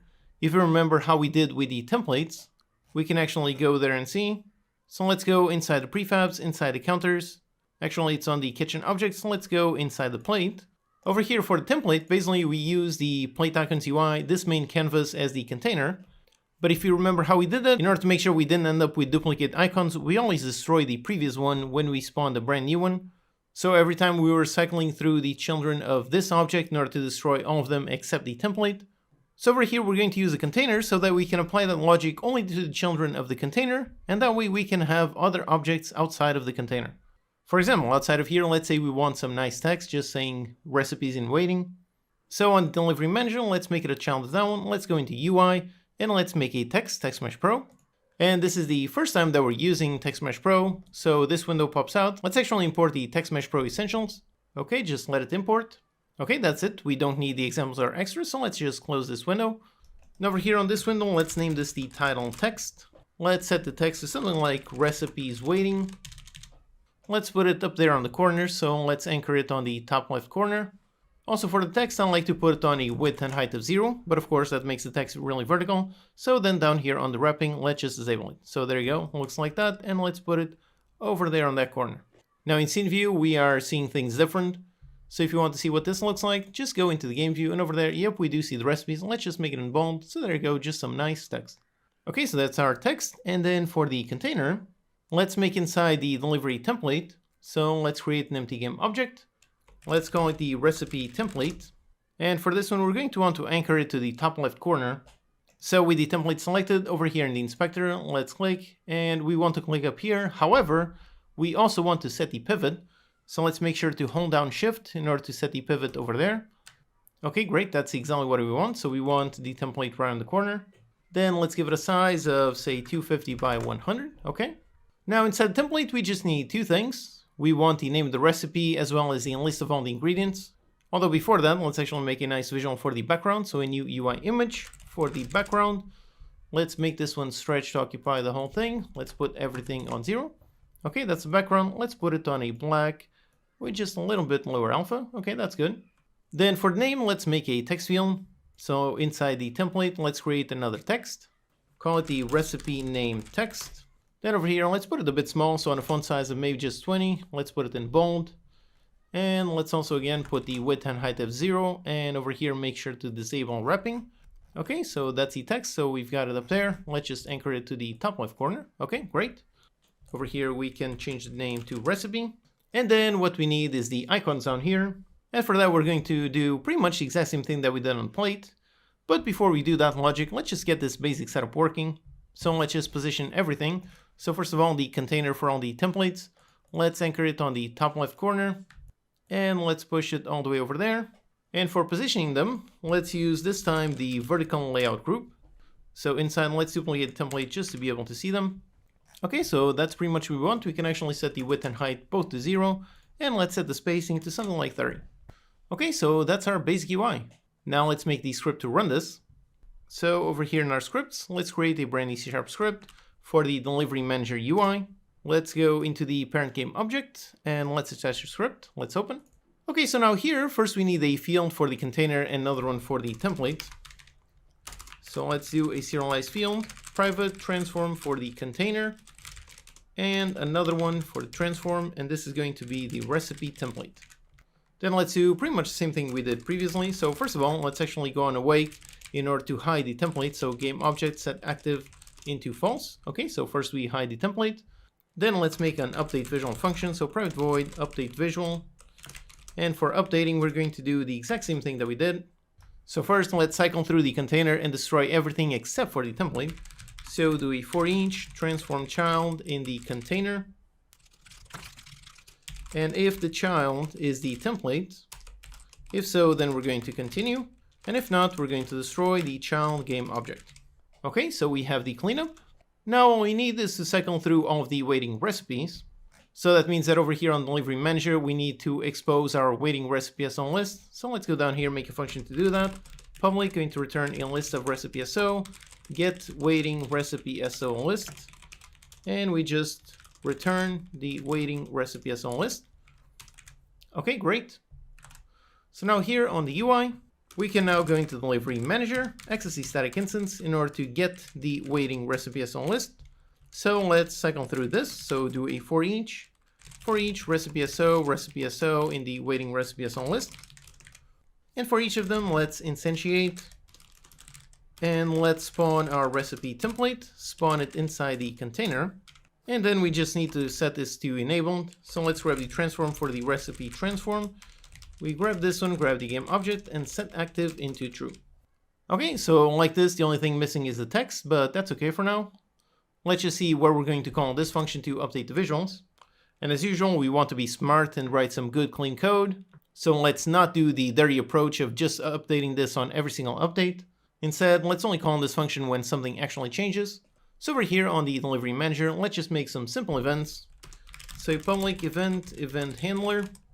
Let's call on recipe spawned. And another one, call it on recipe completed. And actually, as soon as I add the event handler, which also add the using system, now here we have an interesting thing. We've got a nice namespace collision. It's telling us that random is an ambiguous reference between UnityEngine.random and system.random.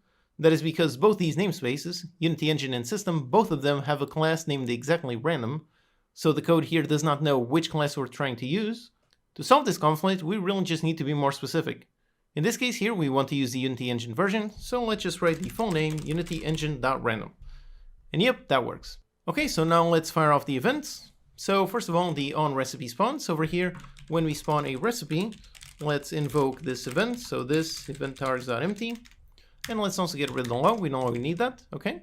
Now we could also add the waiting recipe on the event targs, but in this case we don't need it. Just firing the event is enough. And then down here, when the player delivers something, if the player delivers the correct recipe, we remove it from the list. And then let's fire off the event. So on recipe completed, let's invoke with this and event targs.empty. Okay, so we have the event, and down here we also don't need a log. Okay, so that works. And finally, over here on the delivery manager UI, let's just make a private void start. On start, going to delivery manager, access the static instance, and listen to both these events. So the spawned, and let's also listen to the other one. So delivery manager instance on recipe completed. When either of these work, let's just go and update the visual. So just like this. Let's also rename this because again, instance doesn't sound like a very good name. Let's actually rename this to delivery manager, and same thing up here. By the way, I'm using the Visual Studio shortcut Ctrl+RR in order to rename this to delivery manager. And finally, we also need to update the visual on start, just to make sure the previous ones do not show up. Okay, that's it. So like this, it should be working. We should be able to see no visual, and then as more are spawned, we should be able to see each one being spawned until the maximum. So let's see. Just over here in the UI, let's make sure to drag the references, so the container and the template, and let's hit on play. And okay, right away, actually it spawned one recipe, it spawned instantly. Then after 4 seconds, there you go, a second one. And after 4 seconds, we should be able to see, yep, another one.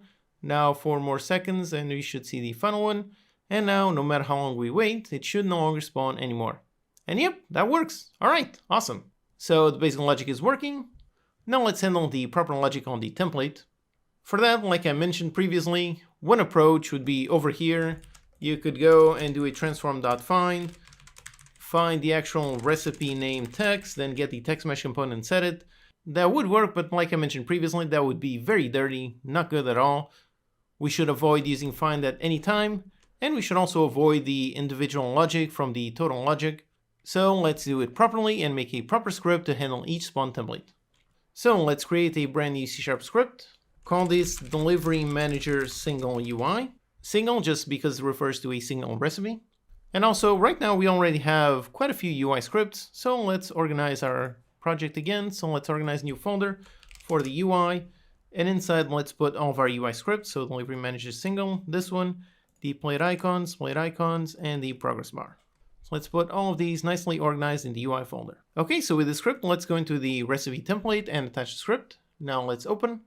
And over here, let's begin by adding a field for our text. So a serialized field. And over here, it's also very important. For the text, we are not using the text inside Unity Engine.ui. This is the legacy text. It is not Text Mesh Pro, so this is not what we were using.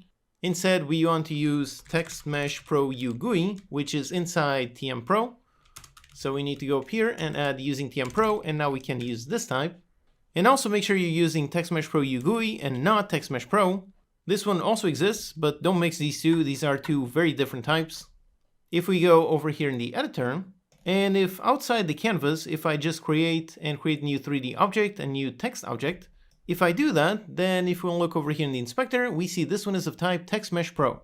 Whereas for the ones that we're using inside the canvas, if we look, this is Text Mesh Pro, it's a UI text. So these are the two different classes within Text Mesh Pro. You have Text Mesh Pro and Text Mesh Pro UGUI. We're working on the UI, so we want this one. Okay, so we named this the recipe name text. Okay, that's it. Over here in the editor, let's drag our reference, all right. So in the script, let's make a function to set the recipe. So a public void, and let's call it set recipe SO. And we're going to receive a recipe SO. Then we just go into the recipe name text and we set the text to recipe SO.recipe name. Okay, so that's pretty much it. Now over here on the UI script, when we instantiate our recipe transform, let's get component of type of our delivery manager single UI and call set recipe SO and pass in the recipe SO. Okay, so let's see if the name shows up.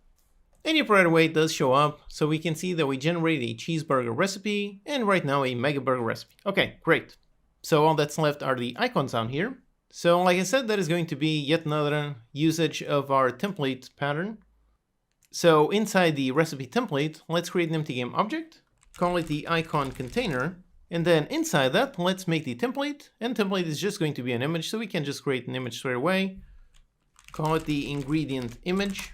Let's scale it with a size of 40 and 40. Let's put an image by default, just like that.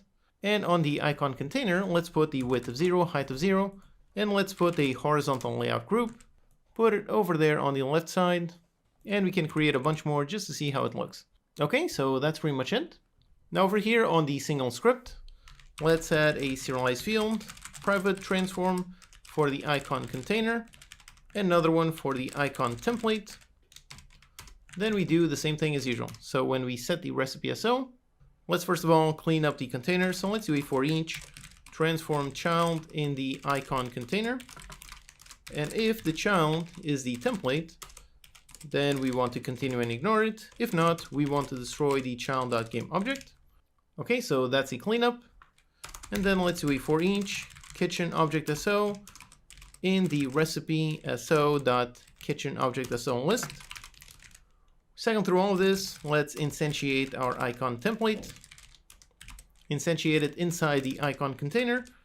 So this is going to be the transform for the icon transform. Then as usual, we need to go into the game object, set active in order to enable it.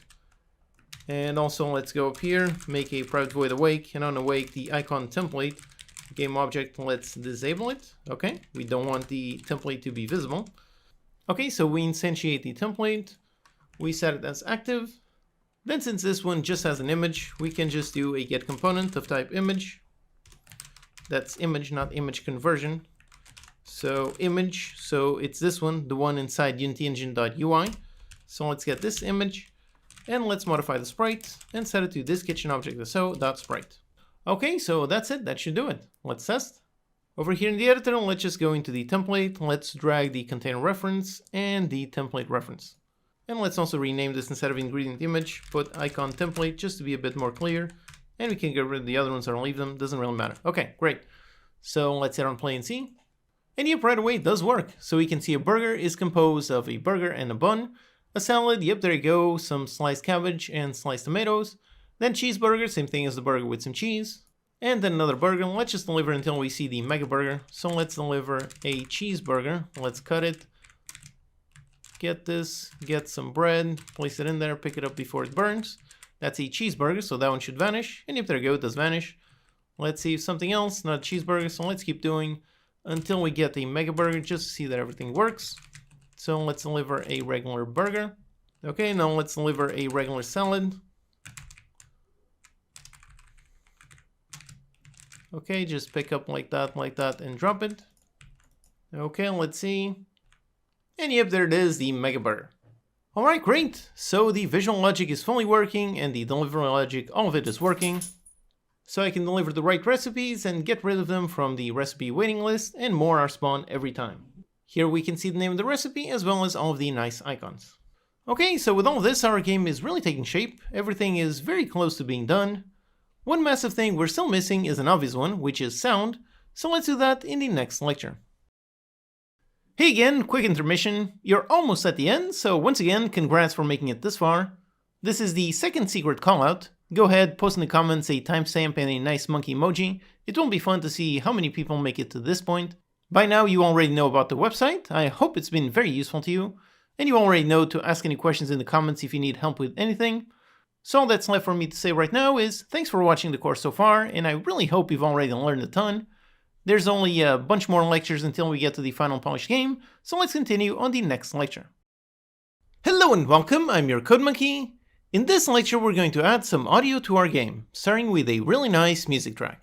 Okay, so our game is already looking pretty good, but everything is still way too silent, so let's begin by adding some music. Adding this is actually extremely easy to do. In the included assets over here inside the sounds, we've got a really nice music track. I hired the musician to make this, it sounds really good. It's a seamless loop, so to add to our game it's going to be super simple. We just want a constant, never-ending loop. So let's begin by creating an empty game object, call it the music manager. Let's reset the transform, keep things organized, and let's add a component, and we want the component an audio source. Here it is, this one. Like the name implies, this one acts like a source of audio. You will note how by default on the main camera, down here, it already has an audio listener. So the source plays some sound and the listener listens to it. Now over here we just need to set these fields. So for example on the audio clip, let's make sure to drag the music audio clip. Okay, great. Next over here, let's enable play on awake. We want it to start playing right away. And for this track, we do want to enable looping. Okay, great. Then for priority, basically Unity has a limit to how many sounds can be played at once. If you play too many, then some sounds won't play. And which ones do play is all based on priority. We always want the music to play, so let's put this one on max priority. Then for the volume, later on we're going to make a proper option screen to handle this. But for now, let's put it on something like 0.4 or 0.5, just to make a nice background track. Then we have here the spatial blend. For this music track, we want it to play the same regardless of where the camera is. So let's make this all the way fully a 2D sound. Okay, and that's it. We don't need to play around with any of the other settings. And just like this, if we are on play, and yep, there's the music. Now, if you're not hearing anything, make sure that on the game view, first of all, that the game is actually selected. Make sure the scene is in focus. So over here I can move around so the game is in focus. Then on the game view over here on the top right corner, make sure this sound icon is toggled. If not, then everything is muted. And also again, make sure, like I mentioned on the main camera, that it has the audio listener component. With all of that, yep, you should be able to hear the music. Now this song is playing and it will loop forever just like we wanted. Personally, I really like how it sounds. I'm really happy with what the composer made. It perfectly matches the vibe of the game. So it really is this simple to add some music to the game. Let me just point out one thing also related to sound. One of the things you can make is an audio mixer. So for example, on the project files, let's create a brand new, and let's find over here the audio mixer. So there you go, here is an audio mixer. Then you can double click to open up the audio mixer window. And then over here you have the master node, and then you can create multiple groups. So let's create a brand new group for something else. And then you can play around over here with the effects, with the volume, all kinds of things, all kinds of effects, everything. Then for each sound where you have the audio source, over here note how you have an output. And for this output, you can set it to play on the master, so it plays on everything, or set it on just one individual group. So with this, you could assign a group to one individual type of sound effect or the music or so on. Maybe you could even have your music split into multiple stems. So there's lots you can do, but for me, I'm not an audio engineer. Audio is probably the part of game development that I know least about. I just stick with the absolute basics. But if you want to learn more, definitely look into the audio mixer. This is an extremely powerful tool. But like I said, for me, I don't know how to work with it, so I'm just going to stick with the basics. So on the output, let's revert back into none, close the audio mixer, and get rid of this. And there it is, the music is playing, and it all sounds really nice. Alright, so here we very easily added some music to our game. This lecture is actually super short because it is genuinely that simple. Now the next thing that we need is going to be a little bit more complex, and that is adding sound effects. So let's do that in the next lecture. Hello and welcome, I'm your Code Monkey. In this lecture we're going to add some sound effects for our game. Okay, so previously we already added some really nice music, now let's add a whole bunch of sound effects. In the project files, if we go inside the assets over here, we've got all kinds of sound effects. Basically I hired a really nice sound designer to make all of these, and I think they all sound really great, so let's add them to our game. Now when it comes to sound effects, there are two main ways to play a sound. One is just like we did for the music, so we can create a game object, add the audio source component and play it. That's one approach, but that basically requires pre-preparing the sound objects. So there is another simpler way that just requires one line of code. So let's begin by making a sound manager game object. So a new empty game object for the sound manager. Let's reset the transform. Now let's make our script. So let's go in the scripts folder, create a brand new C# script for the sound manager. Let's attach the script and open. Okay, so now here let's make a function to play simple sound. So let's do a private void, just call it play sound. And over here the way we play sound through code is actually super simple. We just go inside the audio source class. And in here there's a static function, play clip at point. This, as you can see, takes an audio clip, a vector3 for the position, and finally a volume. So basically it won't play that sound on that position. By default, Unity already has 3D sound. So if you play the sound on the left or the right side of the camera, it won't play in the correct place. Also for the volume, the further away it is from the camera, the lower it will be. And if we don't want the 3D sound, we can just play directly on top of the camera position. Okay, so in this function, let's receive our arguments. So for the audio clip, it's going to be our audio clip. Then let's receive vector3 for the position. And let's also receive an optional one for the volume. Let's just default this to 1F. Okay, so here we just pass this into our function, so the position and the volume. Okay, great. So now let's call this nice function. And for example, let's start with a simple one. So let's start with the delivery sounds. So over here on the delivery manager script, down here we have the logic for delivering a recipe. And over here we know when we completed a successful recipe or when we failed and the player delivered a wrong recipe. So this is where we want to play some sounds. And again, here we have yet another very important clean code question. We could technically call the play sound function directly from here. That would work, but of course that would make this class tightly coupled with the sound manager. For a simple game on this scale, that approach can work, just play sounds directly from the logic code. However, again, to make things properly, we should really separate the logic from the sound, just like we separated the logic from the visuals. So instead, let's not call the sound directly from here. Instead, let's make two more events. So let's make one on recipe success and another one on recipe failed. Okay, so now let's fire off these events. So over here we have the success, so on recipe success. And if we get down here, then we have a fail. So on recipe failed. Okay, great, we have two events. Now back here on the sound manager, we can just listen to those. So let's do a start, go into the delivery manager, access the instance, and listen to the on success and on failed events. So listen to that one, delivery manager, instance, on recipe failed. Listen to both of these. Again, let's write some good clean code. So let's rename this one instead of instance. Let's put it delivery manager. And same thing on this one. Also name it correctly, delivery manager. Okay, great. So now when you have this, we want to call play sound. And now we want to pass in a reference to the recipe failed sound. So technically one approach would be up here to add a serialized field for an audio clip. That would work. But since we've already done that so many times in this course, here let's use a different approach that I also like to use. Let's create a scriptable object to hold a reference to all of our sounds. So similar to how we define the scriptable object to hold all of our recipes. Let's just comment this out just to make sure the code compiles. Okay, great. So back here in the editor, let's make a new scriptable object type. So let's create a brand new C# script for the audio clip refs scriptable object. Now here, let's make this a simple scriptable object with a create asset menu. Okay, so now for the fields, if we look in the S over here, the audio designer that I hired actually made several variations for each sound. So we've got multiple chops, multiple delivery fails, and so on. So back in the code here, instead of storing a reference for a single audio clip, let's store an array for all of them. So we have the chop, then we have all the others, so let's just add all of the references. So there's a chop, there's the delivery fail, then we have delivery success, then we have footsteps,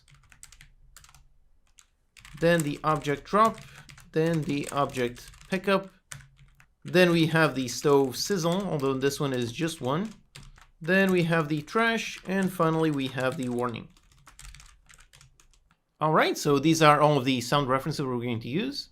Back in the editor, let's just create the object. So on the scriptable objects, let's create a brand new one. Let's make it of audio clip refs SO. Just name it audio clip refs SO. And over here, let's just drag the references. So let's use that quick Unity tip in order to unlock the inspector. Now I can select all the chops and drag them. All delivery fails, drag them. Delivery success, drag it. Then for all of the footsteps, after that are all of the object drops. Then the pickups, then we have the sizzle, which is just one. Finally, we have the trash and the warning. Okay, those are all the references. So our scriptable object now has all of the data we need. Let's unlock the inspector, okay. And back in the code here on the sound manager, let's make another version of this function. So let's make one play sound, except instead of receiving an audio clip, it receives an array of audio clips. Then basically we just call the other function. So we call the other play sound function and pass in an audio clip from this array. So let's actually rename this, so audio clip array. And let's pass in an audio clip from here. So do a simple random.range between 0 and the array.length. Pass in the position and the volume. Okay, so just like this, now all we need is a reference to our scriptable object. So a serialized field, private, of the audio clip refs SO. Okay, we have this. Then here in the editor, let's just assign the reference, so the audio clip refs. Okay, great. And over here, when we have the recipe failed, let's go into the audio clip refs. And let's pick up, this one is delivery fail. And then the other one is going to be delivery success. For the position, let's just default to the camera.main transform.position. So like this, the sounds will play exactly on top of the camera. Okay, so let's test and see if it all works. Okay, so here we are, and let's do a wrong delivery. Now, quick warning if you're following along, or if you're just watching the video, this sound will probably be way too loud, but let's test. So if I just pick up the plate and I just deliver an empty plate, yep, there you go, there's the sound. And now if I deliver a correct one, so someone wants a salad, so let's cut a nice salad, chop that, chop this, pick up the plate, pick up that one and that one, deliver the correct salad, and yep, there you go, it does work. Alright, great. So the sound effects work, they played perfectly, but they're a bit too loud. Basically that's because these sounds were designed to be played in the world rather than on top of the camera. So when we play the sound, let's actually play it on the position of the delivery counter. Here is the delivery counter script. And based on our design, we're only going to have a single delivery counter, so we can just make this a singleton. So as usual, public static of type delivery counter, call it instance, with a public get and a private set. Then on private void awake, let's just set the instance equals this. Okay, so now over here on the sound manager, we can just grab delivery counter, and we just go in delivery counter and grab the static instance. And then for the sound position, we can just go in delivery counter, access the transform.position. Okay, so just like this on that one and on this one. Okay, so let's test, now it shouldn't be as loud. Okay, so here we are, and let's do a wrong delivery. And yep, it does work. Now let's do a successful delivery, so let's make a nice cheeseburger. So grab some cheese, slice it, grab a plate, just need some bread, and deliver it. And yep, there you go, it worked. Alright, awesome. Okay, so this is really it. This is how we're going to play our simple sounds. Now there are some that are going to require more logic, like the footstep sounds and the stove sizzle, but first let's begin by adding the simple ones. So let's begin with the chop sounds. This is super simple. We just need to go over here onto the cutting counter, and actually we already have the onCut event that we made previously. This was used to spawn the visual, so we can also use it to spawn the sounds. However, there's actually one difference. We're going to have multiple cutting counters, and this one, as you can see, this one is not a static event, meaning each different counter is going to have each list of listeners, and we really don't want to have to subscribe to every single one of the counters individually.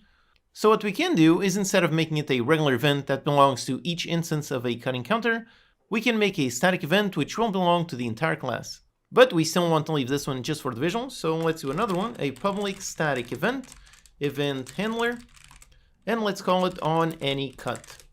Basically, for any static events that belong to any object type, I like to add the keyword any. We're going to fire this event when any cutting counter is going to trigger a cut action. So where we fire this event is exactly the same thing. So over here we've got the onCut, let's do the exact same thing. So on any cut with this and event args.empty. Okay, so we have our nice static event. Now over here on the sound manager, let's listen to it. So let's go into the cutting counter. Again, we're going to access through the class name, and let's listen to the on any cut event. And over here, let's just play the sound. So let's play the sound. Let's go inside the audio clip refsso, and let's grab the chop sound. Then for the position, we want to know who fired this event, and by following the C# standard, over here we already have the object sender. So we know this was the object that fired this event, and we know this is going to be of type cutting counter, so we can just get cutting counter, and we just grab the sender as a cutting counter. Okay, so we have this, and then over here, very simple, access transform.position. Okay, that's it, great. That will play the cutting sound on that position on that cutting counter. Okay, great. Now let's handle the player picking up something, and for that, let's go over here onto the player class. And the way we set up the kitchen object parent system is actually already perfect for this. Down here, we have a function, so if we scroll down, yep, this function, set kitchen object. This one is called whenever the player receives a kitchen object, which means really when the player picks up something. So if this kitchen object is not null, then that means the player picked up something, so let's do that. So up here, let's make the event. So a public event handler, call it on picked something. And then down here, just do a test, so if the kitchen object is not null, so if the player did pick up something, then let's just fire off this event. So just do our usual invoke with this and event args.empty. Okay, so that's great. Then on the sound manager, let's just listen to it. So let's go into the player class, let's access the static instance, and let's listen to the onPickedUpSomething event. And again, let's rename this to a proper name, so player onPickedSomething.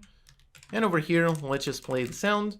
And for the sound, go into the refs and grab, in this case, the object pickup. And for the position, let's just go player.instance and grab the transform.position. Okay, that's it. Next for item dropping. Now we can only drop items on a counter. So over here we have the base counter class. And again, we have the same thing. So we have the setKitchen object. And again, the same thing as with the cutting counter. We don't want to be required to listen to every single counter. We just want to listen to one event. So let's make it up here. So a public static event of type event handler. And let's name it on any object placed here. And then down here, when we have the setKitchen object, we do the usual if kitchen object is not null. If so, then let's fire off this event. Okay, great. And on the sound manager, let's listen. So go into the base counter on any object placed here. When that happens, play the sound. And let's go into the audio clip refs. And this one is the object drop, so that one. And for the position, let's do the same thing we did. So we cast the base counter equals the sender as a base counter.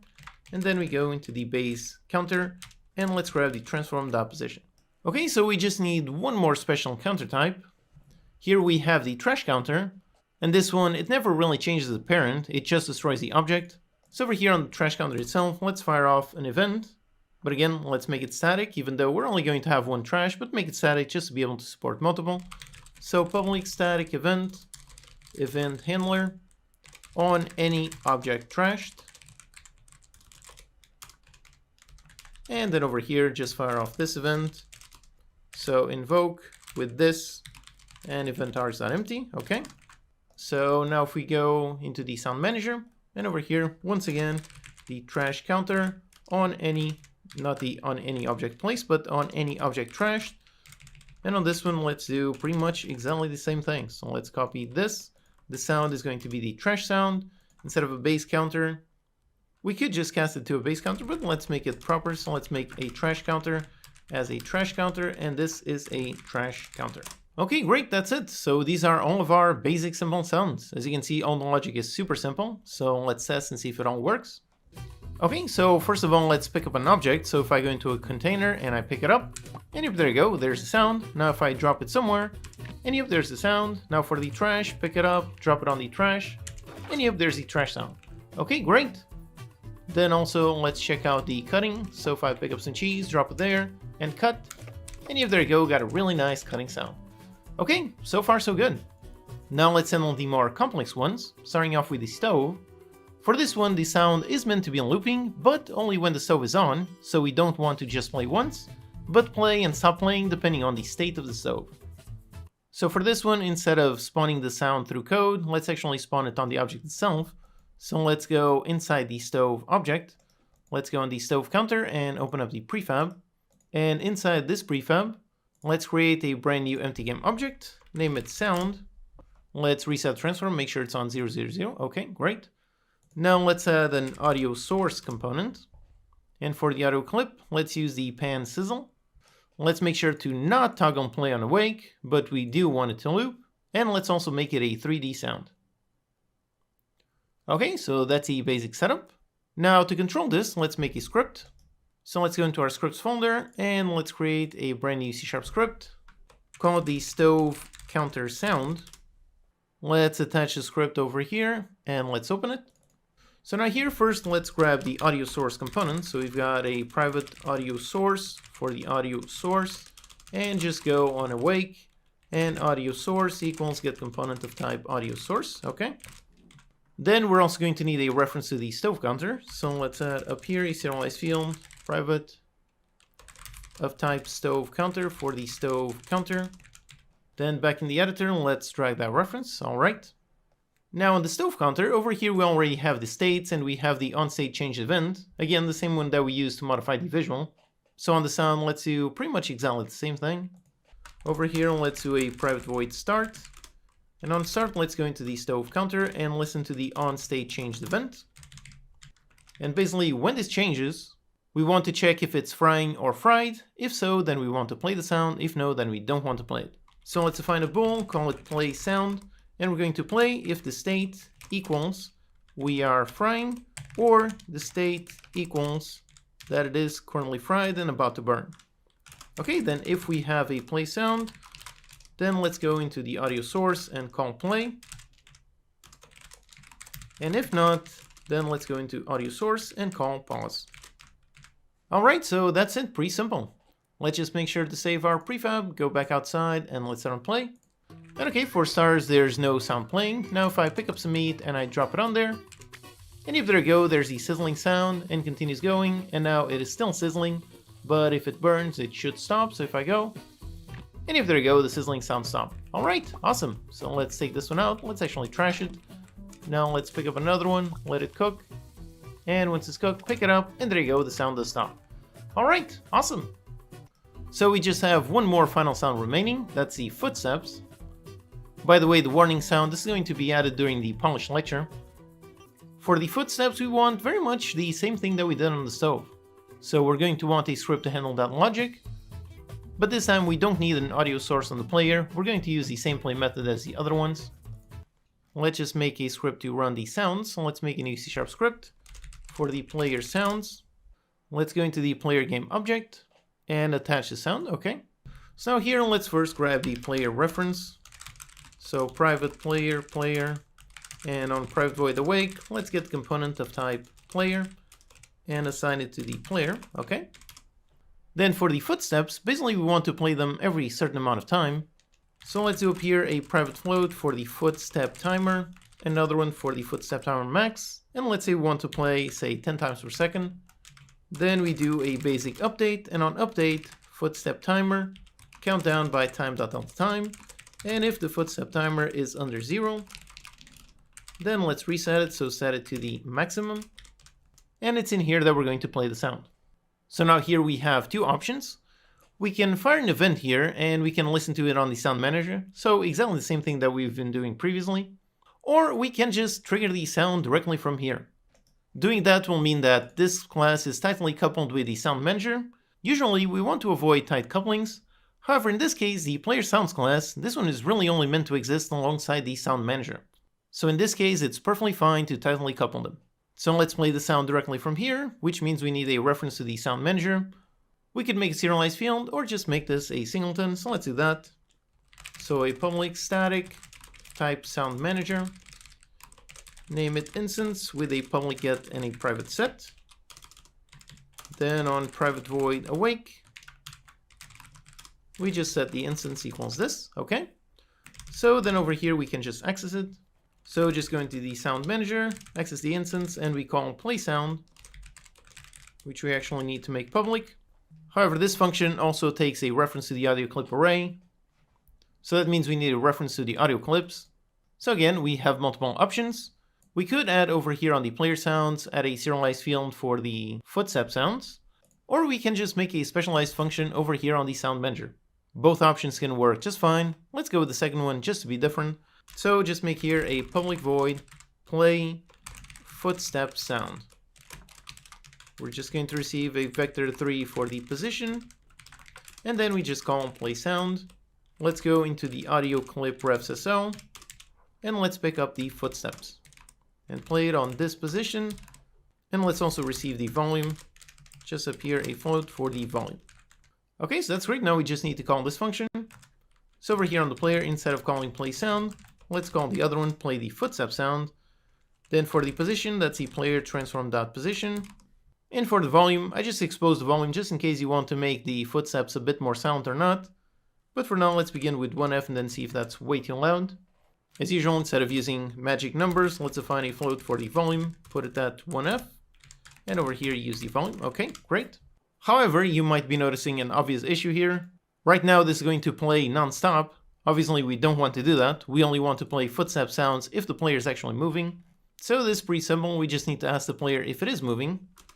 And we already did that. So player is walking. So if the player is walking, then we play the sounds. If not, we don't. Okay, that's it. So let's test. So here we are. And if I'm standing still, there's no footsteps. Okay, that's great. And as soon as I move, yep, there you go. We got some nice footstep sounds. All right, great. So with all of that, we added all of our sounds. Now here, note how we mostly use this method of going into the audio source and using the play clip at point function. This one is great because it is so simple, but it does have limitations, specifically with regards to all of the options. If we look on the audio source component, here we have all these options. So you can use an output, use an audio mixer like we saw in the previous lecture. We can play around priority, play around the pitch, make it 2D or 3D, play around over here with how the sound falls off. So tons and tons of options that you can't really access if you use that simple function. So one approach, if you needed these options, you could make each sound a prefab. So make a prefab for each different audio clip. And then instead of calling that function, you would simply instantiate that prefab to spawn that audio. So you've got lots of options depending on how complex you want your sound to be. But for a simple game and for simple sounds, this one line of code is super simple. Alright, so here we have added sound effects to our game. That coupled with the music that we added previously already makes everything sound so much more alive. It's really starting to look like a proper game. The one thing we still don't have is some kind of game start and game end scenario, so let's add that in the next lecture. Hello and welcome, I'm your Code Monkey. In this lecture, let's add a simple beginning state to our game. So right now we can play the game. All of the mechanics, everything works perfectly, it's all been implemented. However, in the beginning of the game, it just starts right away as it loads. There's no start, no countdown, no time for the player to get ready. So let's sort that out with a simple countdown. Let's begin by making a general game manager script to handle all of our general game states. So let's create a brand new C# script. And now here you could use the name game manager, so you could use this name. However, for some reason, Unity likes to add this custom icon when a script is named exactly Game Manager. Personally, I don't like this. I don't want it to be a different icon. I want this script to look and behave just like any other one of my scripts. So personally, I don't like this, but if it doesn't bother you, then go ahead, use it. Doesn't really change anything, just a visual.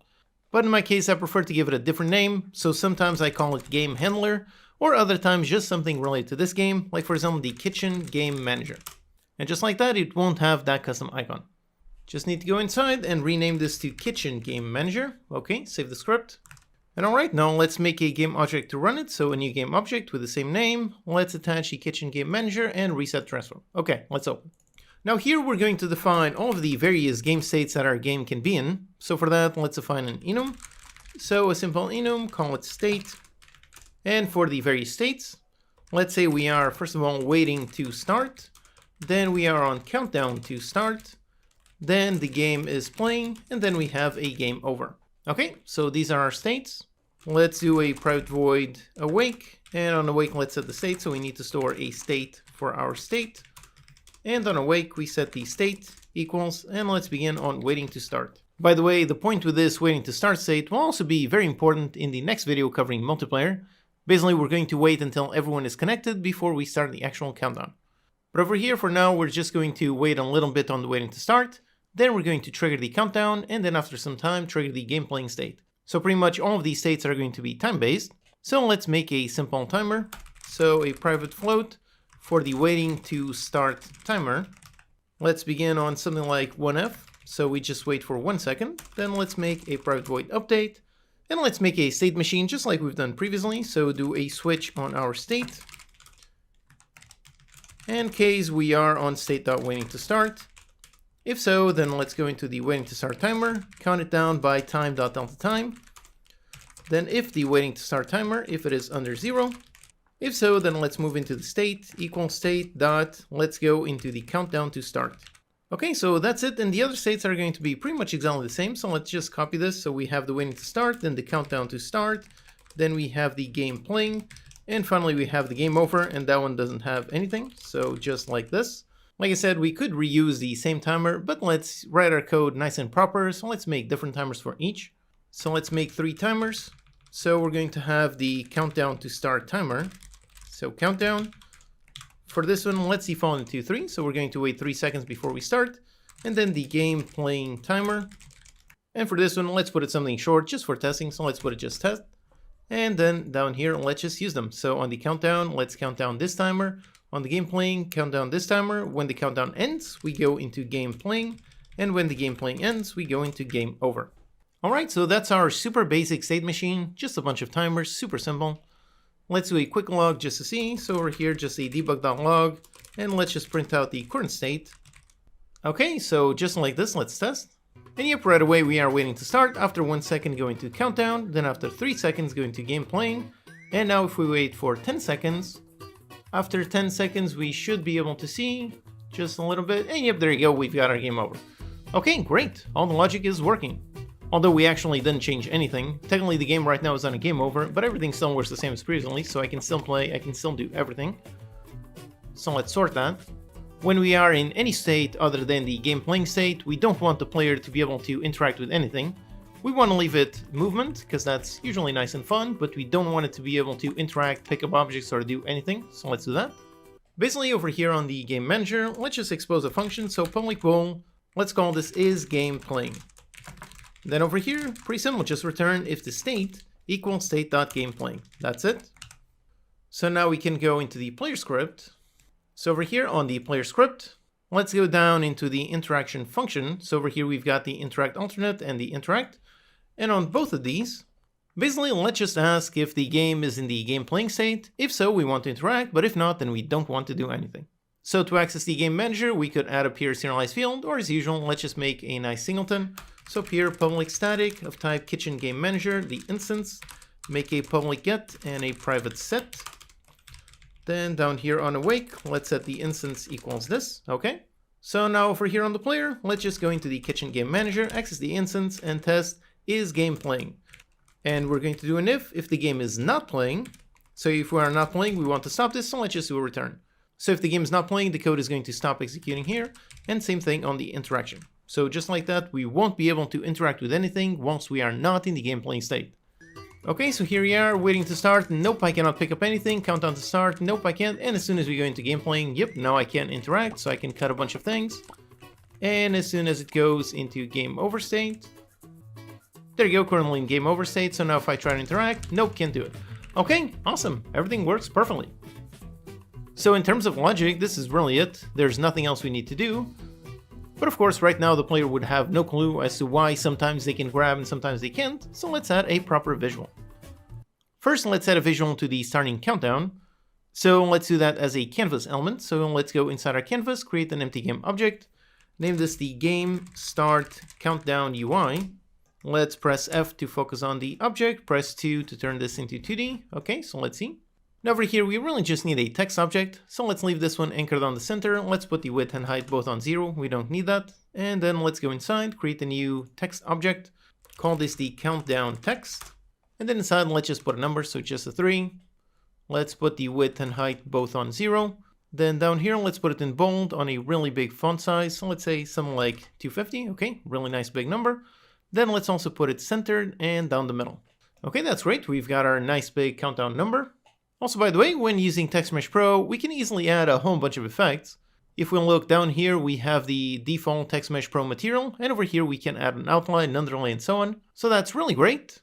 However, there's one very, very crucial thing. When you want to add some effects, always remember that the effects are being applied to the material, meaning any text objects that are sharing this material, all of them will modify. So for the most part, usually you don't want to modify the default material. If you do, then everything using this default material will change. Like for example, I want to add a nice thick outline to this one, but over here I've got some regular text that is also using the default material. So if I now add an outline, and I increase the thickness, and if there you go, those also got an outline as well as this. And if I want to downlate and make it quite a lot bigger, there you go, all of them modify, because all of them are sharing the same material. So usually you don't want to modify the default material. If you want to add some kind of special effects, always make sure to create a brand new material beforehand. So over here, let's remove the outline, put it back on the dilation, and let's go up here to create the brand new material. First, we need to find our font. So over here on the font asset, we can just click on it, and we can see it over here highlighted on the project window. So it's inside the Text Mesh Pro folder, the resources, fonts, and so on. So here is the default font, and inside this one is the font that we're using. Now in this font, there's a nice little arrow icon, and inside we can see the default material. So let's duplicate this material. Although it's important, make sure you duplicate the material and not the font. So with this material selected, I'm going to press Ctrl D, and there you go, it duplicates the material. And over here, let's give it some name. So let's say this is the material that I want to use for the start countdown. So there you go, just like this.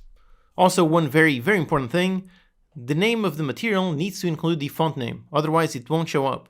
For example, if I get rid of this, the Liberation Sans SDF, if I name the material just like this, and now I'll look over here on the countdown text, look on Text Mesh Pro, here is the drop-down menu for selecting the material, and over here note how that one does not show up. So it is extremely important, in order for it to show up in here, it needs to have the same starting name. So over here, if I rename this material, put Liberation Sans SDF and then the name, and now back in here, now look, and yep, now I do see my material. Okay, so that's great, and now over here we can add what kind of effects we want, and it will only affect this one and not any others. Okay, so for this one, let's add a nice outline, and let's make some nice thick numbers. So over here on the dilation, let's dilate by quite a little bit. Then for the outline color, let's put it maybe on a blue, something a bit like this. Okay, let's push it back just a little bit. Okay, I think that looks pretty good. Now, if you want, you could add even more effects to this. I made another video covering how to use custom textures in your font. Doing that, you can just import the font directly into Photoshop and edit it with all kinds of effects. For example, that method is exactly what I used in my game Hyper Knight to make the hit counter look really nice. I also have a tutorial specifically on that. So if you want even more custom text, definitely go ahead and watch those videos. But anyways, here we have our countdown text looking pretty nice. Now the number itself will be written through code, so let's do that. Let's go into our scripts, into our UI folder, create a brand new C# script for the game start countdown UI. Okay, let's select the parent object and attach the script. Now here, first thing we need is a reference to that text object. So let's add a serialized field, private. And again, remember what I mentioned a couple of lectures ago with regards to the types. So we want Text Mesh Pro UGUI, we want this one. So it's going to be our countdown text. And now for updating this text, basically we just need to know the game state. So we need to know when the countdown should show up. And as usual, let's use some nice events. So over here on the Kitchen Game Manager, let's fire an event whenever the state changes. So a public event handler. Let's call it on state changed. Okay, just like this. No need for the arguments. So let's go down here. Whenever the state changes, let's just invoke this event. So invoke this event args.empty. So we change in there, and change down there. Okay, that's it. So now over here on the game start countdown, let's do a private void start. And on start, let's go into the Kitchen Game Manager, access the instance, listen to the on state changed event. As usual, write some nice clean code. So let's rename this to the Kitchen Game Manager. So when the state changes, we basically want to show this if we are on the countdown to start. So let's go here to the Kitchen Game Manager and let's make another function. So public bool is countdown to start active. And we just return if the state equals the state dot countdown to start. Okay, so that's a nice simple function. And on the UI script, if the Kitchen Game Manager, if this one dot is countdown to start active, if so, then let's show. If not, then let's hide. So else, let's do a hide. So let's make these functions. So private void show and a private void hide. And on this, let's just do the usual thing. So game object set active into true, or over here set it into false. And on start, right after we subscribe to the event, let's also hide it by default. Okay, so that's the basic logic for showing or hiding it. And now for the timer text, technically over here, whilst inside the countdown to start, we could fire an event on every single update. That would work, but it would have some unnecessary overhead. So instead, another option is just make a function to expose it. So let's go here, make a public, return a float, get the countdown to start timer. And we just return the countdown to start timer, very simple. So then over here on the UI script, we can just make a regular private void update.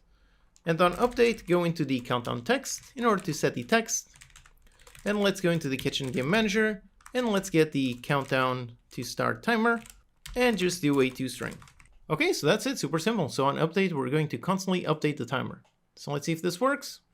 Back here in the editor, let's just make sure to drag the countdown text reference and let's hit on play.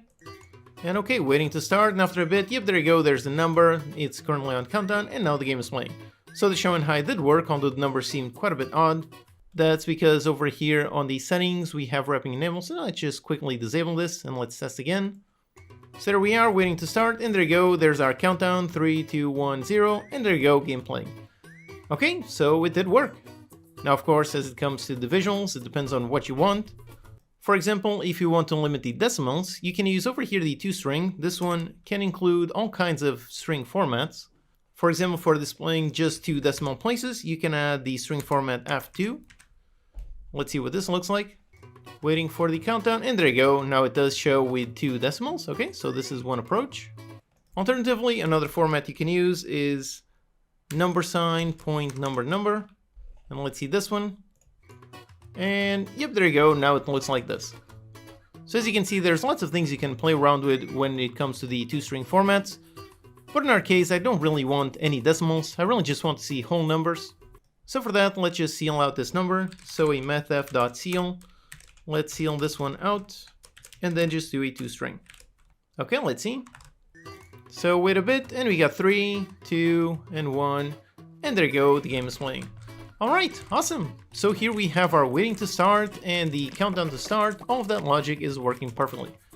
Now the next thing we need is to handle the game end, so let's do that in the next lecture. Hello and welcome, I'm your Code Monkey. In this lecture we're going to handle the game over state. Now, for the game over state, this is obviously a game design question. For example, you could make it so that each recipe had a timer attached to it, and the player had to create that recipe within the time limit. Then if they failed enough recipes, you could trigger some kind of game over. Or for something more simple, let's just do exactly what we did for the game start. Let's just do a basic countdown timer. After the game is over, let's pop up a game over window and show how many recipes the player delivered. So let's do that. Let's go into our canvas and inside make an empty game object, call it the game over UI. Then over here, let's stretch it to occupy the entire parent, like this. Now inside, let's begin by making a UI image. This is going to be the background. Let's put it in black with just a little bit of transparency. And let's also stretch this to occupy the entire thing. So just like this. Then let's make some text. So let's make a new UI text. Call it the game over text. And let's say just game over.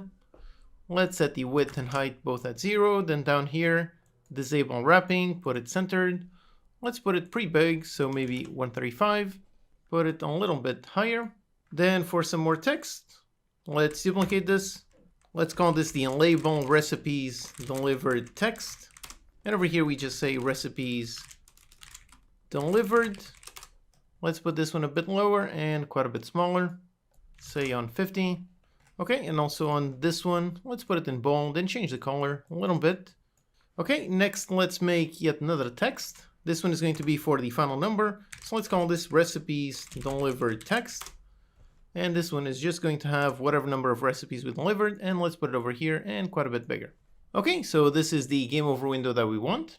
Also, quick note, like I mentioned previously, the sorting order over here on the UI is based on the order in the hierarchy. So for the game over, we want this one to show up on top of everything else. So make sure the game over is the last one over here on the UI. Make sure it is the bottommost child on the canvas. Okay, now let's make a game object to run this. So let's create a brand new script.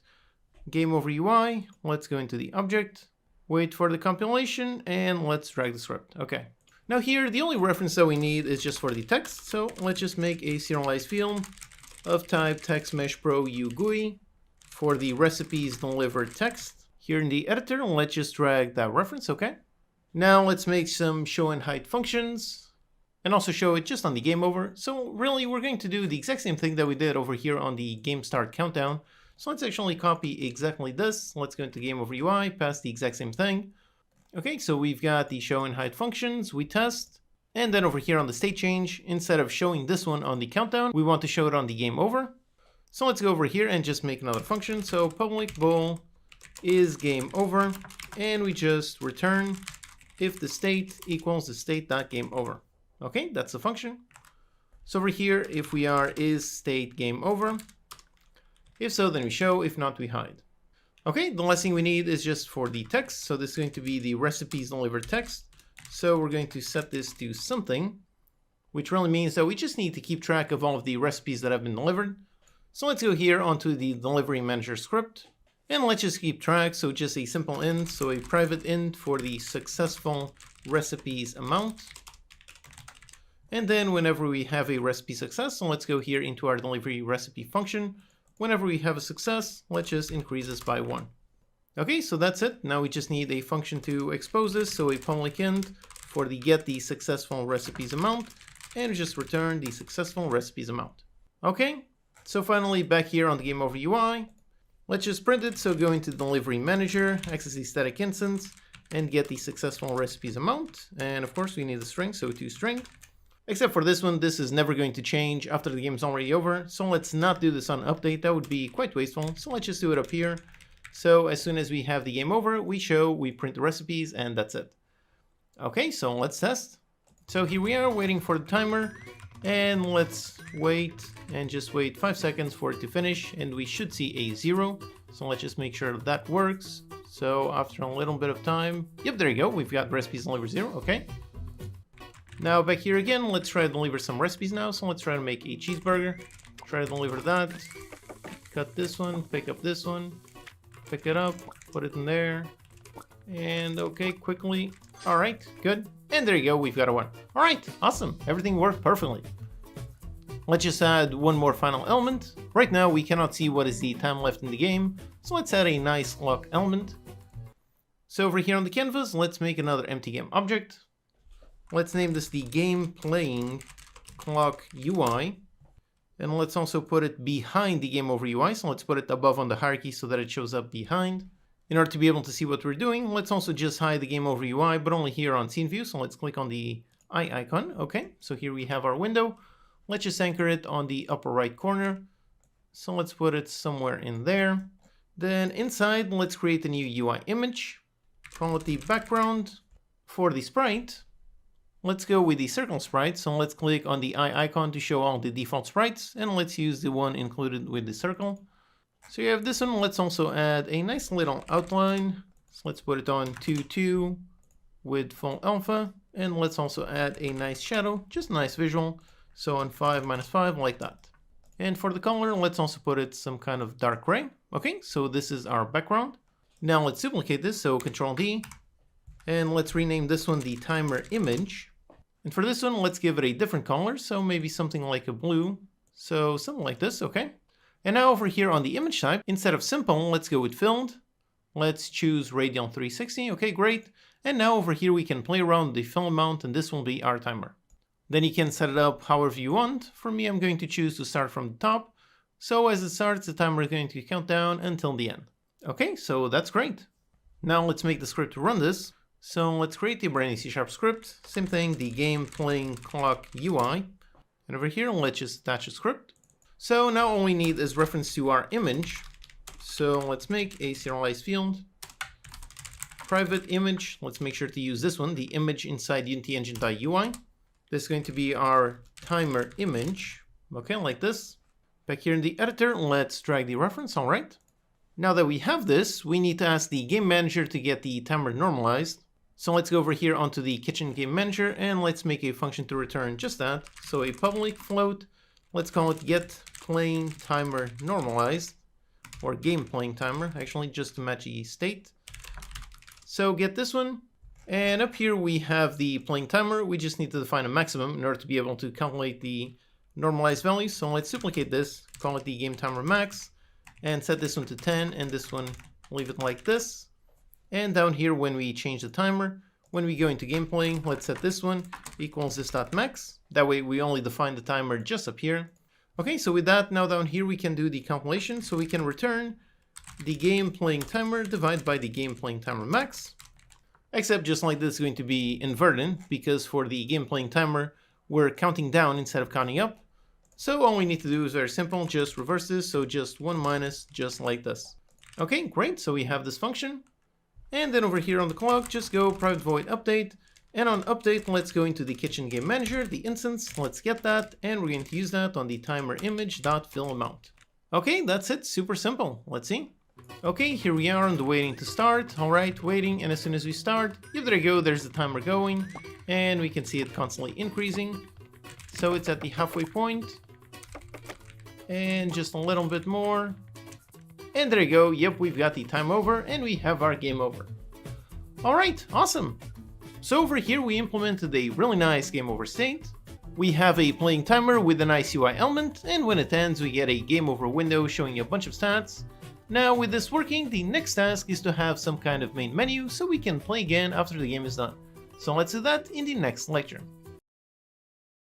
Hello and welcome, I'm your Code Monkey. In this lecture we're going to make a super simple main menu and a loading system. Okay, so every game needs a main menu, so let's build one. Let's begin by making the scene, so let's go into our scenes and create a brand new scene. Call this the main menu scene.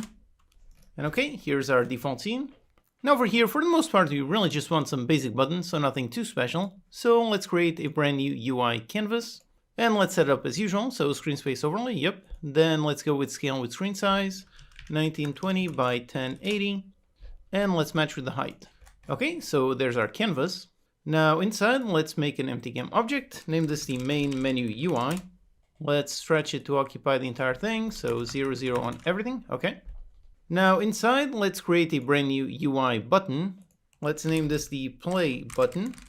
Then inside for the text, let's say play.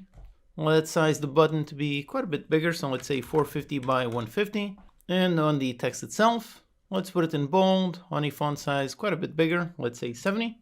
Then let's also change the color. Let's put the text in white and the play button over here, the normal color for the image. Let's put it on a dark gray.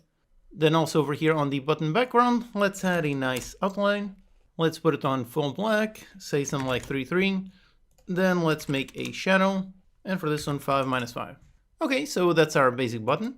Let's just anchor the button, so choose the play button. Let's anchor it on the lower left corner, and let's push it just a bit like this. Okay, pretty simple. Now let's duplicate this one, push it a bit lower. Let's also make it just a tiny bit smaller, so just 120.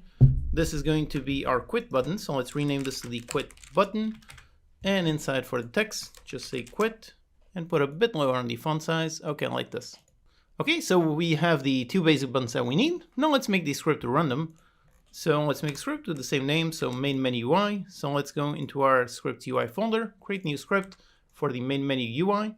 Let's attach the script and open. Okay, so now here let's begin by making serialized fields for our buttons. So a serialized field, private of type button inside unityengine.ui. This is the play button, and then we have another one for the quit button, okay? Back in the editor, let's drag the references, so that's the play button and the quit button, okay?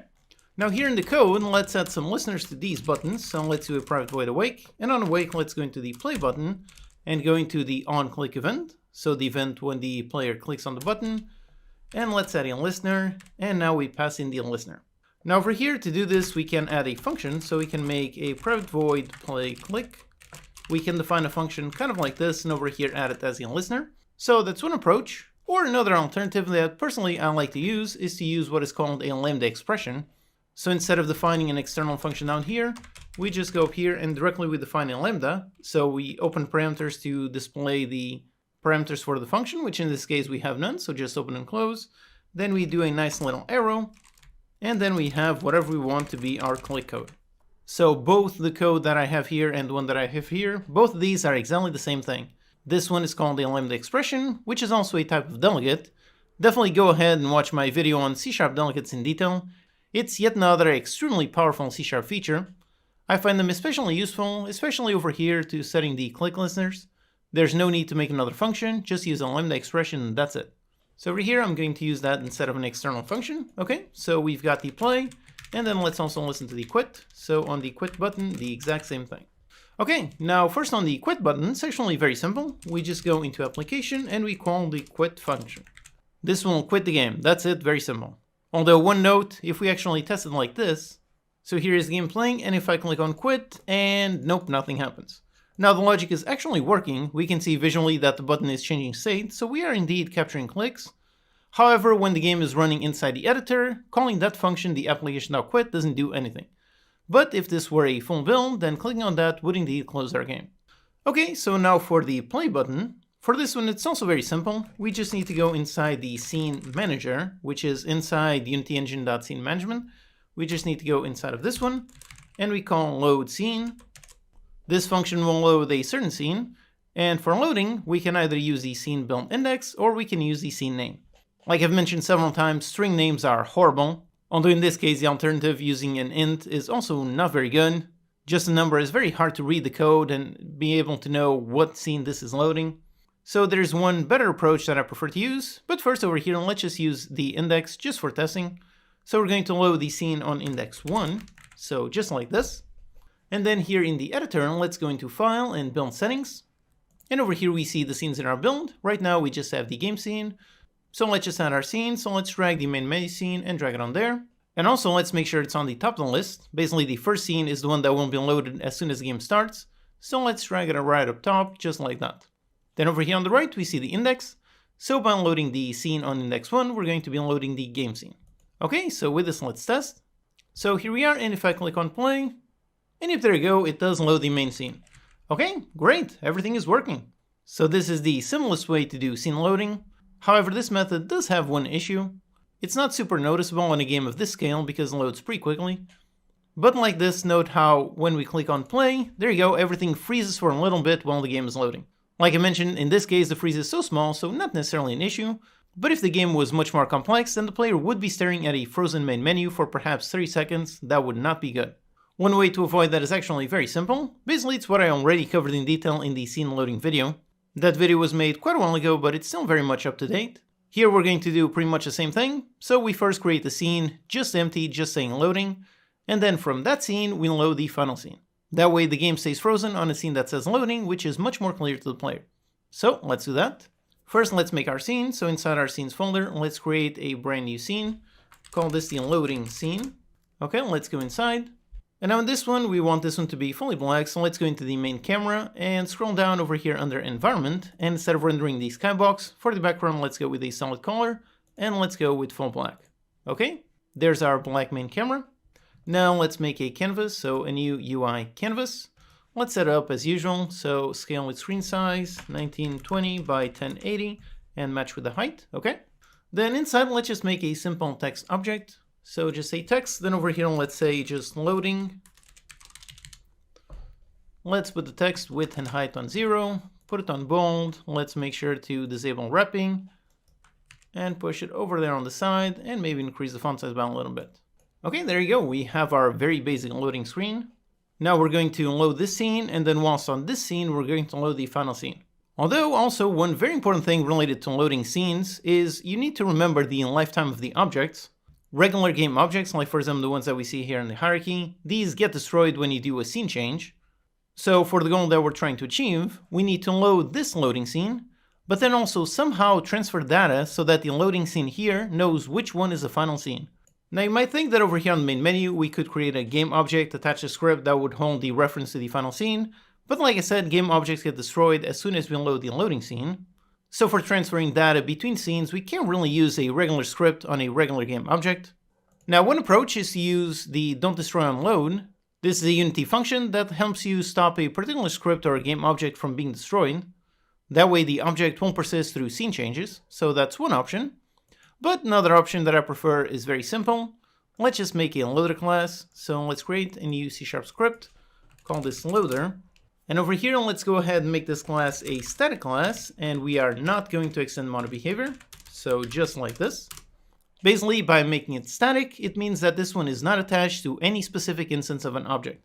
This class cannot be attached to any object and cannot have any instances constructed. Then inside, we can add static functions and fields, like for example, a static int for the target scene index. So now this field, we could set this field from over here on the main menu UI. And when we would load, we would not be resetting this field. Also here, I should point out one quick thing. You can make fields static without making the entire class itself static. Making the class static is just a good approach if the entire thing, if everything in this class is also meant to be static. If you don't make it static, then you can have regular fields here. You can have both static and non-static. Whereas if you make this static, then you're going to have an error because you cannot have non-static fields. So this is another clean code thing. If it's only meant to contain static logic, then make the class itself static. Okay, so we have a static field for our target scene. But as usual, we don't want this to be a public field. We don't want the main menu to directly write to this field. So let's make this class the only one responsible for anything related with scene loading. So instead, let's make a function, so a public static void, call it load. And for a parameter, let's receive a string for the target scene name. Then over here, we'll load the actual scene. So let's go into the scene manager and load the scene. And let's pass in the target scene name. Okay, that's it. And then over here on the main menu UI, instead of directly loading a scene, let's go into the loader and call load and pass in the scene name, so that's the game scene. Okay, so this is what we're going to do, that's good. Except it's obviously not good. Over here we're using string names, that's horrible, we should never use this. So let's avoid using strings as much as possible, and one simple way is to just define an enum for all of our scenes. So let's go here on the loader and let's define that. So a public enum, let's call it scene. And for all of our scenes, so we have the main menu scene, then we have the game scene and the loading scene. Okay, so then down here on this function, instead of receiving a string, we just receive a scene for the target scene, and we use the target scene. Although, of course, the Unity API does not support loading our custom enum, it has to be an index or a string, so the simple approach is just to convert this one into a string. That's it. So the only thing you need to make sure is that the enum values over here match the actual name on the actual scenes perfectly. So don't make any mistakes, keep it case sensitive, so don't do this, make sure everything matches perfectly. Okay, so just like this, everything should already be working the same as previously. So the main menu calls that, let's actually just use that. So let's use scene.gameScene. So on the main menu, we do this, and on the loader, we load the scene. Okay, let's test. Here is the main menu, and if we click and wait a bit, and yep, there you go, it didn't load the game scene. Okay, great. So everything still works the same as previously, except now all of the loading logic is inside of this class. And over here, let's load a loading scene in the middle. Basically, when we have this function to load a final scene, let's first off set this field. So this one, instead of being type int, let's make it of type scene. And this is going to be the target scene. And let's make it private. Okay. So when we have this function, let's set that field. Although here, remember how this is a static class. So in order to access this field, we need to access it through the class name. Because over here, we also have a local variable with the exact same name. So let's access the unloader.targetScene and set it to the target scene. So again, don't be confused here. You can even use Visual Studio and put the cursor on top to see what object represents what. So you can see the unloader.targetScene is referencing this field, whereas this one over here is referencing the local field. So we want to assign the member field to the one that we received as a parameter. Okay, so we stored that, and then let's immediately load the loading scene. So scene manager, let's load the scene, and we're going to load the scene.loadingScene.toString. Okay, so we're going to load that. And now here comes the tricky part. If we do this, so if we load the loading scene and then immediately load the target scene, if we do it like this, it won't actually show the loading scene. We're calling these functions one right after the other. So it will load one and immediately the other. Basically, we need to wait at least one frame to render so that the loading scene is visible, and then we can load the final scene. So let's make a script to do a very simple job. Let's create a brand new C# script for the unloader callback.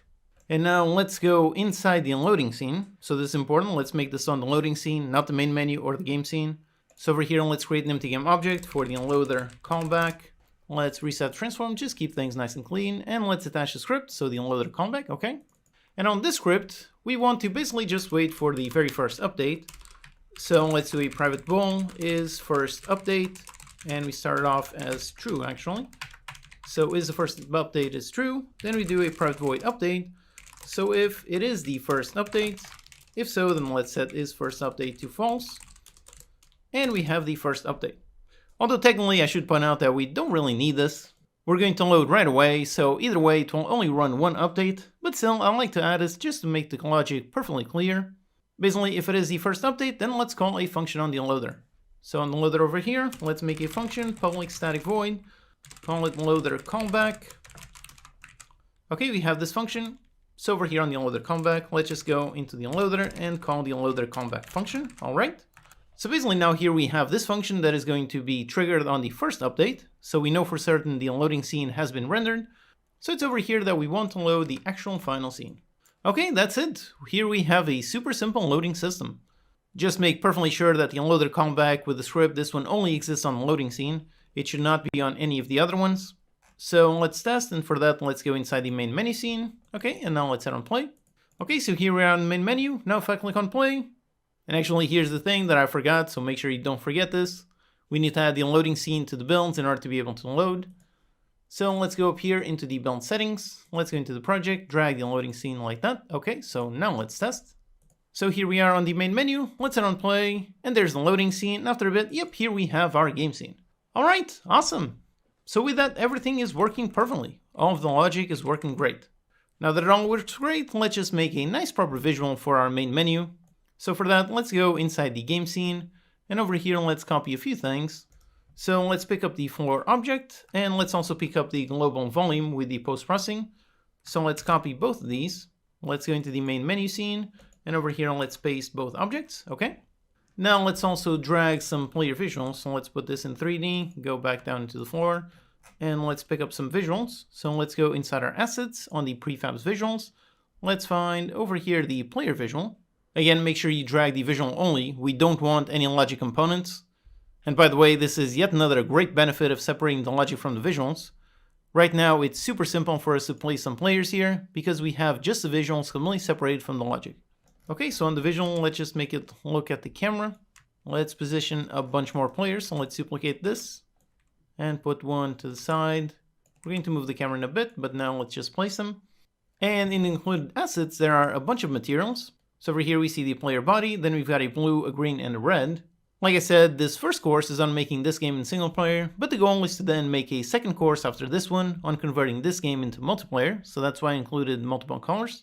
So let's just drag these. Let's go into this player visual, and on this one, make it blue. So on the head and on the body. Then on this one on the side here, let's make this one green. So green there and green on the head. And for the one behind, let's make this one the red one. So put it in red and in red. Okay, so we've got our nice 4 players. Now let's also add a camera. So we're going to have the camera kind of like this, kind of from below looking upwards. I think that looks pretty good. For that, let's use Cinemachine. So let's go into Game Object, go into Cinemachine, and let's create a brand new virtual camera. Okay, like this, let's just push it up a little bit. Okay, so this is our nice composition. Now on the virtual camera, let's just go ahead and add some noise. So let's add basic multi-channel purlin. So let's do it just like we did when we first added Cinemachine. So let's use the handheld normal mild. And now let's just play around these fields, which by the way, you can do that while the game is playing. So let's hit on play. And over here, you can play around all the fields. Although actually defaults already look pretty good. But let's put the frequency maybe a little bit less and the amplitude maybe a little bit bigger. So just some nice little sway. And by the way, if you make any changes to the Cinemachine virtual camera, and if now you stop playing, it will actually lose those changes. But over here on the virtual camera, there's this nice toggle, save during play. So if you tick this, and now you exit play mode, and there you go, those changes were saved. Okay, great. Now let's just make sure to untick this so we don't accidentally modify it. Okay, so here we have the basic visual that we want. Finally, there's also a game logo in the included assets. So let's just go into our canvas, into our main menu. Let's create a brand new UI image. Let's assign the logo sprite. Then let's just position it on that corner. So let's move it all the way up there. We can anchor it to the top left corner. And let's make it a bit bigger. And by the way, on something like this, if you play around this, it might get a bit stretched. So if so, over here on the options on the image, you can toggle this one to preserve the aspect ratio. So that way, even if you stretch, it won't actually be stretched. It will always be perfect. Okay, just like this. Okay, so here we have our basic main menu. It's a basic setup, but it looks pretty good. And with that, we have built a nice main menu alongside with a loading system. So I can click on play, it goes into the loading scene and then into the game scene, so that's great. The next thing that we need is some kind of pause button, so let's do that in the next lecture. Hello and welcome, I'm your Code Monkey. In this lecture, we're going to add a pause button with a pause window that also has the ability to quit back to the main menu, and in doing so, we're also going to solve some sneaky issues with loading. Okay, so here in the main menu, we can click the play button in order to load the game, and yep, everything works, now I'm in the game. But now let's say I want to pause the game for a bit, or quit back to the main menu. Right now there's no way, so let's do that. Let's go here onto the game scene, and first let's enable the pause, and for that we're actually going to need some input. So let's first go inside our player input actions, let's open this, and then over here let's make a brand new action. Let's name it the pause. For the action type, let's go with button, okay, and for the bindings, over here let's go with escape. And actually, if we use the same method that we've been using, if we listen and press on escape, nope, doesn't work because escape just cancels it. So instead, we need to use the search bar here, search for escape keyboard, just like this. Okay, great. Now again, as always, let's make sure to save the asset and wait for the compilation to happen. There it is. So now here on the game input class, let's listen to it and fire the event as usual. So go into the player input actions, the player action map. Let's go into the pause action and listen to the performed event. And when this happens, let's fire off an event. So a public event handler. Let's go on pause action. And then down here, we're simply going to invoke this event.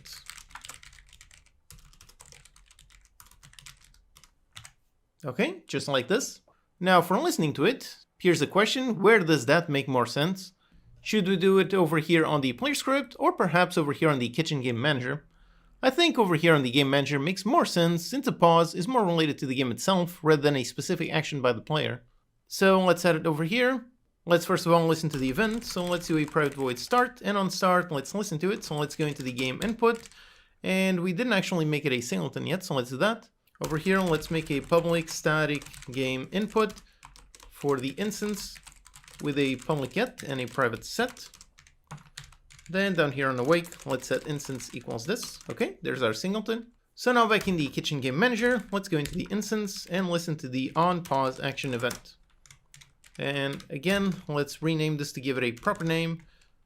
So this is the game input on pause action. Okay, so here we have it. When we have this, let's call some kind of pause game function. So let's define this. Let's go to the end of the file here. And over here, let's make that function. So a private void, pause game, and over here, we're going to pause the game. Now for pausing, doing this is actually surprisingly easy. Basically, all of our logic is using time.time. For example, over here on the player script, we have our movement speed. Yep, then we get the inputs. And over here on the handle movement function, yep, for the movement distance, we have move speed multiplied by time.time. Or another use case over here on the stove counter, we've got a frying timer, and how we count it down, again, is the same thing, time.time. Well, it turns out that behind the scenes, time.time actually already has a multiplier. When you access this, it is after that multiplier calculation. So over here on the pause game function, we can just go into time and we can modify the time scale. This one is the multiplier. So if we just put this at 0f, then that's it. This is going to pause all of the other delta times. So let's test. So here we are, pay attention to that and the countdown timer, and I press on escape, and there you go, everything pauses. The countdown timer pauses, over here the script pauses, and I can no longer move, nothing works, everything is perfectly paused. Alright, awesome, everything works. Except one problem, obviously right now we cannot unpause. If I press escape, it's not unpausing, so let's do that. Over here on the kitchen game manager, let's add a simple bool, so a private bool. Let's call it is game paused, and let's default it to false. Okay, so is game paused.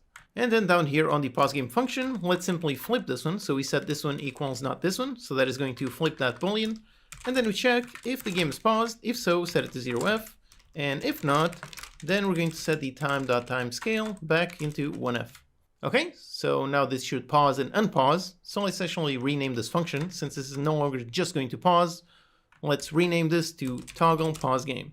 This is going to pause and unpause. Okay, so let's test. Okay, so here we are, everything is running. Now I pause, and there you go, everything freezes. I cannot move, the arrow is stopped, the countdown is stopped. Now I press again, and there you go, nice and resumed. All right, great. So all of the logic is working perfectly. The only thing we need is really just a visual. And as usual, let's separate the logic from the visuals. So let's go inside the canvas, let's go into the scene view, and inside the canvas, let's create an empty game object. Call it the game pause UI. Then let's stretch to occupy the entire screen, so 0 on everything. Okay, great. Now inside, let's first of all add a background. So a new image, name this the background. Let's once again stretch to occupy everything. And on the color, let's put it in black with just a little bit of alpha. Okay, just like that. Then let's add some text. So let's create a brand new UI text. Let's name it pause text. And in here, let's just say paused. Let's just make it big, so the width and height both on 0. Let's disable wrapping, put it centered down the middle, and let's increase the font size by quite a bit and put it in bold. And let's also change the color, maybe a nice yellow, something like this. Okay, that looks pretty good. Let's just lift it up by a little bit. Now let's make a script to show this. So on the UI folder, let's create a brand new C# script. Call this the game pause UI. Let's attach it and open. Now here, let's do the usual thing. So let's make two show and hide functions. So private void show, and then a private void hide. So on the show, game object set active into true, and on the hide, set it into false. Okay, that's it, pretty simple. Now we need to know when to show or hide these functions. So over here on the kitchen game manager, let's make 2 events to do that. So let's go up here, make a public event, event handler, and let's name this on game paused, and another one for on game unpaused. Okay, we have both events. Then down here on the toggle pause game, if we have this one timescale 0, that means we have pause. So let's invoke the on game pause, this event tars.empty, okay. And on this one, let's trigger the other one, so on game unpaused. Okay, we've got the 2 basic events. Now back here on the game pause UI, let's listen to it. And as usual, let's do it on start, so private void start. Let's go into the kitchen game manager, access the static instance, and let's listen to the on game paused, and then going to listen to the other one, so the instance on game unpaused. So listen to both of them. And as usual, let's write good clean code, so let's rename this. So kitchen game manager, and on this one, the same thing. So also the kitchen game manager. Okay, we have both. And when the game is unpaused, then we want to hide the pause window. And when the game is paused, then we want to show the pause window. And finally, of course, we want to hide it by default. So over here on start, after we add listeners, let's just hide it. Okay, so that's it. That should work. So let's test.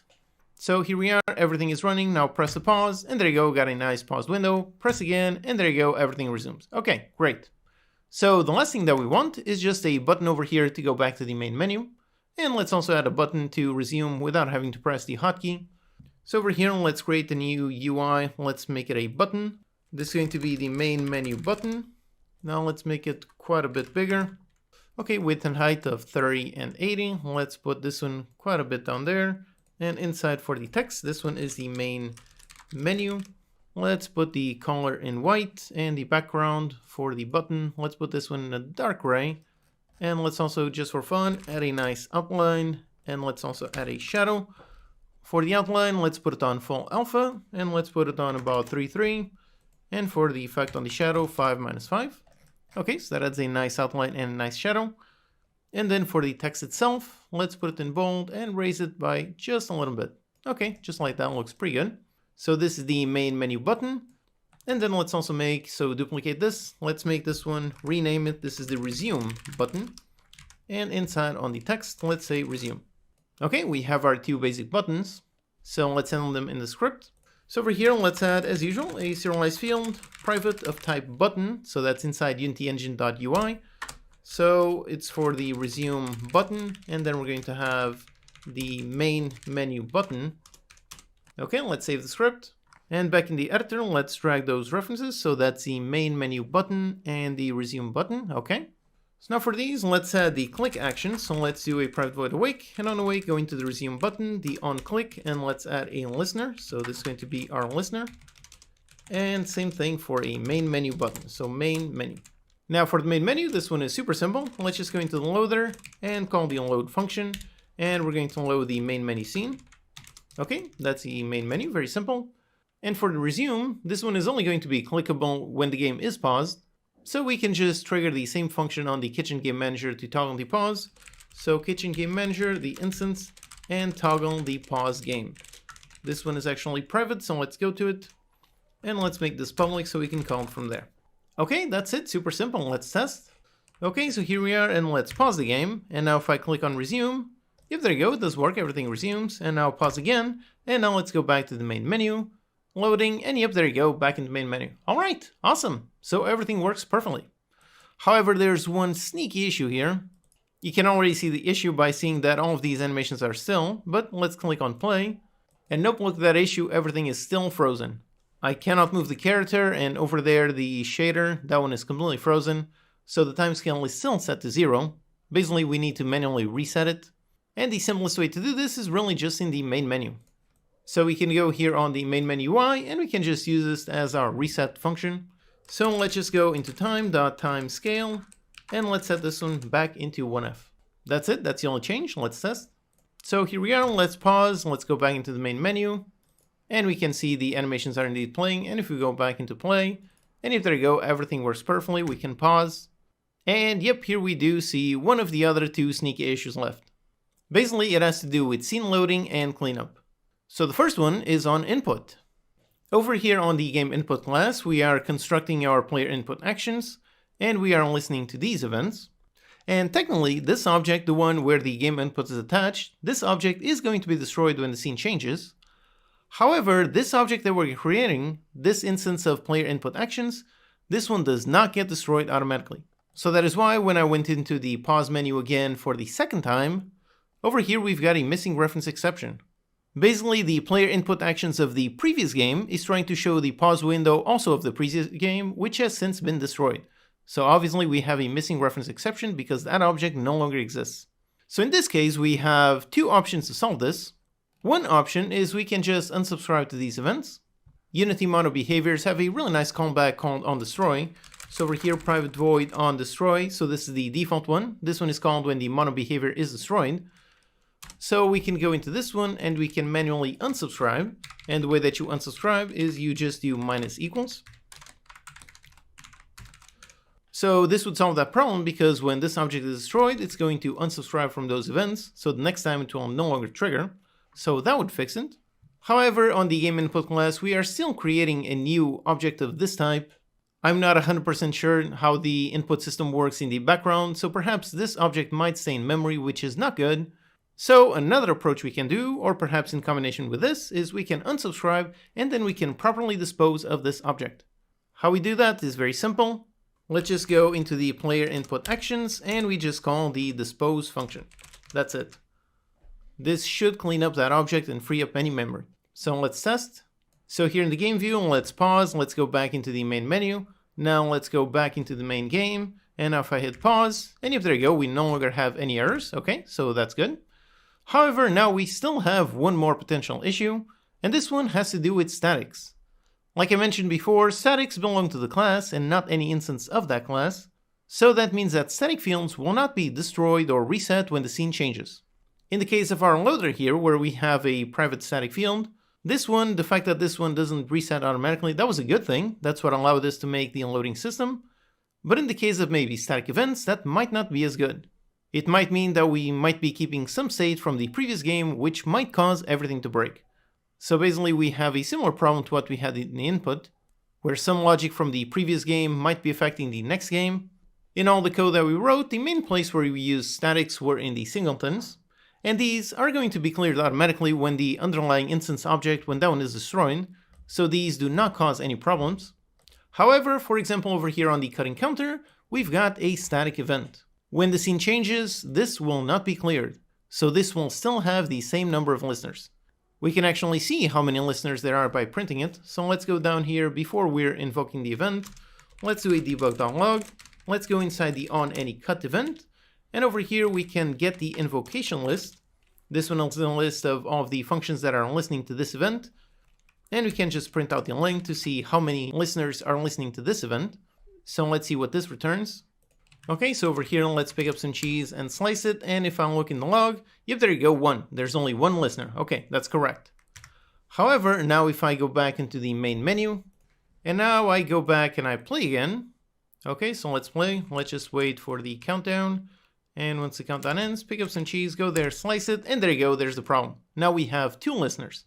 In this case, it doesn't really cause an error because the 2 listeners, they're just over here on the sound manager, so we are subscribing to this event and we're doing the cut and playing the cut object. However, if here we do something with this transform, like for example, let's just do a debug.log on this transform.position. If we do this, here let's go ahead on the first one, let's slice, and okay, that works. Let's go back into the main menu, now play again, now wait for the timer, pick up some cheese, go there, slice, and if there you go, there we have our error. That is because we are now accessing the sound manager transform and that one has since been destroyed. So if you do use static events like this one here, if you do that, always remember you need to manually reset that state. It won't happen automatically on the scene load. And one way that I normally do it is just make a class responsible for doing that. So let's go ahead and let's create a brand new C# class. Let's call this the reset static data manager. And for this one, we want this one to run only on the main menu. That's only where we're going to reset things. So let's go inside the main menu scene. Let's go there. Let's create a brand new empty game object for the reset static data manager. Let's reset transform, just keep things clean. And let's attach that script. Again, it's very important that this object only exists on the main menu. Then over here, we're basically just going to go into any script and reset any data. So for that, on all those scripts, let's make a function. So over here on the cutting counter, let's make a public static function. Let's call this reset static data. And in order to reset any listeners, let's just go into the on any cut and set it to null. That will clear all the listeners. So we just do this, and then on this script, let's do a private void awake. And on awake, let's go into the cutting counter under the class, so not any instance. So we're going to access the static, and we're going to reset the static data. That will clear all the listeners on the cutting counter. All we need to do is make sure to do this on every single static event that we have. So on the sound manager, and by the way, here we can get rid of the testing code. Here we can see all of the static events that we're using. So we've got the cutting counter, then we've got the base counter and trash counter. So let's go here on the base counter and paste the exact same thing and reset this event, okay? And now let's go into the trash counter. So here on trash counter, same thing, reset this event, set them all into null. And by the way, here we have a warning. That's because trash counter extends base counter. So basically this is telling us that we are hiding another function with the exact same name. In this case, we do want to hide it. So let's actually make this new to make sure that this one is a different one, just to avoid that warning. And same thing over here on the cutting counter, we also need to make a new. Okay, so that's it. And now we just need to go over here onto the reset static data manager. Let's go into the base counter and reset the static data. Go into the trash counter and reset the static data. Okay, that should do it. Let's see. So here we are in the game. Let's pick it up and slice it. And yep, we've got just one listener. That's good. Let's go back outside, back into the main menu. Let's play once more. And over here, let's pick it up again. Go there, drop it, and there you go, still just one listener, because we are now correctly eliminating all of the previous listeners. So this is the one sneaky issue that you must be careful with when it comes to object lifetime and statics. For static fields, you need to remember that they don't manually get cleaned up. That's up to you. So that's something you have to keep in mind, but you can also see how easy it is to solve. Now that this is solved, let's just go into the cutting counter and just get rid of our testing log. Alright, so with all of that, all of our scenes are working. So we can start from here from the main menu and go straight into the game. Then here we are in the game playing normally. We can pause the game at any point. From the pause screen, we can either resume or we can go back into the main menu. And from back into the main menu, we can once again play the game from scratch. And yep, there you go, everything works. Alright, awesome. Now the next thing that every game requires is some options, so let's do that in the next lecture. Hello and welcome, I'm your Code Monkey. In this lecture we're going to create a simple options menu where we can modify the audio levels. Okay, so here let's make the options menu. So on our game scene, let's go into the canvas and create a new empty game object. Let's make this the options UI. Let's stretch out this one to occupy the entire screen. Then inside, let's make a UI image. Once again, let's stretch out everything. Let's put this one in black in just almost full alpha. Okay. Now let's make some text. So let's create a brand new UI text. Call it the options text. Then for text, let's say just options. Let's put the width and height at 0. Let's disable wrapping, put it center down the middle, and put it quite a lot bigger. Okay, that's the options. Now just move it slightly upwards. All right. Now let's make some simple buttons to handle our audio controls. We're going to make it super simple, literally just a button we can click. So inside the options UI, let's create a brand new button. Call this the sound effects button. Then let's make the button a bit bigger, something like this. Okay. And inside for the text, let's say sound effects, and then we're going to have a number for the sound effects. Let's just quickly change the color. So put the text in white and the button over here, the button image, let's put it in a dark gray. Okay. Let's also make it just a tiny bit thinner, just like that. Okay. So this is the sound effects button. Now let's duplicate this one. This one is going to be the music button. So let's name this the music button. Then inside for the text, music, and then a number. And that's pretty much it. So by clicking on either of these buttons, we're going to increase and then loop the volume. So let's make a simple script to handle our options window. So in our scripts inside the UI, let's create a brand new C# script for the options UI. Let's go ahead and attach a script and open. So here, as usual, let's get some fields for our buttons. So a serialized field, private, of type button for the sound effects button. And then there's another one for the music button. Okay, both buttons. Now let's add the click event. So on private void awake, let's go into the sound effects button, and on the on click, let's add a listener. And we're going to do the same thing on the music button. Okay, so now when we click, we want to change the volume. So let's go here onto the sound manager and make a function to modify the volume. Let's make a private void change volume. And here we're going to increase the volume by 0.1%, so constantly increase in 10% increments. So that means we need to keep track of the volume. So up here, let's define a simple private float for the volume. Let's default it to 1F, okay. So now down here, we take the volume and we increase it by 0.1F. And now let's loop it back to 0. Now for looping, usually you do it using the modulo operator. So here you could do volume equals volume modulo of 1.1F. That way when it gets to 1.1F, it would reset back to 0. But here, since we're working with floats, which can have a bit of odd precision, with this, let's just do a simple if to make sure that it always works. So if the volume is above 1F, if so, then let's just reset it to 0. Okay. So here we modified the volume, and let's just make sure to use it over here when we actually call the audio source.playClip at point. Here we've got a volume, but this is the one that we received as a parameter. So let's actually receive this one, rename this to volume multiplier. And we're going to basically multiply the one that we receive in the parameter by the one that we actually store. So this way on these functions, when we play a certain sound, we can still give an optional volume if we want to make it louder or quieter than the regular sound effects. Okay, so we have our change volume function. Now we just need to call this from the options UI, so that means this one actually needs to be public, okay? So now here on the options UI, we go into the sound manager, access the instance, and call change volume. Okay, so that is going to change the volume. Then we just need to update the values on the options UI. So let's make a private void update visual. And this one we need to update the text. So up here, let's add once again some more serialized fields.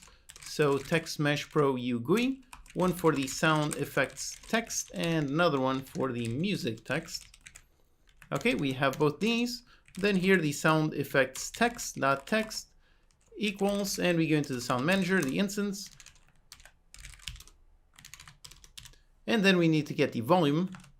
So over here on the sound manager, let's make a function to get it. So a public float return get volume, and we just return the volume, okay. So then here, let's get volume, except the volume is going to be a normalized value. So rather than showing 0.1, 0.2, 0.3 on the UI, let's just multiply the volume by 10F. That way we show between 1 and 10. Okay, then let's just round out this number and then add the text. So here's sound effects, and then we have the volume. Okay, so that's pretty much it. And up here, when we change the volume, let's just update the visual. And let's also make a private void start. And on start, let's also update the visual. Okay, that's it. Pretty simple. Now let's do the exact same thing on the music. Except on the music manager, we named it music manager, but over here we just have an audio source. There's no actual manager. So let's actually make one. Let's create a new C# script for the music manager. Let's go into the music manager object. Let's attach a script and let's open. So here we really just need pretty much exactly the same thing that we had. So let's just go here into the sound manager and just copy these. So on the music manager, let's paste them. We need a volume, so a private float for the volume, just like this. Okay, so that changes the volume. Except again, the music manager, this one, the music is constantly going to be on looping. So after we modify the volume, we need to update the actual audio source. So let's first begin by grabbing the audio source, and we just do a private void awake. And on awake, let's grab the audio source, get the component of type audio source. Okay, so we have this. And when we change the volume, let's go here and update this volume. Okay, that's it. And let's also default it to something like 0.3F. Okay, good. Then in order to be able to call this from the options UI, we just need to make it a singleton. So as usual, public static music manager for the instance. And we have a public get and a private set. And then an awake, just set instance equals this. Okay. So then here on the options UI, we can go into the music manager, the instance, and change the volume. And afterwards, let's update the visual. And down here on the update visual, let's do pretty much the same thing. So on the music text, modify the text to say music. Then we go into the music manager and get the volume. All right, that's it. All this should be working. Let's just drag our references. So back in the editor, let's drag first the button. So the sound effects button, that's this one. Then the music button, that's this one. Then we have the music text, that's this one. And the sound effects test like that. Okay, let's test. Okay, so here we are, the music is playing, and as I click, the music is currently getting louder and louder. And there you go, music is at max volume, and if I click again, now the music is completely muted. Alright, awesome, and these sound effects also work, so like this, they should be less louder than usual. Okay, great. So everything works perfectly, except obviously we have one big issue. The options window is on top of everything. The goal is for the options window to be kind of a sub-menu of the pause window. We want to have an options button on the pause window that will bring up the options window. So let's do that. Let's first hide the options window. Let's go into the game pause UI. And over here we have these buttons. Let's just make one more. Let's put it down the middle. This is going to be the options button. And inside, let's modify the text to options. Okay. Now let's edit this script. So we're going to have another button. So this is the options button. And down here, we're going to have another click. So the options button. Okay. And when this happens, we want to just show the options window. So in order to access it, let's make this a singleton. So public static for the options UI, a static instance with a get and a private set. And on wake, as usual, instance equals this. So over here on the game pause UI, we go into the options UI, access the instance, and then call a show function. So we need to make this. So up here on the options UI, let's make those. So a public void show. And this one, as usual, just game object set active into true.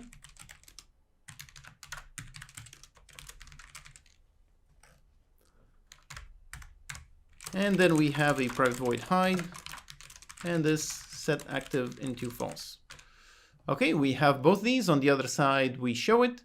And over here on start, let's also hide it. Okay. Then let's also hide it manually. So let's add a button to close the options UI. So over here, let's show the options UI and let's make another button. Let's put it on the bottom. This one is the close button. And over here, let's just say close. So then here on the options UI, just make another button, the close button. And down here for the click event, we go into the close button and we just call hide. Okay, so that won't hide the window. However, remember that the pause window can also be closed by just pressing escape. If we resume with a hotkey, it will hide the pause window. So let's also make sure this one hides on the same thing. So we can do pretty much go into the kitchen game manager, the instance, and let's listen when the game is unpaused. So when that happens, let's hide this window. So once again, let's do things nice and clean. Let's rename this.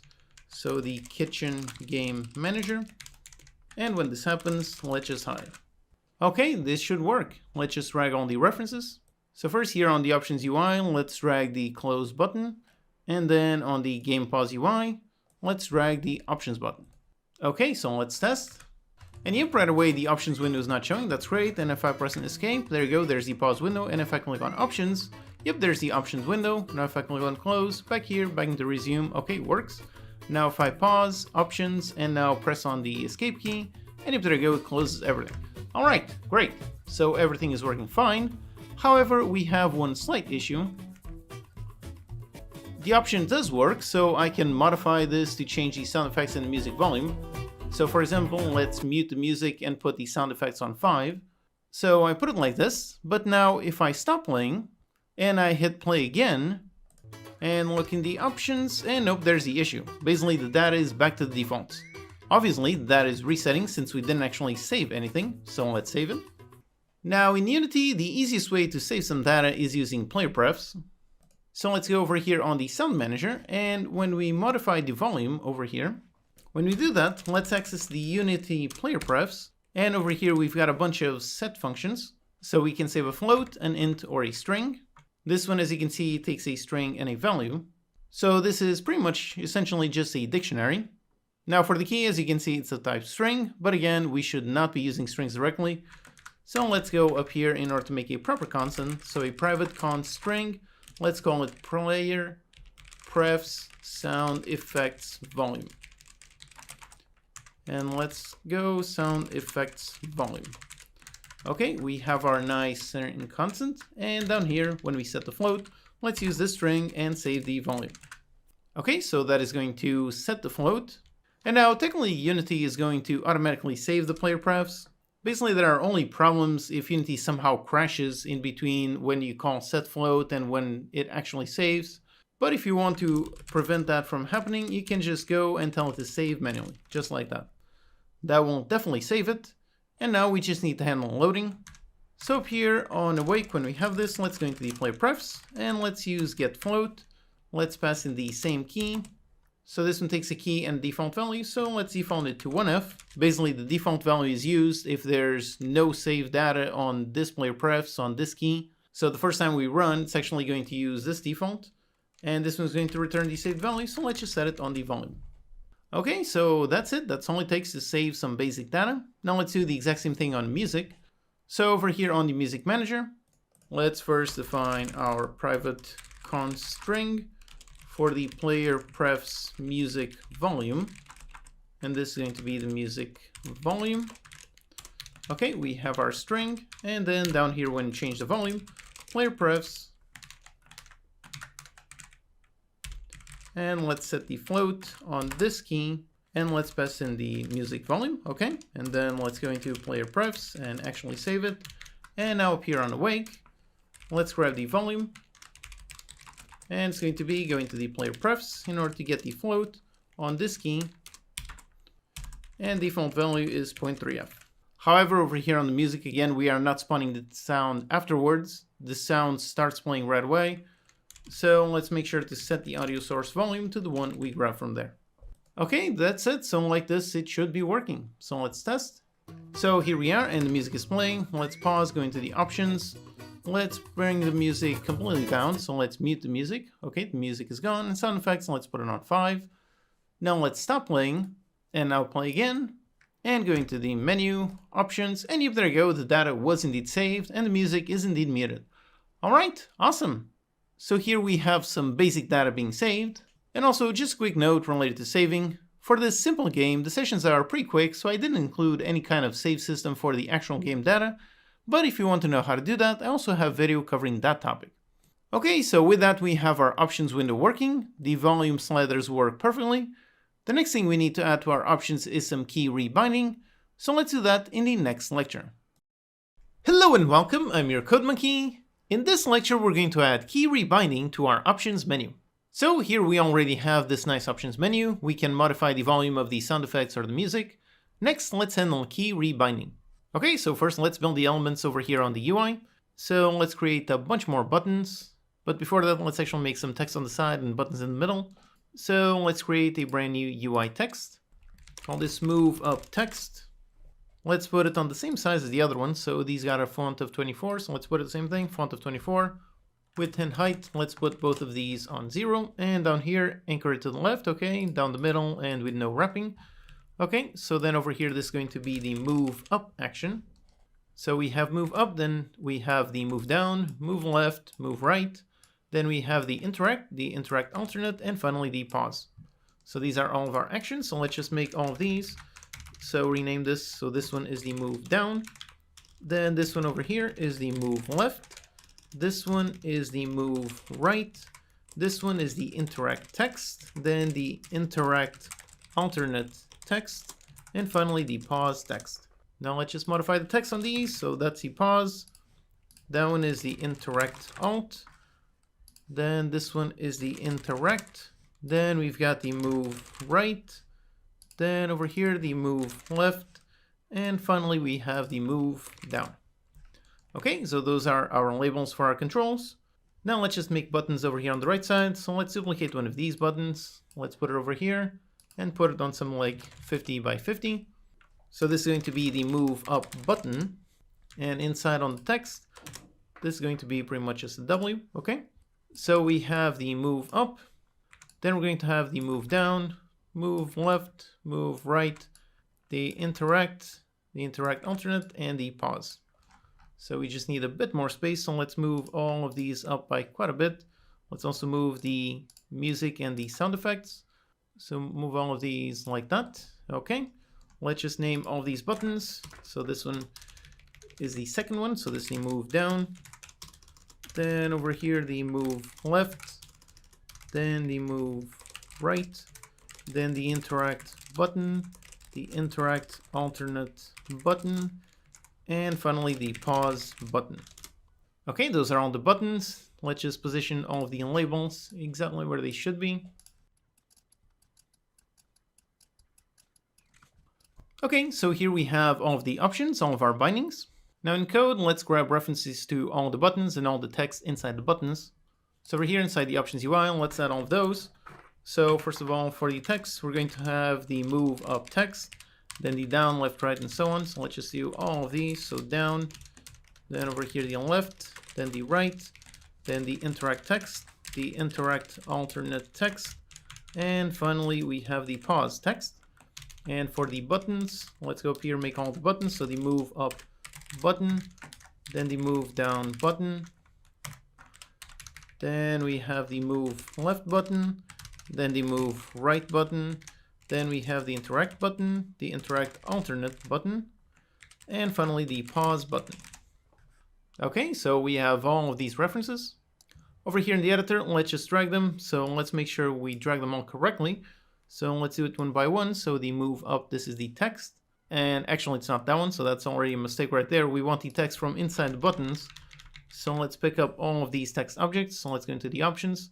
So text inside the move up, let's grab that one. Then inside the move down, let's grab that one.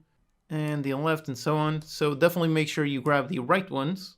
Okay, that's all text. Now for the buttons, so that's the move up button, then the move down, then the move left, the move right, the interact alternate, and finally the pause button. Okay, great. And just to verify that everything is working, let's give proper names to these objects. So the move up button text.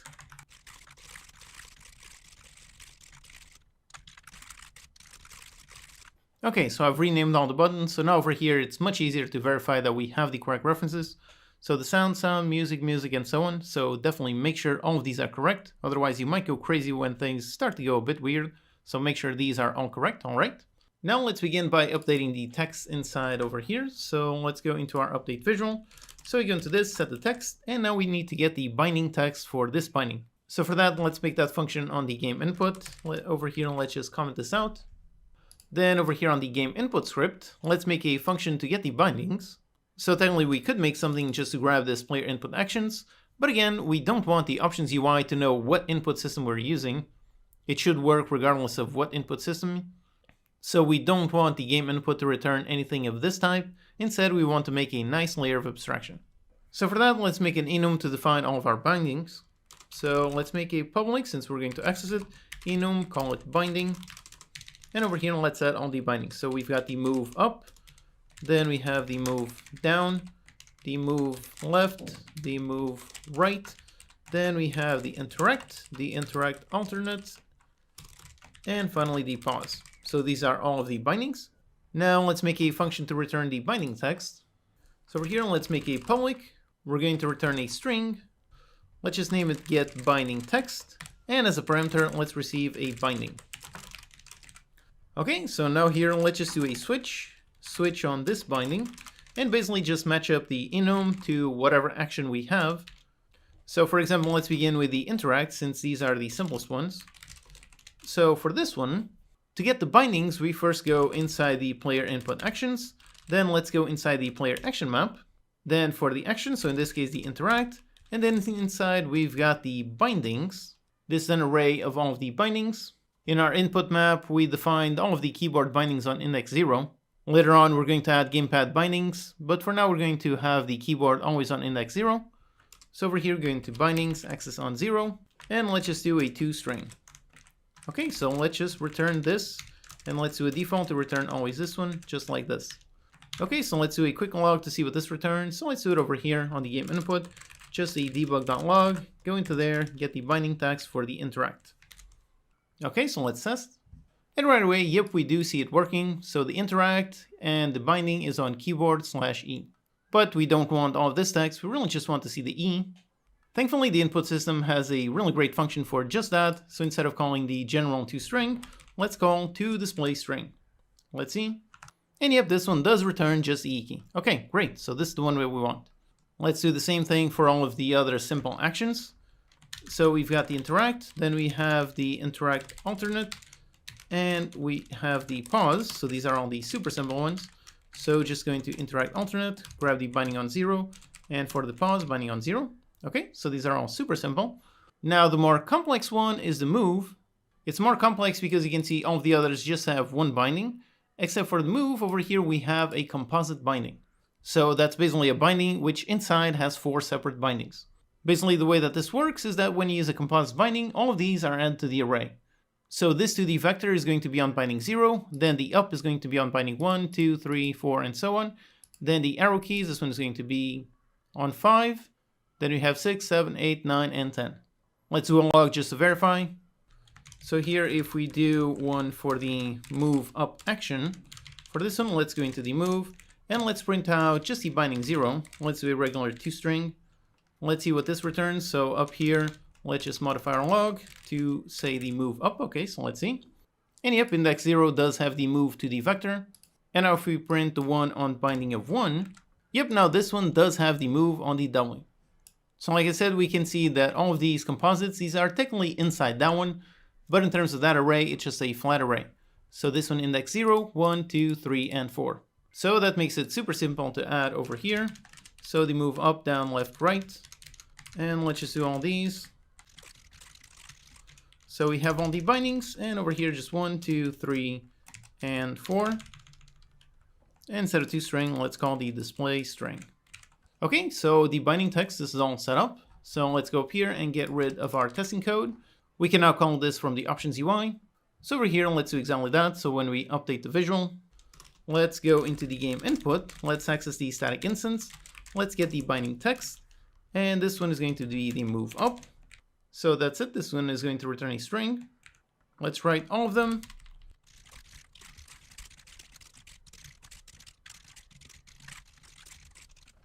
Okay, here are all of them. So let's see.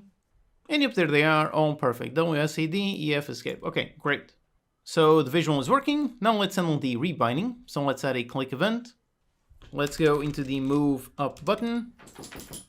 Let's go into the on click. Let's add a listener. And for the listener, over here, let's make a function on the game input to rebind this binding. So over here on the game input, let's do a public void rebind binding, and we receive a binding. Now for rebinding, I covered this in detail in the dedicated input system video. First, basically, we need to disable the action map. So let's go into the player input actions. Let's access the player and disable it. So we need to do this first. Then we're going to need to find the action. So player input actions. And for now, let's go into the player and let's just modify the move up action. So we're going to call the function perform interactive rebinding. This one, as you can see, takes a binding index. And if you remember up here, we saw that in order to modify the move up, it's on bindings index 1. So let's modify the one on index 1. Okay, so this is the function. This returns an object of this type, a rebinding operation. This is a pretty complex object where you can modify all kinds of things, add a bunch of limitations and so on. Like for example, make a key not be able to be bound to the mouse or something. So there's tons and tons of options you can play with. Over here for the simple thing, let's just add an on complete listener.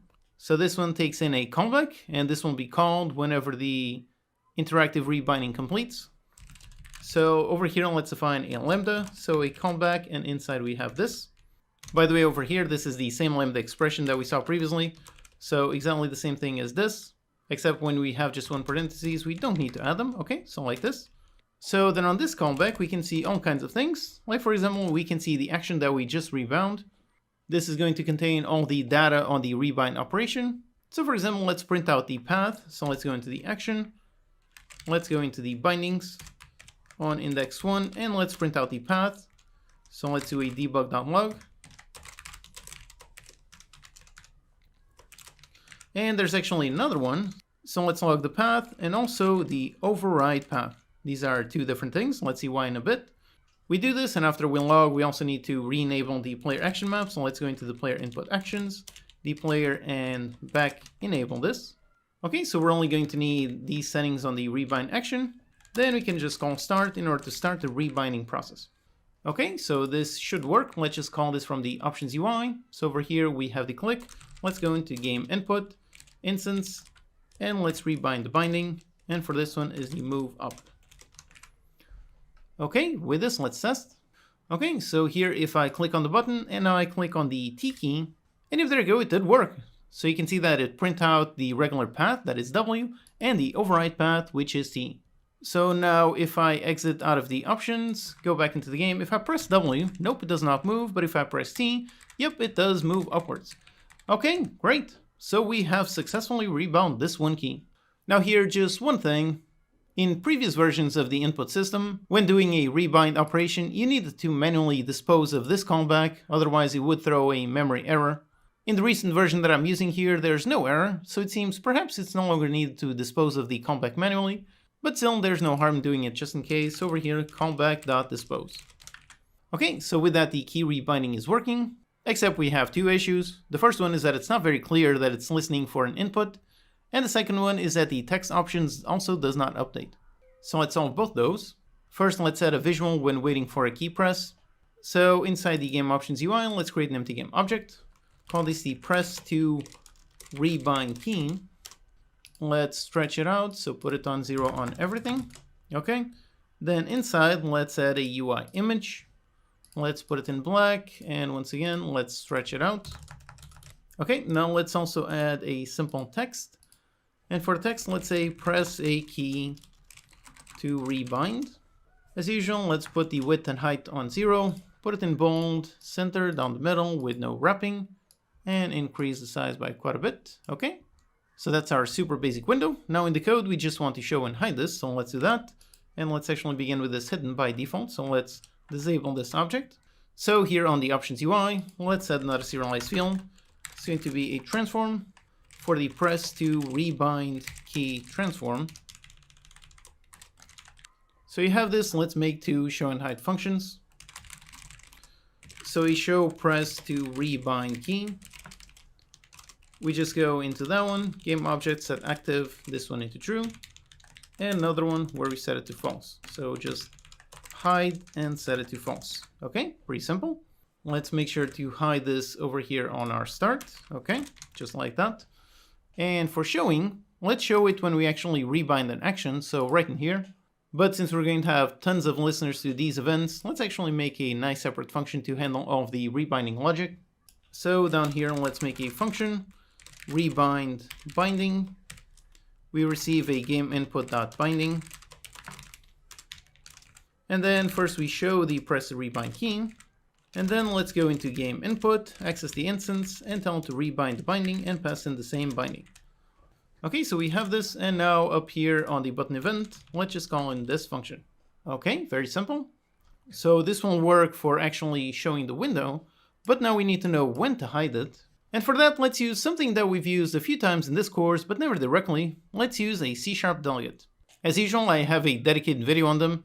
This is basically how you can define a field or a parameter of a type which can hold a function. It's another super useful C# feature. Definitely watch that video to learn all about it. Let's go here on the game input.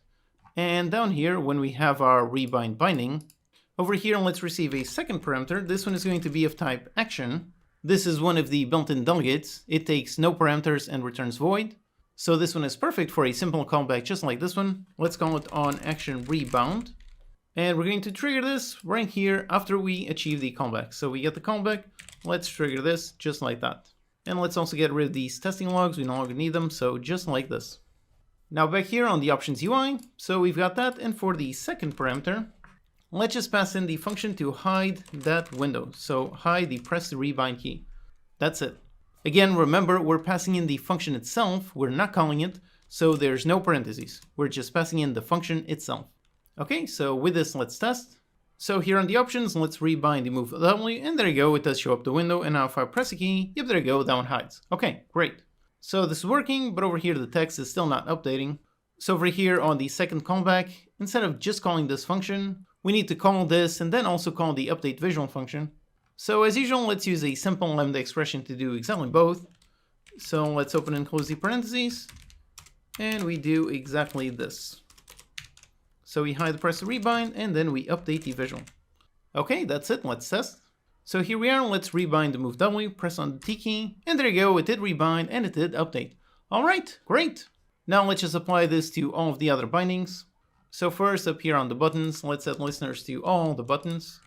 So that's the move left, actually the move down, then the move left, move right, the interact button, the interact alternate button, and finally the pause button. And for the bindings, this one is the pause binding, the interact alternate, then the interact, then the move, this one is the right. Again, make sure you don't make mistakes here, you call them the exact same one. So the move down, okay, so all of it is correct here. And over here on the player input, let's do a switch on our binding.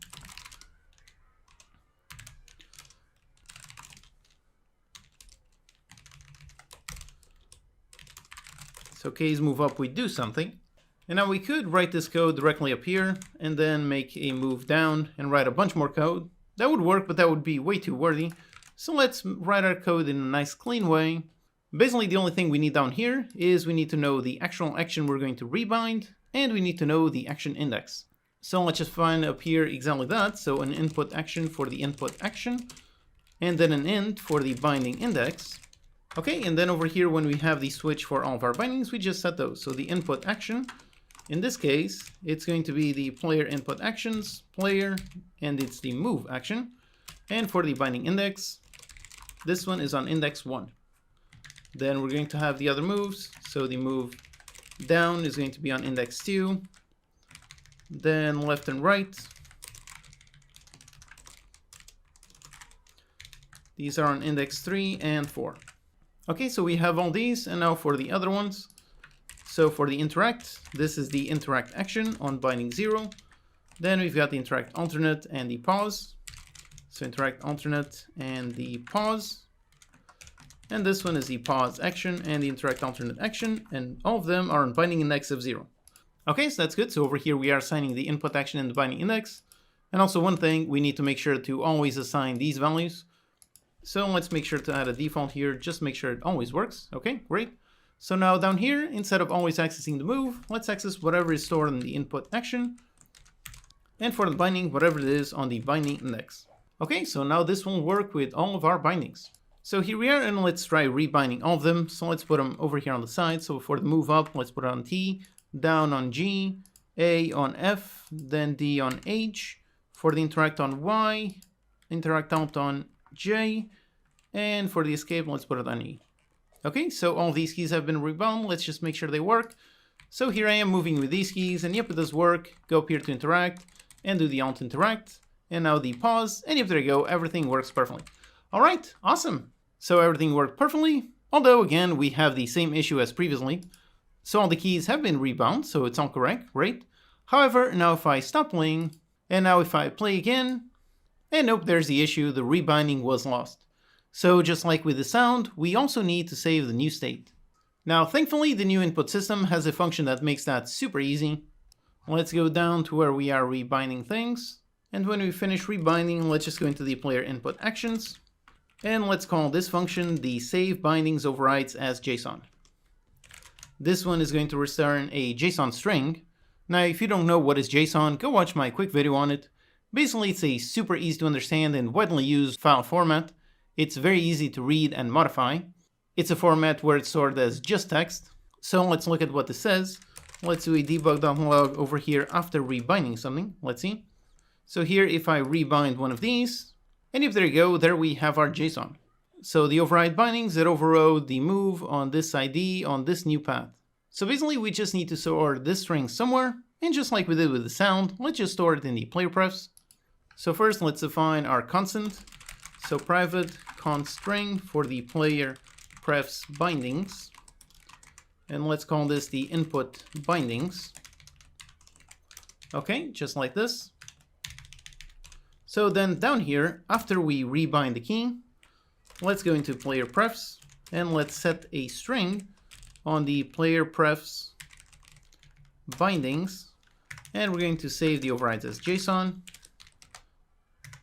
And after we do, let's just make sure the player prefs is correctly saved. Okay, so that saves it. Then let's go on awake to load it. So over here on awake, let's load that. Let's first do a quick test to see if there's a save. So if the player prefs, if it has a key, and if it has this key. If so, then let's get it. So the player prefs, let's get the string on this key. That returns the string, and we're going to use the string. Let's just go into the player input actions, and let's call the function load binding overrides from JSON just like this. And also let's make sure we do this right after we construct the object and before we enable the action map. Okay, so that's really it. Let's test. So here we are. Let's rebind the move up to T. Okay, it rebound. Now stop playing. Now play again. And yep, here it is, still rebound to T. All right, awesome. Okay, so here we created a really nice options menu where we can modify the volume and rebind keys. The only issue that we still have is that we can only navigate the menus with the mouse. So let's add support for menu navigation with a controller in the next lecture. Hello and welcome, I'm your Code Monkey. In this lecture, we're going to set up full controller support for our game, including regular actions and menu navigation. Okay, so first let's just set up the controller inputs. I have an Xbox gamepad controller connected. So let's open up our player input actions. And over here we have all of our actions, and we already made the move one a long time ago. So let's just add the bindings for the other ones. For example, over here on the interact, let's add a brand new binding. Let's go into the path and listen. And for interact, I'm going to press the A button. And again, here you can specify just the A button on an Xbox controller, or you can use the generic South button, which will mean A on an Xbox, or cross on a PlayStation, or B on a Switch, or anything else. So let's go with the generic one. For the internet alternate, let's add a binding, and for this one I'm going to put it on the X on the Xbox, so the button west. And for the pause, let's listen, and I'm going to press the menu, which is the start button. Okay, so these are the basic inputs. Let's make sure they work, and thanks to this new input system, we really don't need to modify any code. Let's just save this asset. Let's wait for the compilation, and then we can do a test. So here we are, and yep, I'm using my controller to move. Now let's just wait for the countdown, and go up there and pick up a cheese, put it, and slice some cheese. Yep, I can do that, pick up a plate, and so on. All right, so everything works. Let's also pause, and yep, that also works. Okay, great. So everything works, except there are two issues with the gamepad, especially one with the movement that I only noticed just now. The first issue that we have is the dead zone. Right now we don't have one, so if I just lightly touch my gamepad joystick, there you go, it starts moving automatically. In gamepad games, you should always have some kind of dead zone to prevent any kind of Joy-Con drift. Thankfully, that is super easy to solve. Let's just go into the player input actions, let's go into the move, find the left stick binding, and over here for the processors, let's add one, and let's add a stick dead zone. So that's it, pretty simple. This basically considers that inputs under this minimum to be 0 and above this maximum to be 1. So if you have joystick drift, where when the joystick is idle, it's always moving by, say, 0.1 in any direction, this helps solve that problem. Except in our case for our game, we're only using normalized inputs. So actually, for our use case, let's increase the minimum by quite a bit. I did some testing and 0.5 works quite great, and the max at default, that is just fine. Okay, so that's it, one problem solved. Let's just go ahead, save this asset. Now the other bigger issue that we have is if I approach a counter and I try to look at it, it's really difficult. It tries moving left and right instead of actually facing the counter. That's because of the logic that we added a long time ago, that logic to help the character controller feel better when moving on diagonals against a counter. That works great for keyboard because it's digital, so it's either moving fully left, fully right, or on the diagonals. But it messes up the controller, which is analog. On the player movement, if we are not moving perfectly up or perfectly down, then it's considered a diagonal. And on the gamepad, it's really difficult to get a perfect just up or just down input. We're always going to have a tiny bit of either left or right. So that's the issue that we have here. And thankfully, the solution is actually pretty simple. Let's go over here onto our player script, and let's scroll down into the handle movement function, okay? So we're doing a can move using the regular move direction, and if it doesn't work, then it's over here that we are attempting only the X movement or only the Z movement. And for doing that, we made it so we can move if there's nothing only on the X, and if we have any movement at all on the X. So if it is different from 0. Basically, the issue here is if the moveDeer.x is, let's say, 0.001, that is still different from 0, so it is still going to trigger this logic. So basically, let's just widen this gap.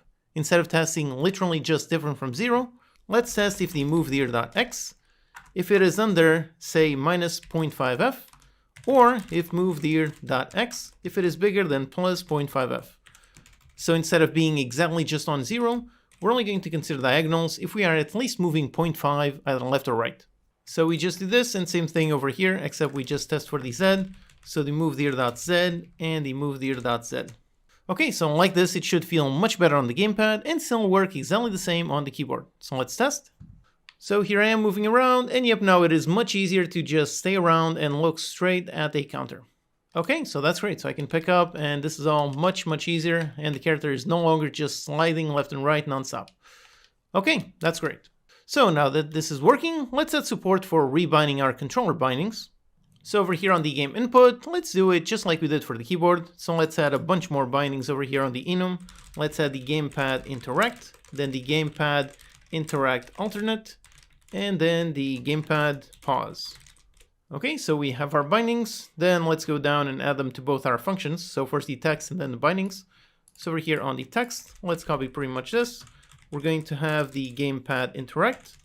Then we're going to have the other two. So the gamepad interact alternate and the gamepad pause. Okay. Now for these bindings, we're going to use the same actions. So this one is the interact alternate, and over here we have the interact. And over here on the input actions, we saw that we added for all of them. On index 0, we have the keyboard, and on index 1, we have all of the gamepads. So over here, that's literally the only change. For the gamepad, let's go into bindings and access the array on index 1. Okay, and then over here on the rebind binding, it's going to be pretty much the exact same thing. So let's copy all of these, change this to the gamepad interact, then the gamepad interact alternate, and then the gamepad pause. So on all of these, all we need to change is just the binding index, put them all on 1. Okay, so with that, all of the code over here on the game input is working perfectly. Now let's go over here into our options UI. So we've got all of our buttons. So let's duplicate our buttons. Let's just go into the interact, the pause, and so on. Let's duplicate, push them to the right side, okay. And just change the name. So let's go into all of them. So this one's the gamepad interact button, then the gamepad interact alternate, and finally the gamepad pause, okay. Also inside, let's also rename these buttons just to make sure the text works great. And let's also make sure that these show up behind the press the rebind key. So let's drag them, put them above. Okay, so that's our setup over here on the options UI. Now let's go over here on the options UI script, and let's add references to our buttons and to our text objects. So let's copy all of these, the gamepad, and add all of these. This is the pause, the interact, and the interact alternate. And then down here, the exact same thing. Let's add all of these. Okay, like this. Now over here, let's drag all of our references. So on the options UI, let's make sure to always drag the correct things. So the gamepad interact text, the interact alternate text, and the pause button text, and then the buttons themselves. So the pause button, interact alt, and the interact button. Again, make sure you always drag the correct references. So check and double check, make sure everything is correct. Okay. Then over here for our code, let's first handle the text over here. So the text for all of these. So the gamepad interact text, then the gamepad interact alternate text, and finally the gamepad pause text. And we just go the gamepad pause, the gamepad interact alternate, and the gamepad interact. Finally, over here on the buttons, let's do the exact same thing. So gamepad interact, interact alternate, and the pause. Okay, so we added everything. Let's do a test and see if everything is working. So over here, let's pause the game, go into the options, and for the interact, let's modify this one. Instead of A, let's put it on B. And yep, there you go, it did go. So let's close, let's resume, and now let's see. So if I approach and I press A, nothing happens. Press B, and there you go, it does interact. Okay, awesome.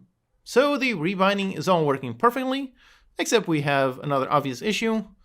I can pause with the gamepad. However, now with this paused, I cannot click on any of those buttons. And if I go back to the main menu, over here I also cannot do anything with the controller. So let's solve that. The first step is on the event system object. Look at how it shows us this warning. Basically, if we're using the new input system, we should be using a different input handler here. Thankfully, this is super easy. We just need to click on this button, and yep, that's it. It automatically sets it up. Now, the way that this works is by pre-selecting buttons. And in order to better see which button is selected, we should probably add a more visible color. Let's go into our pause window. So for now, let's hide over here the options UI, show the pause window, and we have these 3 buttons. Let's select all of them. And over here on the right side, on the button, we can see one option for the selected color. So instead of being white, which is going to be really difficult to see, let's put something really visible. So let's say like a bright green. Okay, like this. Let's do the same thing for all of the buttons on the options UI. So let's show this one and find all of the buttons. So we've got all of these ones down here and these 3 ones up here. And let's do the same thing. So on the selected, let's put it all on a nice green. Okay, so all the buttons have a nice selected color. And just like this, if we test, and if I pause the game, and right now nothing is selected. So right now I cannot do anything with the controller. However, if I press over here with the mouse on this button and then let go whilst outside the button, yep, look at that, now that button is selected. So now as long as that one is selected, now if I move with the mousepad, yep, now I can navigate through this menu. And if I press on A, yep, I can essentially click that button. So that's great. Basically, all we need is to make sure that we select the button as soon as the pause menu shows up. So let's go over here on the game pause UI script. And then over here, let's go into the show function. So when we show this window, when we do, let's go into the resume button and just call the select function. This will make it selected. So that's it. And with this, if we test, and now here with the game playing, if I pause whilst pressing the button on the gamepad, and if there you go, that one is selected, and now I can select any option. Okay, that's great. So now it works fully with just the gamepad, except now if I go into options, yep, now you can see that the button that is selected is still in the options one over there on the background. So let's also make sure to select the button on the options as soon as the options window shows up. So over here on the options UI, let's go into our show function and let's just select the sound effects button and just call select. Okay, let's test. So here, let's pause, go into options, select, and yep, there you go, that did work. Okay, great. Except we have another issue. As I move up or down over here on these buttons, yep, look at that, some of them are a bit strange. Like for example, over here on A, I'm moving up, and look at that, it actually selected the resume button behind it. So as we are moving up and down, we are actually selecting buttons on both menus. That's very strange. Basically what is going on is that since both windows are visible, the game is trying to guess which button we want to select. Basically what is happening is Unity is trying to use automatic navigation.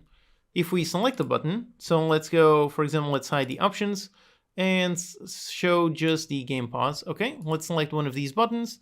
And over there on the button component, we can see navigation is set to automatic and we have a button to visualize. And if we click on that, yep, over here we can see all kinds of arrows. For example, we can see one over here on the options that seems to be going to some button in there. That is going to be the button that is showing over there.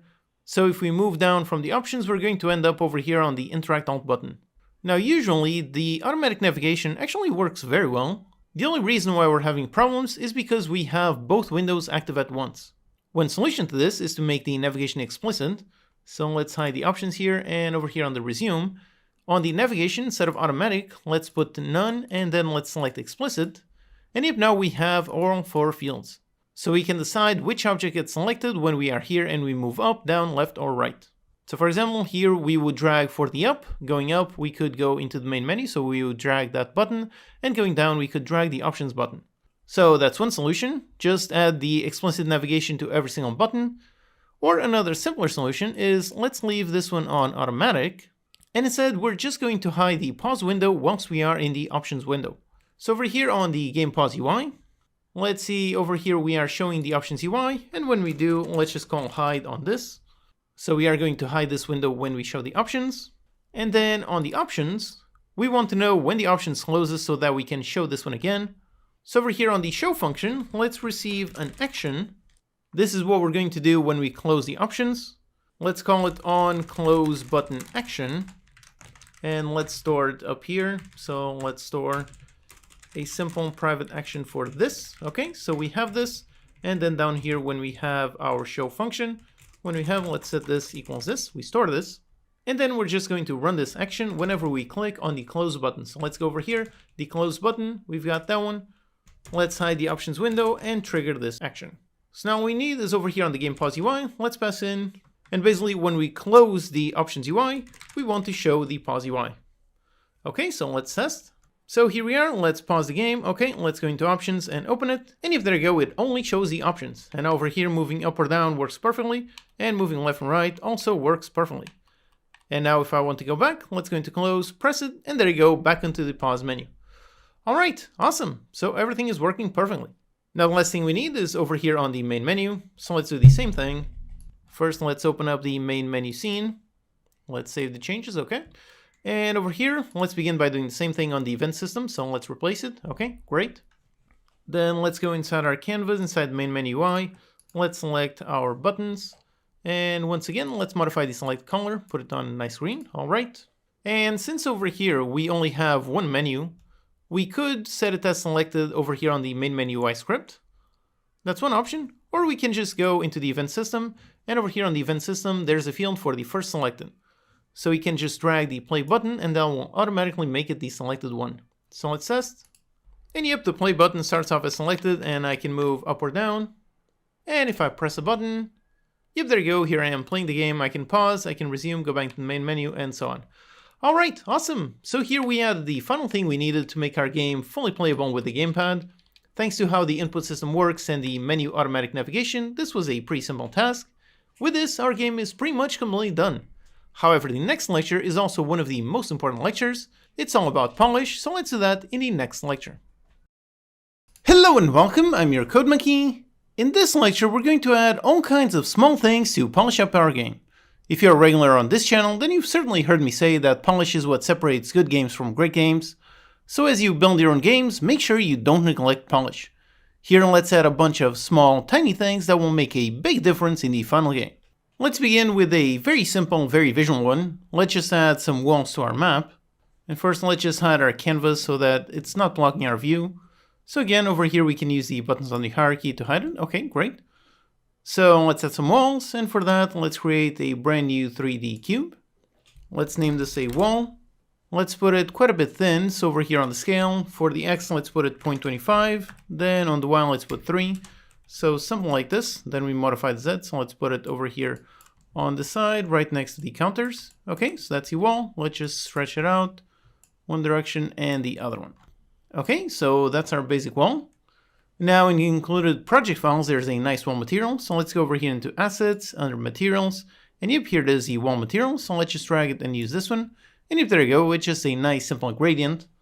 This is also an example of how you can take something simple and make it a bit more interesting. If you look at this material, the base texture is really just this. It is literally just a simple vertical gradient texture. And then with a color applied to it, and it looks pretty good. Okay, so this wall, let's put the wall on all three sides. So let's duplicate this. So just select and press Ctrl D, duplicate. Let's put one on the other side. So right there, right next to the counters, okay. And finally the one there, so Ctrl D to duplicate it. Let's push it over there on the side and rotate it 90 degrees. And let's put it just like that. Let's just scale it to get to that end and to get to that end. Okay, so we have our nice walls. But over here, if we're playing the game, we can still see the floor on the outside. That looks a bit ugly, so let's fix that. Let's create another object, and let's create a 3D object, another cube. And for this cube, let's put it over here on the side, and this one, let's use the black material. So again, in the included assets, there's this nice black material. There you go, it's completely black, nothing to it. So let's just use this as kind of a hider. So let's just scale it quite a bit and lift it up. Okay, so there it is, a black material right next to the wall. And let's put another one over here on the left side. And just like that. Can also put another one on the back there, even though I don't think the camera can see that part, but still, let's put it. So just put it like that and stretch it out. Okay, that's good. By the way, over here on the outside, it doesn't have to be perfect. It doesn't have to perfectly match. The camera is never going to see that position, so it doesn't matter. It only matters what the camera can see. And if we play like this, and if there you go, now that looks quite nice. If we want over there, we can get it together just a little bit. And we can also move the camera forward a tiny bit. So over here on this one, let's push it just a little bit to the left. Okay, and now on the virtual camera, let's play the game. And now here, if we want, we can push it up a little bit, something like this. So let's put it on this Z, so let's copy it, stop playing the game, and let's paste it just like that. Okay, so here's our game. And as you can see, with just this one tiny change, just adding some walls and a nice black outside, just with that, it already looks so much better than having some counters in wide open space. Now for another simple one, let's add some nice particles while the player is moving. So in the included assets, if we go inside the prefab visuals, over here is a nice one for player moving particles. This one, as you can see, is a particle system. So let's drag it over here into the world to see what it looks like. And as you can see, by default, it's actually not spawning anything. So I can make sure that this one is running and nope, nothing is spawning. So this is actually set up in a really interesting way, is that instead of spawning particles all the time, it only emits while moving. So if I click to move this object, there you go, the particles start emitting, and if I stop, they stop. So this one is definitely perfect for a player particle system. The way this is set up is over here on the emission. On rate over time, it is set to 0, so it doesn't spawn anything automatically, and it only has over here the rate over distance. So as it moves, it's going to spawn that number of particles. Then the other settings, they're all pretty basic. So there's some gravity, so they fall down, just like the stove counter particles. The simulation is over here on space, so that as I move, the particles stay behind. This is important. If I were to put that in local and I move it around, look at that, this is not what we want.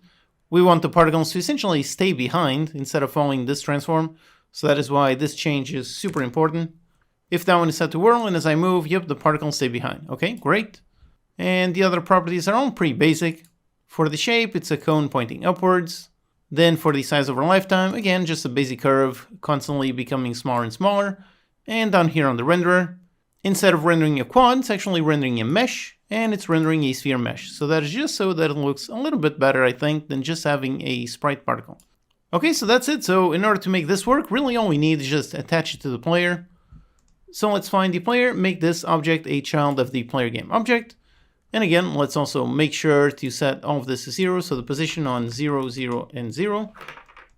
And there you go, just with this, that's all we need. If we test, here we are stopped and there are no particles, and as I start moving, yep, there you go, some nice particles around the player.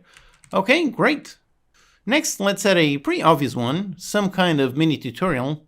We want a window to show the controls and the goal of the game, and wait for the player input before we start the countdown. So for that, let's go into our canvas. So let's show our canvas. And inside, let's create an empty game object called the tutorial UI. Let's drag this one above the game pause window so that it shows up behind it. Let's double click to center it, and let's press on the 2D button to go into 2D mode. Okay. Let's also hide those two windows so we can actually see what we're doing. So let's hide all of these. Okay, great. Now this one, first of all, let's stretch it to occupy everything. So put 0 on everything. Okay. Then inside, let's make a UI image for our background. Once again, let's stretch it, put it like this. And for this one, instead of black like we've used for all of our windows, let's actually leave it on white. Put it on an alpha of something like half, so something like this, just to be a bit different. Then on top of this, let's make another image. So let's make another UI image. And for this one, instead of stretching, let's give it a size. So let's put it on 1280 by 800. And for the image, I created a nice image for the tutorial. If we go inside the assets and then inside textures, yep, here is a really nice tutorial image. So let's just go ahead and use it. So on the image, let's drag it. All right, there's our nice tutorial image. So this has a pretty basic tutorial. So the recipes come in from the customers, then the player has to prepare the correct recipes and deliver them on a plate on the delivery counter. So just a very basic tutorial. And also over here, it's very important for the player to know how to actually play the game. So there's some labels for the controls, and now we're going to dynamically add some keys on top. So let's do that. Let's create an empty game object. Call this the key. Let's put it on a size of 40 by 40. Okay. Now let's go inside. And inside, let's make an image. Let's name this the background. And for the sprite, let's go with the included circle, so default circle. And for the size, let's stretch it to occupy everything. Put it on 0, 0, 0. Okay, there's our nice key. So we have the background, and for the background, let's actually make it just a little bit darker. And let's also add just a nice shadow. So maybe 3 minus 3. And let's also make a nice outline. Let's put it on 2 by 2, full alpha, so something like this, just to be a nice one, maybe 1 by 1. Okay, so that's just the visual. And then on top of it, let's add a text. And this one is essentially going to be the key. So let's put a key. For the width and height, let's stretch it to match the parent size, okay? Then for the font here, let's go with maybe just a 20. Let's put it centered down the middle. And also let's put it on bold, okay? So that's our nice key indicator. So this is our key. And we're going to have the movement. So the movement on the keyboard is going to have 4 keys. So let's just duplicate. So 1, 2, 3, and 4 keys, okay? Then on the gamepad, that one is actually not rebindable, so let's put this one as static. So let's just go inside the text, and just say left stick. And let's lower the font size so that it fits in there. Okay, great. Then for some more keys, we're going to have the interact action, then the interact alternate, and finally the pause action. Then let's just duplicate these to be on the other side.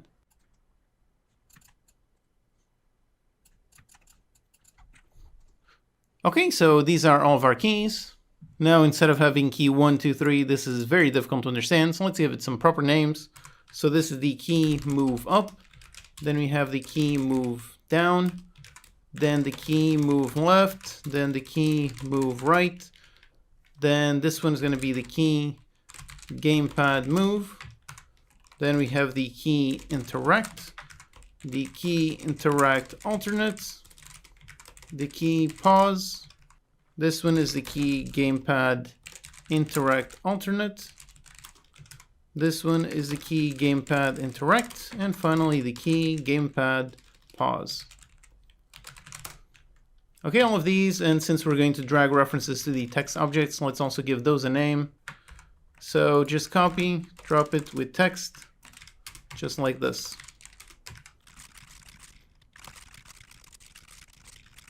Okay, so those are all the names, so everything is nice and organized. Okay, great. Now let's make the script to run this. So our tutorial UI, let's go down into our UI scripts, create a brand new C# script for the tutorial UI, and let's attach the script. Okay. So first, let's drag references to all of our keys. We only need the text, so let's do a serialized field of type text mesh pro UGUI. Again, never make the mistake, always use the UGUI one if we're working in the UI. So the key move up text. So let's add all of these. Okay, these are all the references. Then over here, let's drag on and make sure to drag the correct ones. Okay, let's double check to make sure all the references are correct. Okay, they all seem correct. All right, great. And then over here, let's do pretty much exactly the same thing that we did over here on the options. So we need exactly this. So let's copy this, and over here, let's do just that. Let's do a private void update visual. And on this one, let's do pretty much this. So the key move up text. And on this one, you get binding text of move up. Yep, let's just do all the others.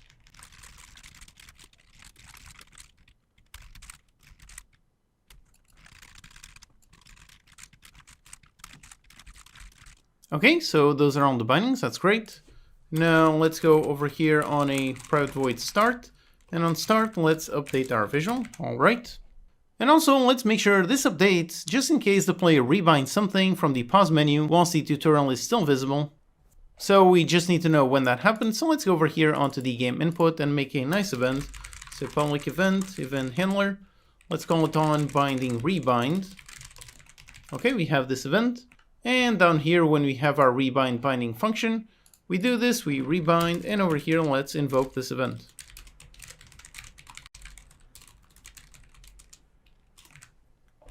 Okay, just like this. So then on tutorial UI, let's go into the game input, the instance, on binding rebind. Let's listen to this event.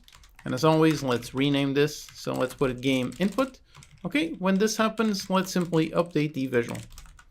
Okay, that's it, pretty simple. So let's test and see if the inputs are correct. And if there it is, we do see it correct. So we've got was, we've got E to interact, F, and over there we've got the gamepad. Okay, great. So all the buttons are correct. All that's left is the show and hide. So over here, let's make the usual two functions. So private void show and a private void hide. And for these, game object set active. And this one is going to be into false. And this one is going to be true. Okay. So for show, up here on start, let's actually show it by default, even though it's actually already going to be shown, but still, okay. Then for the hide, this one, we want to hide when we press the interact action. However, when that happens, we don't want just this window to hide. We want the Kitchen Game Manager to change the state. So over here on the Kitchen Game Manager, we currently have the waiting to start, and that one actually has a timer. So we count down a timer and then we start. Whereas right now we want it to be based on player input. So let's modify this to not be based on timer. So let's just get rid of this timer. And now let's see all these errors. So on waiting to start, we are not going to count down any timers. Instead, let's listen to the game input. So game input, let's listen to the on interact action event and rename this to the game input. Okay, so when we have this event, when the player presses the interact action, let's check if the state, if this one is on waiting to start. If so, then let's modify the state. So let's go into state and we're going to go into the countdown to start and let's trigger the on state change event.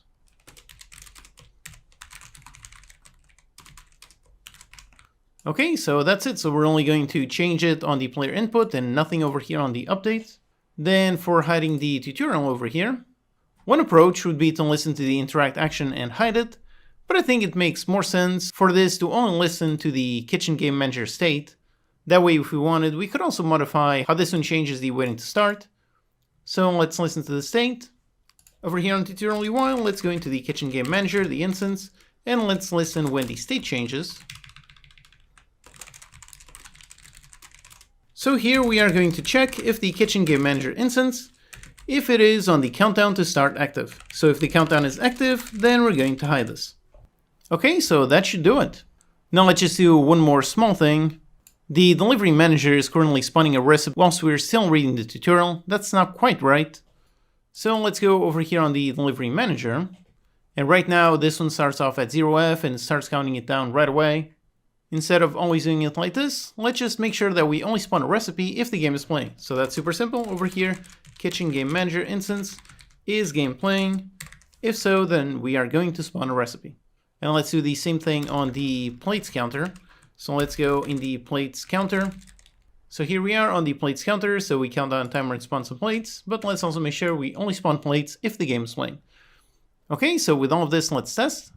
And right away, here we are. We can see our nice tutorial teaching the player how to play. Okay, great. Here we've got the controls, everything. And we're currently waiting for an interaction. We can see over there, plates are not being spawned and recipes are also not being spawned. But as soon as I press the E key, and yep, there you go, the countdown starts playing and we've got everything else. And yep, there you go, the game starts. And after a while, yep, we've got plates and we've got recipes. All right, awesome. So next, let's polish the countdown visual. Right now, it's pretty basic. It's just a static number. So let's add a nice animation to it. Let's go inside the canvas. Let's find the countdown UI. So the game start countdown. Okay. So here it is. We just have some basic text. Now let's go into the main game object and let's add an animator component. Then let's create a brand new animator controller. So let's create a new, down here, an animator controller for the countdown UI. Over there, let's assign this controller. Okay, now let's open up the animation window. So window animation, open up the animation window. Okay, let's create an animation clip. And over here, let's name this the countdown UI number pop-up. Okay, that's great. Now for making the animation, we want to basically make it shake and also make it fade away. So one very useful component is the canvas group. So over here, whilst on the parent, let's attach a canvas group component. This one is a really useful component. In this case, the main benefit is it lets us easily animate the alpha. So let's go ahead, enter on recording. Let's go into the frame just before 1 second. So let's go into 60 frames because we are on 60 frames per second. Over here, let's record the normal keyframe. So let's modify the scale a tiny bit just to record it and let's reset it back to 1. Okay, just to record the keyframe. Then for rotation, let's rotate it on the Z, then put it on 0. Again, just to record the keyframe. Okay, great. So now we can go back into the first frame. And over here, let's first make it smaller. So for the size, let's put it on 0.6. Then let's rotate it to the left. So let's put 17 over here on the Z rotation. Okay, like that. Now let's move up by just 3 frames. So on frame 3. Over here, let's make it quite a lot bigger. So let's put it on 1.3.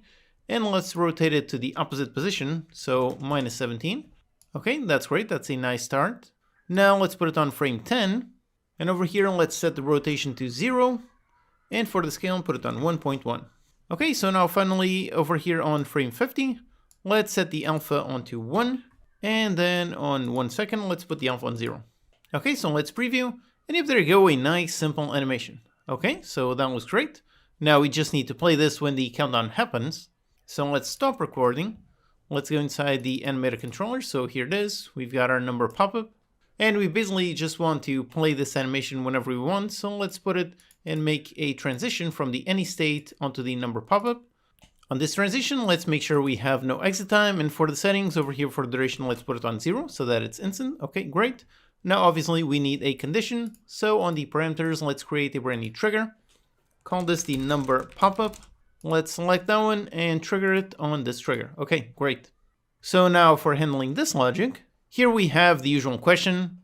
So do we put this visual logic on the same UI script, or do we separate the animations from the UI? For me, I find that the UI is usually part of the visual, so sometimes I like to mix the two, and sometimes I keep them separate. It really depends on a case-by-case basis.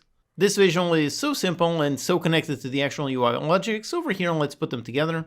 So let's open up the game start countdown script. And over here let's first grab the animator, so private animator for the animator. And on private void awake, let's just get the animator and just get component of type animator. Okay, so we have the animator. Now we basically just need to keep track down here where we're modifying the text. We're doing this on every update, but now we need to know when this number changes. So let's basically just keep track of the current number and the previous number. So first of all, over here, an int for the countdown number.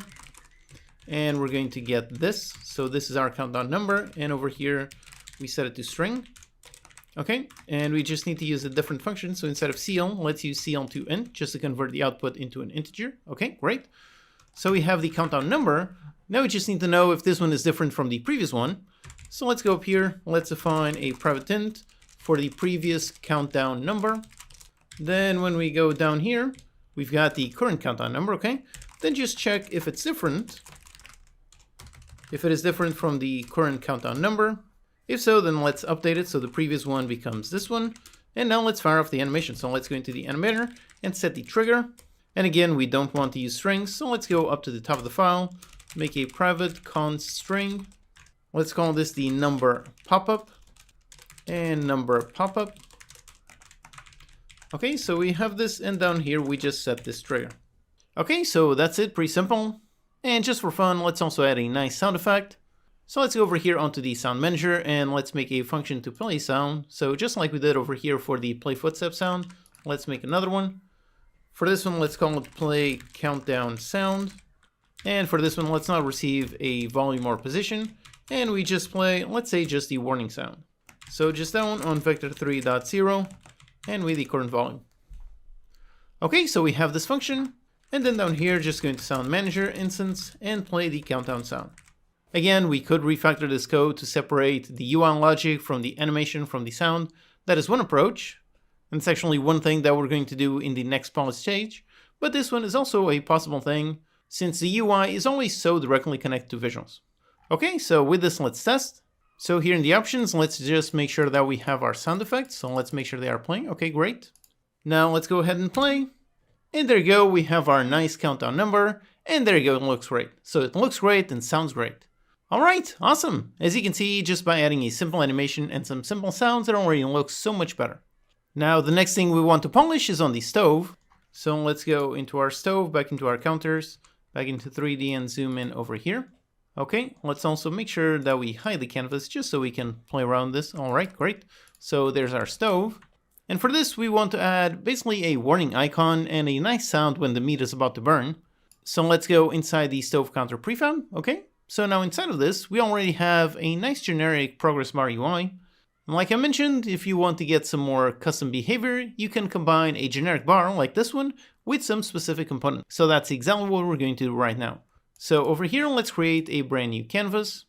As usual, let's make it a world space canvas. For position, let's put all of this on 0. Let's just lift it up by a bit, so set it on a Y of 3. Okay, great. Then let's add our super useful look at camera component and make it camera forward. Okay. Now inside, let's go ahead, create a new image. Let's put it on a size of 0.5 by 0.5. Okay, just a nice square. And for the sprite, there's a nice warning image in the assets. So it's this one. Here we have the warning. Okay, great. Basically, we want to show this when the meat is about to burn. So let's make a script to run this. And on the canvas, let's give it a proper name. So let's call this the stove burn warning UI. Okay, so let's make the script to run this. So a new C# script with the exact same name. And over here, let's attach a script. Okay, great. So now the first thing that we need is obviously a reference to the stove. So let's make a serialized field private for the stove counter, Okay, here in the editor, let's drag the reference of the stove counter. Okay, great.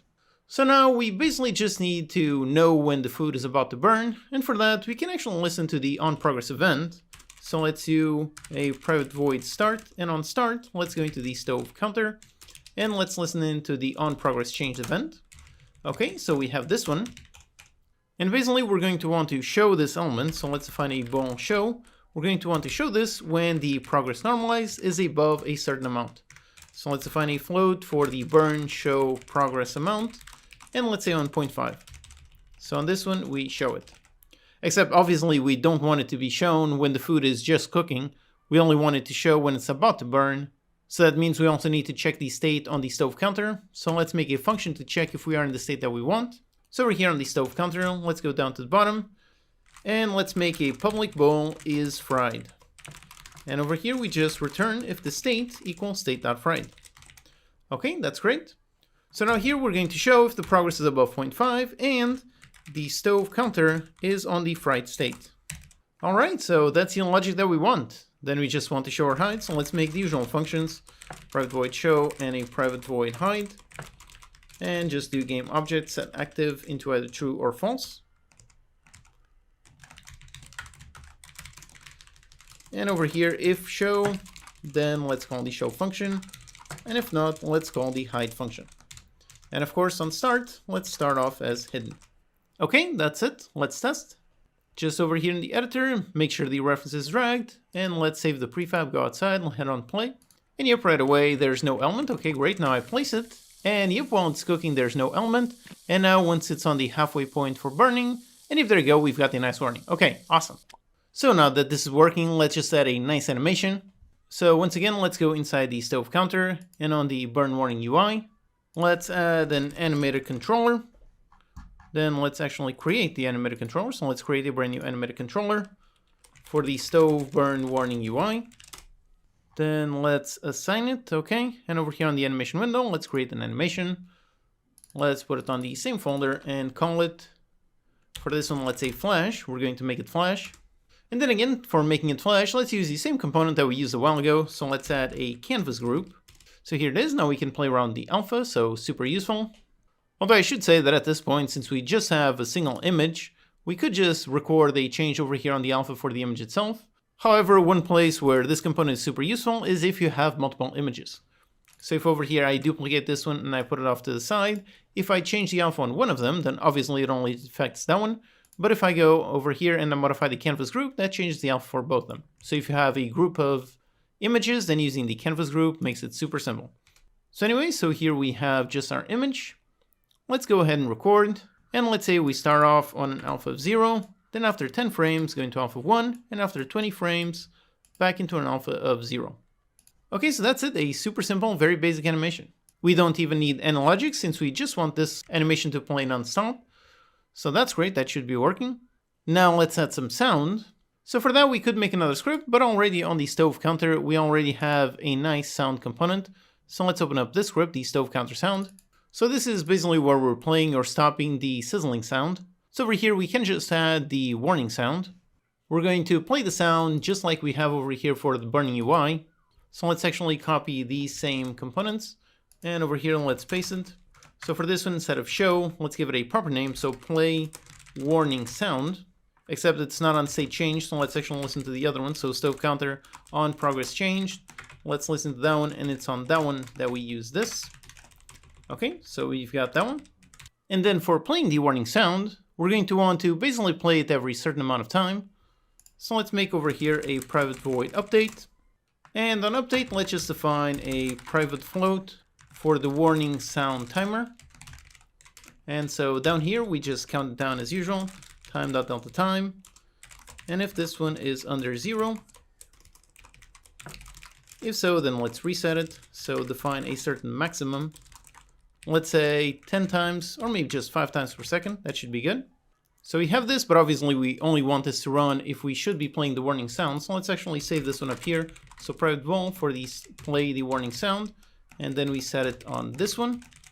And down here, let's just go, and we're only going to run this if play the warning sound. Then we're going to run our timer logic. All right.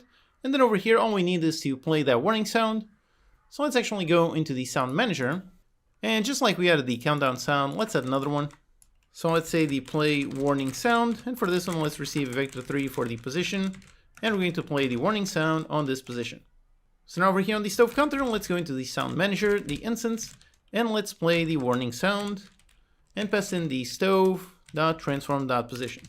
Okay, that should do it. So we now should have a nice warning sound, and over here we should have a nice animation on the burn warning UI. So let's see both of those. Okay, so let's pick up some meat and drop it. And right now it's cooking. Okay, great. And once it gets to the halfway point, if there you go, now we have a nice warning sound. All right, awesome. Let's just add one more tiny thing. Let's make the bar itself also flash red when we're about to burn. So once again, let's go inside the stove counter. And on the progress bar UI, let's add a nice animator. And let's go ahead and make one. So let's create a new animator controller. For the stove burn flashing bar, let's go ahead and assign it. So it's the one on the progress bar.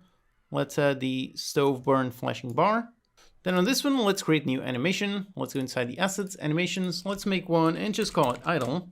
For this one, we're going to want the exact same color as the normal color. So let's go into the bar and set the color, just save a keyframe over there. Okay, so that's what we want. Now let's make another animation. So let's stop recording and let's actually duplicate this one. So duplicate it. And for this one, name it flash. Now, of course, we need to add it to the animator controller. So let's go over here and drag it on top. Okay. Now for the animation, let's select the flash. And for this one, let's go ahead, click on record. Let's start off on this one. And after a few frames, so let's say maybe after 10 frames, let's flash in red. And after 20 frames, let's copy paste the same frame. Okay, so that's our nice flashing bar. Now let's just set it up. So let's go into the animator. And over here, we're going to have a transition from that to flash and from flash back. Now all we need, of course, is an animator to control this. So let's make a new animator parameter. Let's make it a boolean and call it is flashing. And again, make sure to be careful with case sensitive. Okay, so from idle into flash, let's go ahead, remove the exit time. For duration, make it instant, so 0. And for the conditions, when that one is true, okay, great. And for going back, once again, same thing, so instant. And let's make the condition when it's false. Okay, that's it, super simple. Now let's make a script to run this. So let's go ahead, create a brand new C# script for the stove burn flashing bar UI. Let's go ahead and add it to the bar. So that's the flashing bar UI, okay. Over here, let's do pretty much the same thing that we did on the other one. So let's go over here onto the stove burn warning UI. Let's actually copy exactly this. So let's go on this one and paste this one. Then back here in the editor, let's drag the reference to the stove counter. And over here, the logic is going to be very, very similar. So the only difference is we have an animator. So the animator, and we're going to grab it on private void awake, animator get component of type animator. So we have the animator, then let's define the parameter. So private const string for the is flashing, and let's set it is flashing. Okay, we have our parameter. And now down here, instead of showing and hiding, let's just go into the animator in order to set a bool. And the bool will be the is flashing, and let's set it based on show. So either we show or hide, and we actually don't need these functions. And by default, of course, let's leave it on false. Okay, so that's it, super simple. Let's test. Just make sure to save the prefab and hit on play. Okay, let's go ahead and cook. So let's pick it up and drop it. All right, so it's cooking. Let's wait for it to be burning. And as soon as it gets there, yep, there you go. We've got a nice warning, a nice flashing bar, and a nice sound effect. So all 3 warnings making our stove much more polished. All right, awesome. Now just for balancing, let's play around the timers. So let's go into our scriptable objects on the frying recipe SO. Let's make this one take 5 seconds. Then on the burning recipe, for this one, let's make it take 6. And finally, let's also add another stove. So let's take our stove counter, duplicate the prefab, let's put it over here. So rotate it to the side, let's get rid of this one, and put this one right in there. So on 7.5, 0, and -1. Alright, so we now have 2 stoves. I can put one cooking, put another one, and I can start cutting down some cheese. Start cutting, and before they start to burn, let's actually here. There you go, that one is about to burn, so let's pick it up quickly. And that one is actually going to burn, but I got it. Okay, great. Alright, awesome. Everything's working great. Now for one more polish element, let's make a nice visual when we deliver either a correct or incorrect recipe. I think it would look good as a world canvas on top of the delivery counter, so let's do that. Let's over here find delivery counter, let's go inside the prefab. And now in here, let's create a new UI canvas. Let's name this the delivery result UI. And as usual, let's make this a world space canvas. So put it on world space. And for the position, let's actually lift it up, and then we're going to make it look at the camera. But just like this, it might actually go inside the wall. So let's put it over here to the side a little bit. So let's put it on this position. So on the X of minus 1.6, on a Y of 3, and on a Z of 1.2. Okay, that's the position. So right there, that is going to be looking at the camera. Now inside, let's create a new UI image. It's going to be our background. And for the size, the width and height, let's put it on 2.2 by 0.9. Okay, that's our background. For the color, let's tint it in a nice green. So let's put it something like this. Then let's also add a nice outline. Let's put it on full alpha. And for the size, let's put it on 0.1.1. Then let's also add a nice shadow component. For this one, leave it on half alpha. And let's put it on 0.2 and minus 0.2. Okay, so that's a nice visual. Now on top of it, let's create a new UI text. Let's call it the message text. And for the message, we're going to say something like delivery and then underneath success. Let's put it on a width and height of 0. Let's put it on a super tiny font. So let's say just 0.25. Let's put it in bold and put it down center and get rid of wrapping. Okay, that's it. Let's just push it a little bit on the left side. So on minus 0.32 on the X. Okay.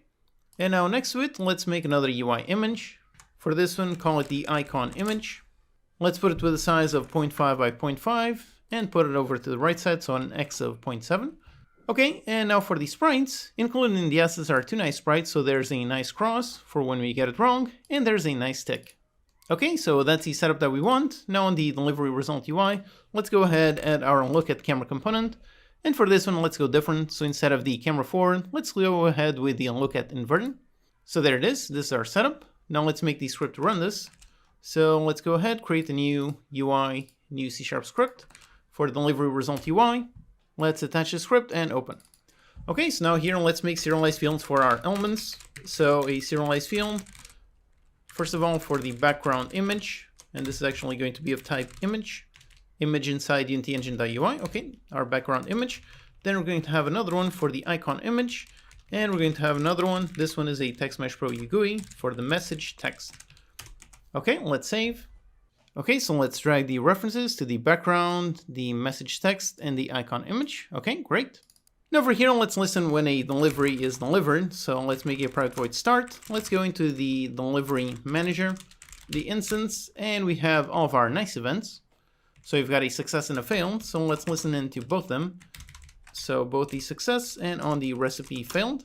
Let's listen to all of these. And as always, let's write good clean code and rename this. So delivery manager on recipe success. And for this one is the on recipe failed. Okay, we have both of our events. So now over here, it's actually going to be very simple. We just want to play around the text, the icon, and the background color. So for example, when we fail, let's go and we want to set the background image to about a red. So for defining the color, let's actually go up here and define a color for the success color. And we're going to have another one for the failed color. And then for the sprites, let's also have that. So a sprite for the success sprite and another one for the failed sprite. Okay, those are all the elements. So over here in the editor, let's just set them. So for the success color, let's actually use the exact same color. By the way, here's a quick tip. If you go up to a field, for example, like this one on the color, you can right click and copy and then go into delivery results. And over here, right click and paste. There you go, the perfect color. Then for the failed color, let's go with the red, maybe a bit darker. And also importantly, make sure you set the alpha to full. Okay, so we have a red nice like that. Okay. Then the success sprite, this one is going to be the tick. And for the fail, this one's going to be the cross. Okay, those are all of our elements. So now over here, when we fail, let's go into the background image and set the color. And let's put the failed color. Then for the icon image, let's set the sprite to the failed sprite. And for the message text, let's set this one for delivery and then failed. By the way, this /n, this means a new line. So over here, let's just set the text on this one. So it essentially means that it will write delivery, then new line, and then failed underneath. Just make sure you're using the / and not the /. So use the backwards one. There you go. There's a new line. Okay, so that's the on recipe failed. And now on the recipe success, let's use the success color, the success sprite, and over here, delivery success. Okay, so that's great. That should be working. Now just one more visual thing. Let's add a nice animation. So just like we did previously, let's go over here, let's add an animated component. Let's create an animation for this one, for delivery result UI. So let's go up here, create a brand new animated controller for this, and let's go ahead and assign it, so delivery result UI. All right, now let's make an animation. So this delivery result UI, let's call it just pop-up. And for this one, let's do just like we did for the numbers. So let's scale and rotate it. However, if we rotate, that's actually not going to work. That is because we have the unlock at camera, and this one is already going to be setting the rotation. So we would end up with this script fighting the animator for the rotation. So that would mess things up. However, one nice and simple solution to this, basically we just put this inside another game object. So let's create a new game object and let's put it inside. Let's an empty game object for delivery result UI and then look at camera. So we have this one. Now the reason why I created it inside is that so over here we can set everything to 0. And now with that one all on 0, we can go ahead and drag this outside of this object. And there you go, that one keeps the exact same settings. And now on this one, we can add the unlock at camera component and set it up just like we had, so the unlock at inverted. And now on this one, we're going to make a child of that one. And there you go, now everything is on 0, exactly as it should be. And on this one, we can get rid of the unlock at camera, and now we can indeed play around the rotation. So for the animation, let's just go ahead and set it. So for this one, let's go up to 1 second, and let's record a keyframe on a scale of 1, and on a rotation of 0. Then let's go back into the beginning, and for this one, let's scale it backwards, so maybe something like this, maybe a 15. Let's put it quite a bit smaller. Then let's go up by 3 frames. Let's put that one on -15, so rotation on the other side, and put it quite a bit bigger. And then on frame 10, put it on, say, 1.1, with a rotation of 0, just like that. So there you go, there's a nice pop-up.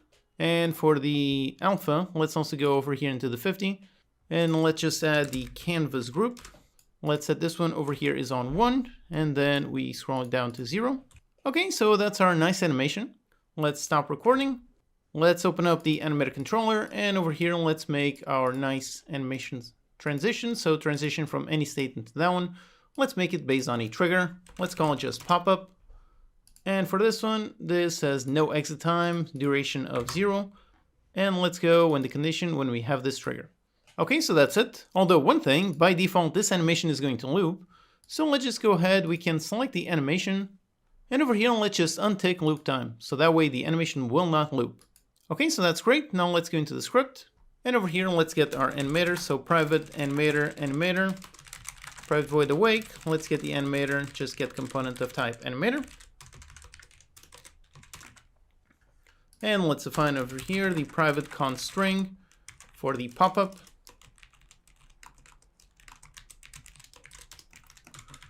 So we have this, and then when we have either fail or success, let's just go into the animator, and let's set the trigger for our pop-up, both up here and over here. Now we just have obviously one issue, which is that it starts off as visible. We don't want that. So over here, we can just do game object, set active into false in order to hide it. And when we get either of these, let's set it both to true. Then afterwards, the animation will make it invisible, so it will still be active, but it won't be invisible, so that's fine. So just with this, everything should be working as we want, so let's test.